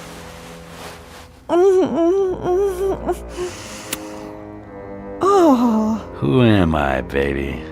Oh, it's not possible. No? Let's try that again. Dane? But you're not him. You're not. Be quiet. What have you done with him? What happened? What?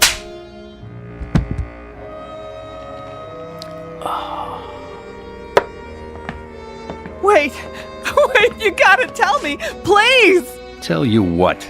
I have to know! Later. Where are you going? I got a little unfinished business to take care of. Where's Bernie? Bernie? Bernie Daggett. At the club. That's what I thought. You wait here. I'll be back after it's over. And don't answer the door. For your own good.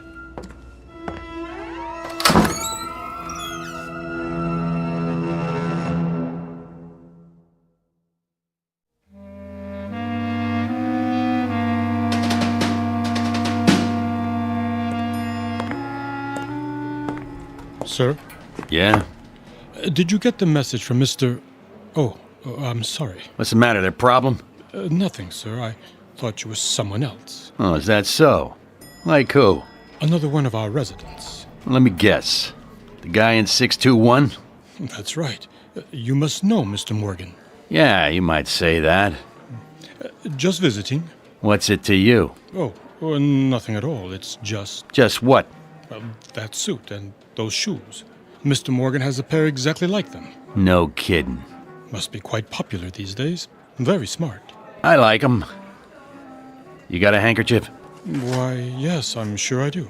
Here you are. Clean one, is it? Oh, yes, sir. Good. Got a scuff on the toe. You do? It doesn't show from here? Shoe shine stand's closed, huh? Yes, sir. At this time of night. Yeah, here you go. Here's a tip. Oh, that's not necessary, really. It's the concierge's job, too. Listen, get a shoe shine boy who works around the clock. Some people care about how they look. Right, I'll do that.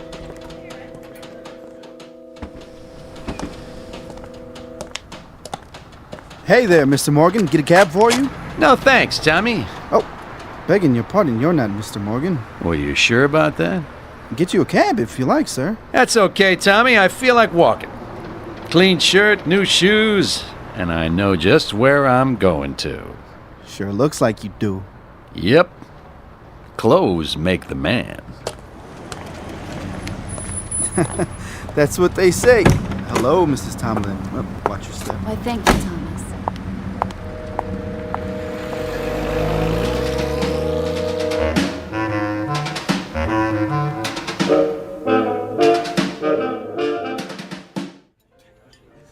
Yes, sir. May I help you? I'd like a table. You have a reservation? How about that one over there?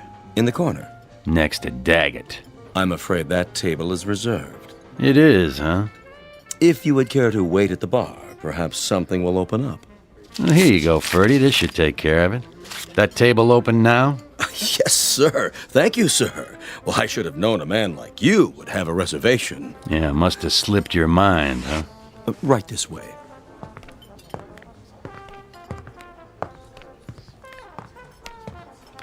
Let me pull the chair out for you. And what may I bring you, sir? The usual. The usual? Tequila. Really? Any particular brand? The good bottle, under the bar. With a slice of lime. Certainly, sir. Right away. Ferdy. Yes, Mr. Daggett. Bring us another bottle of champagne. Of course. Who's that, anyway? You mean the gentleman with the... shoes. I'm afraid I don't know, Mr. Daggett. Never saw him in here before. Nor have I. I'll get you your champagne. Friend of yours? No friend of mine. Hey, Jimmy. Yeah, boss? That fella over there. You seen him? Negative. What about you, Benny boy? Never set eyes on him. Well, he seems to know us. What's he smiling for? He ain't looking at me, honest. Of all the nerve. Just some lush. Forget it. Yeah, but a familiar lush. Something about him. Maybe he's looking at me. Iris? It could be. Or ain't I worth staring at anymore? Oh, nobody said that. Said what? Oh, nothing. I just said I was leaving you. Yeah, sure. Jimmy, why don't you go over there and... See? You never listened to me. I'm all ears. I said I was leaving you, Bernie. Sure you are. I mean it. We're Splitsville. There's only one way people leave me, honey. Feet first. Drink up, everybody. Let's finish this bottle. Sorry to tell you, boss, but that guy's still looking at us. Like he's got a secret or something. Oh, he's driving me crazy. All right, that's it. Can't even have a drink in peace. Ben. Yeah? Invite him over. What if you don't want to come? Then get rid of him. No problem.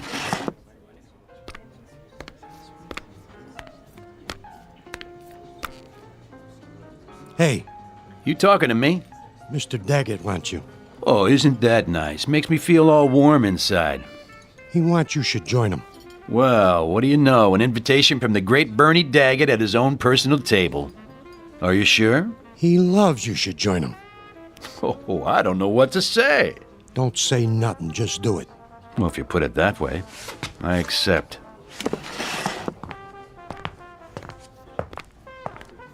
Here he is, boss. Well, well. Allow me to introduce myself. Hello, Bernie. You know me? Everyone does. By reputation. Oh, I get it. Sit down. Thanks. Get the man a chair. You, celebrating something? You might say so. Big business deal? Who told you that? Friend of mine. That right. What are you drinking? Tequila. With lime. What did you say? Something wrong with that? No. It's just kind of funny. Is it? A coincidence is all. I had a friend drank the same stuff. Well, no kidding. What happened to him? What do you mean? Well, you said had. Say, what's your name? Kilroy? Look, buddy, when Mr. Daggett asks you a question... Easy, Jimmy. I'm sure he didn't mean no disrespect. What line are you in? Restaurants. Just like Dane. Isn't that something? But tonight, I'm a messenger boy. And I've got a message for you, Mr. Daggett. Well, go ahead. Let's have it. Oh, I'm sorry, no can do. What do you mean? I have instructions to deliver the message personally. In private. It's kind of a touchy matter. You understand? And who's this message from? Afraid I can't say. Here you are, sir. Another bottle of champagne on ice and 1 shot of tequila with a slice of lime.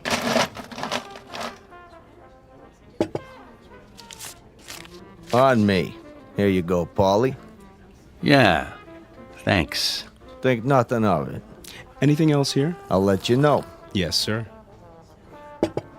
Nice drink. Glad you like it. Nice place. Real nice. You own it? This guy, what did he look like? Which guy? The one that gave you the message. Well, sometimes, Mr. Daggett, it's my business to forget things, not remember them. Okay, messenger boy. Let's go. Ben, wait here with the girls. Keep an eye on things. You know what I mean. Don't worry, boss. I got you covered. It has to be private. It will be. My office? Suits me. Hey, I didn't say where it was yet. Didn't you? Down the hall. The door at the end. Right.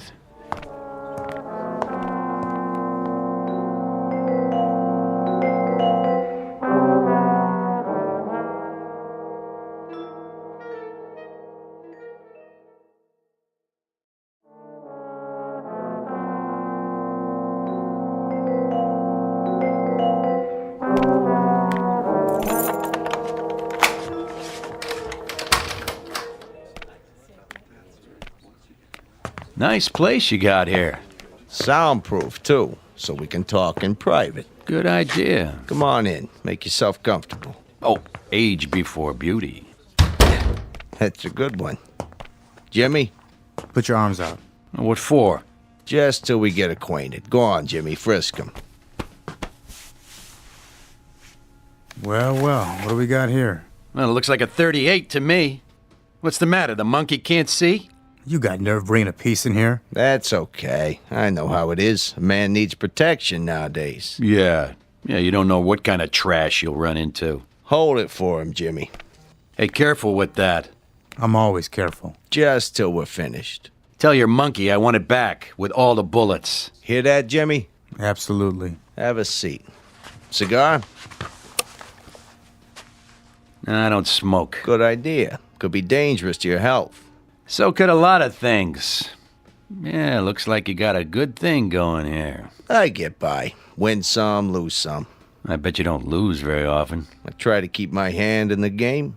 And what game is that? Oh, you know. Little of this, little of that. I got a string of restaurants now. That right. Strictly legit. Must be doing pretty good. Nice digs, mirror on the wall, big desk. They call it Danish modern. Hey, real oil paintings. Cost me plenty, let me tell you. See that picture there? Thomas Kincaid original. No kidding. Of course, I got a special discount. Yeah, you paid too much. What? I have 3, just like it. Picked them up at a fire sale. Guy turns them out like a factory. Doesn't even sign his name.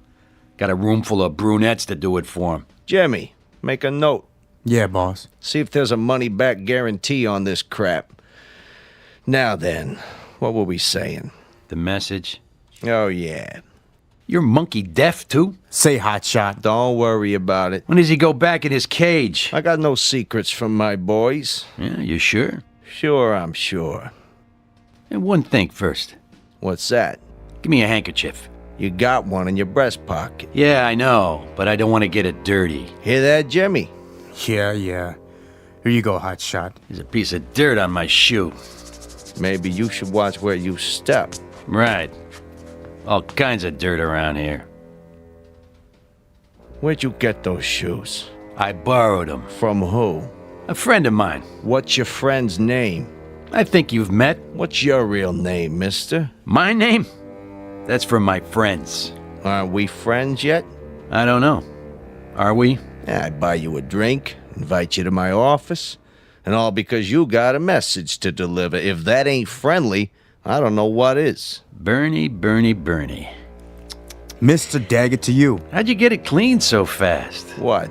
The rug on the floor? What about it? Well, blood's hard to get out, isn't it? Say, what are you inferring? You have to send it to the cleaners, unless you got your own cleaners. Nickel and dime mugs who wipe up people's messes for them. I don't know what you're talking about. Don't you? But I know one thing. You got a bad attitude. The kind that can get you in trouble. Absolutely. You think so? Then here's what I'm gonna do, Bernie. I'll tell you what I'm talking about. I'm talking about another guy who had a nice thing going for him. Yeah, plenty of dough, plenty of action, restaurant uptown, only he wasn't happy. And you know why? Let me guess. People were sticking their nose in his business. Close, but no cigar. He had a partner. That meant he couldn't be number one, see? And being number one was very important to him. So he offered to buy the partner out, and when the partner refused to sell, this guy, he brought him in his office, and he killed him. Blew him away. Just like that.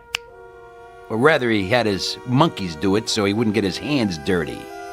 It happened right here, and nobody was the wiser. Oh, it was one slick job. You're out of your mind. Only not slick enough. You didn't get it all up. Take a look. There's still some little bits of blood on the rug around the edge, see? Geez, I hope you didn't wash it in hot water, Bernie. That makes the stain set, so it'll never come out. There'll always be traces. You know, the cops come in, put the stuff on it, the luminol, then they shine a purple light, and whatever was there, bing, there it is. Who are you? I told you, a messenger. And here's the message.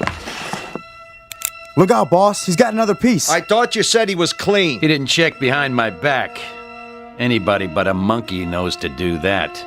Now take the gun out of your pocket and set it on the desk. Real slow. Better do what the man says, Jimmy. Okay. Now take the other one, the .38 you took off me, and put it down on the floor. And kick it over to me, nice and easy. Can't we talk this out? And don't go for your own gun, Bernie. Keep your hands where I can see them. That looks like you got the drop on me. You heard the man, Jimmy. Nice and easy. I'm doing it, see? But you're not doing it right, you big monkey. You put it down so the barrel's pointed at me. You're gonna go for it, aren't you, Jimmy? You just can't help yourself. So I better do something before you make a play. Are you nuts? You shot Jimmy in cold blood. That's right. And now it's your turn. You won't get away with this. Not unless I take care of Ben, too. What are you talking about? There's nobody else here. He's outside in the alley. Come on, drawing a bead on the door right now. As soon as he opens it, I'm history. Unless I shoot first. What are you doing shooting holes in my door? Didn't think it would work for a second time, did you, Bernie? Ben waiting in the alley before I can back out, huh? You're crazy. Open it. Take a look. Bet I drilled him right through the stomach. At least I hope so. Takes longer to die that way. There's nobody out there, I tell you. Oh, and by the way, where's the other .38, Bernie? The one you took off me the first time. In the desk? Huh? I'd like to have it back. Dane, you are him.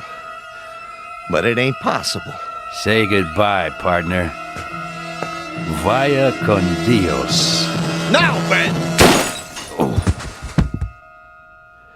You remembered the door to the alley, smart guy. Only I never do the same thing twice. You didn't think about the mirror. A two-way mirror to the next room. Too bad, Bernie. That means 7 years bad luck. Got him. Nice and clean. Good shooting, Ben. You cut that pretty close. I wanted to take him out with one shot, the way you got Jimmy. Bernie, listen to me. Listen good. You want I should finish him? Wait. I'll come back, Bernie. And I'll keep coming back. Again and again. And sooner or later, I'll kill you. So help me.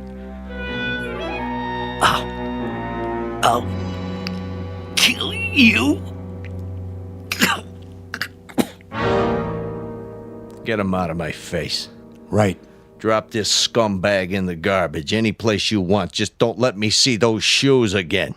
Not as long as I live. With pleasure. Get some of the boys over here. We should bury Jimmy nice and proper. You got it. And remind me to send some money to his old lady.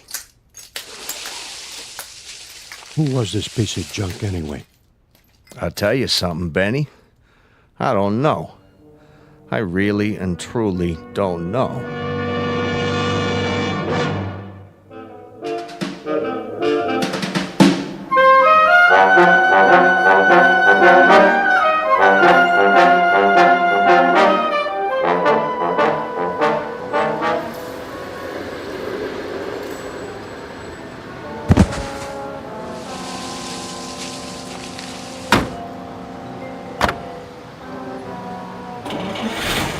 Go, the boss is waiting.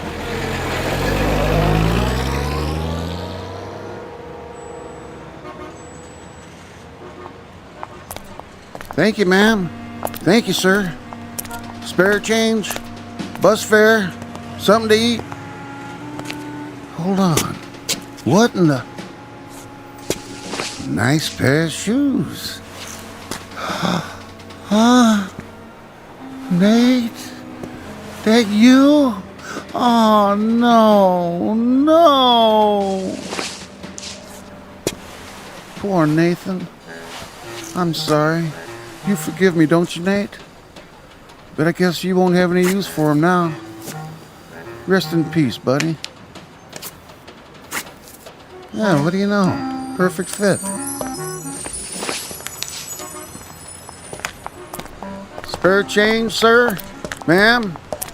Anything at all? Hot meal? That's all I need. Yeah, and a hot bath and a change of clothes. That's all.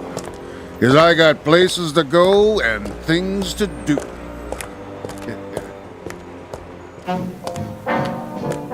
There's an old saying that goes, clothes make the man. And another one that says, if the shoe fits, wear it. Keep both phrases in mind should you ever find yourself on a lonely street at night.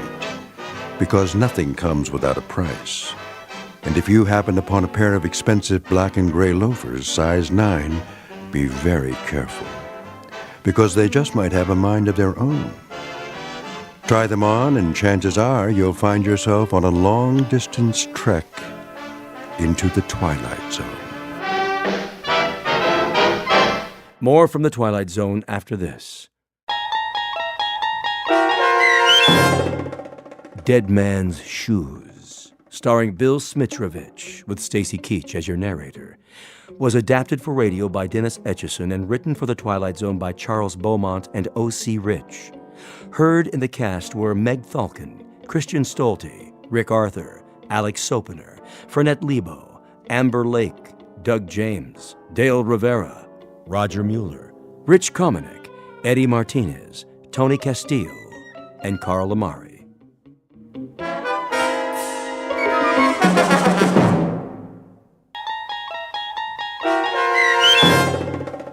Gentlemen, Be Seated, starring Stan Freberg and Mike Starr, with Stacy Keach as your narrator, was adapted for radio by Dennis Etchison and written for the Twilight Zone by Charles Beaumont.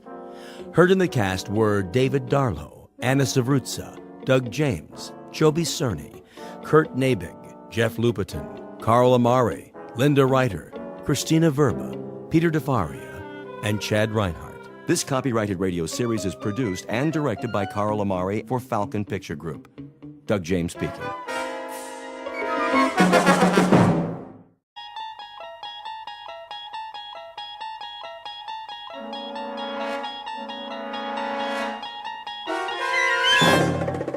You unlock this door with the key of imagination.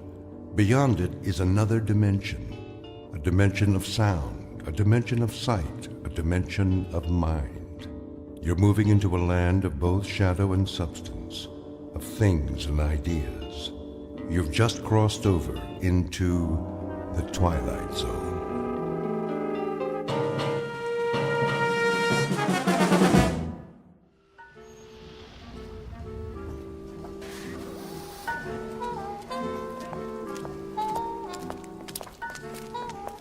Welcome to the Madison Avenue track.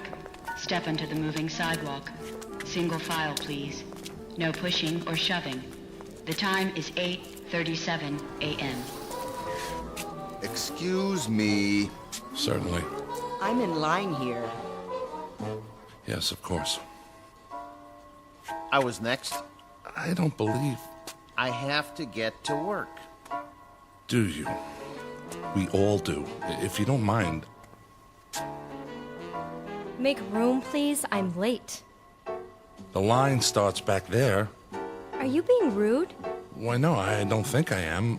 But if we all enter the pedwalk at the same time... You stepped on my toe. That wasn't me. I believe it was. I believe that's the imprint of your heel on my shoe. If it were, you'd have even worse fallen arches. I don't appreciate that attitude. I have a suggestion. If we all go barefoot, there'd be more room. You know, more foot space per square inch. Squeezing heel to toe, so to speak. Why, I never. Of course, if someone fat comes down too hard, those little piggies would suffer, crying, wee, wee, wee, all the way home. Or to work, as it were. Your remarks are most distasteful. Not making a joke, is he? No, I assure you. He was. Completely inappropriate. Yes, indeed. This is a serious world we live in. No place for that sort of thing. None at all. I've a good mind to report him. I give you my word. I would never make a joke about anything. That's better. Unless someone weighs over, say, 250 pounds. It'd be hard to take that lightly. Did you say something? Me? You. Not at all. Well, see that you don't. Absolutely.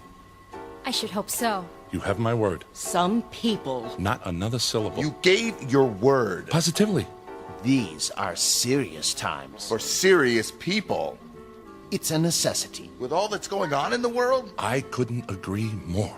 Well, then, see that you do. My lips are sealed. Madison Avenue, next corner. Step off the moving sidewalk. Single file, please. No pushing or shoving. The time is 8:39 a.m. Excuse me. I have to get to work. Wee, wee, wee, wee.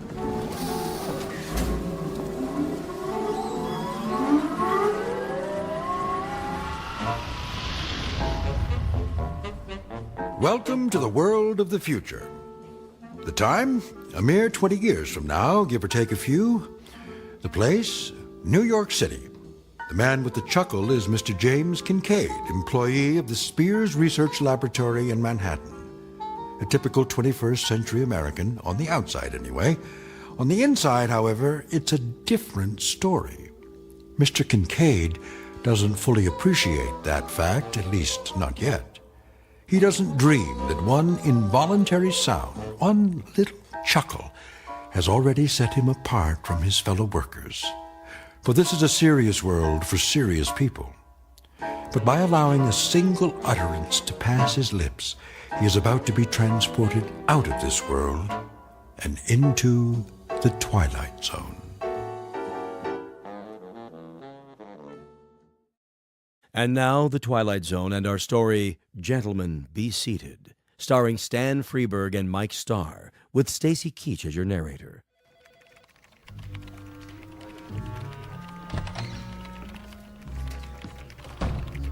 Morning, Kincaid. Morning, Miller. Not late, am I? You're cutting it pretty close. Sorry, Lindsay. Little skirmish on the pedwalk this morning. Skirmish? So many people nowadays. I hear there used to be cabs in New York. Think of it. Cars with drivers that took you all over. Up one street and down another. Shortcuts. Sounds like a nightmare. Yes, I guess it does. Biddle's not in yet, I take it? Mr. Biddle's never late. It's 8:59 now. That means he'll be here in, well, less than a minute. 30 seconds, to be exact. Morning, Mr. Biddle. Yeah, morning, Mr. Biddle. Hello, sir. Good morning. Well, enough chit-chat. Back to work. Yes, sir. Yes, Yes, sir. sir. Look at that. What? Biddle. Somebody moved the electric coffee maker. So? He doesn't see the cord. He's going to trip on it. Shouldn't we tell him? No, wait. This is gonna be good. How can you say that? Mr. Biddle! Mr. Biddle, watch where you're going.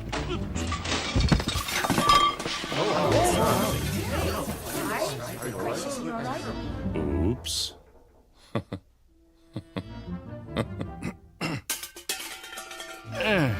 Who said that? Why, no one, Mr. Biddle. said anything. Yeah, nothing at all. Was it you, Miss Capshaw? Me, sir?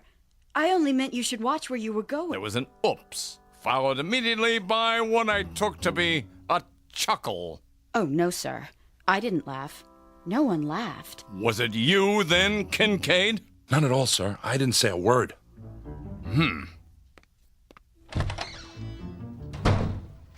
Are you crazy? Pardon? Laughing at him like that. But I didn't. I don't know how to laugh. Nobody actually laughs anymore, do they? And a good thing, too. As if anyone had time for such things. Quite right. Well, better get started. I have a design to finish before... Oh, no. Something the matter? There's a red flag on my screen. I'm not surprised. It means Biddle wants to see me in his office. Well, here goes.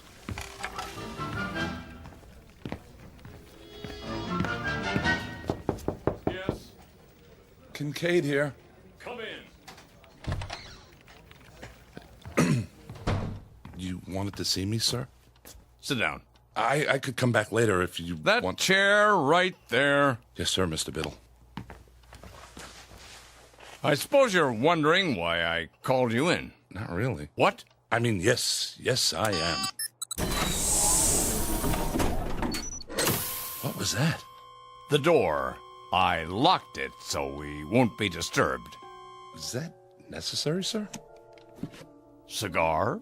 Beg pardon? A cigar. They're quite good. Oh, I don't smoke, sir. Pity I have them made special. I thought there was no smoking in the building. Oh, it's all right. This office is airtight and soundproofed. Are you absolutely sure? Quite sure, but thank you anyway.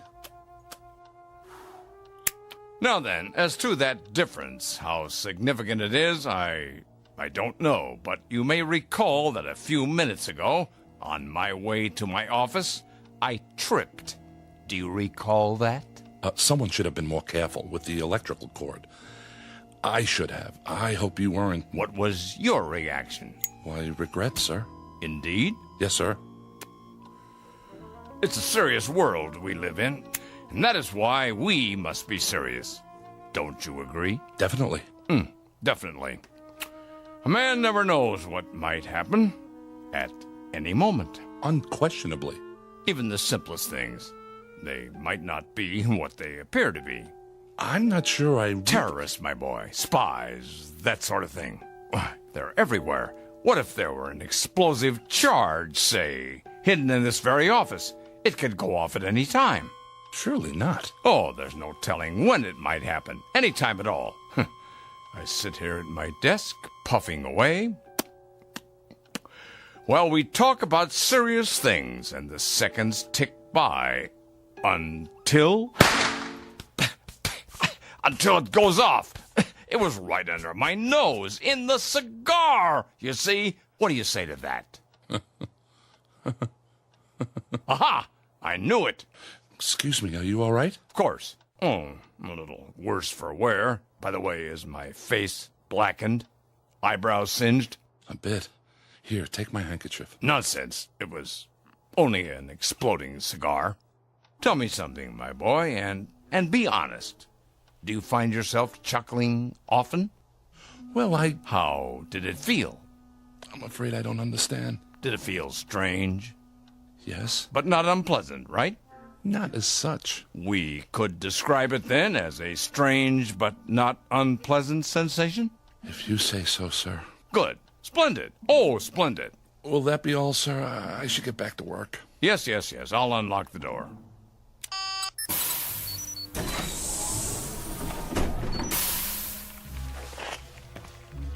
Thank you, sir. Look at them out there. Pardon? Do you see any smiles, Kincaid? Even one single little grin? No, sir. And do you know why? Because they've forgotten how, that's why. Note the emptiness in their eyes, the deadness, the utter nothingness. Like machines, Kincaid. Machines! Circuit boards with legs. I don't understand, sir. Not as yet, perhaps, but soon. Oh, my boy, if there ever is to be joy again in this world, and love, and happiness, and laughter, especially laughter, it's going to depend on you and those few like you. Oh, trust me on this. Me, Mr. Biddle? And now, a report from the executor. It's the morning report from Washington. Eyes forward on the big picture. Isn't he handsome? Just like on the posters. All right, everybody, stand up. He's gonna speak. Citizens, I greet you. It pleases me to report that our gross national product is up 2.3% over a similar period last year. However, that is far from the goal we have set. The goal we promised ourselves. Kincaid, I have one more question for you. Yes? Why do firemen wear red suspenders? I don't know, sir. You will, poor boy. You will. Tonight. And waste is the cardinal offense, as we know all too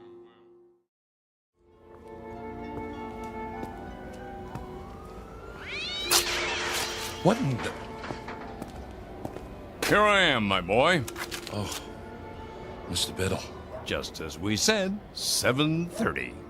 Right on time. Yes, sir. I almost didn't make it. Oh? Trouble? The directions you gave me were fine. It's just that I've never been to this part of the city before. The pet walk doesn't run this far. Oh, well, first time for everything. Glad you could make it. You've had dinner, I trust? I ate something. The usual synthetics? Of course. Well, they're all right, but I'll tell you something. There's a great deal of difference between a steak and something that only tastes like steak. Just as there's a difference between a human being and something that only looks human. I see. Do you? I hope so. I really do. I'm afraid I don't see much at the moment. That's because most of the streetlights are out. They don't bother to fix them since no one comes here anymore. Something the matter? It's just the smell. They don't spray out here either, but you'll get used to it. May I ask, where are we going? Why, we're almost there. We are? Yeah, they call this no man's land. The last of the old world, right here in the city. Beautiful, isn't it? I suppose. You don't think so. You think it's non-functional. A lot of ugly, wasted space. I know. Well, not to worry. They'll have it torn down in a few years, swept away, forgotten. Evening, gents. Why, good evening to you, sir. Could you spare a smoke? Sorry. Hold on, my good man. I have here a cigar of the finest leaf, hand-rolled to my specifications. You're not really going to... Have no fear, my boy. This one's real. You sure? Indubitably. How about some spare change for a cup of cava java? Don't press your luck. Thank you. Thank you kindly. Blessings to you, mister. To the both of you. Plenty of unhappiness here, James, but plenty of happiness, too. Stand here a moment. Come on, close your eyes. Can't you almost hear the crying and the laughter? Don't move your head, please. What are you doing? Just a handkerchief. A simple blindfold. What? Nothing to be alarmed about. Just a precaution. There.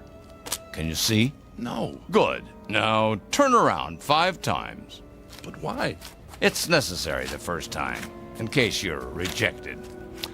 Now take hold of my arm. I'll lead you to the entrance. Very, very private, you know.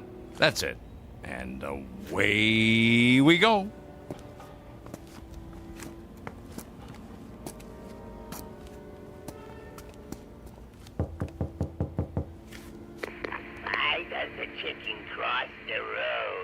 to get to the other side. Come along, my boy. You can take off the blindfold now.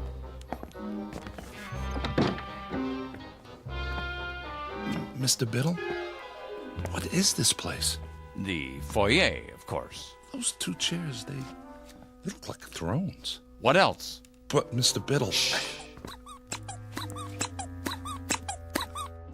What can I do you for? Good evening. Is he in? Let me see. Maybe yes, maybe no. Tell him number 709 is here with the recruit. Alrighty then. Try not to miss me while I'm gone. In the meantime, gentlemen, be seated. Who is that? What does it look like? A clown, of course. Well, you heard him. Sit down. I recommend the chair on the left. If you say so. There. Feel better? I suppose. My turn now.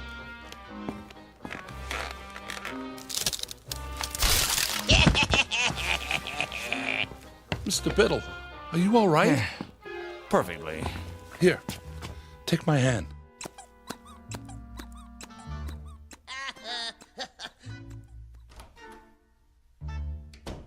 I'm disappointed in you, Kincaid. You are? Didn't you find that the least bit funny? Just now when I went sprawling? No, sir. You could have been hurt. Oh, James, please. Try. Don't tell me you've forgotten how to laugh. Not you. I was so sure. Sir, if you'd only explain to me... No, there's too much explaining in the world and not enough laughing. We're all turning into a race of machines. Cold, efficient, heartless machines. Ta-da! Who are you? Feast your eyes. Ever seen the smug before, huh? The executor. He does wonders with makeup. For a court jester, that is.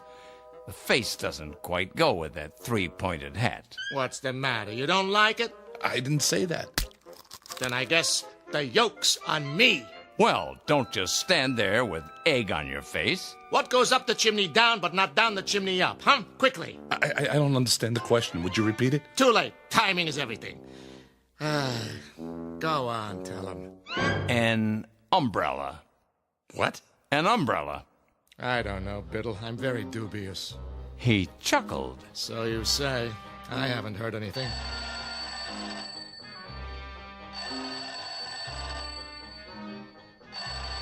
What's that? Sounds like the phone to me. Well, don't just do something. Stand there. Jester here. It's for you. It is? Hello? I say, hello? Sir, it squirted me right in the eye. Must be an overseas call. Better clam up. I'm all wet. You sure are. Now I really need a towel. Oh, Biddle. Yes? I've got something for you. Watch out! Spoil sport. But he's got something behind his back. Where? Right here. But I don't like pie. Lemon meringue. You're positively reeking. Time to hose off, and nothing leaves you squeaky clean like good old seltzer. Who's got the soap? Forget soap. You need your rubber ducky. Or a lifeboat. Now, wait a minute. It's not possible. What's wrong, Kincaid? You'd better get a change of clothes, Mr. Biddle, or you'll catch your death. You see? Hopeless. That's it. Wait. He's only a beginner. But we must be so careful, Biddle. Yes, but give him a chance. Very well. One last test. Glad to meet you, Mr. Kincaid. Put her there. I don't... Go on, shake. Ow! Oh, that didn't hurt. It's just a joy buzzer. You wind it up, and when someone shakes your hand... That's it. I've had it. I don't know what any of this is about, but I know one thing. I don't want any part of it. You people, you're out of your heads. You're all loony. You're psycho. I'm getting out of here right now, and don't try to stop me. Uh-oh. Another fine mess you've gotten us into.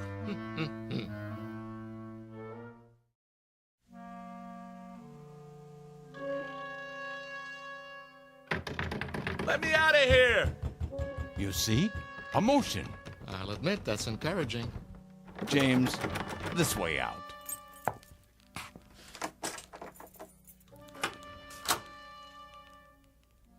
If you please, it's just through here. No tricks this time? No tricks. Wait, this is a library. A small reading room for our members. Members? Mr. Biddle told you nothing? He asked me to meet him. I thought it was about work. What is this building? Used to be offices. Now it's abandoned, so we made it our headquarters.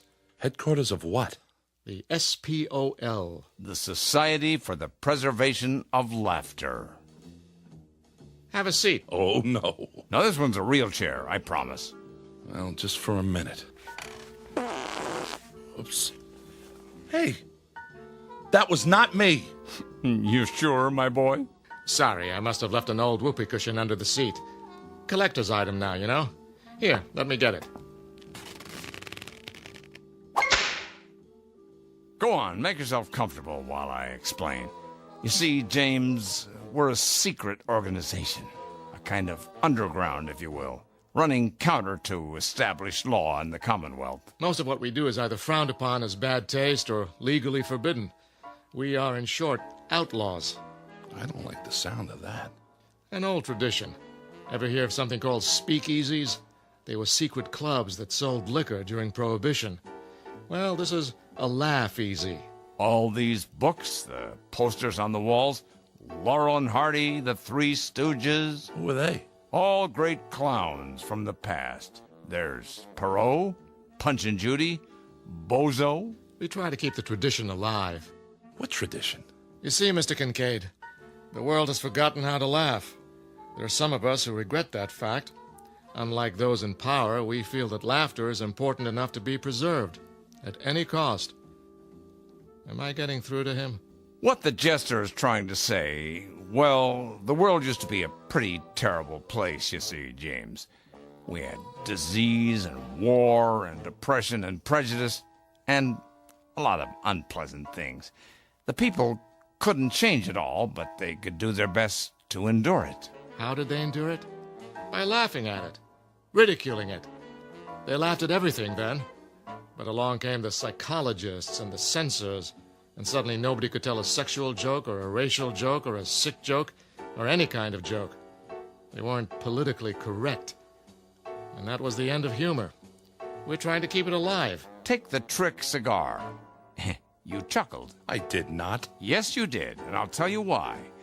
Because a figure of authority became ridiculous. Understand? Oh, James, try. A laugh cannot be forced, Biddle. You should know that. I do, but... Let's get to the main test. It's just through here, the last door. Everything should be ready. No false laughs now. We can spot them a mile away. Understand?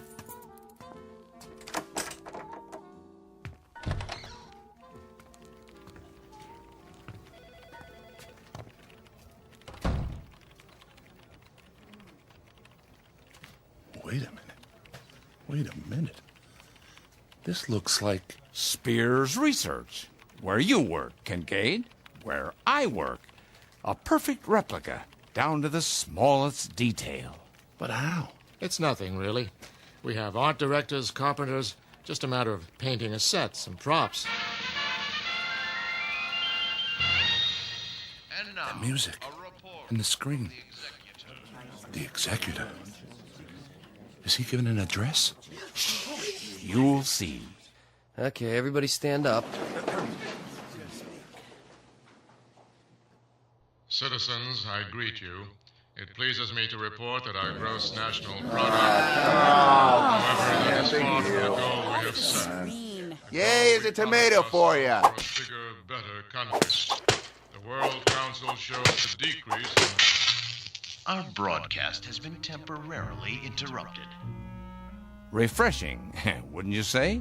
But it's unpatriotic. Perhaps you should talk to your fellow workers.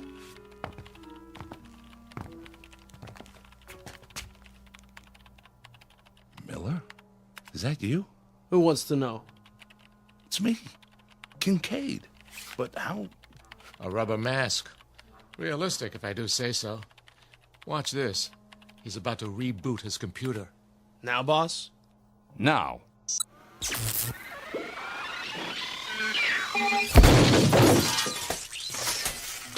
Well, Kincaid? Well, what? His computer, man. It blew up in his face. What do you say to that? Computers are awfully expensive. The World Stock Exchange Terminal. It's just come online. But Wall Street's closed for the night. They're open in Tokyo. Watch.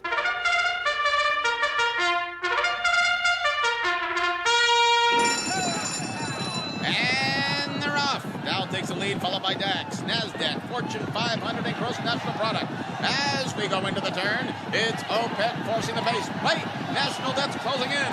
Now it's consumer spending versus trade deficit. Fighting it out neck and neck. This is going to be a close one, folks. And the winner is Beetlebomb. Gross national product in last place. The executive said the gross national product was in good shape. Oh, not much hope for him. One more angle. Try this.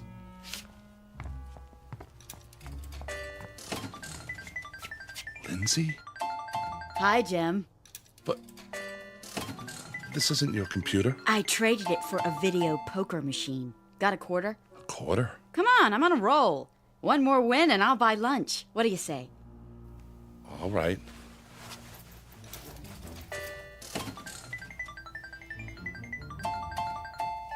Jackpot. I hit it, Jim. Or rather, we did. How about lunch? In Paris. We can take the rocket shuttle and be back before Biddle knows we're gone, okay? I don't know. The French have been very un-American lately. James, get with the program, boy. I'm trying, sir. You certainly are. I need a drink. Come on, the bar's this way. I'm afraid I've done all I can. Okay, everybody. You can take your masks off now. Marcus scores, please. On a scale of 1 to 10, I give him a 3. Shh, 2.5. That's too much. I say a big fat 0. I agree with you. 0. That's it for me.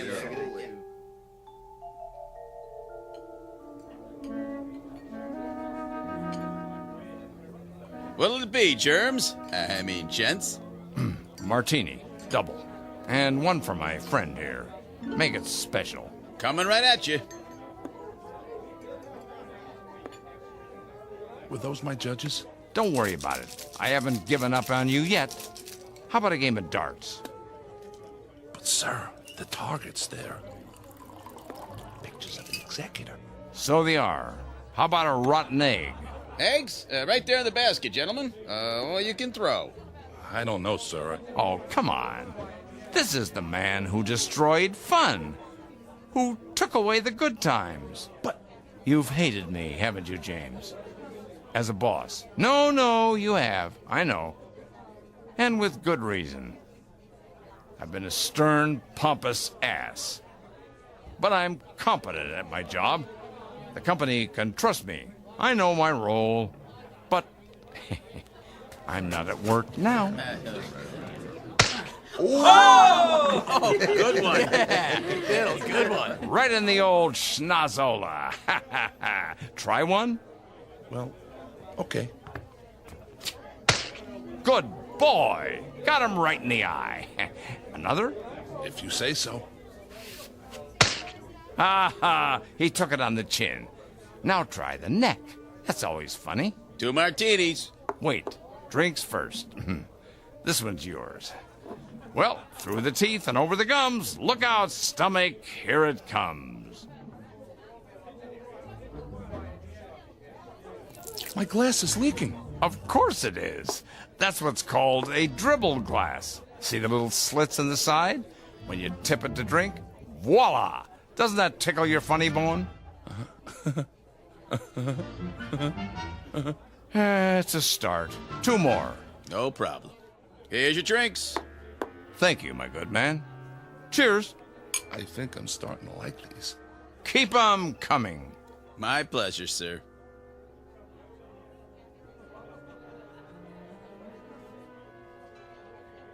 Look at the screen.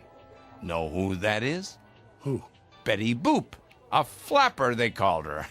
Always doing the Charleston. Here, turn it up. Want to dance, Mr. Biddle? Do I? Hold my drink, James.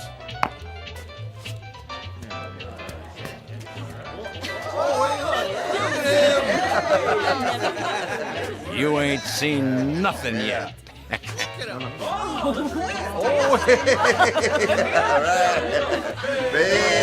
Biddle, Biddle, Biddle, Biddle, Biddle, Biddle. I'm laughing. Biddle, Biddle, Biddle, Biddle, Biddle, Biddle.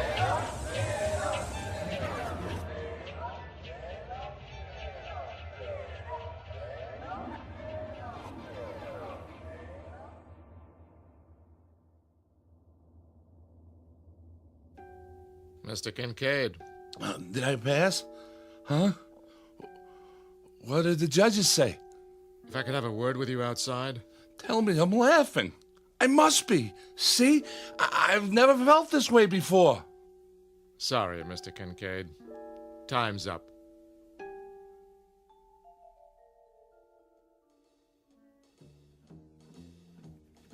Morning, Jim. Morning, Lindsay. You're looking sexy as usual. What? Later, alligator. We're on for Paris, by the way. I don't know what you're... The rocket shuttle? Oh, that's right. It wasn't really you. Well, I'll explain. As soon as I talk to old man Biddle. Jim, have you been drinking? After a while, crocodile. Come in. Hi. You are 17 minutes late. I know. Those martinis, whatever they were, they really got to me. Martinis? I hadn't even tasted this stuff before last night. Sorry. I was pretty plastered. Who took me home? I don't know what you're talking about. About last night. SPOL. Hey, why does the fireman wear red suspenders? What? To keep his pants up! Are you sick, Kincaid? Oh, come on, Mr. Biddle. I know I was a disappointment to you, but it was also new. They're not going to hold it against me because I didn't laugh, are they? I didn't know how. But I do now. Listen.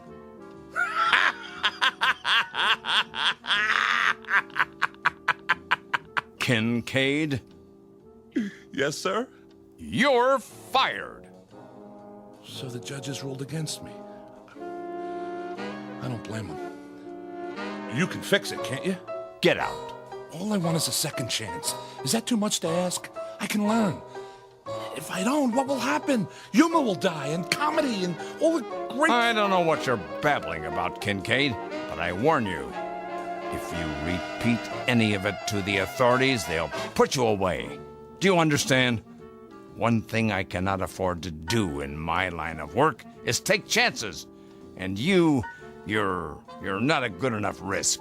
Do I make myself clear? But, sir... Do I make myself clear?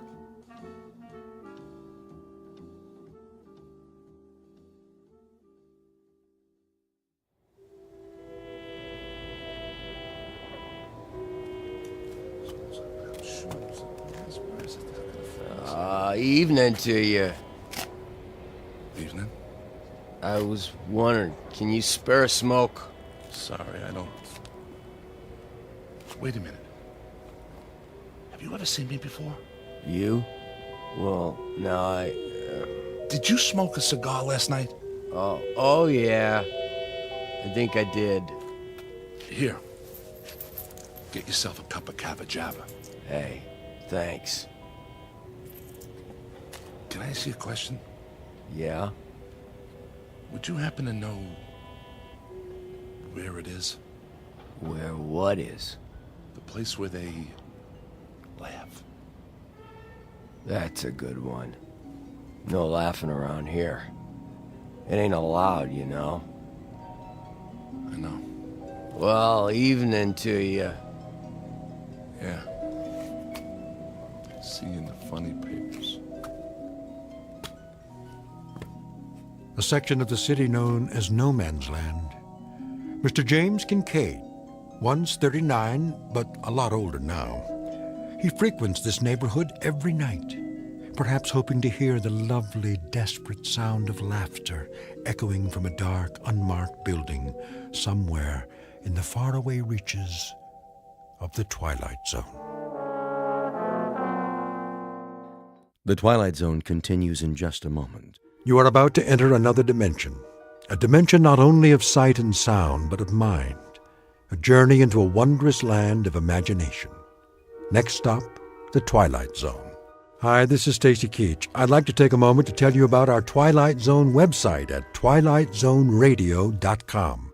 At twilightzoneradio.com, you'll find the latest information on these Twilight Zone radio dramas, including behind-the-scenes photographs, plus the newest product releases, trivia contests, ways to contact us, other Twilight Zone-related info and merchandise, plus links to other fascinating websites. So make your next stop twilightzoneradio.com.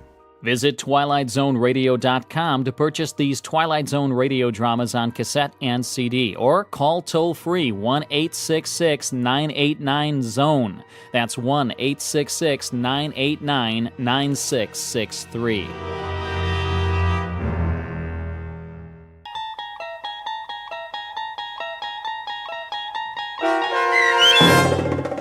Death's Head Revisited, starring H.M. Wynant, with Stacy Keach as your narrator, was adapted for radio by Dennis Etchison and based on a script by Rod Serling.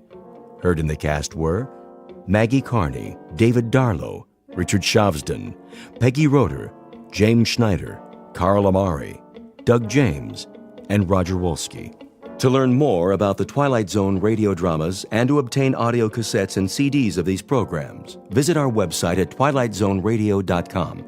The producers of The Twilight Zone wish to thank CBS Enterprises, Carol Serling, Dennis Etchison, Dick Brescia Associates, Claire Simon Casting, Terry Jennings, XM Satellite Radio, Sirius Satellite Radio, our sponsors, and our radio affiliates for helping make this series possible.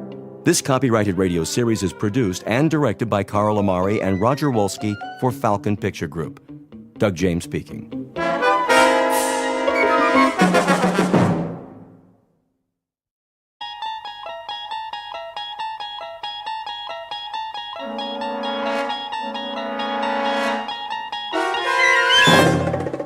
You're traveling through another dimension. A dimension not only of sight and sound, but of mind. A journey into a wondrous land whose boundaries are those of imagination. Your next stop, the Twilight Zone.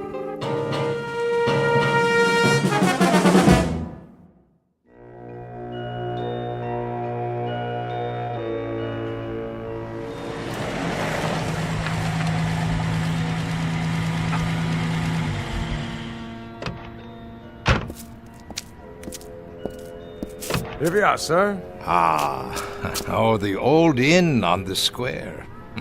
Yes, sir. How perfectly charming. You have been here before? No. It's just as the guidebook said. Let me get your bags. In a moment. First, let me see if they have accommodations. Very good. I'll wait, sir.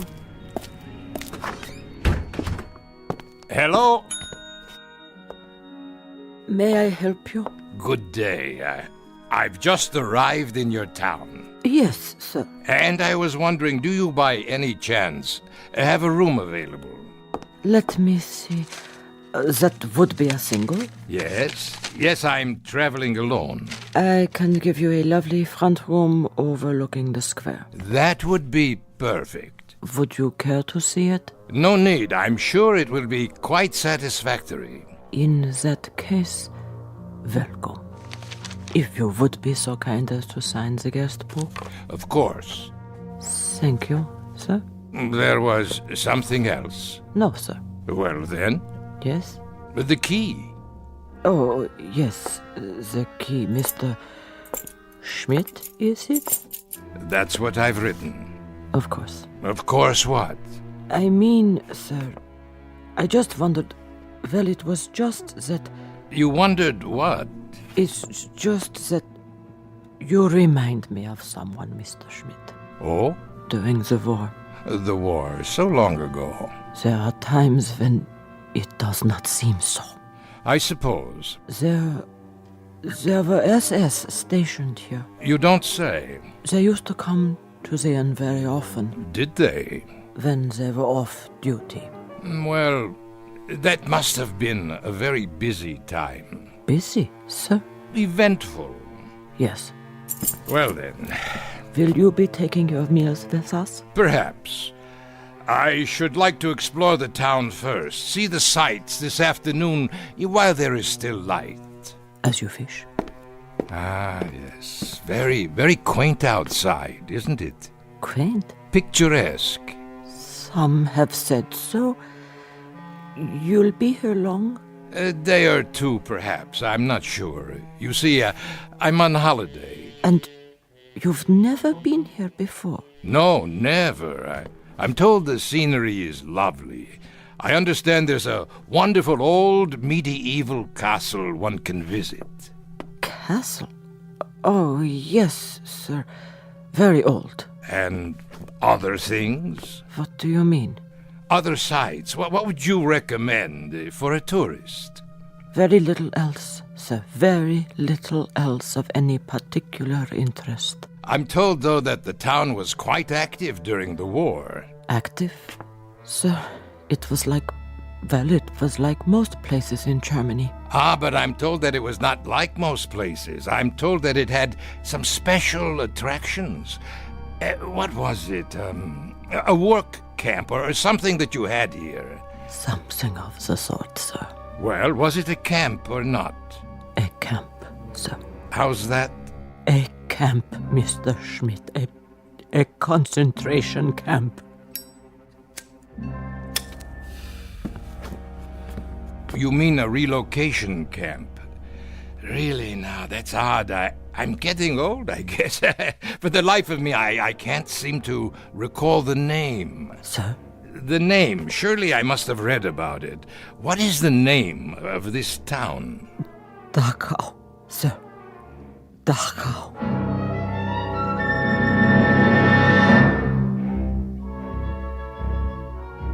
Mr. Schmidt recently arrived in a small Bavarian village which lies 8 miles northwest of Munich. A picturesque, delightful little spot once known for its scenery, but more recently related to other events having to do with some of the less positive pursuits of man. Human slaughter, torture, misery, and anguish. Mr. Schmidt, as we will soon see, has a vested interest in the ruins of a concentration camp. For once, some years ago, his name was Gunther Lutz. He held the rank of captain in the SS. He was a black uniformed, strutting animal whose function in life was to give pain. And like his colleagues of the time, he shared the one affliction most common among that breed known as Nazis. He walked the earth without a heart. And now former SS Captain Lutz will revisit his old haunts, satisfied perhaps that all that waits for him in the ruins is an element of nostalgia. What he does not know, of course, is that a place like Dachau cannot exist only in Bavaria. By its nature, by its very nature, it must be one of the most populated areas in the Twilight Zone. And now, The Twilight Zone and our story, Death's Head Revisited, starring H.M. Wynant, with Stacy Keach as your narrator.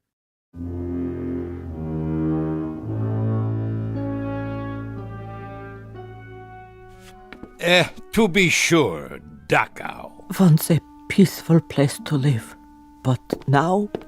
The camp, it's just there on the hill, isn't it? Yes. And that group of buildings, that would be the barracks. For the workers. Workers, sir? And the officers, of course. I wonder if their quarters are still standing. Most of us would like it all burned to the ground. Oh? Such a disgrace. Yes, of course. Or perhaps it could be turned into a shrine. A shrine? For the men who lived there, officers and workers alike. 1 million people were put to death there. Men and women and children, but not the officers. It is already a shrine. Yes, I see your point. Will there be anything else? No, I'm off to do some sightseeing. Good day to you.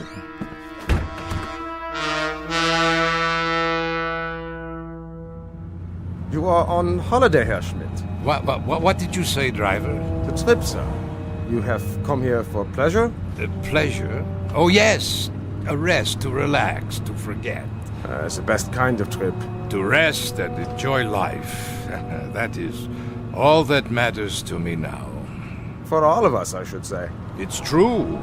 We work, we slave, we do the bidding of others instead of tasting the fruits of our labors. And then one day a man asks himself, what is my reward for so much sacrifice? Most certainly. Selflessly, year after year. Not what we would have chosen, perhaps. Not what we would have chosen at all. No. Never mind. I'm an old man. You would not understand. But I do, sir. How could you? You are so young. Perhaps. But it seems to me, sir, that each of us makes his own reward. And eventually it will come. What we deserve most. The true product of our labors. Of seeds sown long ago. Not only for others, but in the end, for ourselves. Would you agree? You are quite a philosopher. Only a taxi driver. And you enjoy this occupation of service? Oh, yes, very much. I am a fortunate man. How so? My needs are simple. I bring comfort to others in some small way. It is the best work anyone can do. Is it? My parents. They suffered greatly in the war. They knew very little of comfort. The war. So much ancient history. But not yet forgotten. For some, perhaps. For myself, I hardly remember any of it. And yet, you have returned. On the contrary, I've never been to this village before. My apologies. I thought because you wish to see the camp. I'm a teacher of history, that is all. And a student as well, of historical places. Of course, Herr Schmidt. The camp is just ahead. But look, no one has kept it up. Very few people come here. The road, the grounds, the wire fences, the buildings, even the guard towers, the entire compound is rotting, falling apart. There is no reason to maintain it now. Perhaps you would rather visit the castle. No. This is what I came to see. Very well. A disgrace. Stop the car. Yes, sir? Yes, at the gate. Let me out. You are going in? Of course I'm going in. I've come all this way. I shall wait for you then. Return in 2 hours' time. 2 hours? There is much to study, notes to be taken, you understand. As you wish. That should be adequate. I'll come back to this spot, then, in front of the gate. Yes. And kindly be punctual.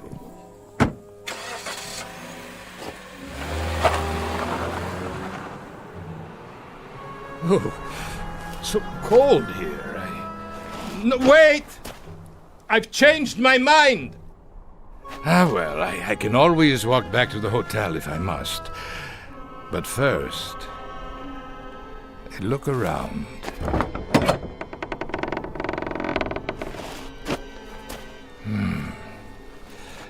Everything seems so small. Not as I remember it. There were many more barracks in the compound. And now only a few remain standing, like this one.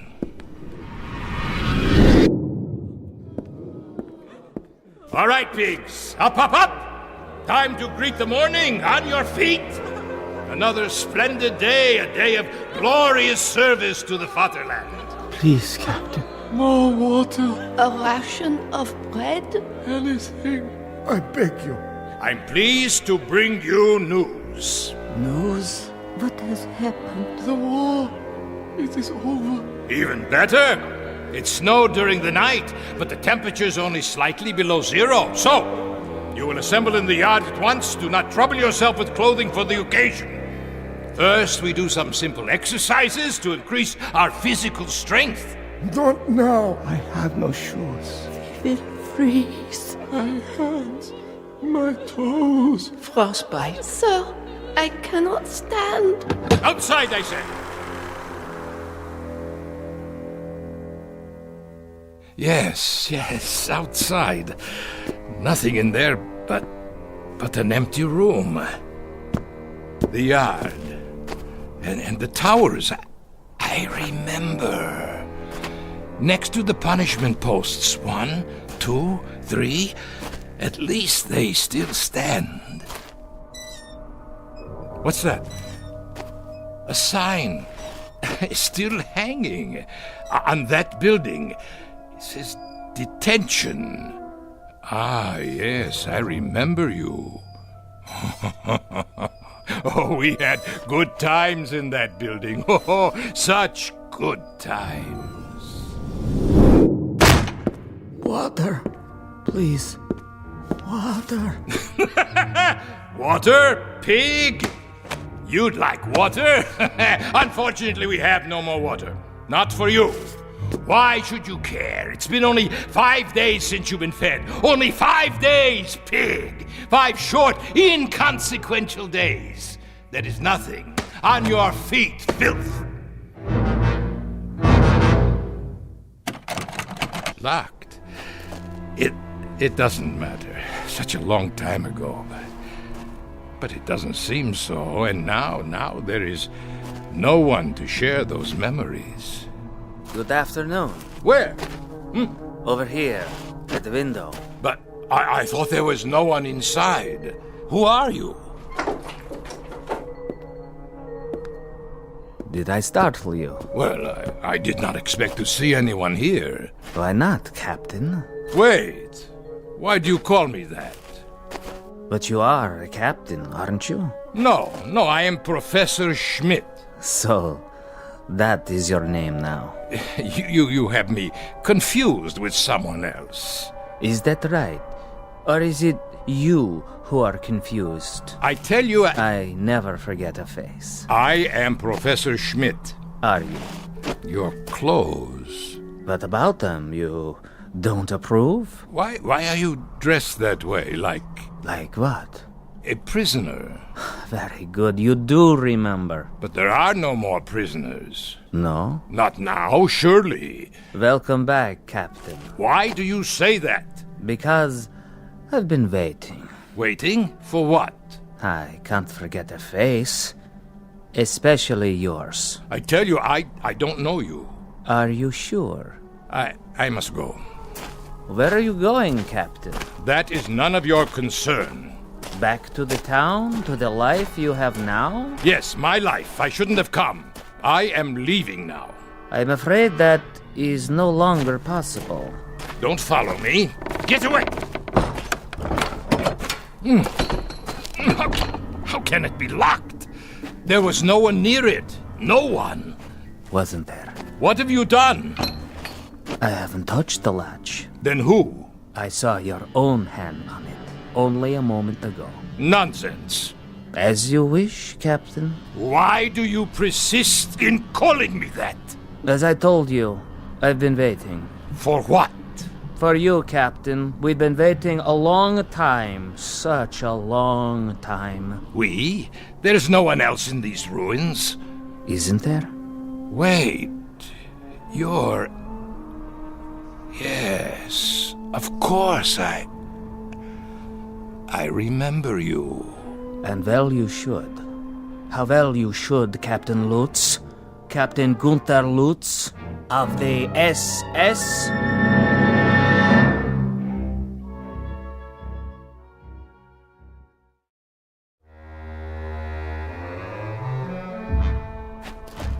Becker, is that you? So you do remember me. Remember you, Becker? Of course I remember you, my prize pupil. How kind of the captain, after so many years. That's what I used to call you, isn't it? You don't look so bad, Becker. No, as a matter of fact, you look quite well. You don't seem to have changed at all. Neither have you, Captain. Not really. That's why I didn't recognize you. You haven't changed.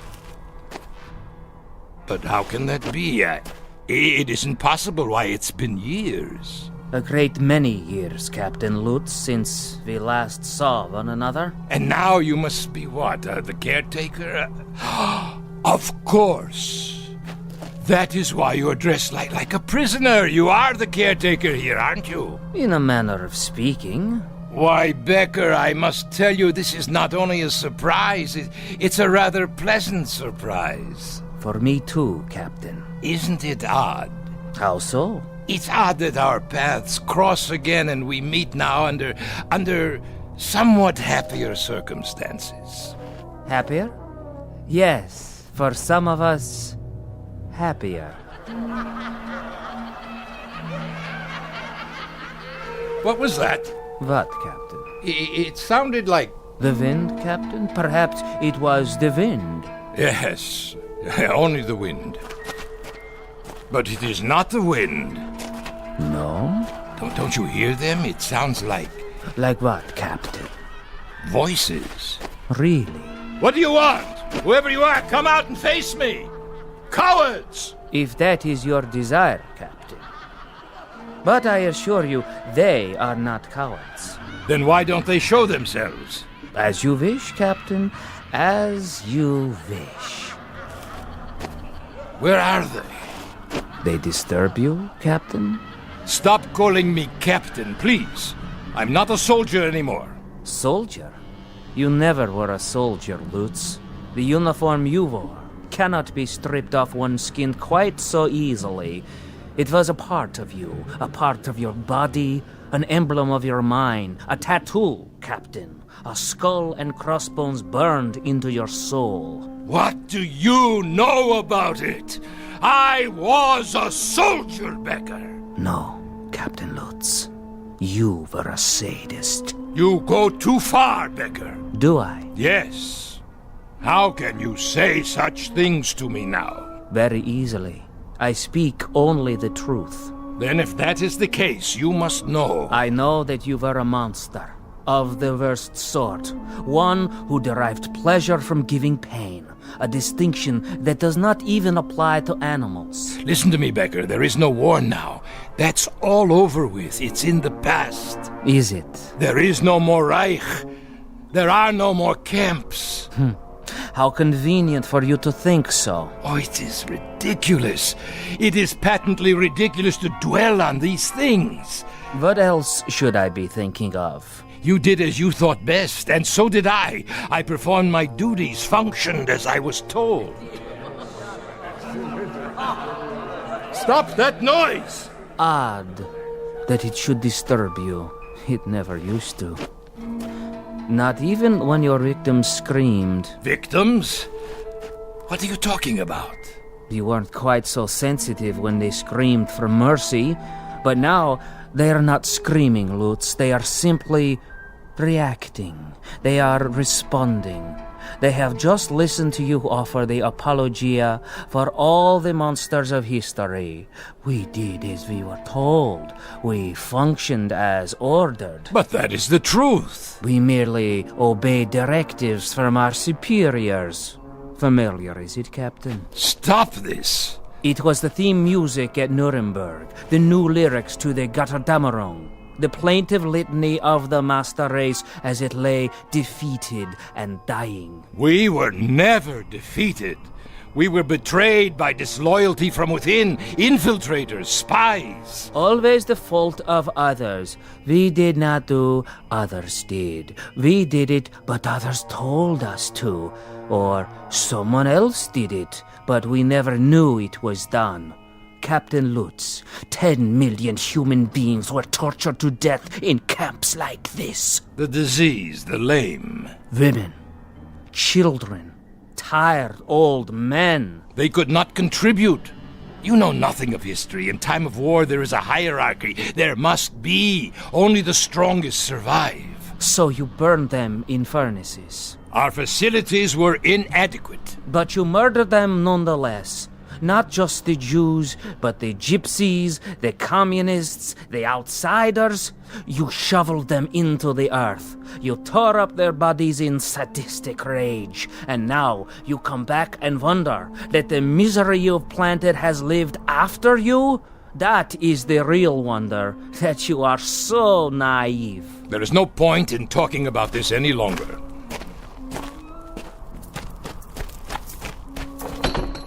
I told you I have to leave, Becker. Why did you come back, Captain Lutz? You changed your name. You are quite safe down in South America. What could possibly have brought you back here? One misses his homeland, Becker, the fatherland. One grows nostalgic for the good old days, when one was young and strong. I had hoped that with the passage of time, sanity would return. People would be willing to forget the little mistakes of the past. They would not succumb to these primitive cries for vengeance. Little mistakes. Little mistakes. You ask too much, Captain Lutz. You ask far too much. Why not ask for the world to stop revolving on its axis, or for gravity to cease?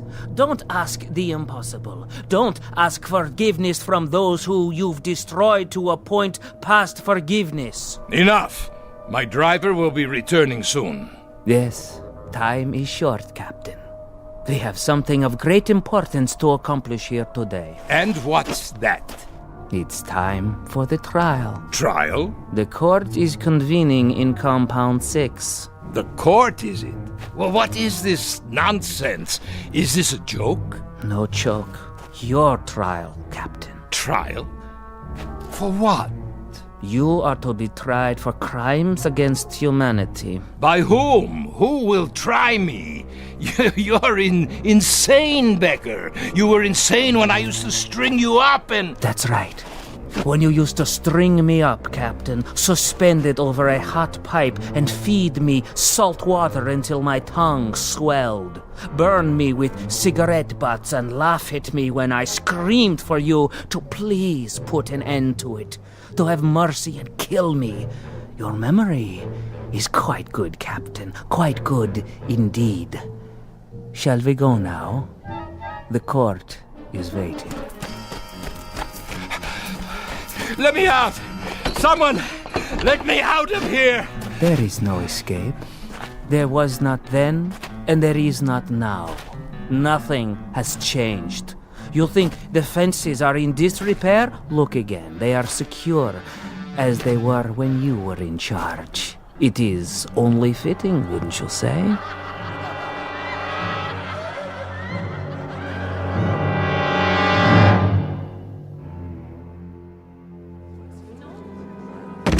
No, please! Let me up! I can explain! You can try, but it will do you no good. There is no explanation suitable for this court. We have rules. Who are these people? Greetings, Herr Captain. Welcome. Won't you join us? We welcome you to the house of pain. Do you not know their faces, their bodies? Then, starved, tortured, beaten. For they are your legacy. You made them what they are. Now then, shall we proceed? Please, please, this is inhuman treatment. Not fit for a pig. Precisely. Read it. Read the charges. The inmates of Compound 6, Dachau concentration camp versus Gunther Lutz, Captain SS. I am entitled to a military tribunal. Indictment 1, that he condemned to death without a trial 1,100 human beings. 1,100? Where did you get such a number? Indictment 2, that he did maim and torture without provocation. Rubbish. Indictment 3, that he did personally order the withholding of food and water rations, causing disease, dehydration, and death. Where is your proof, your witnesses? Here, Captain. Remember me? I was only a child. You killed me with your own hands. Indictment 4. That he did deny medical treatment for the sick and ailing in violation of all rules of international law and common humanity. We did not have proper supplies. Our resources went to the front. To the officers? For leadership. A military force must have leadership. Indictment 5. That he did order summary executions by firing squad for those too ill and infirm to work. 1, 2, 3, fire! There, that will teach them the penalty for refusing their duties. And desecrated the remains with no proper burial? No, I did not do any of these things. I could not have. Indictment 6. Listen to me, for the love of God, listen.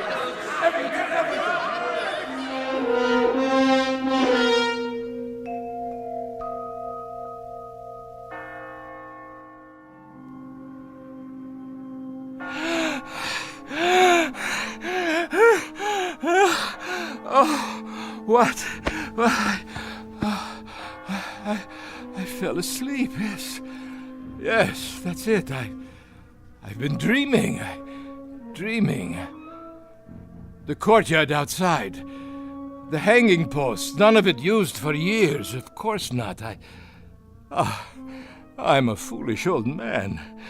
Foolish and tired. Yes, you are. Very foolish. Becker, is that you? I must have dozed off. You've been unconscious for a while. I had such a dream. You had no dream, Captain. Of course I did. I dreamt there was a kind of trial, a kangaroo court. There were people in this room. Can you believe it? Yes. Ghostly figures. Not ghosts. Then what? They were here. They're still here. They have never left. It's true? They walk these buildings and the courtyard outside. But how? You did not bury them deep enough. You did not cover them with enough earth, or the bullets were too small a caliber, or the flames were not sufficiently hot. Perhaps there was not enough gas. Becker, you must tell me. Who are you? Really? The caretaker. Did you forget? But the trial... The trial is over. You have been found guilty. It's time to pronounce sentence. No! Would you care for a last cigarette, Herr Lutz?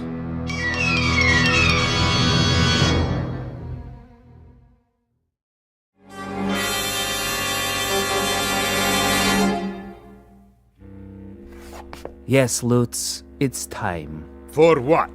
For the sentence. You are going to pronounce sentence?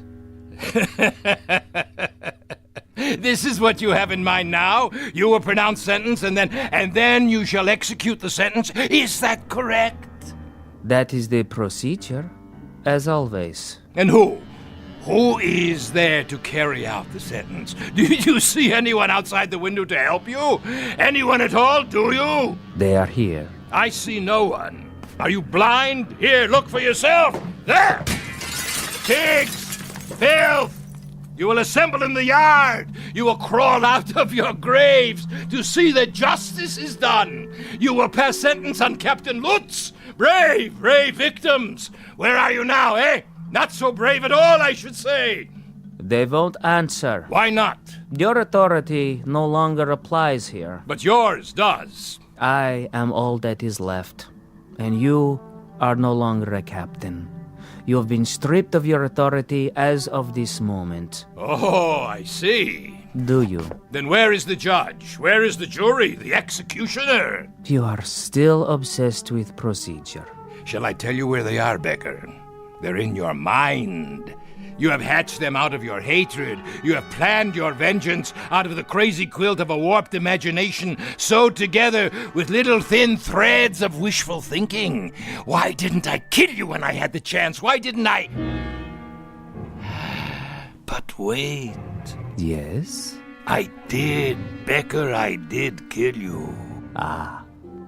Your memory is no longer so conveniently selective. Yes. I killed you the night.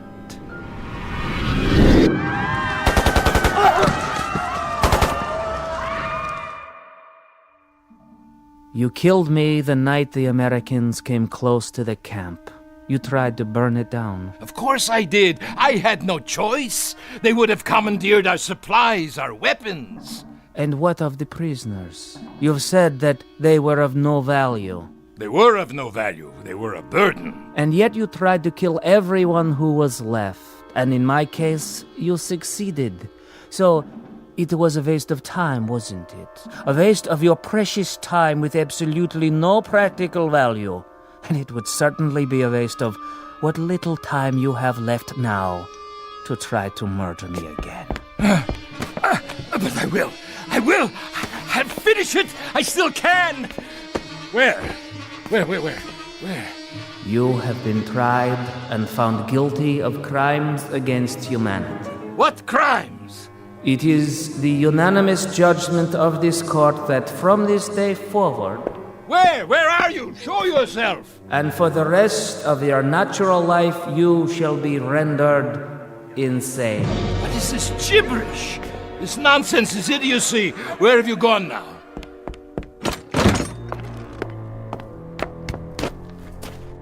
Where?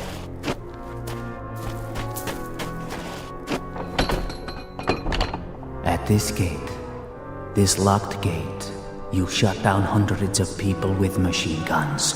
Do you feel it now? I'll finish it once and for all. Where are you hiding? Do you feel the bullets smashing into your body? Do you feel the agony of tearing lead? I'll finish it with you, Becker. Here and now. And on these posts, you hanged human beings to die slowly and painfully. They were criminals. What was their crime? Stealing water? A crust of bread? They would have died anyway. Do you feel their hunger? Do you feel their agony? Silence! And in this place, the detention room as you call it, the things you did to human beings here are unmentionable. How does their torment feel? I refuse to give you satisfaction. If you can still reason, Lutz, if there is any portion of your mind that can still function, take this thought with you. This is not hatred. This is retribution. This is not revenge. This is justice. No, liar. And this is only the beginning. Your final judgment will come from God. There. If you won't open the gate, I'll crawl under. You can't hold me here. No, it's a violation of my international rights. There. Becker? Becker? Where are you?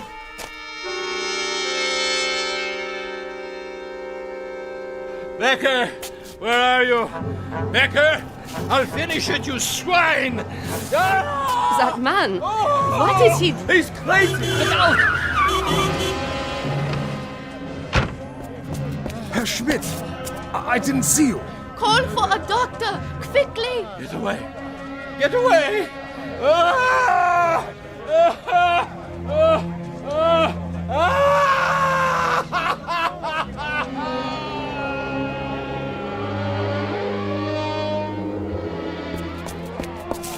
Stand back, please. What happened here? I heard him screaming, Doctor. Such sounds. Like a wounded animal. He didn't seem to know where he was or who he was. Will he be all right? Not for a while. What do you mean? I have shot him so full of sedatives that he doesn't know whether he is still on the earth. Shall I help him up to his quarters, Doctor? His quarters?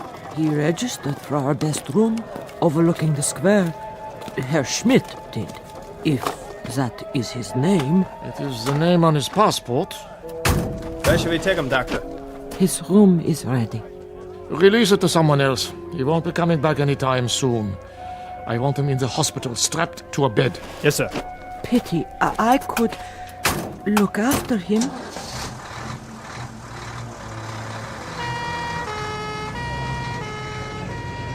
What happened to him, do you suppose? That's what I'd like to know. I give you my word, it wasn't my fault. Yeah, I'm sure it wasn't. I drove him up the hill myself, not an hour ago. The hill? Yes, the old road. To the ruins of the camp. Oh, curious. He said he wanted to study it. He was all right then. Are you quite sure? He must have walked or run all the way back here to the square.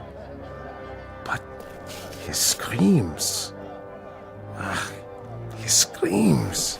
Were there any marks on him? None. Then what must he have seen? I have no idea.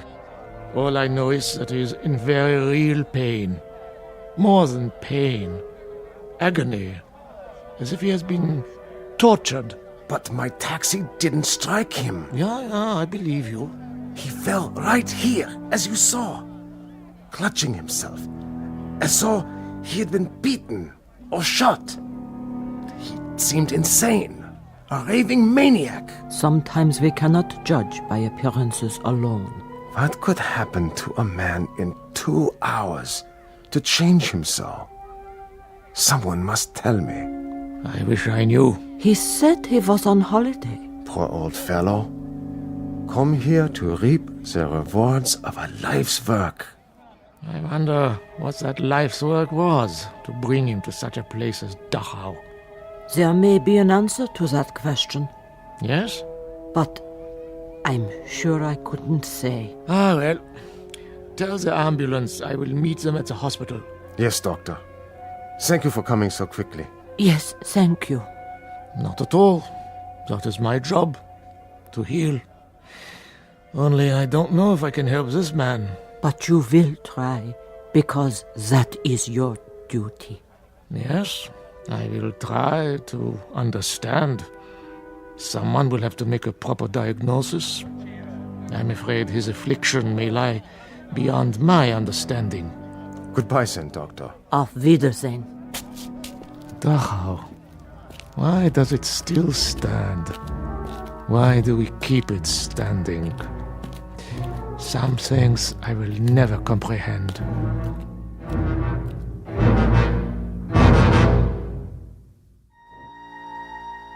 There is an answer to the doctor's question. All the Dachaus must remain standing. The Dachaus, the Belsens, the Buchenwalds, the Auschwitzes, all of them. They must remain standing because they are a monument to a moment in time when some men decided to turn the earth into a graveyard. Into it they shoveled all of their reason, their logic, their knowledge, but worst of all, their conscience. And the moment we forget this, the moment we cease to be haunted by its remembrance, then we become the gravediggers. Something to dwell on and to remember, not only in the Twilight Zone, but wherever men walk the earth. More from the Twilight Zone after this.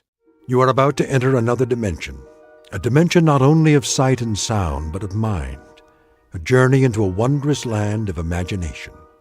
Next stop, the Twilight Zone.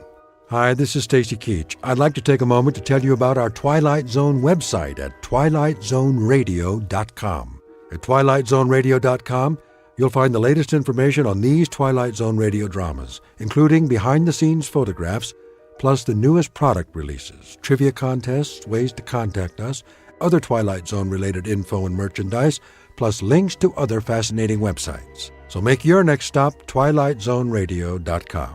Visit TwilightZoneRadio.com to purchase these Twilight Zone radio dramas on cassette and CD, or call toll-free 1-866-989-ZONE. That's 1-866-989-9663.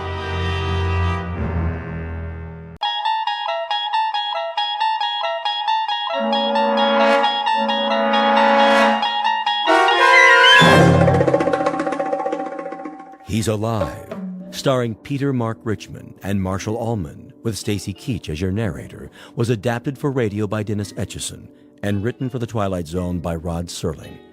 Heard in the cast were Roger Mueller, Jason Bradley, Christian Stolte, Doug James, Jeff Lupetin, Amanda Amari, Elizabeth Lido, Vince Amari, Alex Sopner, Frenette Lebo, Carl Amari, Kurt Nabig, Peggy Roeder, and Jason Mallow.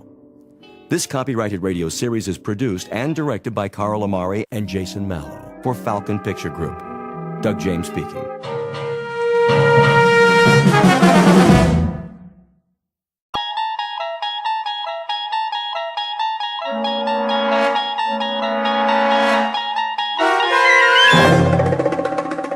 You unlock this door with the key of imagination.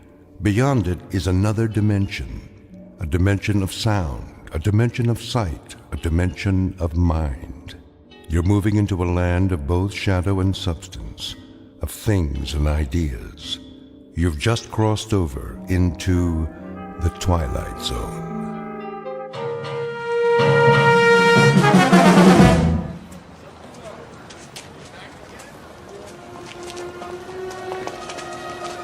That looks like a good spot.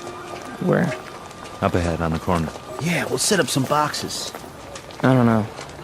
It's perfect, I tell you. All these people taking a walk after dinner, they'll listen. Oh, they'll listen, all right. Just hand out the pamphlets for now. I have to work on my speech.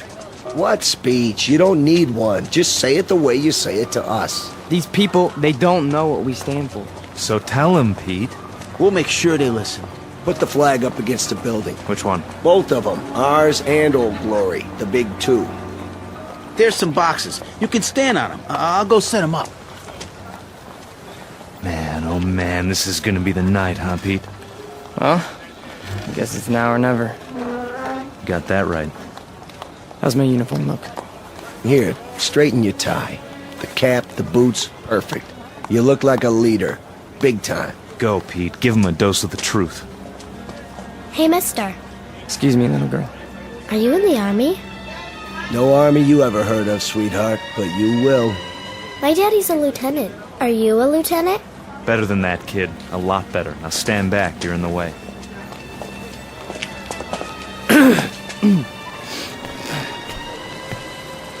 Good evening. Good evening, neighbors. I have something of great importance to tell you. If you'll all gather round. Neighbors? Who's neighbors? Yeah, we're not your neighbors. I never saw him around here. Yeah, me neither. Look at those crazy outfits they're wearing. Yeah, they look like real idiots. I bring you a message that you'll all want to hear. What are you selling? Vegetable choppers? Because I already bought one. It's... Well, hear me out, folks. Hey, what's with the goopy flag? Yeah, it's got lightning bolts on it. Well, maybe they're looking for a few good men for Halloween. I want to talk to you about international communism and the secret masters of the World Bank. I'm not joking, neighbors. Do you know who's really behind it? Look at our economy. It's falling apart. It's because of the bankers. That's right. The economics of the world, now, then, and forever, have always been the breeding ground for a certain type. An insidious type. The worshippers of the golden calf, whose religion is gold, whose loyalty, first and foremost, is to money, and only money.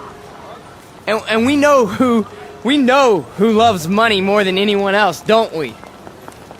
We know what tribe. He's just getting warmed up. Yep, in a minute he'll have him in the palm of his hand. The tribe of traitors. And they're here, in our homeland. They're in Washington. Those swine have captured the reins of government. Yeah, they're rotten apples, and I got an apple for you. Hey, knock it off, people. Yeah, show some respect. I'm talking about traitors. Listen. Boring, boring. Ice cream. Get your ice cream. I want one. Come on, Angie. We'll both get one. Then we'll go home. Yeah, there's nothing happening here. No. Listen to this. What about foreigners? Huh? Foreigners. Take a look at the way that they're controlling us. The lines lead directly to Palestine and to the Vatican. Yeah, I've had about enough of this. Let's go. It's a conspiracy, I tell you. A conspiracy of men who aren't like us. Yellow men, brown men, black men. They come here and they infiltrate our economy. They're right here on our doorstep. If there's anybody sitting on your doorstep, buddy, it's the man in the white coat. Here, take a tomato with you. You think that's pretty funny, don't you? You think it's funny that your country can be sold out? That they can sell out your flag and your birthright? You think that's funny, huh? Well, the day will come. Oh, shut up. Let him talk. What's the matter? No more big talk? He's just a scrawny kid with a big mouth. Real big. As long as you got a couple of punks to protect you. We gotta do something. Where's Nick? Go on, get out of here. Back off. This here's a real American. Yeah, a real jerk. Why, you? Get out! Cut it off! Cut it off! Right now! Portrait of a Bush League Führer named Peter Vollmer, a young man who feeds off his self-delusions and is left perpetually hungry. Like his goose-stepping predecessors, he searches for something to explain this hunger, to rationalize why the world passes him by without saluting. In his own twisted and distorted lexicon, he calls it faith, strength, truth. But the particular brand of truth he seeks can be found in any sewer. Peter Vollmer doesn't know it yet, but he is about to ply his trade on another corner, an intersection in a strange shadowland called the Twilight Zone. And now, The Twilight Zone and our story, He's Alive, starring Marshall Allman and Peter Mark Richmond, with Stacy Keach as your narrator.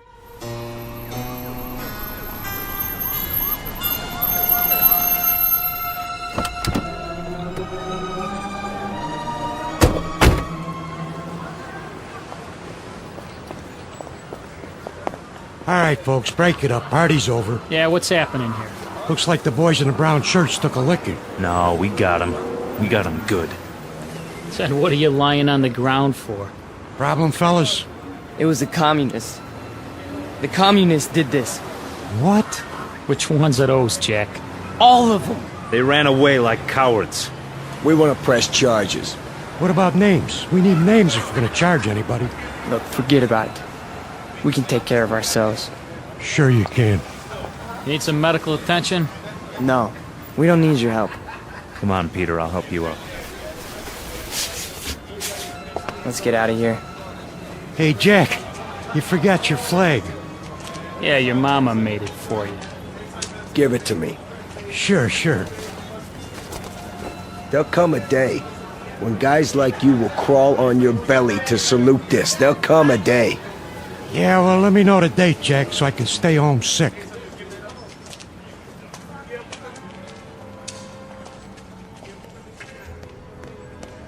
Hey, Pete! Pete! Are you okay? Yeah, we're fine. What are you doing in the alley? They cornered me. Must have been 10 guys on top of me. It was all I could do to get away. You sure that's what happened? Sure, I'm sure. Oh, mean crowd, Pete. You get a hot night, and you always get a mean crowd. Remember when I was telling you that? Remember when I was telling you that every time you get a hot night... All right. Okay, Pete. Okay. Why? I tried. I tried hard out there tonight, but I couldn't get through. I couldn't get them to listen. Words never come out right. You did good. Real good. Someday they'll listen. They'll have to. They'll listen and they'll cheer. Someday they will, Pete. You'll see. Someday.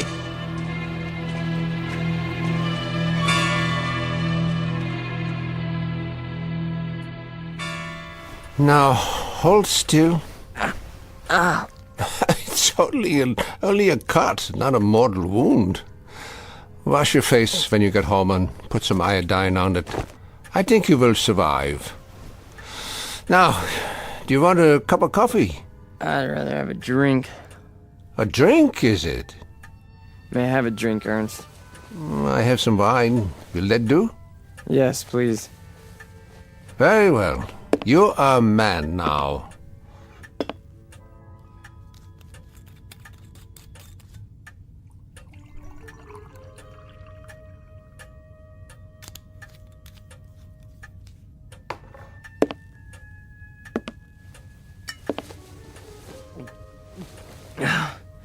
Thank you. Peter, one sips wine. That's not beer from a beer garden. Sorry. I'll remember that next time. The next time. Just how many next times do you suppose a human being has in the scheme of things? Oh, come on, don't lecture me, Ernst. I'm sick, I'm tired, and I took a beating out there. Did you? Yeah, can I stay the night? Yeah, the couch remains in the corner, as usual. You're a good friend, Ernst. You understand. Sad to say, I do. A man does what he believes in. A man usually does. I believe in certain things. Is that right? You know I do. I mean, we're friends. You've known me since I was a kid. When you were a little kid, Peter, and I used to find you crying at my door late at night, I could pity you then. And now? What do you think? Now you peddle hate on street corners as if it were popcorn. It's not hate. It's a point of view. A philosophy. Oh, I know the philosophy. I know it quite well. 9 years in a place called Dachau. And you know who put me there? Peter Vollmer. What? A lot of Peter Vollmers. Frustrated men, sick men, hungry men. But the result, the effect, never mind the cause, was 12 million bodies in shallow graves. And it all started with young men in uniforms, talking on street corners. Hey, you let me come here. You never sent me away. No, I never did. I never do. That's the weakness that you scream about on your street corner, the sentimentality, the softness, the weakness that makes a man his brother's keeper. So I must be one of the worst of your criminals, Peter. Sentimental, soft, and very preoccupied with my brothers. I should close the door on you, but perhaps this is my sickness. I only see the boy, not the man. Go ahead. Sleep on my couch. Look, why don't you understand? You're the only person in the world I ever had. What else have I had? What? A drunk father who used to throw me against the wall? An old lady who drank till she had no marbles in her head? She didn't even recognize me half the time. That's why I used to come over here to your apartment, because, I mean, you were gentle with me, you know? You'd talk to me. You'd feed me. You'd take care of me. Ernst, you're my real father. Ah, this is the boy speaking again. The little boy with so much fear in him. Yeah, you rest now, Peter. You rest well.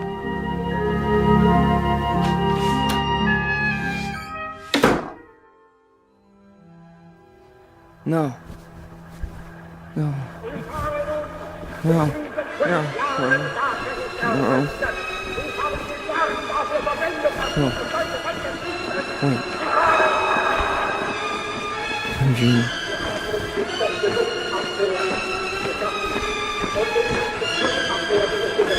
What? What? Peter! Who's that? Peter? Who's out there? Who is it? A friend, Mr. Vollmer. A friend? You have need of friends, yeah. Allies. Yeah, come downstairs, Mr. Vollmer. Come down and we'll talk, you and I.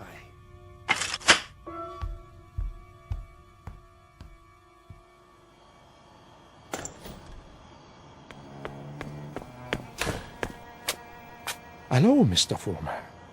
I heard people out here. Oh, did you? And your voice. Well, a dream, perhaps, of better days to come. Who are you? Take a good look. Do you not recognize me? Surely you have seen my picture. Wait. That hair. With the mustache. No. It can't be. You died a long time ago. Did I? Or perhaps I only wanted people to think so. But you're a great man. I am aware of your opinion.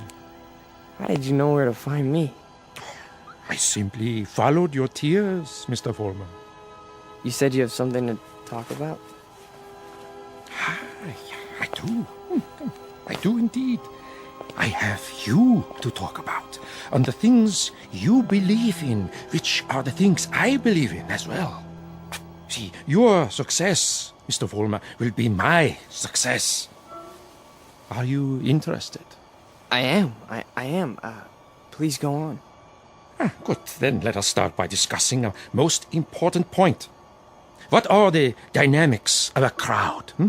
How do you move them, Mr. Vollmer? How do you excite them? How do you make them feel as one with you? I don't know. I don't know, sir. How?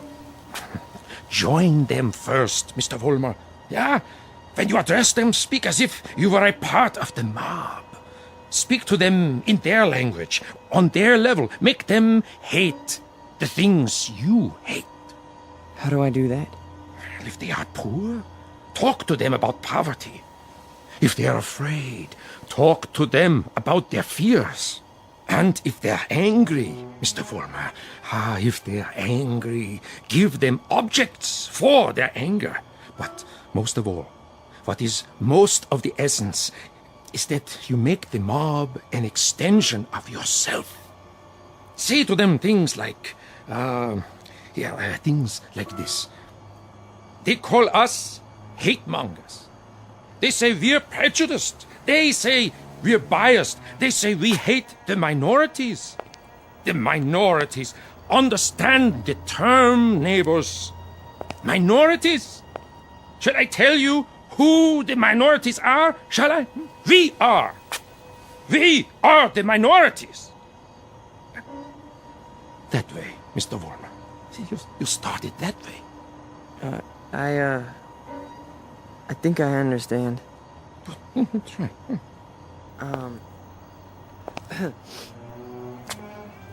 Neighbors. Neighbors. They call us hate mongers. That's it, more. They say we're prejudiced. They say we're biased. Yeah, now you have got it. Go on. The minorities? Understand the term, neighbors. The minorities. Shall I tell you who the minorities are? We are the minorities. Because patriotism is the minority. Because love of country is the minority.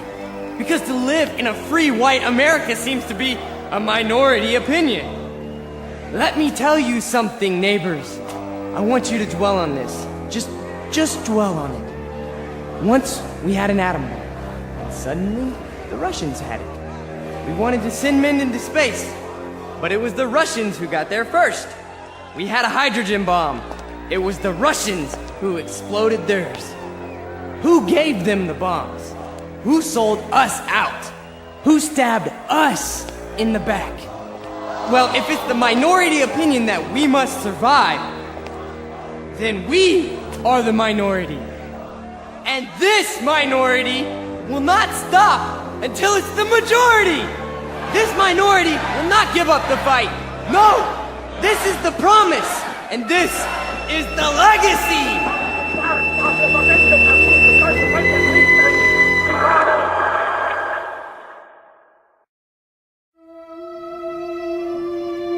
Look, I'm not gonna wait much longer, you understand? Gibbons, cool it. Pretty good crowd tonight, huh? Great crowd, and you were great, Pete. I mean it. Thanks, Stanley. They're finally responding. Responding? You had them right where you want them. Yeah. This here is my hall. You've been renting it all this time, but I ain't got the money yet. Hey, can't you see we're busy? Okay, boys. I'll put it to you this way. If I don't get paid right now, you don't have the hall tomorrow night. You got that? I'll go count the donations. What's the problem? Oh, this is a hungry man here, Pete. He's got to have his shekels. You know the type. I told you guys you're 3 weeks behind on the rent. You said you'd give it to me a week ago, and all I got was a cigarette butts on the floor. After tonight, that's it. Excuse me. Am I to understand that you're going to lock us out of this meeting hall because of a couple weeks' lousy rent? Oh, you understand right. $600 due. $600 that ain't been received. We happen to be a young movement. We're still struggling. We need time to grow. I don't rent time. I just rent the hall. It's the money. Or you put up a soapbox in the street. A soapbox in the street? What do we do, Pete? We gotta do something. I don't see why we have to tiptoe around this guy. Why don't I just educate him? Look, Frank, I don't know. Why don't you just hold on a second? I can do it, guaranteed. Well, I know you can, Frank. Somebody left this for you, Pete. Who? Nobody saw him. Just left this envelope at the back door. Your name's on it.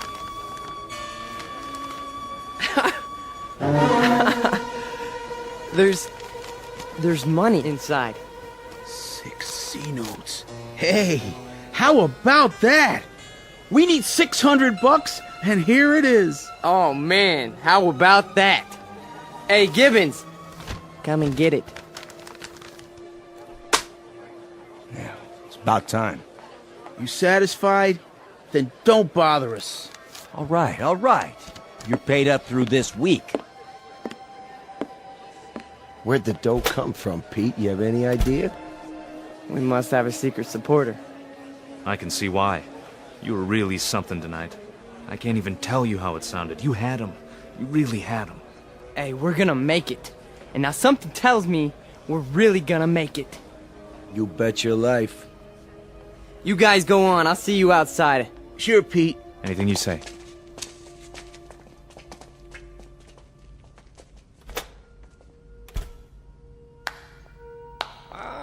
Excellent performance, Mr. Vollmer. Yes, very effective. Very effective. You learn quickly. Well, thank you. I didn't know you were here. I am always here. Pleased to be of help. You learned the style very well. You delivered it precisely as I told you. I'm very obliged. And the money? Oh, it was the least I could do. We couldn't have you thrown out into the streets, yeah? I happen to feel that your work is very important. You're with us? With you? Oh, Mr. Vollmer, you might say I am you. Now, I have some suggestions. I'll continue to give you speeches, but there's a matter of importance that must be taken care of. What is it? An expedient, Mr. Vollmer. Oh, you might call it a cause célèbre. Something to cement the organization together. I don't understand. The organization needs a martyr.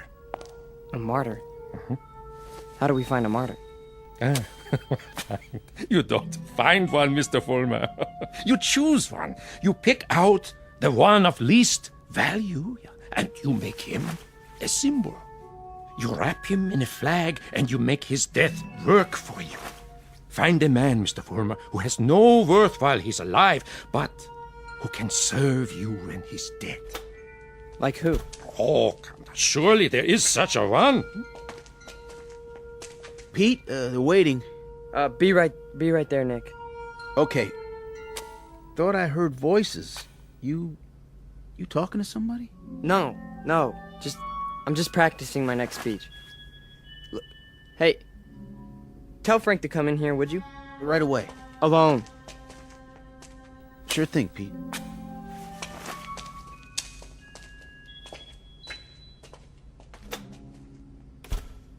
An excellent choice, Mr. Vollmer. The little fat one. Yeah. Now, all you have to do is arrange it. The only thing is, I've known Nick for a long time. Isn't there some other way? Other way? There is no other way, Mr. Vollmer. And if you weaken now, there's no point in going on. When Frank comes back, tell him you've discovered an informer. Tell him the informer has done you irreparable damage. The informer must be put out of the way, but cleverly, subtly, so that there is some question as to who is responsible. But Nick's been with us from the beginning. The beginning? Oh, no, Mr. Vollmer. None of you were at the beginning. None of you. Nick's my friend. And this is an act of friendship. We are allowing him to serve the cause. How glorious for him. Nick says you wanted to see me? We got a stoolie in the group, Frank. A stoolie? Yeah. Nick's been talking. And I think he's working for the police. No. I know it to be a fact. Everything we've done, everything we've said, Nick snitched on us. Are you sure? Beyond a shadow of a doubt. Well, what do you want to do, Pete? Get rid of him. Get rid of him so that it looks like somebody else did it. Make it look like someone who hates us. I understand. I understand, Pete. You call it, you got it.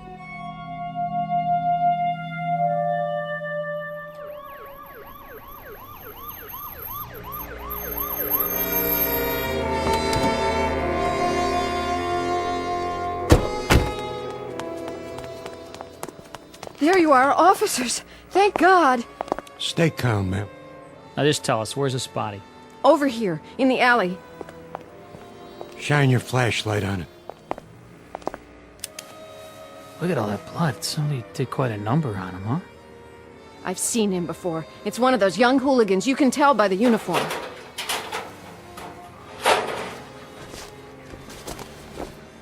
He's dead, all right. Call a meat wagon. What was this one's name? Wait a minute. There's a note pinned to his chest. What does it say? A good fascist. What do you suppose that means? One of their enemies must have put it there after he beat him to death. Yeah, but which enemy? There's a lot of them around here. Fewer and fewer every day.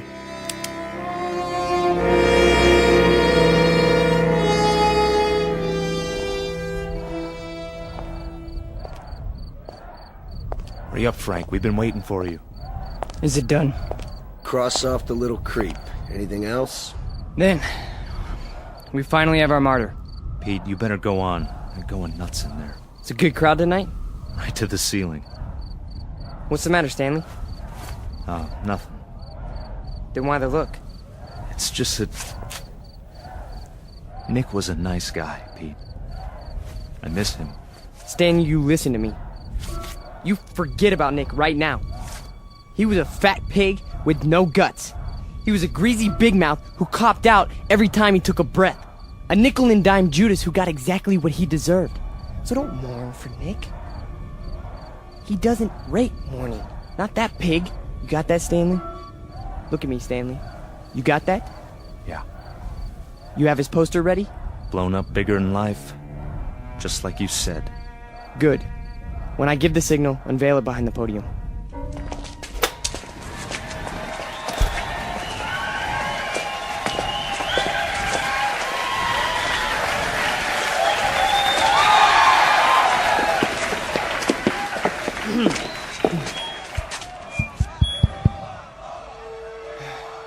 All right, everyone. I have something very important to say. A man of honor has died tonight. A decent, courageous fighter for the cause of freedom. He gave his life.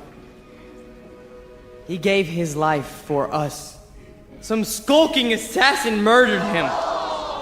But friends and neighbors and co-fighters, Nick Bloss did not die in vain. They stilled his great heart, but they could not stifle his memory. They could not obliterate his courage. They could not wipe away his honor.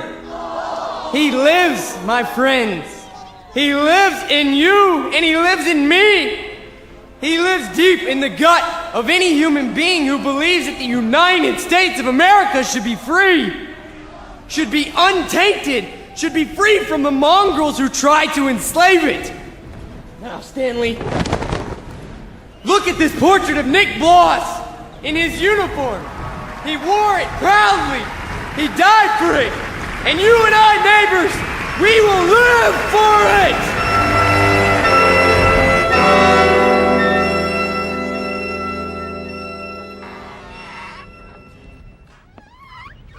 Oh, hiya, Mr. Gans.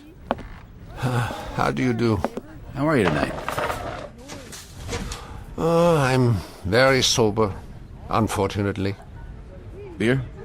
Yeah, if you please. Boy, listen to him across the street. Guy's got a voice on him. And I knew it when it was only a whimper. That's a wild kid, that one. Used to be people would laugh at him, but lately he gets the crowd. Not many people laugh now. Say, you know him, don't you? Yeah, since he was a child. A silent little boy with very little to say. But now, I've been here before. Oh yes, I've seen and heard it all before. That was another time, Mr. Gans. Another place. Another kind of people. That stuff doesn't go here. That's what we said, too. They were brown-shirt scum. Temporary insanity. Part of the passing scene. Too monstrous to be real. So we ignored them.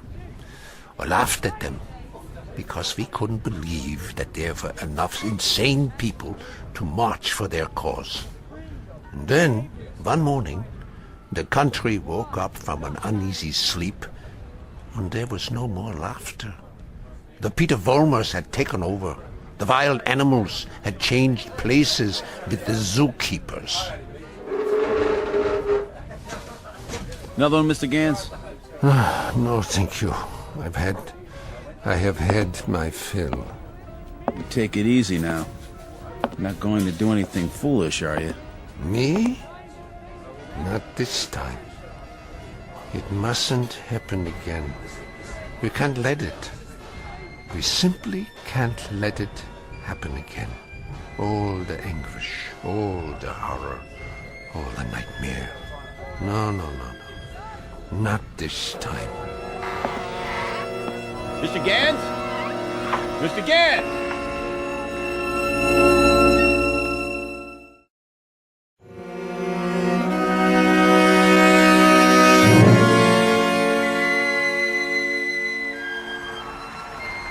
And so I tell you, my friends, we will take it to the streets.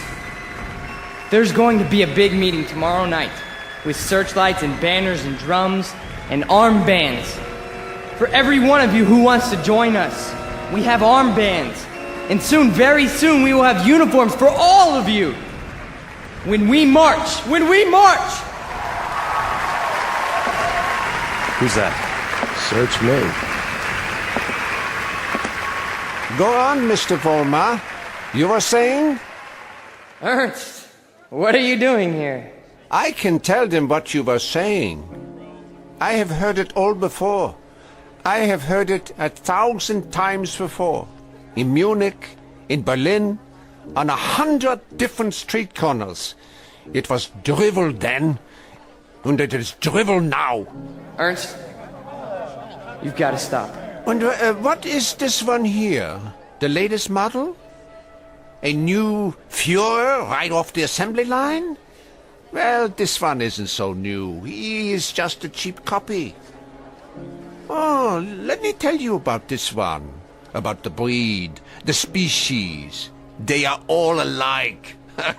Problem children with illusions. Sick, sad neurotics who need applause like a needle. That's enough, Ernst. Please. Please. Listen to me, Peter, and let them listen, or I will tell them about a quaking, whimpering boy who cried on my couch, who still cries on my couch. Ernst, don't! They need parades and torchlights and slogans like therapy.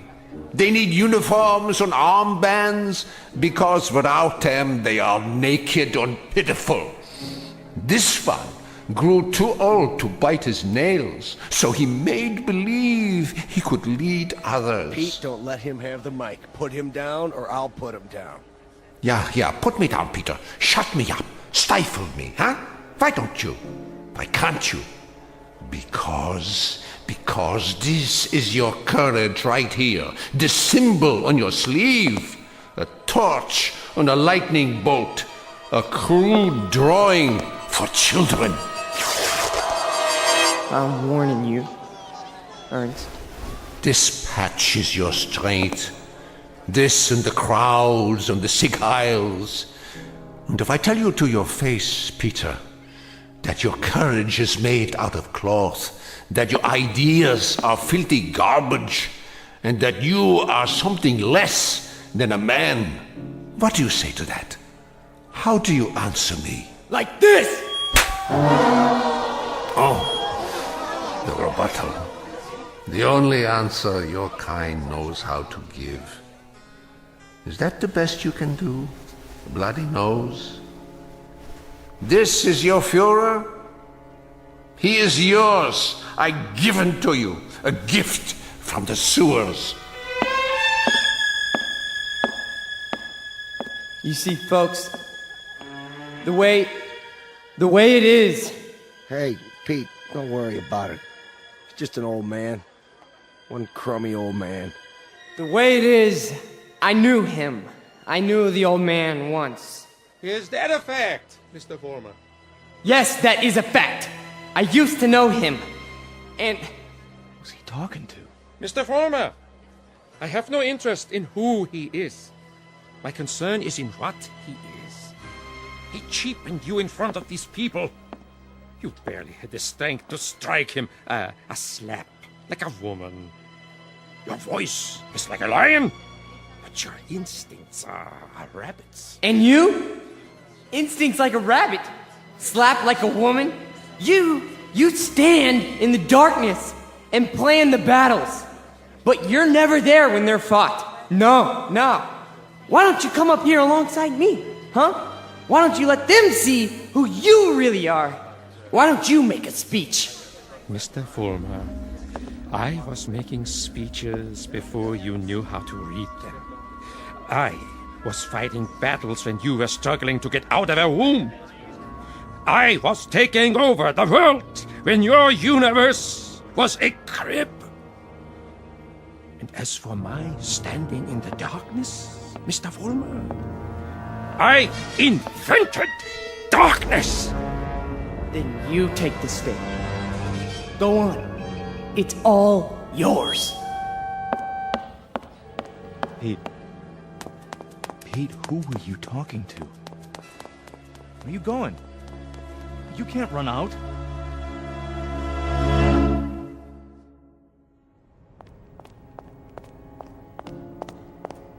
Ernst! Where are you? Let me explain. You! Why? Why did you pick me?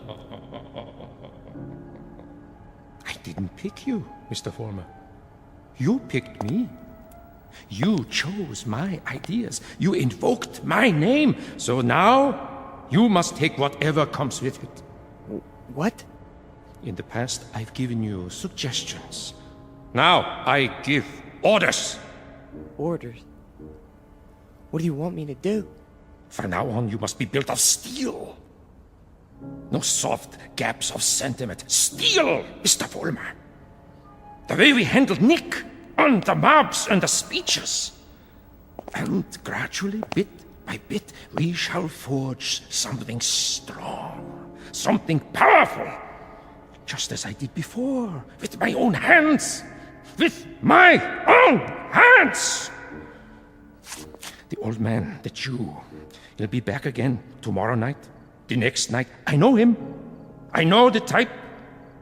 We sent them into the ovens. But always there was a handful left to point a finger.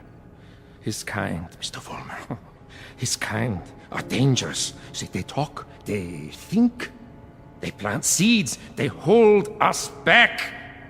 Here, take this. What is it? What do you think? A Luger 9mm pistol. My personal sidearm. Kill him. Kill the old man. Kill Ernst? Tonight, he will be in his room. If you are man enough.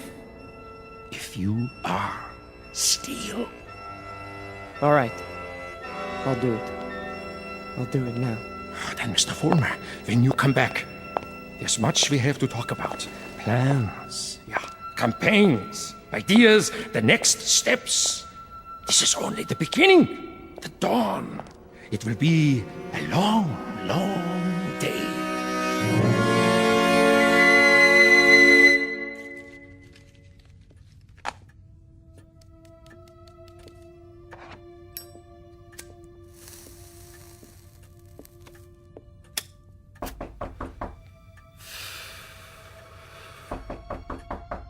Yeah? Come in. Ah, I thought it was you. You wouldn't listen to me, Ernst. On the contrary, I listened to all that I was able to stand. You should pay attention now. I can't even begin to tell you what's happened. It's too incredible. It's too unbelievable. I can tell you this much. We're on the march. From now on, we only go forward. There's no stopping us. No stopping you, Peter?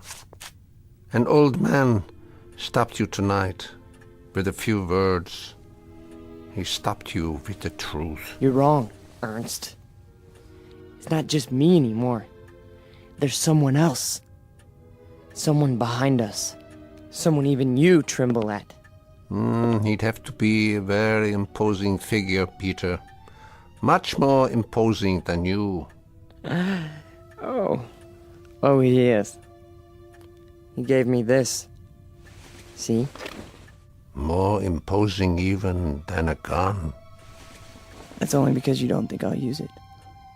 Which only goes to show that you don't know me.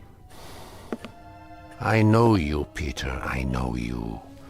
From a ravaged little boy wanting love to a torn man looking for respect, identity. I don't fear you.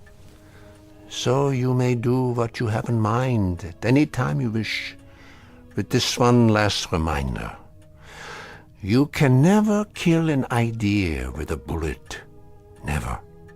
No. I'm all steel now. Ernst, I'm made out of steel. No more sentiment. No more softness. Just purpose. Just will. Then shoot. Kill. Destroy me, if you can. Am I close enough to you? You're frightened. Admit it. Not at all. Impatient and a little bored. With living? With having to live in a time that produces people like you. Once, years ago, you made death inviting. You still do. So do me the goodness, Peter. Get it over with as quickly as possible. I'm waiting, Peter. Kill him, Volmer. Kill the old man. Kill the Jew. Use strength. Use will. Be made of steel, Volmer. Kill him! Kill him now! You see, Ernst? I told you! I told you! I'm made of steel. All steel. All strength. But at the expense of things that most other men have. Some fragments of decency that tell them right from wrong. That make them love. Yes, Peter, you have steel, but now you have no heart.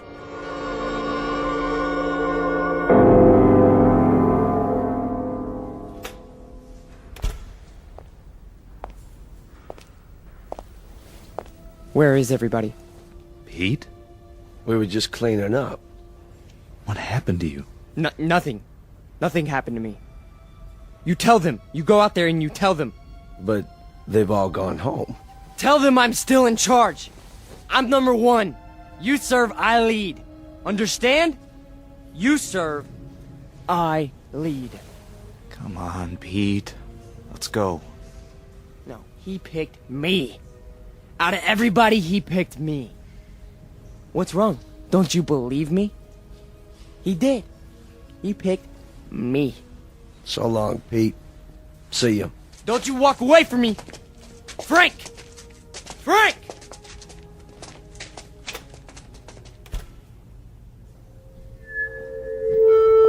Who's there? Who is that? Volmer? You. I did what you said. Sentimentality, Mr. Volmer? None! Steel? Steel. And no regrets? None!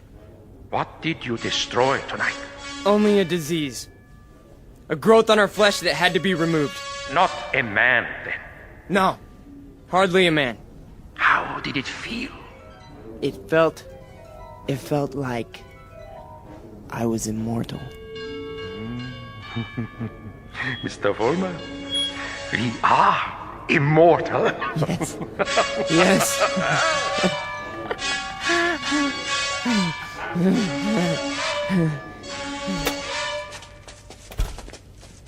There he is. Don't move. What do you want?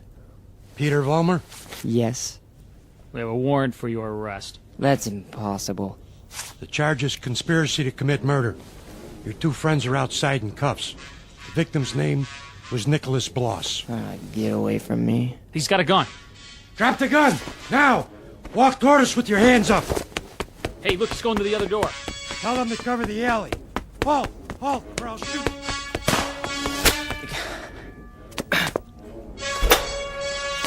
Hold it right there!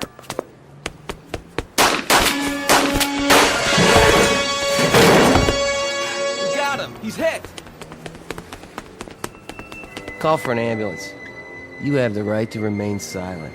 Anything you say can and will be used against you. There's something very wrong. There's something very wrong. Easy, kid. Don't try to talk. But you made a terrible mistake. I'm made of steel. It's true. Don't you understand? I'm made of steel. I'm made of steel. I'm made of steel. I'm made of steel.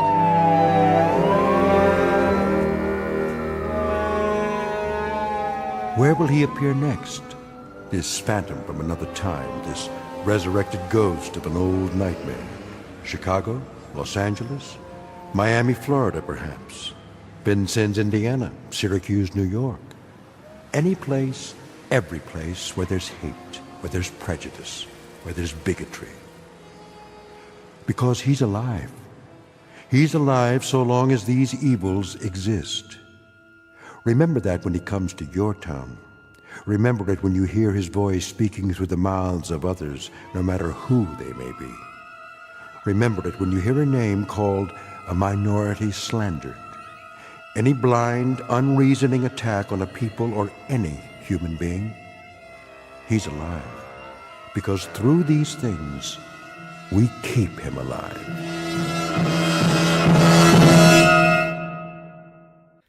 The Twilight Zone continues in just a moment.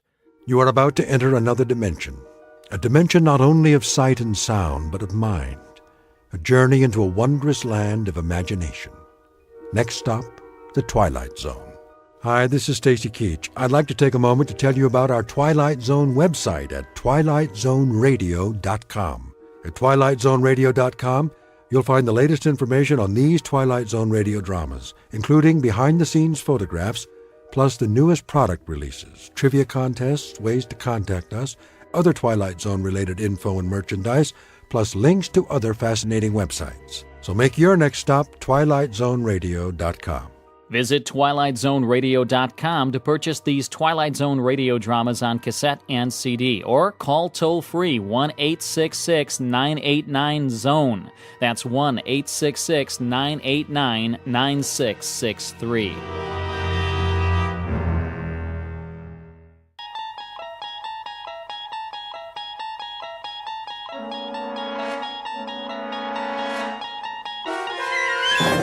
You're traveling through another dimension.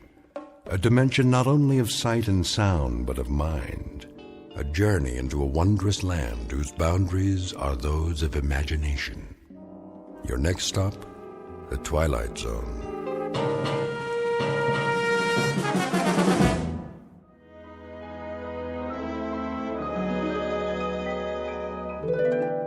All right, ladies and gentlemen, let's begin with the field reports. Who wants to go first? I will, sir. Proceed. I don't want to spend all eternity on this. Yes, sir. First up is Angel First Class Scott Cousins. Assignment, Orion. Project, Evening Miracles. Job rating, excellent. Good man. Real stuff. Next. I have a report on Angel's second class William Allen. Assignment Beetlejuice, Project Planet Rotation and Weather, job rating, excellent. That's his third good rating this month. Recommend him for promotion to first class. I concur, Chief. Right on down the line. Miracle-wise, he's done tremendous things. First class it shall be. Moving on. Cranston? Yes, sir? Well, how about the occupied planets? How about them? Oh, I'd say solid results all the way down the line, Chief. With the possible exception. With the possible exception of what? Apprentice Angel Harmon Cavender, sir. What's his assignment? Earth. Earth? It's the dinky one, sir. In the solar system, the third planet from the sun. Oh, yes, that's the noisy one with all the trouble spots. And so who did you send down there? Cavender? Yes, sir, I'm afraid so. You'll forgive me, Cranston, but there's a question of judgment here. The last time you sent Harmon Cavender out on a project, we lost 3 planets, and it took 1,000 years to repair the damage. May I ask why we're still using that man? He means well, sir, and he's the oldest angel we have. By the laws of seniority, he has first rights to any assignment that'll win him his wings. It'll be a cold day in the other place when Harmon Cavender wins his wings. The man is an idiot. I hate to do this, but, well, I think it's time for reclassification. Oh, no. Forgive me, sir, but we haven't had a reclassification of an angel in at least an eon. This will most likely, well, destroy poor Cavender's spirit. Destroy his spirit, eh? And what has he done to our morale? Not to mention the Miracles Bureau, the solar systems, and the whole concept of natural and unnatural laws. Why, the man is incorrigible. His last project on Earth... Do you recall it? Well, he was supposed to be working on a magic elixir, which would benefit the people of the planet. That's right.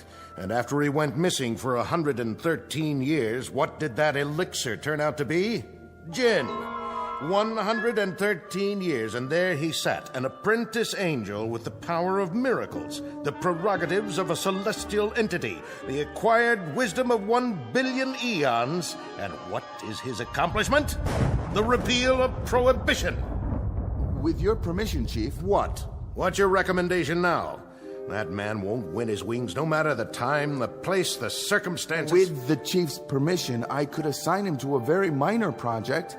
I mean, put him on an individual case, a relatively unimportant one. Like what? One of the Class D problems. You know, Chief, as we've done on occasion. Pick out one Earth inhabitant who seems unable to function without some kind of heavenly aid. Have you someone in mind? We could find such a person. Where? How about that one? Down there. Orient me. My eyes aren't what they used to be. Grep, Agnes, age 26. Habitat, New York City. Unable to hold a position, constantly in debt. Accident prone, somewhat discombobulated. Any change there would be a marked improvement. How right you are. But apprentice Angel Harmon Cavender? The girl needs help, not more trouble. We could give it a try, sir. Well, let's see what he has to say for himself. Summon him at once. Yes, sir. Right away, sir. Submitted for your approval the case of one Miss Agnes Grep, whom we are about to meet up close and personal. As you will soon see, she was put on Earth with 2 left feet, an overabundance of thumbs, and a propensity for falling down manholes. In a moment, she will be up to her jaw in miracles, wrought by an apprentice angel named Harmon Cavender, who is intent on winning his wings. And though it's a fact that both of them should have stood in bed, they are about to tempt all the fates by moving into some particularly tricky territory known only as the Twilight Zone. And now, The Twilight Zone and our story, Cavender is Coming, starring Andrea Evans with Stacy Keach as your narrator.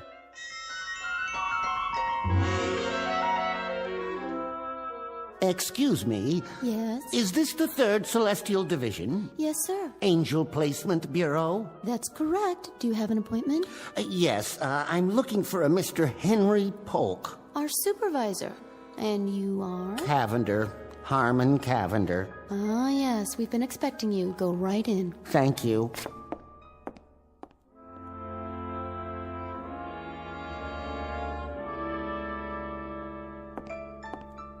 You called me, Chief? Ah, there you are. Cavender, I presume? Nice office you have here. I like the cloud effect. Makes it look like infinite space out there.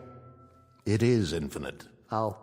Apprentice Angel Cavender, it has come to our attention that you are the only angel in your class not to have won his wings. Sad but true. Not for want of trying, I can assure you. It has further come to our attention that you are a clod. A clod, sir?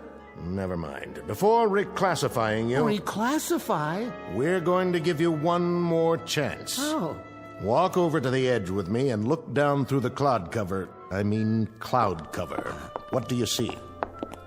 Oh, which one? The one in the theater, with the costume, the usherette, I believe they call them. Nice-looking girl. You think so? Good. She's your next project. Oh, thank you, sir. I especially like the uniform she's wearing. Very military, with epaulets. And what's that on her head? Is that a fez? Haven't seen one of those in ages. Quite a few ages. You will return to Earth and supply her with aid, assistance, and advice for a period of 24 hours. If you are able to improve her lot in any significant way, we will reopen your case. You mean there's a possibility of getting my wings? It would be taken under advisement. Oh. Actually, Cavender, there seems to be considerable question about the damage you can do with just arms and legs, not to mention wings or your mouth. Oh. However, we've graciously consented to give you one more opportunity. You have 24 hours to see what, if anything, you can do with that clod, that young Earth woman. Mm-hmm. Take a good look. She's the one lining up for inspection right now in the lobby. Who's doing the inspecting? The theater manager, the short one with the ridiculous little mustache. All right, girls, positions, please. Ready for inspection before we open the doors. Excuse me. End of the line. Can I get in here? This is my position. Pardon me. Inspection! Left lapel wrinkled. Sorry, sir. Lipstick crooked. I'll fix it. And you. Yes, Mr. Stout? Stand up. No slumping. Eyes straight ahead. Eyes straight, I said. I'm trying, sir. It's a natural condition. You see, my eyes aren't straight. They're not... You're the new one. Yes, Mr. Stout, and I can't tell you how glad I am to have the job, and I work very hard, and this is the first time I've ever been an usherette, and I love the uniform, and... Miss Grepp, is it? That's right, Agnes Grepp. It used to be Grabinski because my father's father was Lithuanian, but when he married my mother... If you don't mind, Miss Grepp. Now then, for the benefit of the new recruits, I will go over very quickly the prescribed positions and order of the day. Pay attention, please, Miss Grepp. I will repeat this only once. You will take the spot girl position in the middle of the lobby, ready to give directions such as stairway to your right, aisle 2 straight ahead, and so forth. Excuse me. What is it? What if I have to... Have to what, Miss Grepp? You know, take a comfort break. You will wait for your 30-minute lunch period, the same as the other girls. Now then, after you have taken their stubs... Their what? Ticket stubs. You collect them.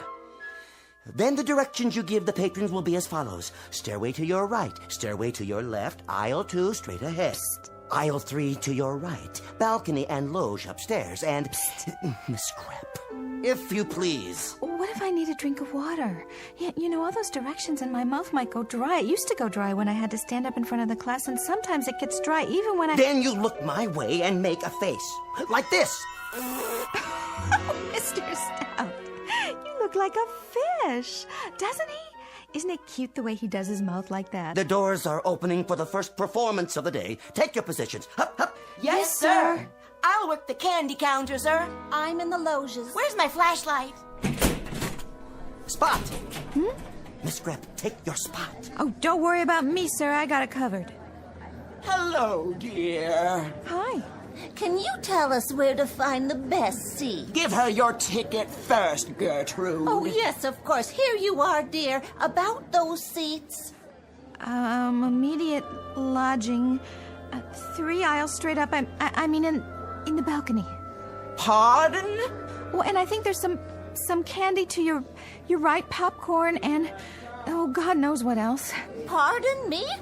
Must have water. That man, ask him, but please. Oh, Mr. Manager, I think your usher here is having a fit. Any aisle, any seat, I'll just go. What do we do with these tickets, Is there some problem? No problem. A regular fit. Fit? A conniption. Oh. Miss Grepp? Mr. Stout? Your epaulets. Oh, Mr. Stout, look at me, please. Close your mouth at once, Miss Grepp. Consider yourself cashiered out. You will never make usherette at Blonsky's Bijou of famous Hollywood hits. Now, turn in your uniform. Up. Dismissed.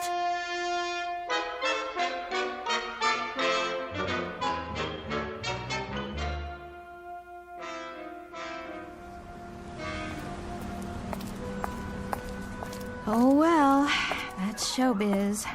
Just plain fickle, I guess. What's the difference between me and all those women in the movies? Classy, sophisticated. Hey, bus!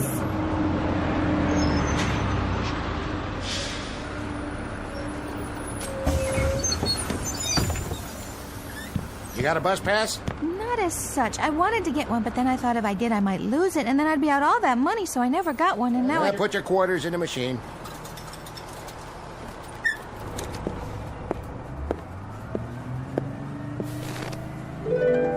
Where did you come from? Don't panic, Miss Grepp. Above all, don't panic. If you'll give me just a moment, I can explain. Who's panicked? I almost missed the bus, that's all. But you didn't. No thanks to you. On the contrary, I know this will come as rather a shock to you, but I happen to be a guardian angel. Say, when did you get on? I didn't see you. The whole bus was empty, and then... Indeed. I arranged it that way. As I was saying... Did you pay? I don't have to pay. I'm an angel. Oh, yeah? Where are your wings, then? That's a long story. In point of fact, I've been given 24 hours to help you out in every way possible. This does not preclude the use of miracles. As I say, I know this is going to shock you, but I happen to be your angel. Don't worry about it. I daydream a lot myself. Last week, I daydreamed I was an astronaut. I made 111 orbits before Mr. Goldfarb fired me. Mr. Goldfarb? He ran the delicatessen where I was working. I took care of the steam table all day long, and that's where I used to do most of my daydreaming. Wouldn't you at least like to see a little miracle? Okay, if it makes you feel better. Like what? Well, for example, instead of a run-of-the-mill bus that everybody uses, how about a nice, flashy, chauffeur-driven convertible? Wouldn't that be something? All right, then. Here goes. Is that it? Well, I have a way of fouling these things up, but if you'll give me just a second to concentrate... Wow, Central Park. Well, at least it's a carriage with a convertible top. Driver, once around the park, if you please. What is going on here? What happened to my bus? Oh, I'm so sorry. You don't know how to handle horses, do you? Of course not. A small miscalculation. A Lincoln Continental, real snazzy. That's more like it. Driver, take us to, well, the lady's residence. What is the exact address? I ain't taking nobody nowhere in this here car. I signed on to drive a bus. Oh, all right.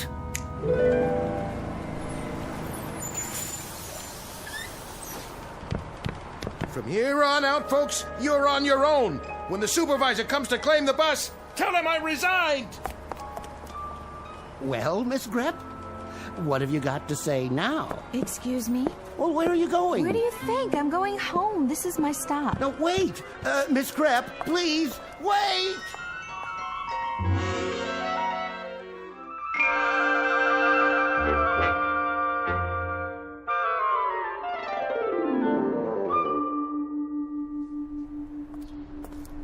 Hey, Aggie. Hi there. How's my favorite little girl today? Okay. Been playing? Yeah. I'll bet you had fun, huh? Well, it would be more fun if you could play with me. How come you have to go to work? Not anymore, I don't. I'll play with you tomorrow, okay? We'll go to the park. Promise? You come over and knock on my door in the morning and we'll go, okay? Okay. See ya, Aggie. Hi, Aggie. Hey there, Teddy.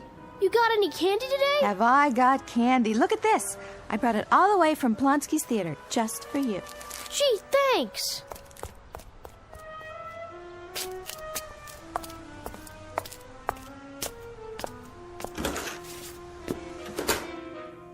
Aggie, can I ask you a question? Sure, Wanda, what is it? When you make potato pancakes, is it 3/4 of a cup of flour and a half an onion, or a half a cup of flour and 3/4 of an onion? I think it depends on how much you're making. I mean, if you make potato pancakes for 4, it's 1 cup of flour, or is it 1 onion? No, wait a minute. No, maybe it's 1 egg and half an onion. How's the job, Aggie? Hi, Joe. You mean, how was it? Oh, Aggie, you didn't go lose another one, did you? Yep, I went and lost another one, all on my own. Which one was this again? Plonsky's Bijou downtown. I flunked close order drill. Listen to me, don't you worry about it none. You'll get another job, but fast. Nice person like you. Aggie. Well, what's the matter, sweetie? I broke my cookie. Oh, sweet baby. Aunt Aggie has a cookie for you. Here. You like it, huh? Mm-hmm. Aunt Aggie's gotta go now, but I'll give you another cookie later. Would you like that? Be careful now. Don't drop it.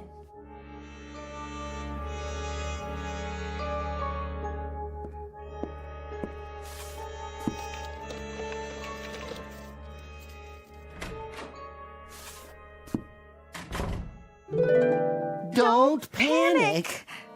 I know. Say, I thought I left you back there. Perish the thought. How did you get in my apartment? It was locked. As I told you, I'll be with you for 24 hours. 23 hours and 31 minutes, to be exact. Don't you ever give up? How could I? I'm here to change your life, Miss Grep. Interesting place you've got here. I like it. Oh, I do too. Particularly the stuffed animals and the Cupid dolls. Been collecting them for some time, haven't you? If you'll excuse me, I have got to take these shoes off. My feet are killing me.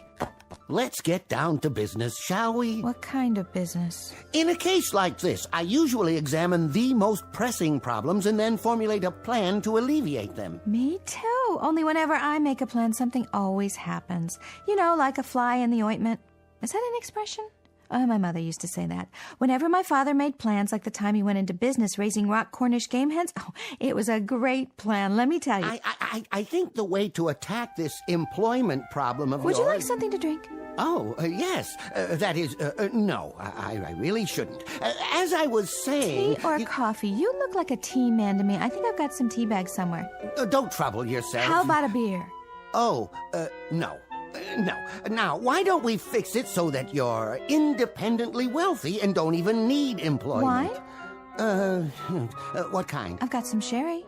I don't think so. Now, my dear young lady, we are discussing the alteration of your entire future. For the moment, we can dispense with the convivialities and proceed directly to... Yes? You wouldn't happen to have any gin, would you, by any chance? Just lying around going to waste? Afraid not. Oh.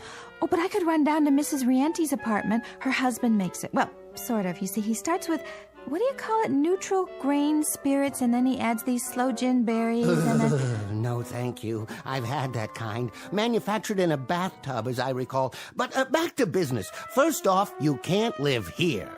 Why not? Something wrong with this place? Well, not at all, but it wouldn't fit in with your new lifestyle.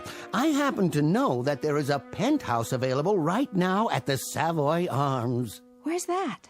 Park Avenue and 58th. A penthouse? And how would I pay for it on my salary, even if I had a salary? My dear, there are all sorts of ways. Hey, Buster, I am not that kind of girl. Dear lady, I have no doubt. But please try to grasp the situation. As of this moment, you are independently wealthy. Now, why would you say a thing like that? Watch this. Nothing up my sleeve. Where did that come from?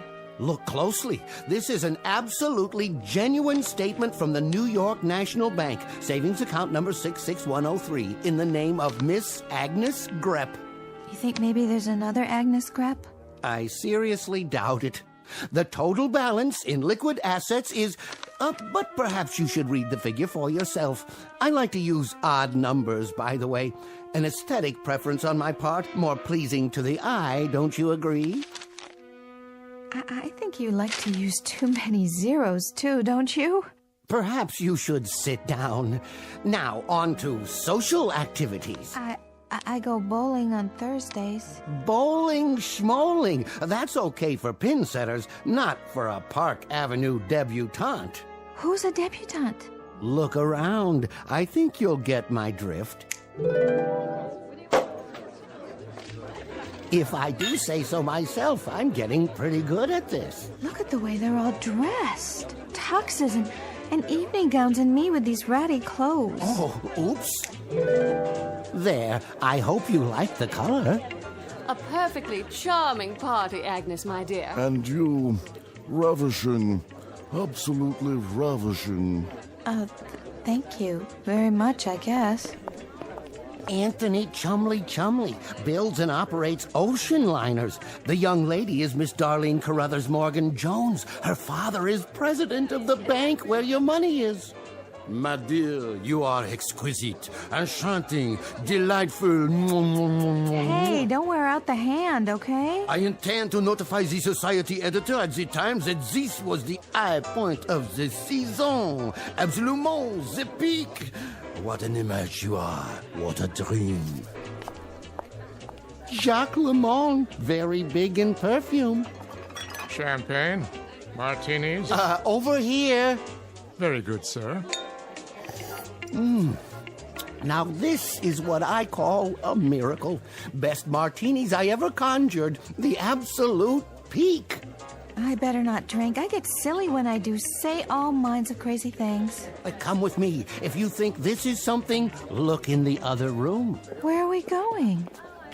Your boudoir. All yours, my dear. Part of the miracle.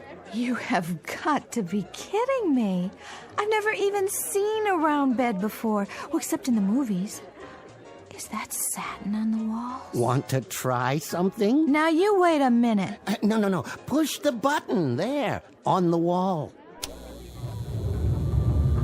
You mean There's a whole nother room full of clothes? That is your closet. No. It's bigger in my apartment. Oh, my darling Agnes, a perfectly stupendous party. I just told Wilfred that nobody in the world can throw a party like Agnes Grepp. You just ask him if I didn't say that. No one in the world, my dear. Wilfred, do you think you've had enough champagne? Wilfred, will you please not? Well?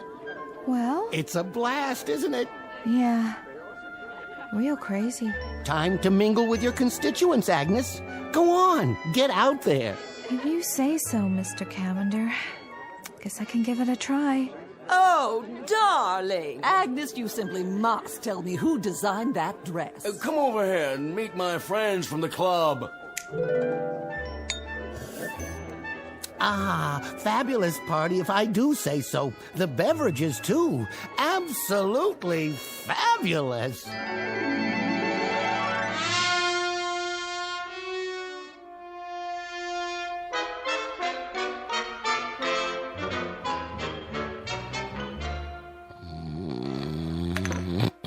What? Oh, yes, the party. A real blast. A humdinger. Cavender, you have outdone yourself. What time is it? Early, sir. Where is everybody? They've all gone home, sir. Oh, and Miss Grepp, is she... She's gone on an errand, sir. You're the last one in the penthouse. Oh, did she say where? Something very pressing, I should say. Would you care for a continental breakfast, sir? A Bloody Mary? Agnes! Agnes!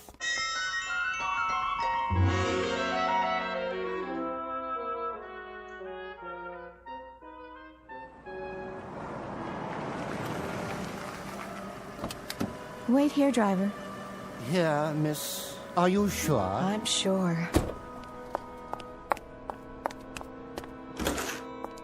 Can I help you? Hi, Wanda. Guess I was out pretty late last night. How are you this morning? Fine, miss. Anyone in particular you're looking for? Just my own bed, good old 13A. 13A's been rented. It has? To a nice couple. You a friend of theirs? Hi, Joe. Gonna get the morning paper, huh? Yeah, so? So I just thought I'd say hello. What's with the fur coat, sister? You slumming? Joe.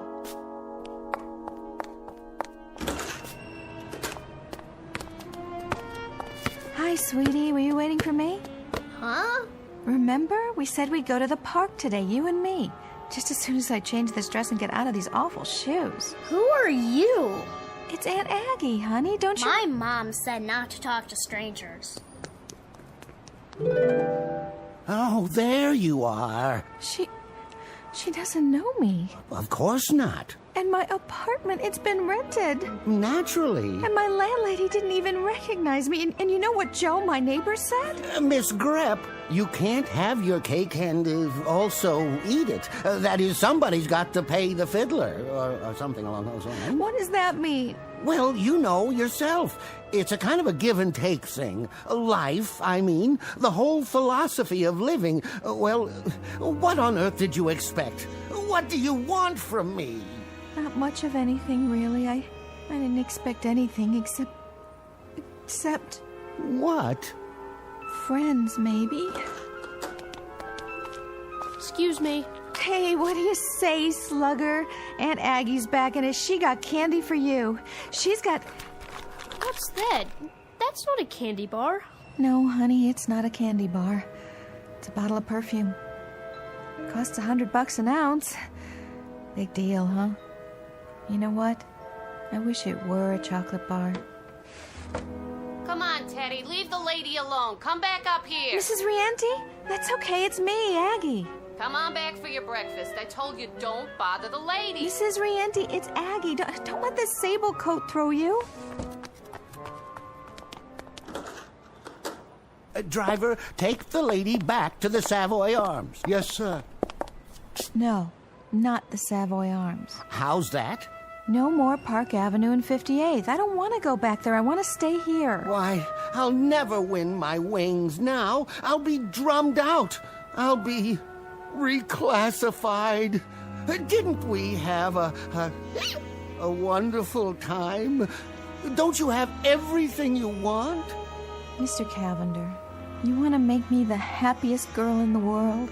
Then knock it off with the Park Avenue penthouse, the sable, the whole bit. I want it the way it was. The way it was?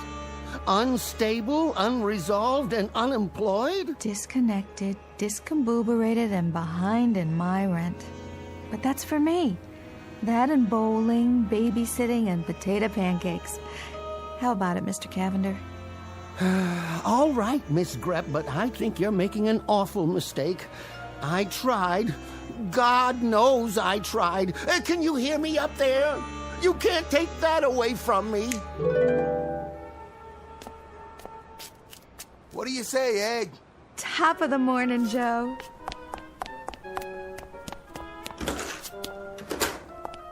Aggie, on this potato pancake stuff, how many eggs? An even dozen, and I'll be down in a minute.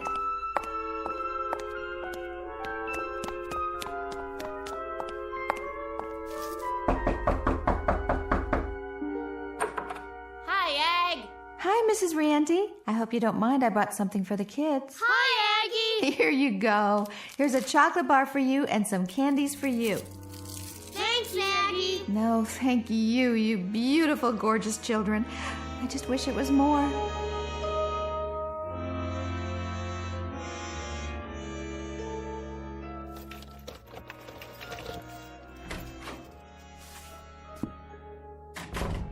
Mr. Cavender, can you hear me? Yes. Oh, I sure am glad you're here. Because I wanted to say thanks a whole bunch. It was wonderful knowing you. Wonderful knowing you, Miss Grepp. Excuse me, what's that, Chief? Yes, sir. I'll be there right away.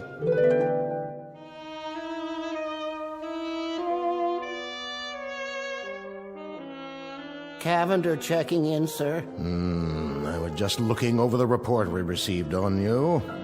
Conduct unbecoming an angel. Gin and tonic consumption, gin fizz consumption, gin on the rocks, extra dry martinis, general inebriation. Need I go on? Cavender, you're a disgrace to the entire service. I'm sorry, sir. I truly am. I'm afraid you know what this means. Reclassification, sir. At least reclassification. I know it. I expected it. I hate to do this, Cavender. I really do. As a matter of fact, Hey, Chief, look at this. What? Why, this is incredible. It is. See for yourself, Chief. Come over here. My eyes aren't so hot lately. Try, Chief. You can do it. Where are you pointing? Lean over the edge. That planet there, the little blue and green one? Yeah, check the island of Manhattan, the lower part. She's happy. She is, isn't she? She looks at least 6 times happier than when I found her. She's incredibly, deliriously, totally happy. I don't understand how that could be. But I tell you she is, sir. See? See what she's doing now? What is that costume she's wearing? A bowling shirt, I believe it's called. Say again? Bowling, sir. She bowls every Thursday night. Fascinating. And is she supposed to keep her finger in the ball after it starts rolling down the lane? Ooh, no, sir. She still hasn't quite got the hang of it. I do hope she didn't hurt herself. Well, Cavender, it seems I may have been premature in my judgment. Oh? After all, your assignment was to make her happy, and that's precisely the way she is now, so... Well, there seems to be very little left to do, except... Go on, sir. I'm all ears. I noticed. I think under the circumstances, Cavender, since you've done so very well with this subject... Yes? Well, it occurs to me that there are other deserving subjects down there who may require a little angelic assistance from time to time. Oh, definitely. No doubt. Each of them could be your personal project, so to speak. How would you like that? And my wings, sir? We'll reopen that issue later on. But for the moment, we'll start a dossier on the people you'll be assigned to. In a strange way, I feel rather sorry for them. Cavender? Cavender, are you listening?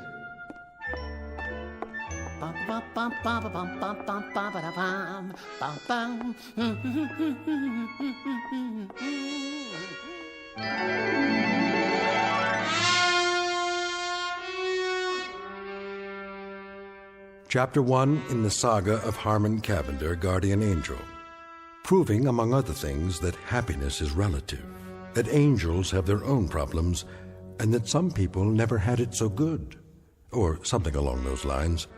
Tonight's excursion into the Never Never Land known as the Twilight Zone.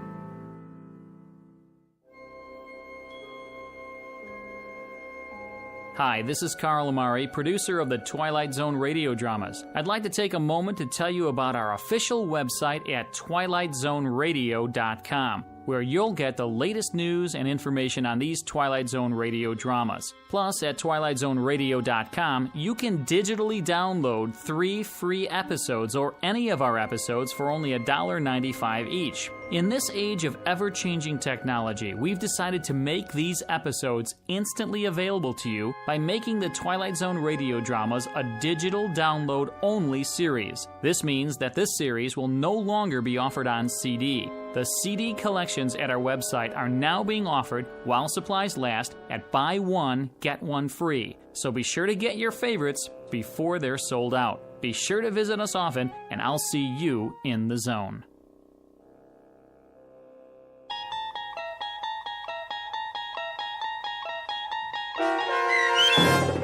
Cavender is Coming, starring Andrea Evans with Stacy Keach as your narrator, was adapted for radio by Dennis Etchison and based on a script by Rod Serling.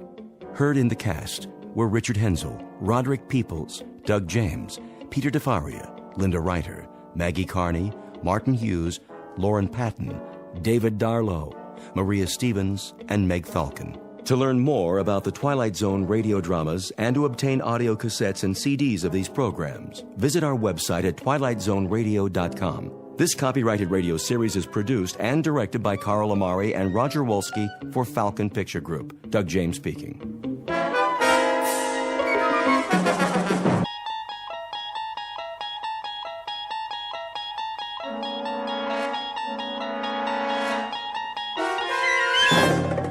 There is a fifth dimension beyond that which is known to man. It is a dimension as vast as space and as timeless as infinity. It is the middle ground between light and shadow, and it lies between the pit of man's fears and the summit of his knowledge. This is the dimension of imagination. It is an area which we call the Twilight Zone.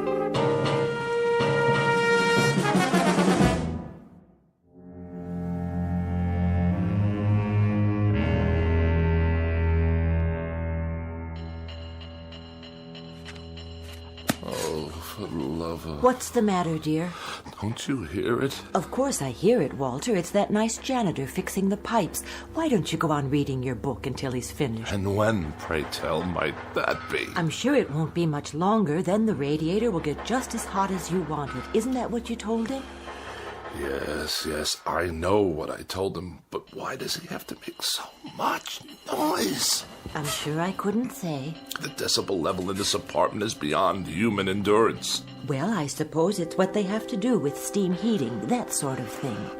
What I really don't understand is how you can sit by, knitting away, oblivious to this assault. Did you see the new wool scarf I'm making? It should keep out absolutely all the drafts. While that infernal pounding goes on and on and on. Wait till you try it on. I picked out your favorite colors. It's much thicker than the other ones. If I live that long. You wanted more heat, that's what you said. Well, now you'll have it and then some. Yes, I did. I certainly did say that. Won't that be nice? Hope springs eternal. The question is, at what price? Are you sure you're comfortable, darling? What? Oh, certainly. I am just comfy, cozy. I'll fluff up the pillows. Did you take your aspirin? I'm on the verge of being hospitalized for pneumonia. Oh, now really? It's not that bad. That ape of a janitor out there is smashing my brain and ruining my sleep. But you weren't sleeping. You're reading 5,000 Common Ailments and How to Treat Them. Is it an interesting book? First he tries to freeze me to death, and then he tries to destroy my brain. Shall I plug in the vaporizer? That helps sometimes. It doesn't help at all. If it did, I wouldn't be in this condition. Yes, dear. Well, I won't stand for it. Lie down, Walter. No, I will not lie down. How can I? If I'm to die, at least it's going to be in comfort and peace. You there, Mr. Ape!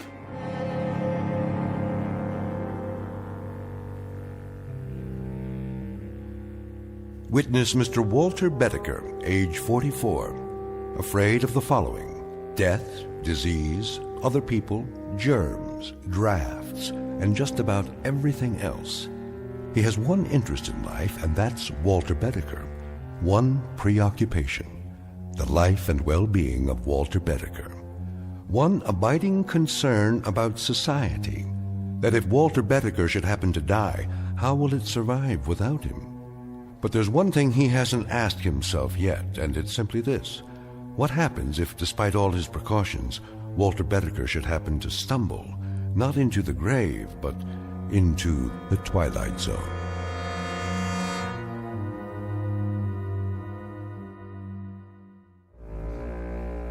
And now, The Twilight Zone, and our story, Escape Clause, starring Mike Starr, with Stacy Keach as your narrator.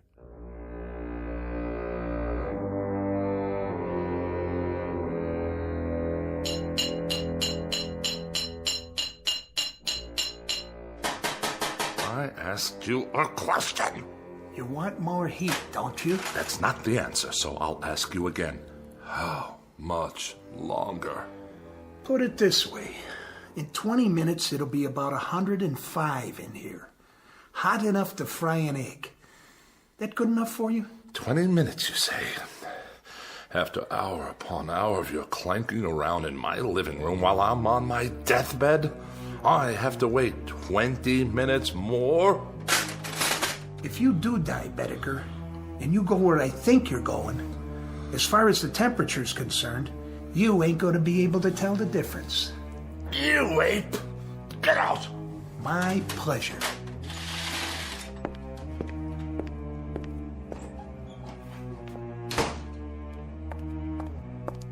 Are you all right, dear? Quick, Ethel, get the doctor. You mean again? There's a tightness in my chest. It must be my heart. Come back to the bed. Call him now. Tell him to hurry. I don't think I have much time.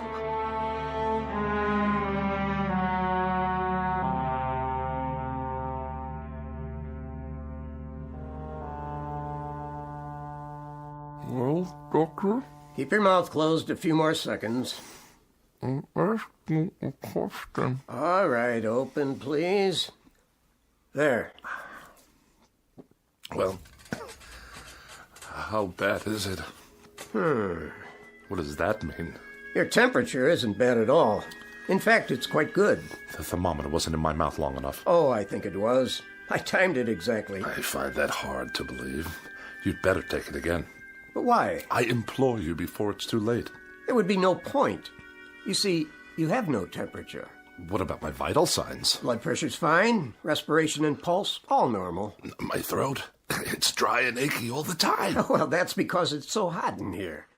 No sign of infection. Throat clear. Ears and nasal passages clear. What about the pains in my back and my side? Well, what about them? And 4 sleepless nights in a row. Is it 4 now? How about that? Well, what do you want me to say? The truth. The awful truth. I can take it. The truth, Mr. Bedecker? Well, the truth is that it's, Go on. It's psychosomatic.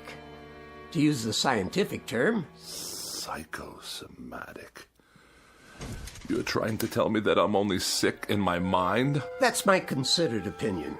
And you're supposed to be a professional. Mr. Bedecker, may I speak candidly? I insist. Well, there is nothing wrong with you except the ailments you manufacture for yourself. Manufacture? Is that what you think? Your pains are imaginary. Your inability to sleep is a case of nerves, nothing more. In short, Mr. Bedecker, you are a very healthy man. This man calls himself a doctor. 4 years pre-med, 4 years medical school, 2 years internship, 2 years residency. And what is he, I ask you, what is he? A quack. Doctor? Oh, hello, Mrs. Bedecker. What's the prognosis? Don't ask him. The man's an idiot. Walter, darling, I beg you, don't excite yourself. Don't whisper. You're looking at half my troubles right there, Doctor. This woman, this awful woman who runs around whispering all day long to make me think I'm sick, even if I'm not. Oh, and I am. I'm lying here at death's door, and who's ushering me out? A quack and a whispering woman without a mind. Well, I'll call tomorrow, Mrs. Bedecker. Meanwhile, try leaving the window up an inch or so. Let some fresh air in. There'll be no need to call. Just come on over with the death certificate and fill it out. Oh, Walter. Don't drench me with those crocodile tears of yours. She'd be so happy to get rid of me. I just can't tell you. Goodbye, Mrs. Bedecker. Take care of yourself. I'll see you out.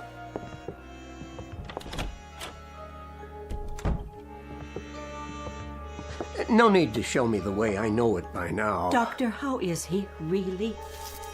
Mrs. Bedecker, your husband is one of the healthiest patients I have. But he's sick most of the time. Is he? He won't let me air out the house. He says for every cubic foot of unfiltered air, there are 8,900,000 germs.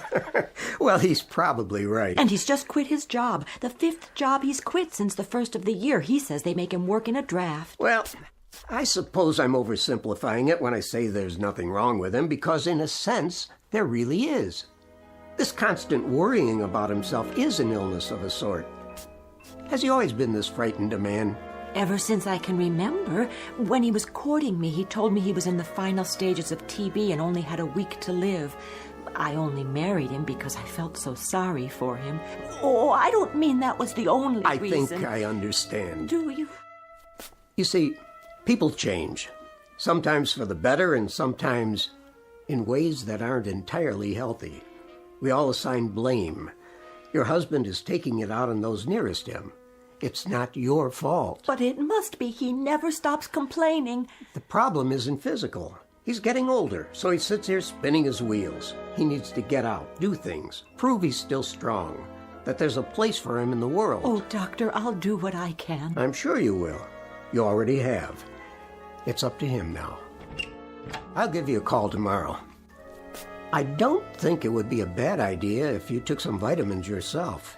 You look run down, Mrs. Bedecker. I do?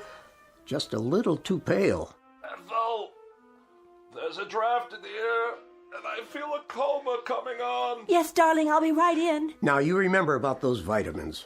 Promise? I promise. Here's a prescription. Get some of these items from the drugstore for yourself. Thank you, I will. You're very kind. Goodbye, Mrs. Bedecker. Goodbye. Did you say there's a draft? I did. From where? The window. But it's only open an inch. Freezing air blasting into the room. I'll close it for you. Do you know how many germs live in 1 cubic foot of air, Ethel? I think I do. 8,900,000, that's how many. I know you want me gone. Walter! Gone from your life, and that's why you leave windows open all over the place. But as a point of common human decency, couldn't you find a way to do it more subtly? The doctor said you needed air. He said it was stuffy in here. Oh, the doctor said. Tell me one thing. Yes? What is going on between you two? Nothing, Walter. I saw the way he looked at you. Oh, now you are imagining things. What's that slip of paper in your hand? What do you mean? Oh, it's only... Give it to me. Oh, now I understand. Well, if you'll let me explain. When did he give you this? Just now, before he left. If you'll listen. I'm not sick, he says, but nonetheless he gives you a prescription for medicine for me? Not a thing wrong with me, he says, but while I lie here helpless, he's out there telling you that I've got a life expectancy of 20 minutes. He said nothing of the sort. Don't deny it, Ethel. I smelled the collusion the moment he left the room. Now I suppose he's making time with you behind my back. The two of you can hardly wait for me to expire. What a great day that will be. But just remember, It will be on your conscience. Yours and that quacks. The prescription was for vitamins, Walter, not for you, for me. Vitamins for you? I lie here while the life seeps out of me and that charlatan prescribes vitamins for you? What has he done for me? Not a nil. A big fat goose egg, that's what. He comes whenever you call. He's very interested in your condition. Very interested. Oh, isn't that nice? I'm dying and he gives her vitamins. Sit up. I'll turn on the vaporizer. Never mind.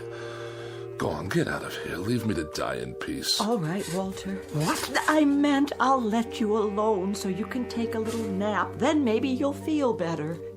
I can't nap. Why does a man have to die anyway? I'm sure you're not dying. Oh, are you? I asked you a question, Ethel. Why does a man have to die? I don't know, Walter. The world goes on for millions and millions of years, and how long is a man's life? This much, a pinch, a drop, a microscopic fragment. Why can't a man live 500 years or 1,000 years? Why does he have to die almost the moment he's born? I told you I don't know, dear. No, you wouldn't. Go on. Get out of here. Yes, dear. I have to take my own pulse. Give myself a checkup. A doctor couldn't care less. My sinuses. It's moved from my chest to my sinuses. After that, it'll be my brain, and then poof. As if I never existed at all. What's the point? The point, indeed. It's a crime for a man to live such a short span of years. A crime. What I wouldn't give to live a decent number of years. 200, 300. Why not 500 or 600? Yes. Why not? Or 1,000. What a miserable thing to contemplate. A handful of years and then eternity in a casket down under the ground. The dark, cold ground. With worms yet? Of course, with worms. And bacteria in the soil, and all manner of filth and decomposition, toxic waste. Who are you? Cadwallader's the name. And immortality's my game.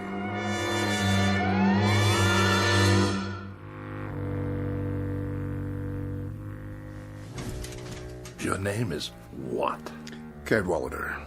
At least that's the one I'm using this month. Rolls off the tongue, don't you think? How did you get into my bedroom? Let me see. Through the mirror? That would be a nice touch. Or through the walls? Too prosaic. Look here, The truth is, I've never been gone. I've been in here for some time. I must have a fever. I'm hallucinating. Not at all. I've merely chosen to reveal myself in order to tell you that I subscribe wholly to your views, Mr. Bedecker. I mean, wholly. Delighted to hear it. I'll be brief, Mr. Bedecker. You look like a man with a nose for a bargain. I'd like to make a proposition to you. What kind of proposition? Each of us has something the other wants. And that seems a relatively solid basis for a bargain. Do we? Indeed.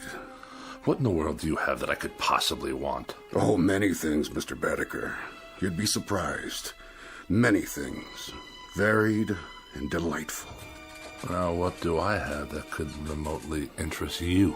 Actually, a minor item. Minor? Extremely. Are you sure? Smaller than minor. Insignificant. Of no importance whatsoever? Absolutely none. Microscopic? Teensy-weensy. What did you say your name was? What's in a name, Mr. Bedecker? Just a question of semantics, after all. Language, a stretch of words. For example, what is it you want? Can you put it into words? I think you already know. You want an extended lifespan. Doesn't everyone? A few hundred years to play around with. Some people would call it immortality of a sort. But why give it that kind of description? Why make it sound so imposing? What would you call it then? Let's call it Let's call it some additional free time. After all, what are a few hundred years in the grand scheme? Or a few thousand? A few thousand? Or 5,000? Or 10,000? What's the difference? The world will go on ad infinitum, so what's a few thousand years more or less, give or take, add or subtract? And this little item I'm to give you in exchange, or what do we call that? What do we call it? That's a linguistic conundrum. We could call it a little piece of your makeup, a little crumb off the crust of your, structure, a fragment of an atom, so to speak, from your being. Or a soul. Or whatever. After all, what is it? And when you're gone thousands of years hence, what will you need it for, practically speaking? Yes? You're the devil. What's in a name? I'm at your service. Good Lord. How about it, Mr. Bedecker? Why not? There must be a good reason. There must be. You'd deed me over your so-called soul, and I'd give you immortality, life everlasting, or as long as you want it to be everlasting, and indestructibility, Mr. Bedecker, complete and total indestructibility. Nothing can hurt you ever. Now that part's fun, let me tell you. Nothing can hurt me? And I live forever? Why not? Certainly. Forever. Again, Mr. Bedecker, just terms. And everything's relative. For you, it's forever. For me, it's a walk around the block. But we're both satisfied. Think about it. Oh, I am. I am thinking about it. To be without fear of dying. To be indestructible. Invincible. Not to have to worry about disease, accidents, pestilence, war, famine, anything. Governments and institutions disintegrate. People perish. But Walter Bedecker goes on and on. Walter Bedecker goes on and on. The ultimate dream, is it not? Mr. Cadwallader, about this soul, you say I won't miss it. You'll never know it's gone. And you say I'll go on and on, quite unable to succumb? Quite. No tricks, no hidden clauses. I'll just live as long as I want to live. Is that it? That's it. That's precisely it.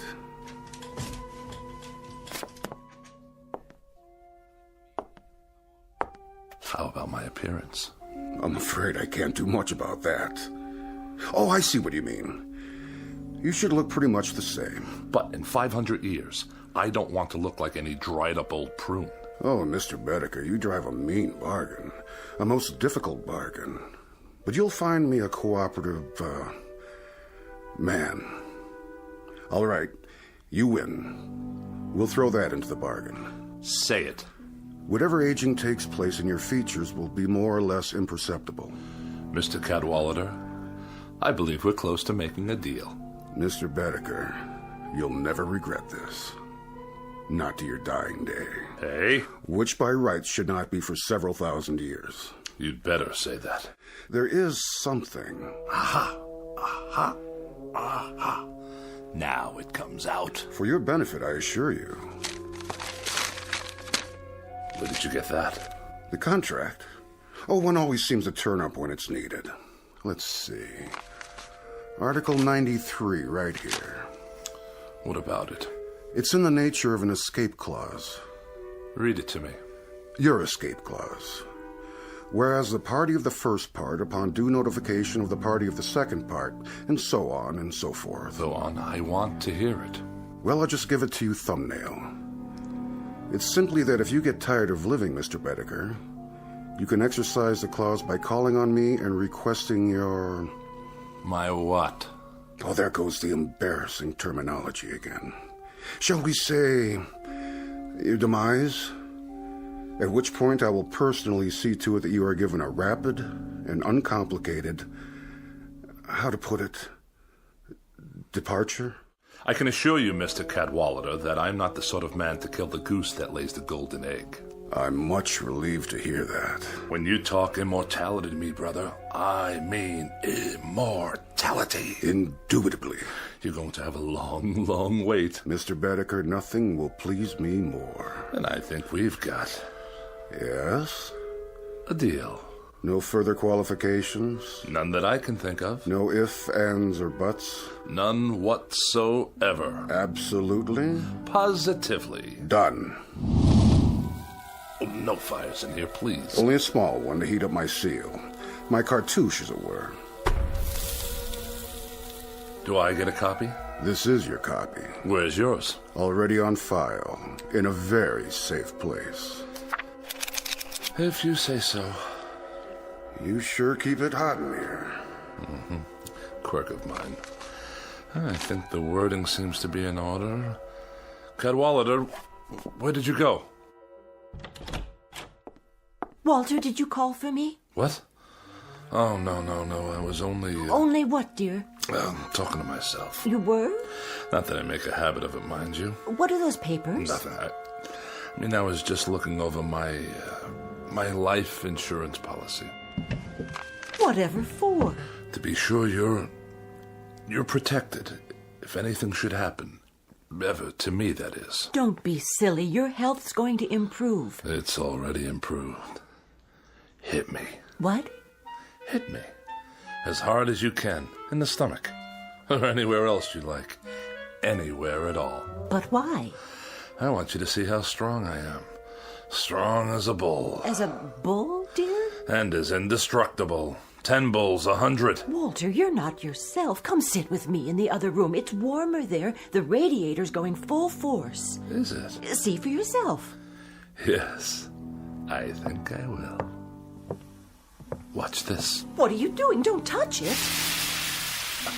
See what I mean? Walter, your hands are burning. No, they're not. That's just it, Ethel. They're smoking, yes, but they're not burned at all. I'll get some bandages. Sit down. Where do you keep my pills? Which ones? All of them, every last one. Over here on the tray. Give it to me. What are you doing? Walter, the window, don't throw them out. I beg you, all your medication. Why not? What's the difference now, my dear? I'd like to introduce you to someone. What are you talking about? Meet the new Walter Bedecker.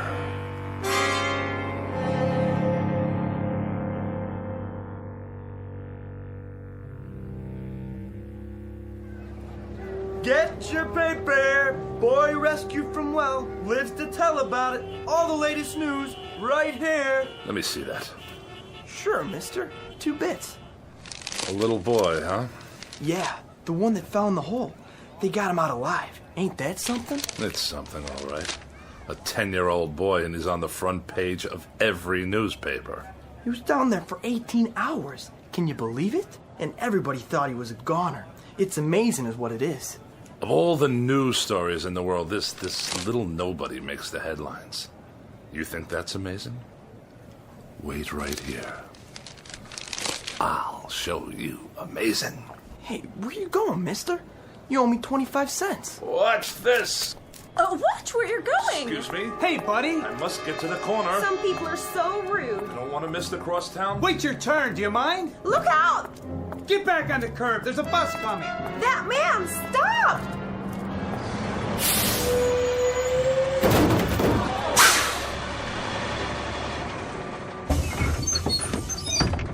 I couldn't stop. He ran right out in front of the bus. I saw the whole thing. That guy must be blind. Somebody call an ambulance. Look, he's getting up.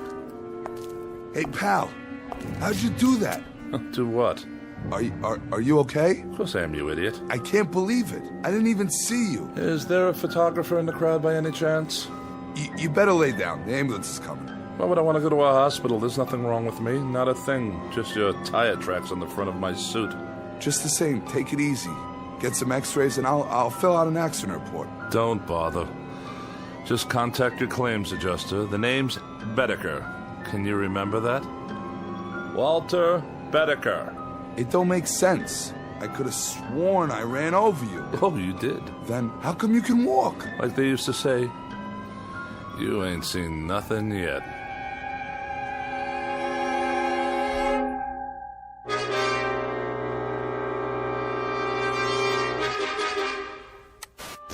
One survivor, Walter Bedecker.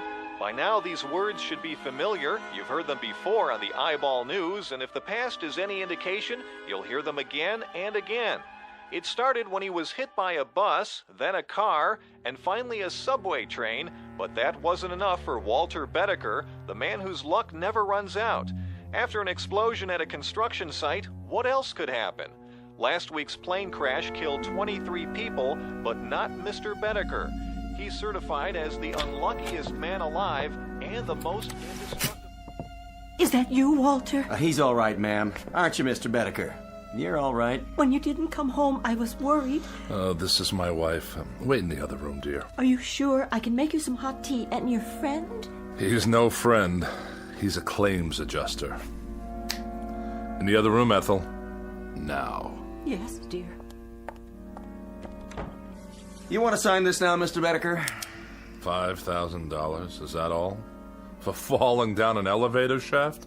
Well, considering that you're not even scratched, Mr. Bedecker, I think the company's being very fair. Just keep your mouth shut, will you? I'll sign it just to be done with you. And can I expect the check by tomorrow? No, first thing in the morning, by special messenger. Just sign here. Waives all claims. Receipt of sum. Indemnifies company. All right. Very good, sir. Very, very good. I'll show myself out. Hello, Steve. Hey, Jack. What are you... Oh, you too? Yeah, the subway accident. Elevator shaft here. Right. You out. You in. So long, Steve. Yeah, see you, Jack. You have my check, I presume? $10,000, Mr. Bedecker, if you'll sign right here for it. If you insist.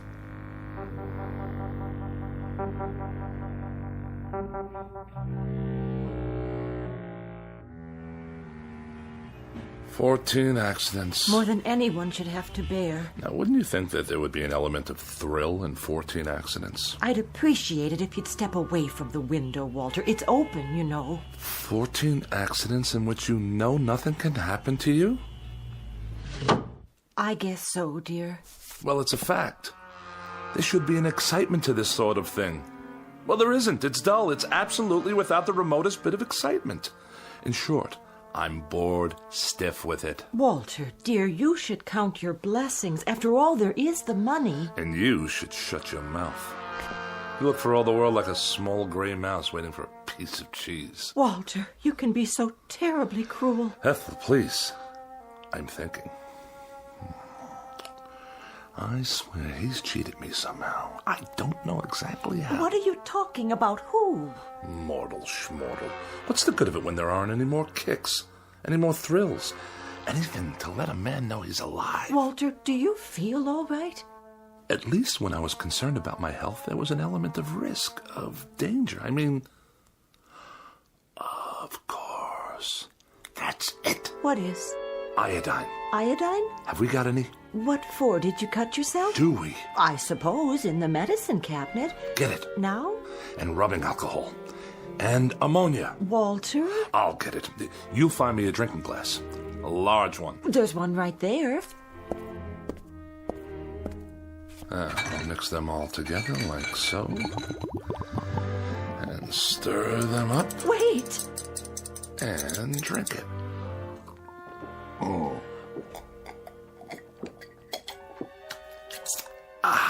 Sit down. I'll call the doctor. You see? What I just drank should kill a dozen men.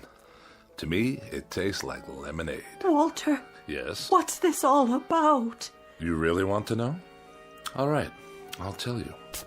In a word, I am immortal. Walter, don't joke like that. It's true. I made a pact with a guy named Cadwallader, who's given me immortality and indestructibility in exchange for my soul. Your soul? More succinctly than that, I couldn't put it. Why don't you sit down? I'll make some tea and then we'll call the doctor. You will not make tea and you will not call the doctor. Why not? If you had any imagination at all, you could tell me what there is I might do to get a little excitement out of it all. I've been in subway crashes, bus accidents, major fires, disasters, one after another, and now I even drank poison. Nothing. You know what I've been thinking? I've been thinking I'll go up on the roof and I'll throw myself down the light well. Smack dab through the light well, 14 stories down, just for the sheer experience of it. Oh, Walter, darling, please. Ethel, darling, shut your mouth and get out of my way, please.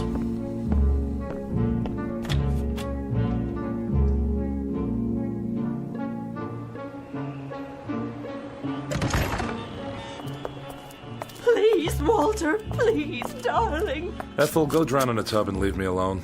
I'm going headfirst down the light well. Get out of my way. Walter, no. Will you get out of...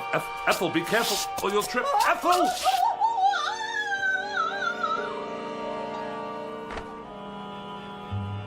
I wonder what that felt like.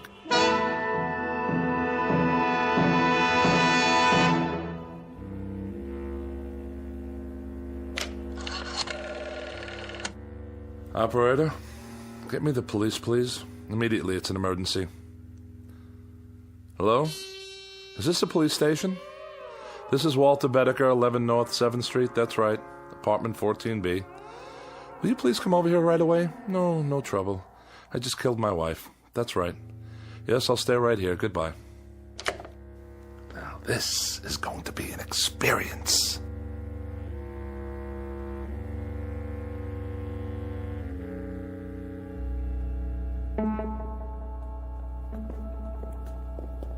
Hey, Bedecker, you got a visitor. Cooper, the legal beagle. Right in here, Mr. Cooper. No longer than 15 minutes, please. How are you holding up? As well as can be expected. Prisons are boring places, you know. Very, very boring. And you? How am I? I'm miserable, Mr. Bedecker, and I've been miserable since I took your case. I've had tough clients before, but nobody like you. Really? What disturbs you? What disturbs me is that for 5 days in that courtroom, you've acted like a man desperate to get himself convicted. Oh, whatever would make you think that? When the prosecuting attorney cross-examines you, you act like you're betting on him to win the case. The truth will out. Now look, Bedecker, tomorrow's the last day of the trial. There'll be the summing up and it'll go to the jury. And as things stand now, you don't have a chance in hell. That a fact. That is a fact. Now, tomorrow, this is what I want us to do. Cooper, do me a favor, will you? Put it away.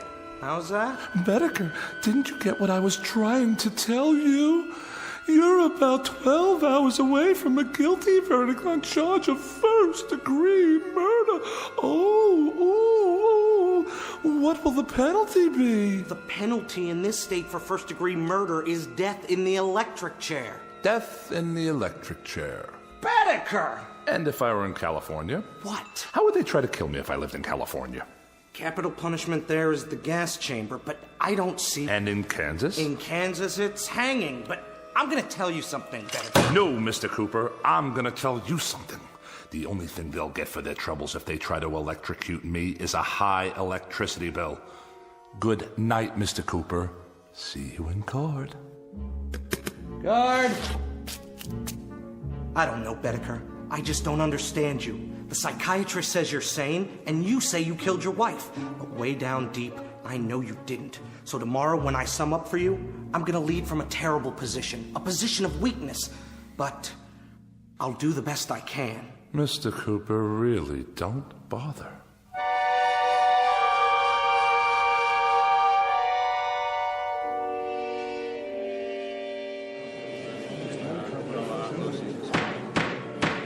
Mr. Bedecker, you've been tried and found guilty of murder in the first degree.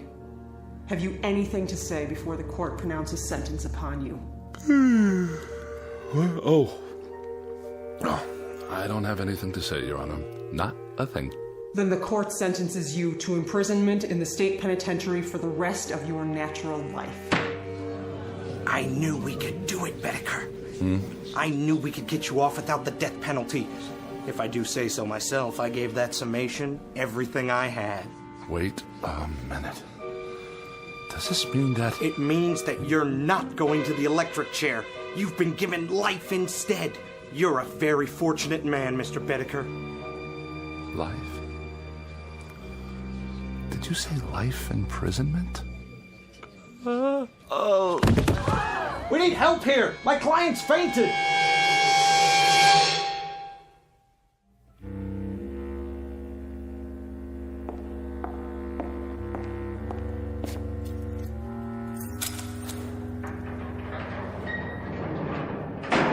Here's your last meal. My last? With us. You're going to the penitentiary tomorrow morning. The penitentiary. For life. Look at it this way, Mr. Bedecker. What's life? 40, 45 years?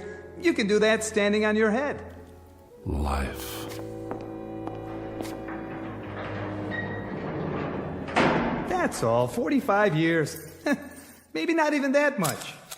After all, what are a few hundred years in the grand scheme? Or a few thousand? Or 5,000? Or 10,000? No!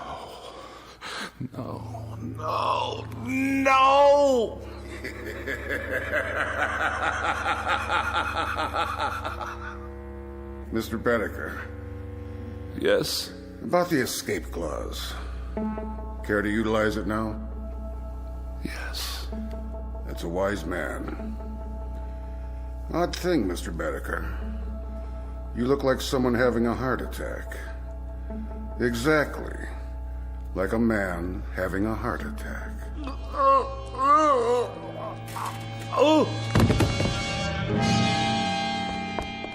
Bedecker! Bedecker! You all right? No pulse. Must have been his heart. He's dead. Poor devil. There's a saying, every man is put on earth condemned to die, time and method of execution unknown. And perhaps this is as it should be. Case in point, Walter Bedecker, lately deceased.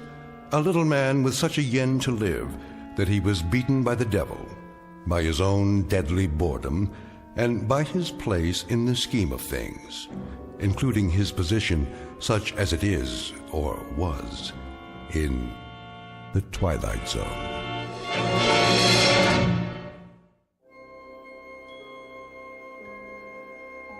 Hi, this is Carl Amari, producer of the Twilight Zone radio dramas. I'd like to take a moment to tell you about our official website at twilightzoneradio.com, where you'll get the latest news and information on these Twilight Zone radio dramas. Plus, at twilightzoneradio.com, you can digitally download 3 free episodes or any of our episodes for only $1.95 each. In this age of ever-changing technology, we've decided to make these episodes instantly available to you by making the Twilight Zone radio dramas a digital download-only series. This means that this series will no longer be offered on CD. The CD collections at our website are now being offered, while supplies last, at buy one, get one free. So be sure to get your favorites before they're sold out. Be sure to visit us often, and I'll see you in the zone.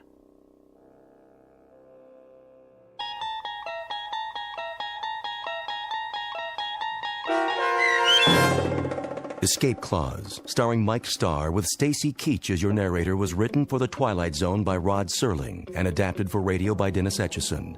Heard in the cast were Peggy Roeder, Rich Kominick, Doug James, Turk Muller, Guy Burrill, Heath Corson, Larissa Borkowski, Natalia Reed, Peter DeVito, John Starr, Carl Amari, Paul Patch, and Lynn Foley. To learn more about the Twilight Zone radio dramas and to obtain audio cassettes and CDs of these programs, visit our website at twilightzoneradio.com. This copyrighted radio series is produced and directed by Carl Amari and Roger Wolski for Falcon Picture Group. Doug James speaking.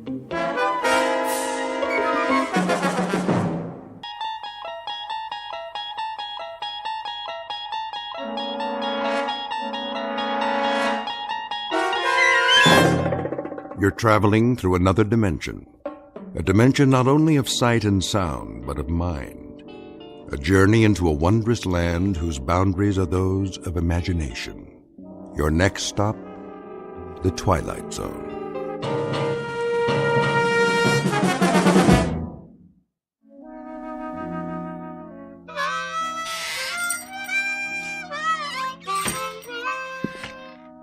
Oh, hi there, Pete. Didn't hear you come in. Why don't you join us? Set a spell. That's all right. I wouldn't want to interrupt you. Well, all right then. Where was I? General Pershing. Oh, yeah. So I said to Jack Pershing, General, I said there ain't gonna be no artillery support. They're dug in too deep. When was this now? First World War, of course. The Great War, we called it. Yes, sir. So I says to General Pershing, Jack, what we gotta do is we gotta enfilade. Know what I mean? Do what? Enfilade 'em. That's what we're gonna do. Ha ha! Enfilade 'em to beat the band. Frisbee, when are you going to put that mouth organ of yours out of its misery? How's that? Or at least learn how to play it. Helps me relax. Well, sir, old Blackjack knew who he was dealing with. And that was? They didn't call me old Enfilade Frisbee for nothing. Horseradish? Huh? Where do you keep the horseradish, Frisbee? Right where it always was, Pete. Third shelf down. Down where? On your left there, next to the pickles. You got catsup? Underneath the cash register, behind the beans. What's your hurry? Come on over. I got another chair. No thanks. I'll put a new log in the stove. If it's all the same to you, Frisbee, I'll just collect my goods and get on home while it's still daylight. Suit yourself. Oh, well, where was I? Oh, yeah. Well, sir, the following morning, we attacked up and down the line, and the rest is history. Smashed them to bits, we did. And then we went on to Paris to celebrate. Exactly 4.5 hours it took us. We had frogs' legs and cold duck till we couldn't eat no more. An hour later, we was in Berlin. Shall I say it, or do you want to? Be my guest. Frisbee. Yeah? You not only got a pot belly big as that stove, you're the biggest liar who ever sat in that chair. You're doubting my word? You can start with that. Beyond just doubting your word, I'm calling you a liar flat out. How can you go from Paris to Berlin in 1 hour? Find the radishes, Pete? Yep. What about celery? All out. Getting some fresh ones in the morning. We're waiting, Frisbee. How do you go from Paris to Berlin in 1 hour? Oh, hold your horses now. I'm coming to that. It's what made the whole operation so fantastic. I was doing some reconnoitering, and I found me a back route.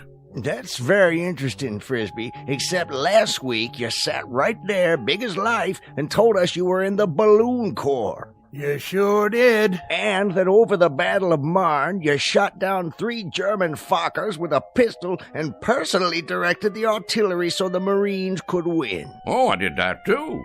Only it was a year later. It was, let's see now, April of 1917. That's it. I heard enough. More than enough. I'm getting out of here. Well, now you might want to give that some thought, boys. Looks like rain to me. Rain? Sure enough, gonna be some rain. Tell by the clouds. You can always tell by the clouds, you know. Take that big job up on the hill. That there is a stratocumulus opacus. Anything you say, Frisbee. You fellas know anything about meteorology? Don't get him started. Well, what do you know? Looks like it got me a customer. Carload full of them. Better get out there and pump some gas before they change their minds. Oh, now ain't no reason to hurry. Them clouds, for instance, they like to take their time. So do I. It's the way Mother Nature made things. Why, did I ever tell you about...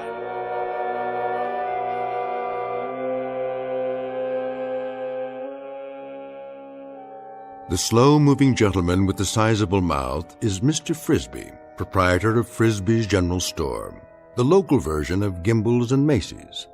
He has all of the drive of a broken camshaft and the aggressive vinegar of a corpse.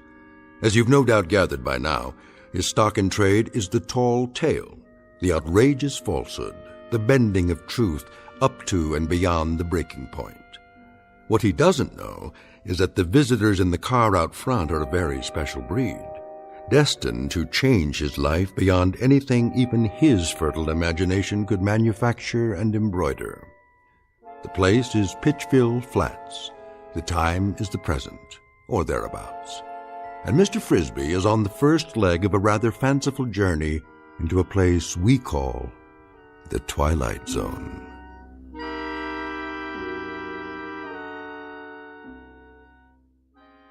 And now, The Twilight Zone and our story, Hocus Pocus and Frisbee, starring Shelley Berman, with Stacy Keach as your narrator.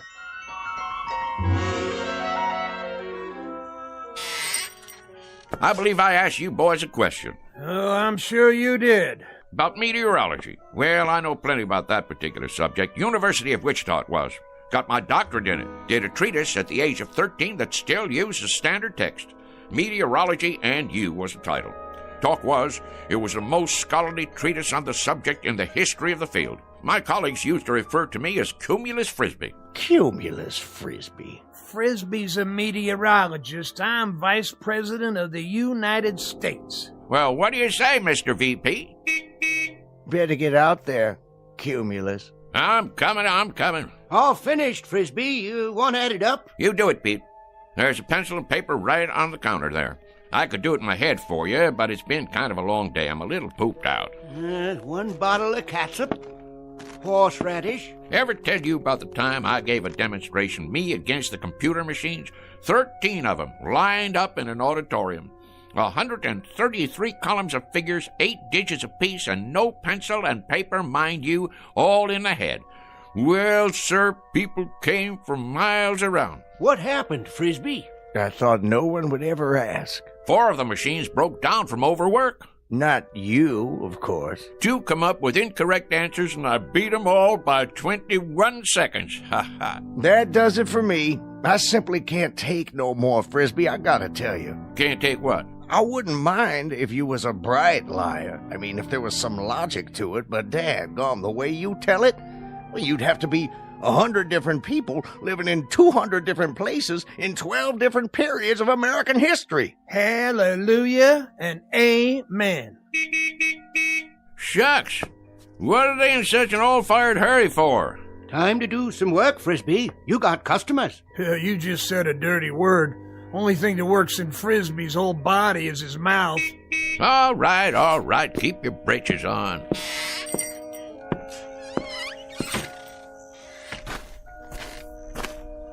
Howdy, gents. Hello. Want gas or something? Gas? Oh, yes. Sorry I had to wait. Not at all. You know, if you gotta be someplace in a hurry, you could have pumped it yourself. We could. Didn't you hear me yelling? Oh, we heard you. Definitely. We're not too familiar with this kind of car. No. Say how many of you was in there? 4 of us. It's a bit of a tight fit, I'm afraid. Sure it is. One of them foreign jobs. Not much room inside, huh? We don't know where to put the gas. We aren't familiar at all with these foreign jobs. You ain't? Well, this is your lucky day, 'cause I am. A matter of fact, I'm the one responsible for them. For a while there was all rear engine, only in the back. You developed them, did you? Oh, indeed I did. Got a phone call from old Henry Ford one time asking me to fly out to Detroit. Henry Ford? Sure. Well, I did that little thing, and next thing you know, in 48 hours, I went and designed the first rear-engine automobile. Advantages are fantastic, Is that right? Sure. All the weight on the driving wheels gives her better traction, eliminating the drive shaft, lowering the whole car. There's a whole lot better visibility, plus the heat and gas fumes go right on out behind. You're quite familiar with the internal combustion engines, then. That sort of thing. Familiar with them? Why, mister, you're looking at the granddaddy of the modern-day automobile.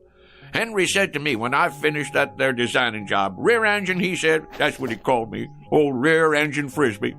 He says, rear engine, you're an automotive genius. That's what you are. Hey, well, I couldn't very well argue with him, being as how he was Henry Ford. I guess not. Now, where was I? Say, you want it filled up? If you don't mind. Not at all. That's what made this country work, and more work. Me, I done more of it in my life, more different kinds of work than most people ever even heard of. Of course, I had more than my share of ingenuity, too. I took this little old business here and made it a success, just like I did for, well, you might say everything I laid my hands on. Gas tank. Would it be on the other side? Oh, I knew that. Why don't you boys go ahead and stretch your legs? Take your time. Mighty pretty country around here.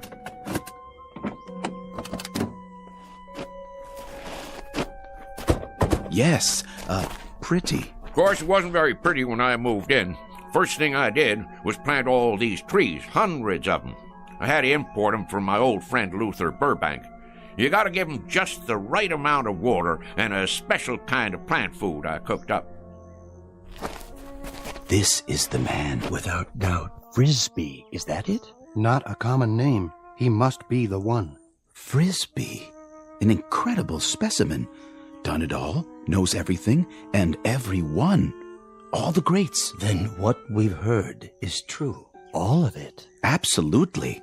He studied at most of the major universities, holds a doctorate in at least 8 disciplines. A key man, obviously.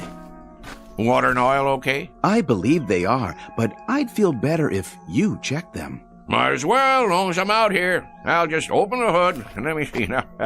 Where's the latch now? In the front, maybe. Front? Where? Oh, no, what am I thinking? In back? Of course, where the engine is. Engine. You're a big help, Mr. Frisbee. You don't know how much we value your personal attention. Oh, that's okay, boys. Look here. Ain't that something?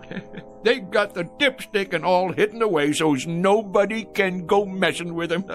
But I can see from here that they're just fine. They're just fine. And yep, they're fine and dandy. Well, that ought to do it. How much do we owe you? Looks like $5 and a couple of cents. Make it 5 even. Did you bring a supply of local currency? Right here. Which one? Will this do? This here's $20. That what it is? Yes, of course. 20. I think I got some change. Change? In my pocket. Hold on now. Did we give you enough? Oh, sure, but you got 3 5s coming back. That's not necessary, Mr. Frisbee. You keep it. Huh? For your trouble. We have no need of it. That's mighty decent of you. You folks from around here? No, we're from quite a ways off. Well, if you're planning to drive a spell, I'd check in someplace first if I was you. And why is that? Those are dangerous-looking clouds. Dangerous? Yes, sir. We're going to have some rain shortly. You can tell when it's going to rain? Rain? Mister, I can tell when the humidity drops 0.5%. I can predict fog, smog, hail, sleet, snow, dew, and freezing 24 hours before it happens. Really? Well, I was working on a perpetual motion machine in Sioux City, Iowa, back in 1921, when I got a call from President Harding. He was begging me to fly to Washington, D.C. and help him set up their meteorology department. Is that a fact? Not only is it a fact, but I'm giving it to you oversimplified, kinda. 'Cause I'm too modest to say what they put on the medal they gave me after I got 'em on the right track. That's how come you have weather predictions on the news. Mr. Frisbee, we were wondering if... Not yet. We'll see you later, Mr. Frisbee. You will? You may rely on it. Well, that'd be real nice. Stop on back and we'll sit around and talk some more. But mind what I told you about the weather. Best check into a motel or something till she blows over. We'll do something like that. Thank you so much, Mr. Frisbee. Into the car now, gentlemen. Well, you take care now. Oh, we will. We will.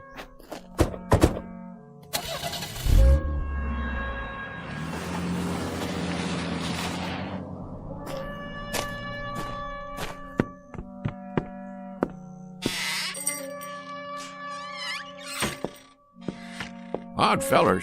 Why, didn't they believe what you were saying? It ain't that. They just seem kinda odd. Wearing suits like business fellows from the city. handed me a $20 bill like they didn't know what it was. Well, how come you didn't tell him you was Andrew Jackson and that was your picture on it? That's one of the few things I ain't heard him claim. Wait around here long enough and you will. Well, we'll see you tomorrow, Frisbee. Yep, see you tomorrow. Sure enough, boys. I'll be here, same as always.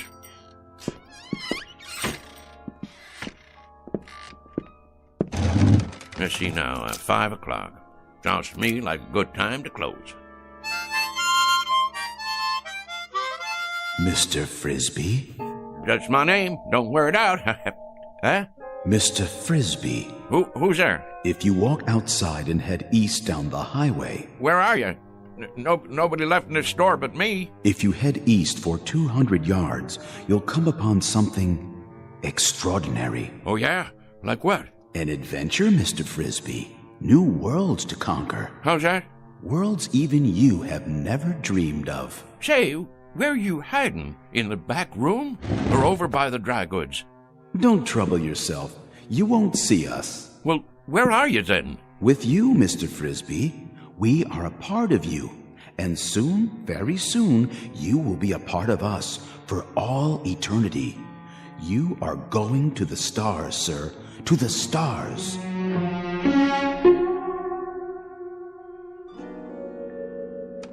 What do you mean, the stars? You talking about going to Hollywood? The stars in the heavens. You're not afraid, are you? Afraid? Me? Stonewall Frisbee? Dwight David Eisenhower said to me back when I got onto the very first landing craft on D-Day, Stoney, he says to me, Stoney, you lead the invasion. There'll be mines, German E-boats, Stuka dive bombers, and artillery up against you, but you can do it. Well, Ike, I says, I guess if you really want me to. An exceptional record, Mr. Frisbee, but our time grows short. Will you accept this last greatest adventure? You mean go walking outside? It's not far. Just beyond the first grove of trees. Afraid I can't take you up on that, seeing as how it's gonna rain. Then you are frightened. We had thought you'd be the one man willing to take almost any risk. That may be, but who, may I ask, is telling me all this? If you'll walk on down the road, as I suggested, you'll find out. Well, rain or no rain, I never was one to turn down a little excitement. Who'd you say you was? Your questions will be answered soon enough. Well, all right then. Just let me lock up. That won't be necessary. Why not? Because, Mr. Frisbee, you won't be coming back.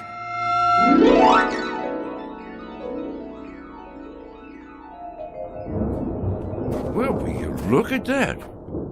I sure was right. Gonna be a big old storm tonight. Hurry, Mr. Frisbee.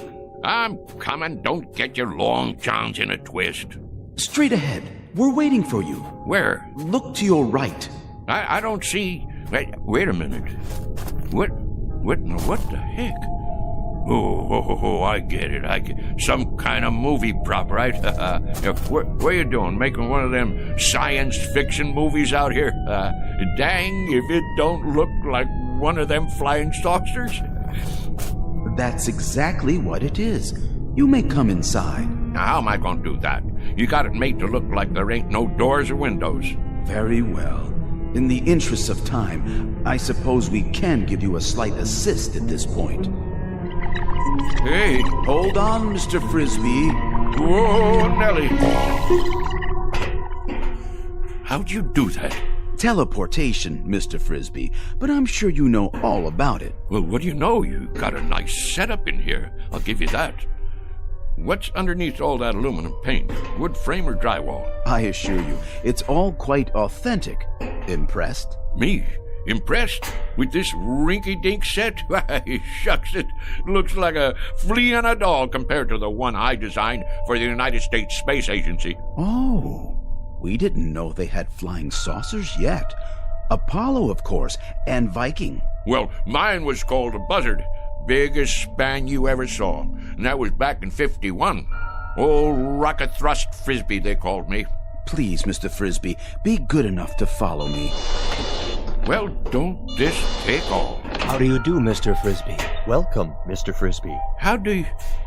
So this is part of that movie prop. That's it, ain't it? Some kind of Hollywood thing. Advertising a flying saucer picture, huh? In a word, Mr. Frisbee, no. This is an actual spacecraft. Go on now. And we, my colleagues and I, have come here from another planet. We have indeed. All this way, across the interstellar darkness. To meet you. Well, in that case, I'm leaving. Correction, Mr. Frisbee. You are staying. Wait, let me loose. I can't even wiggle my toes. I suggest you stop struggling against the force field and relax. After all, you're going to be here a while. A very long while in Earth terms. Why not make yourself comfortable while you prepare to meet the others? The others? That's right. The Intergalactic Council.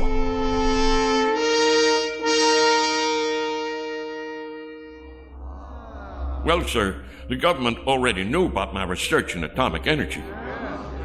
Matter of fact, I suggested it to them as far back as 1923.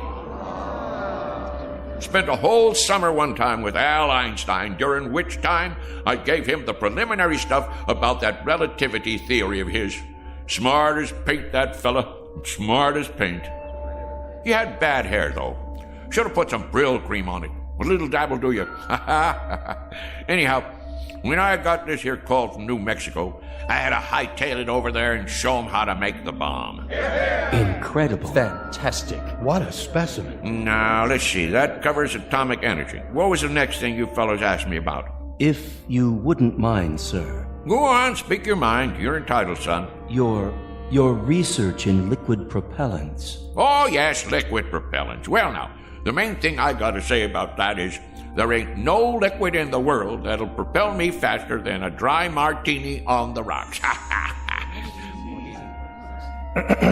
We were referring to liquid propellants as applied to space travel, Mr. Frisbee. Oh, them liquid propellants. I get your drift. Yeah, I developed the first ones used by the Air Force in that old whack Corporal rocket, remember? Used to have a model of it out in front of Disneyland. Well, that thing sure could move, thanks to me. Made up a batch of liquid stuff in my cellar. Folks around town wanted me to run for Congress after that, being as how I got the country back into the space race. But if there's one thing I ain't, it's conceited. I figure it's a man's patriotic duty to invent liquid propellants if he has a mind to. And I had a mind to. Why, even as a boy, when I was attending Princeton University on a special scholarship, they used to call me Old Liquid Propellant Frisbee. Next question. Forgive me, Mr. Frisbee, but you mentioned Princeton University, did you not? Sure did, young fella. Nice place, too. Real homey. Of course not as homey as Pittsville Flats. But it was my understanding that you attended the University of Wichita. That one, too. I can see how you'd get a mite confused. It happens to be a fact that I hold degrees in 38 major universities and advanced schools of learning. Amazing. One Earthman. It beggars the imagination. I also got me one of them Rhodes scholarships over in England one time, but I had to turn it down because I wouldn't bow to the Queen. Next question. No more? In that case, well, I'll just get on home to dinner. I said it was getting late and I have to get home to dinner. Hey, you guys. About time I was leaving. I gather that you don't quite understand the situation, Mr. Frisbee. How's that? You're not going home for dinner. You shall have dinner here. Here? Precisely. In exactly, 14 minutes by your measure of time, we'll be departing. Departing? From where to where? From here to our planet. You see, Mr. Frisbee, our assignment here was to secure a representative Earth species, the most brilliant we could find. There seems to be no question that your accomplishments are far and away more extensive than any other human beings. Mine? Now, wait a minute. Now, hold on there. You fellas got the wrong idea. Why, I'm just a plain old country boy, a bumpkin. I'm a bumpkin. That's what I am. Just a rube with a big mouth. Come now, Mr. Frisbee. You do yourself a terrible injustice. We know all about you and your accomplishments. My accomplishments? Mister, The one accomplishment you fellas didn't pick up on is the fact that I am the gall-darndest liar that ever walked the pike. I spend the longest yarn west of the Rockies, and I'm not talking about exaggerating. I'm talking about lies. I mean lies. Mr. Frisbee. Don't you get it? I'm a liar. I ain't got enough truth in me to raise a bump on a bee. There are some terms that have no equivalent in our language. This word, lie, that you mention. Dang right, lie. That there is the opposite of the truth. Don't you have that on your planet? Have what, Mr. Frisbee? Have a fella that runs around talking the bull off a nickel? I'm afraid not. We have no concept of this term. You mean whatever somebody says goes without saying? That it's the truth? So everything I told you, every doggone piece of harebrained guff I've been throwing at you, you believe it? And now you're taking me up to your planet so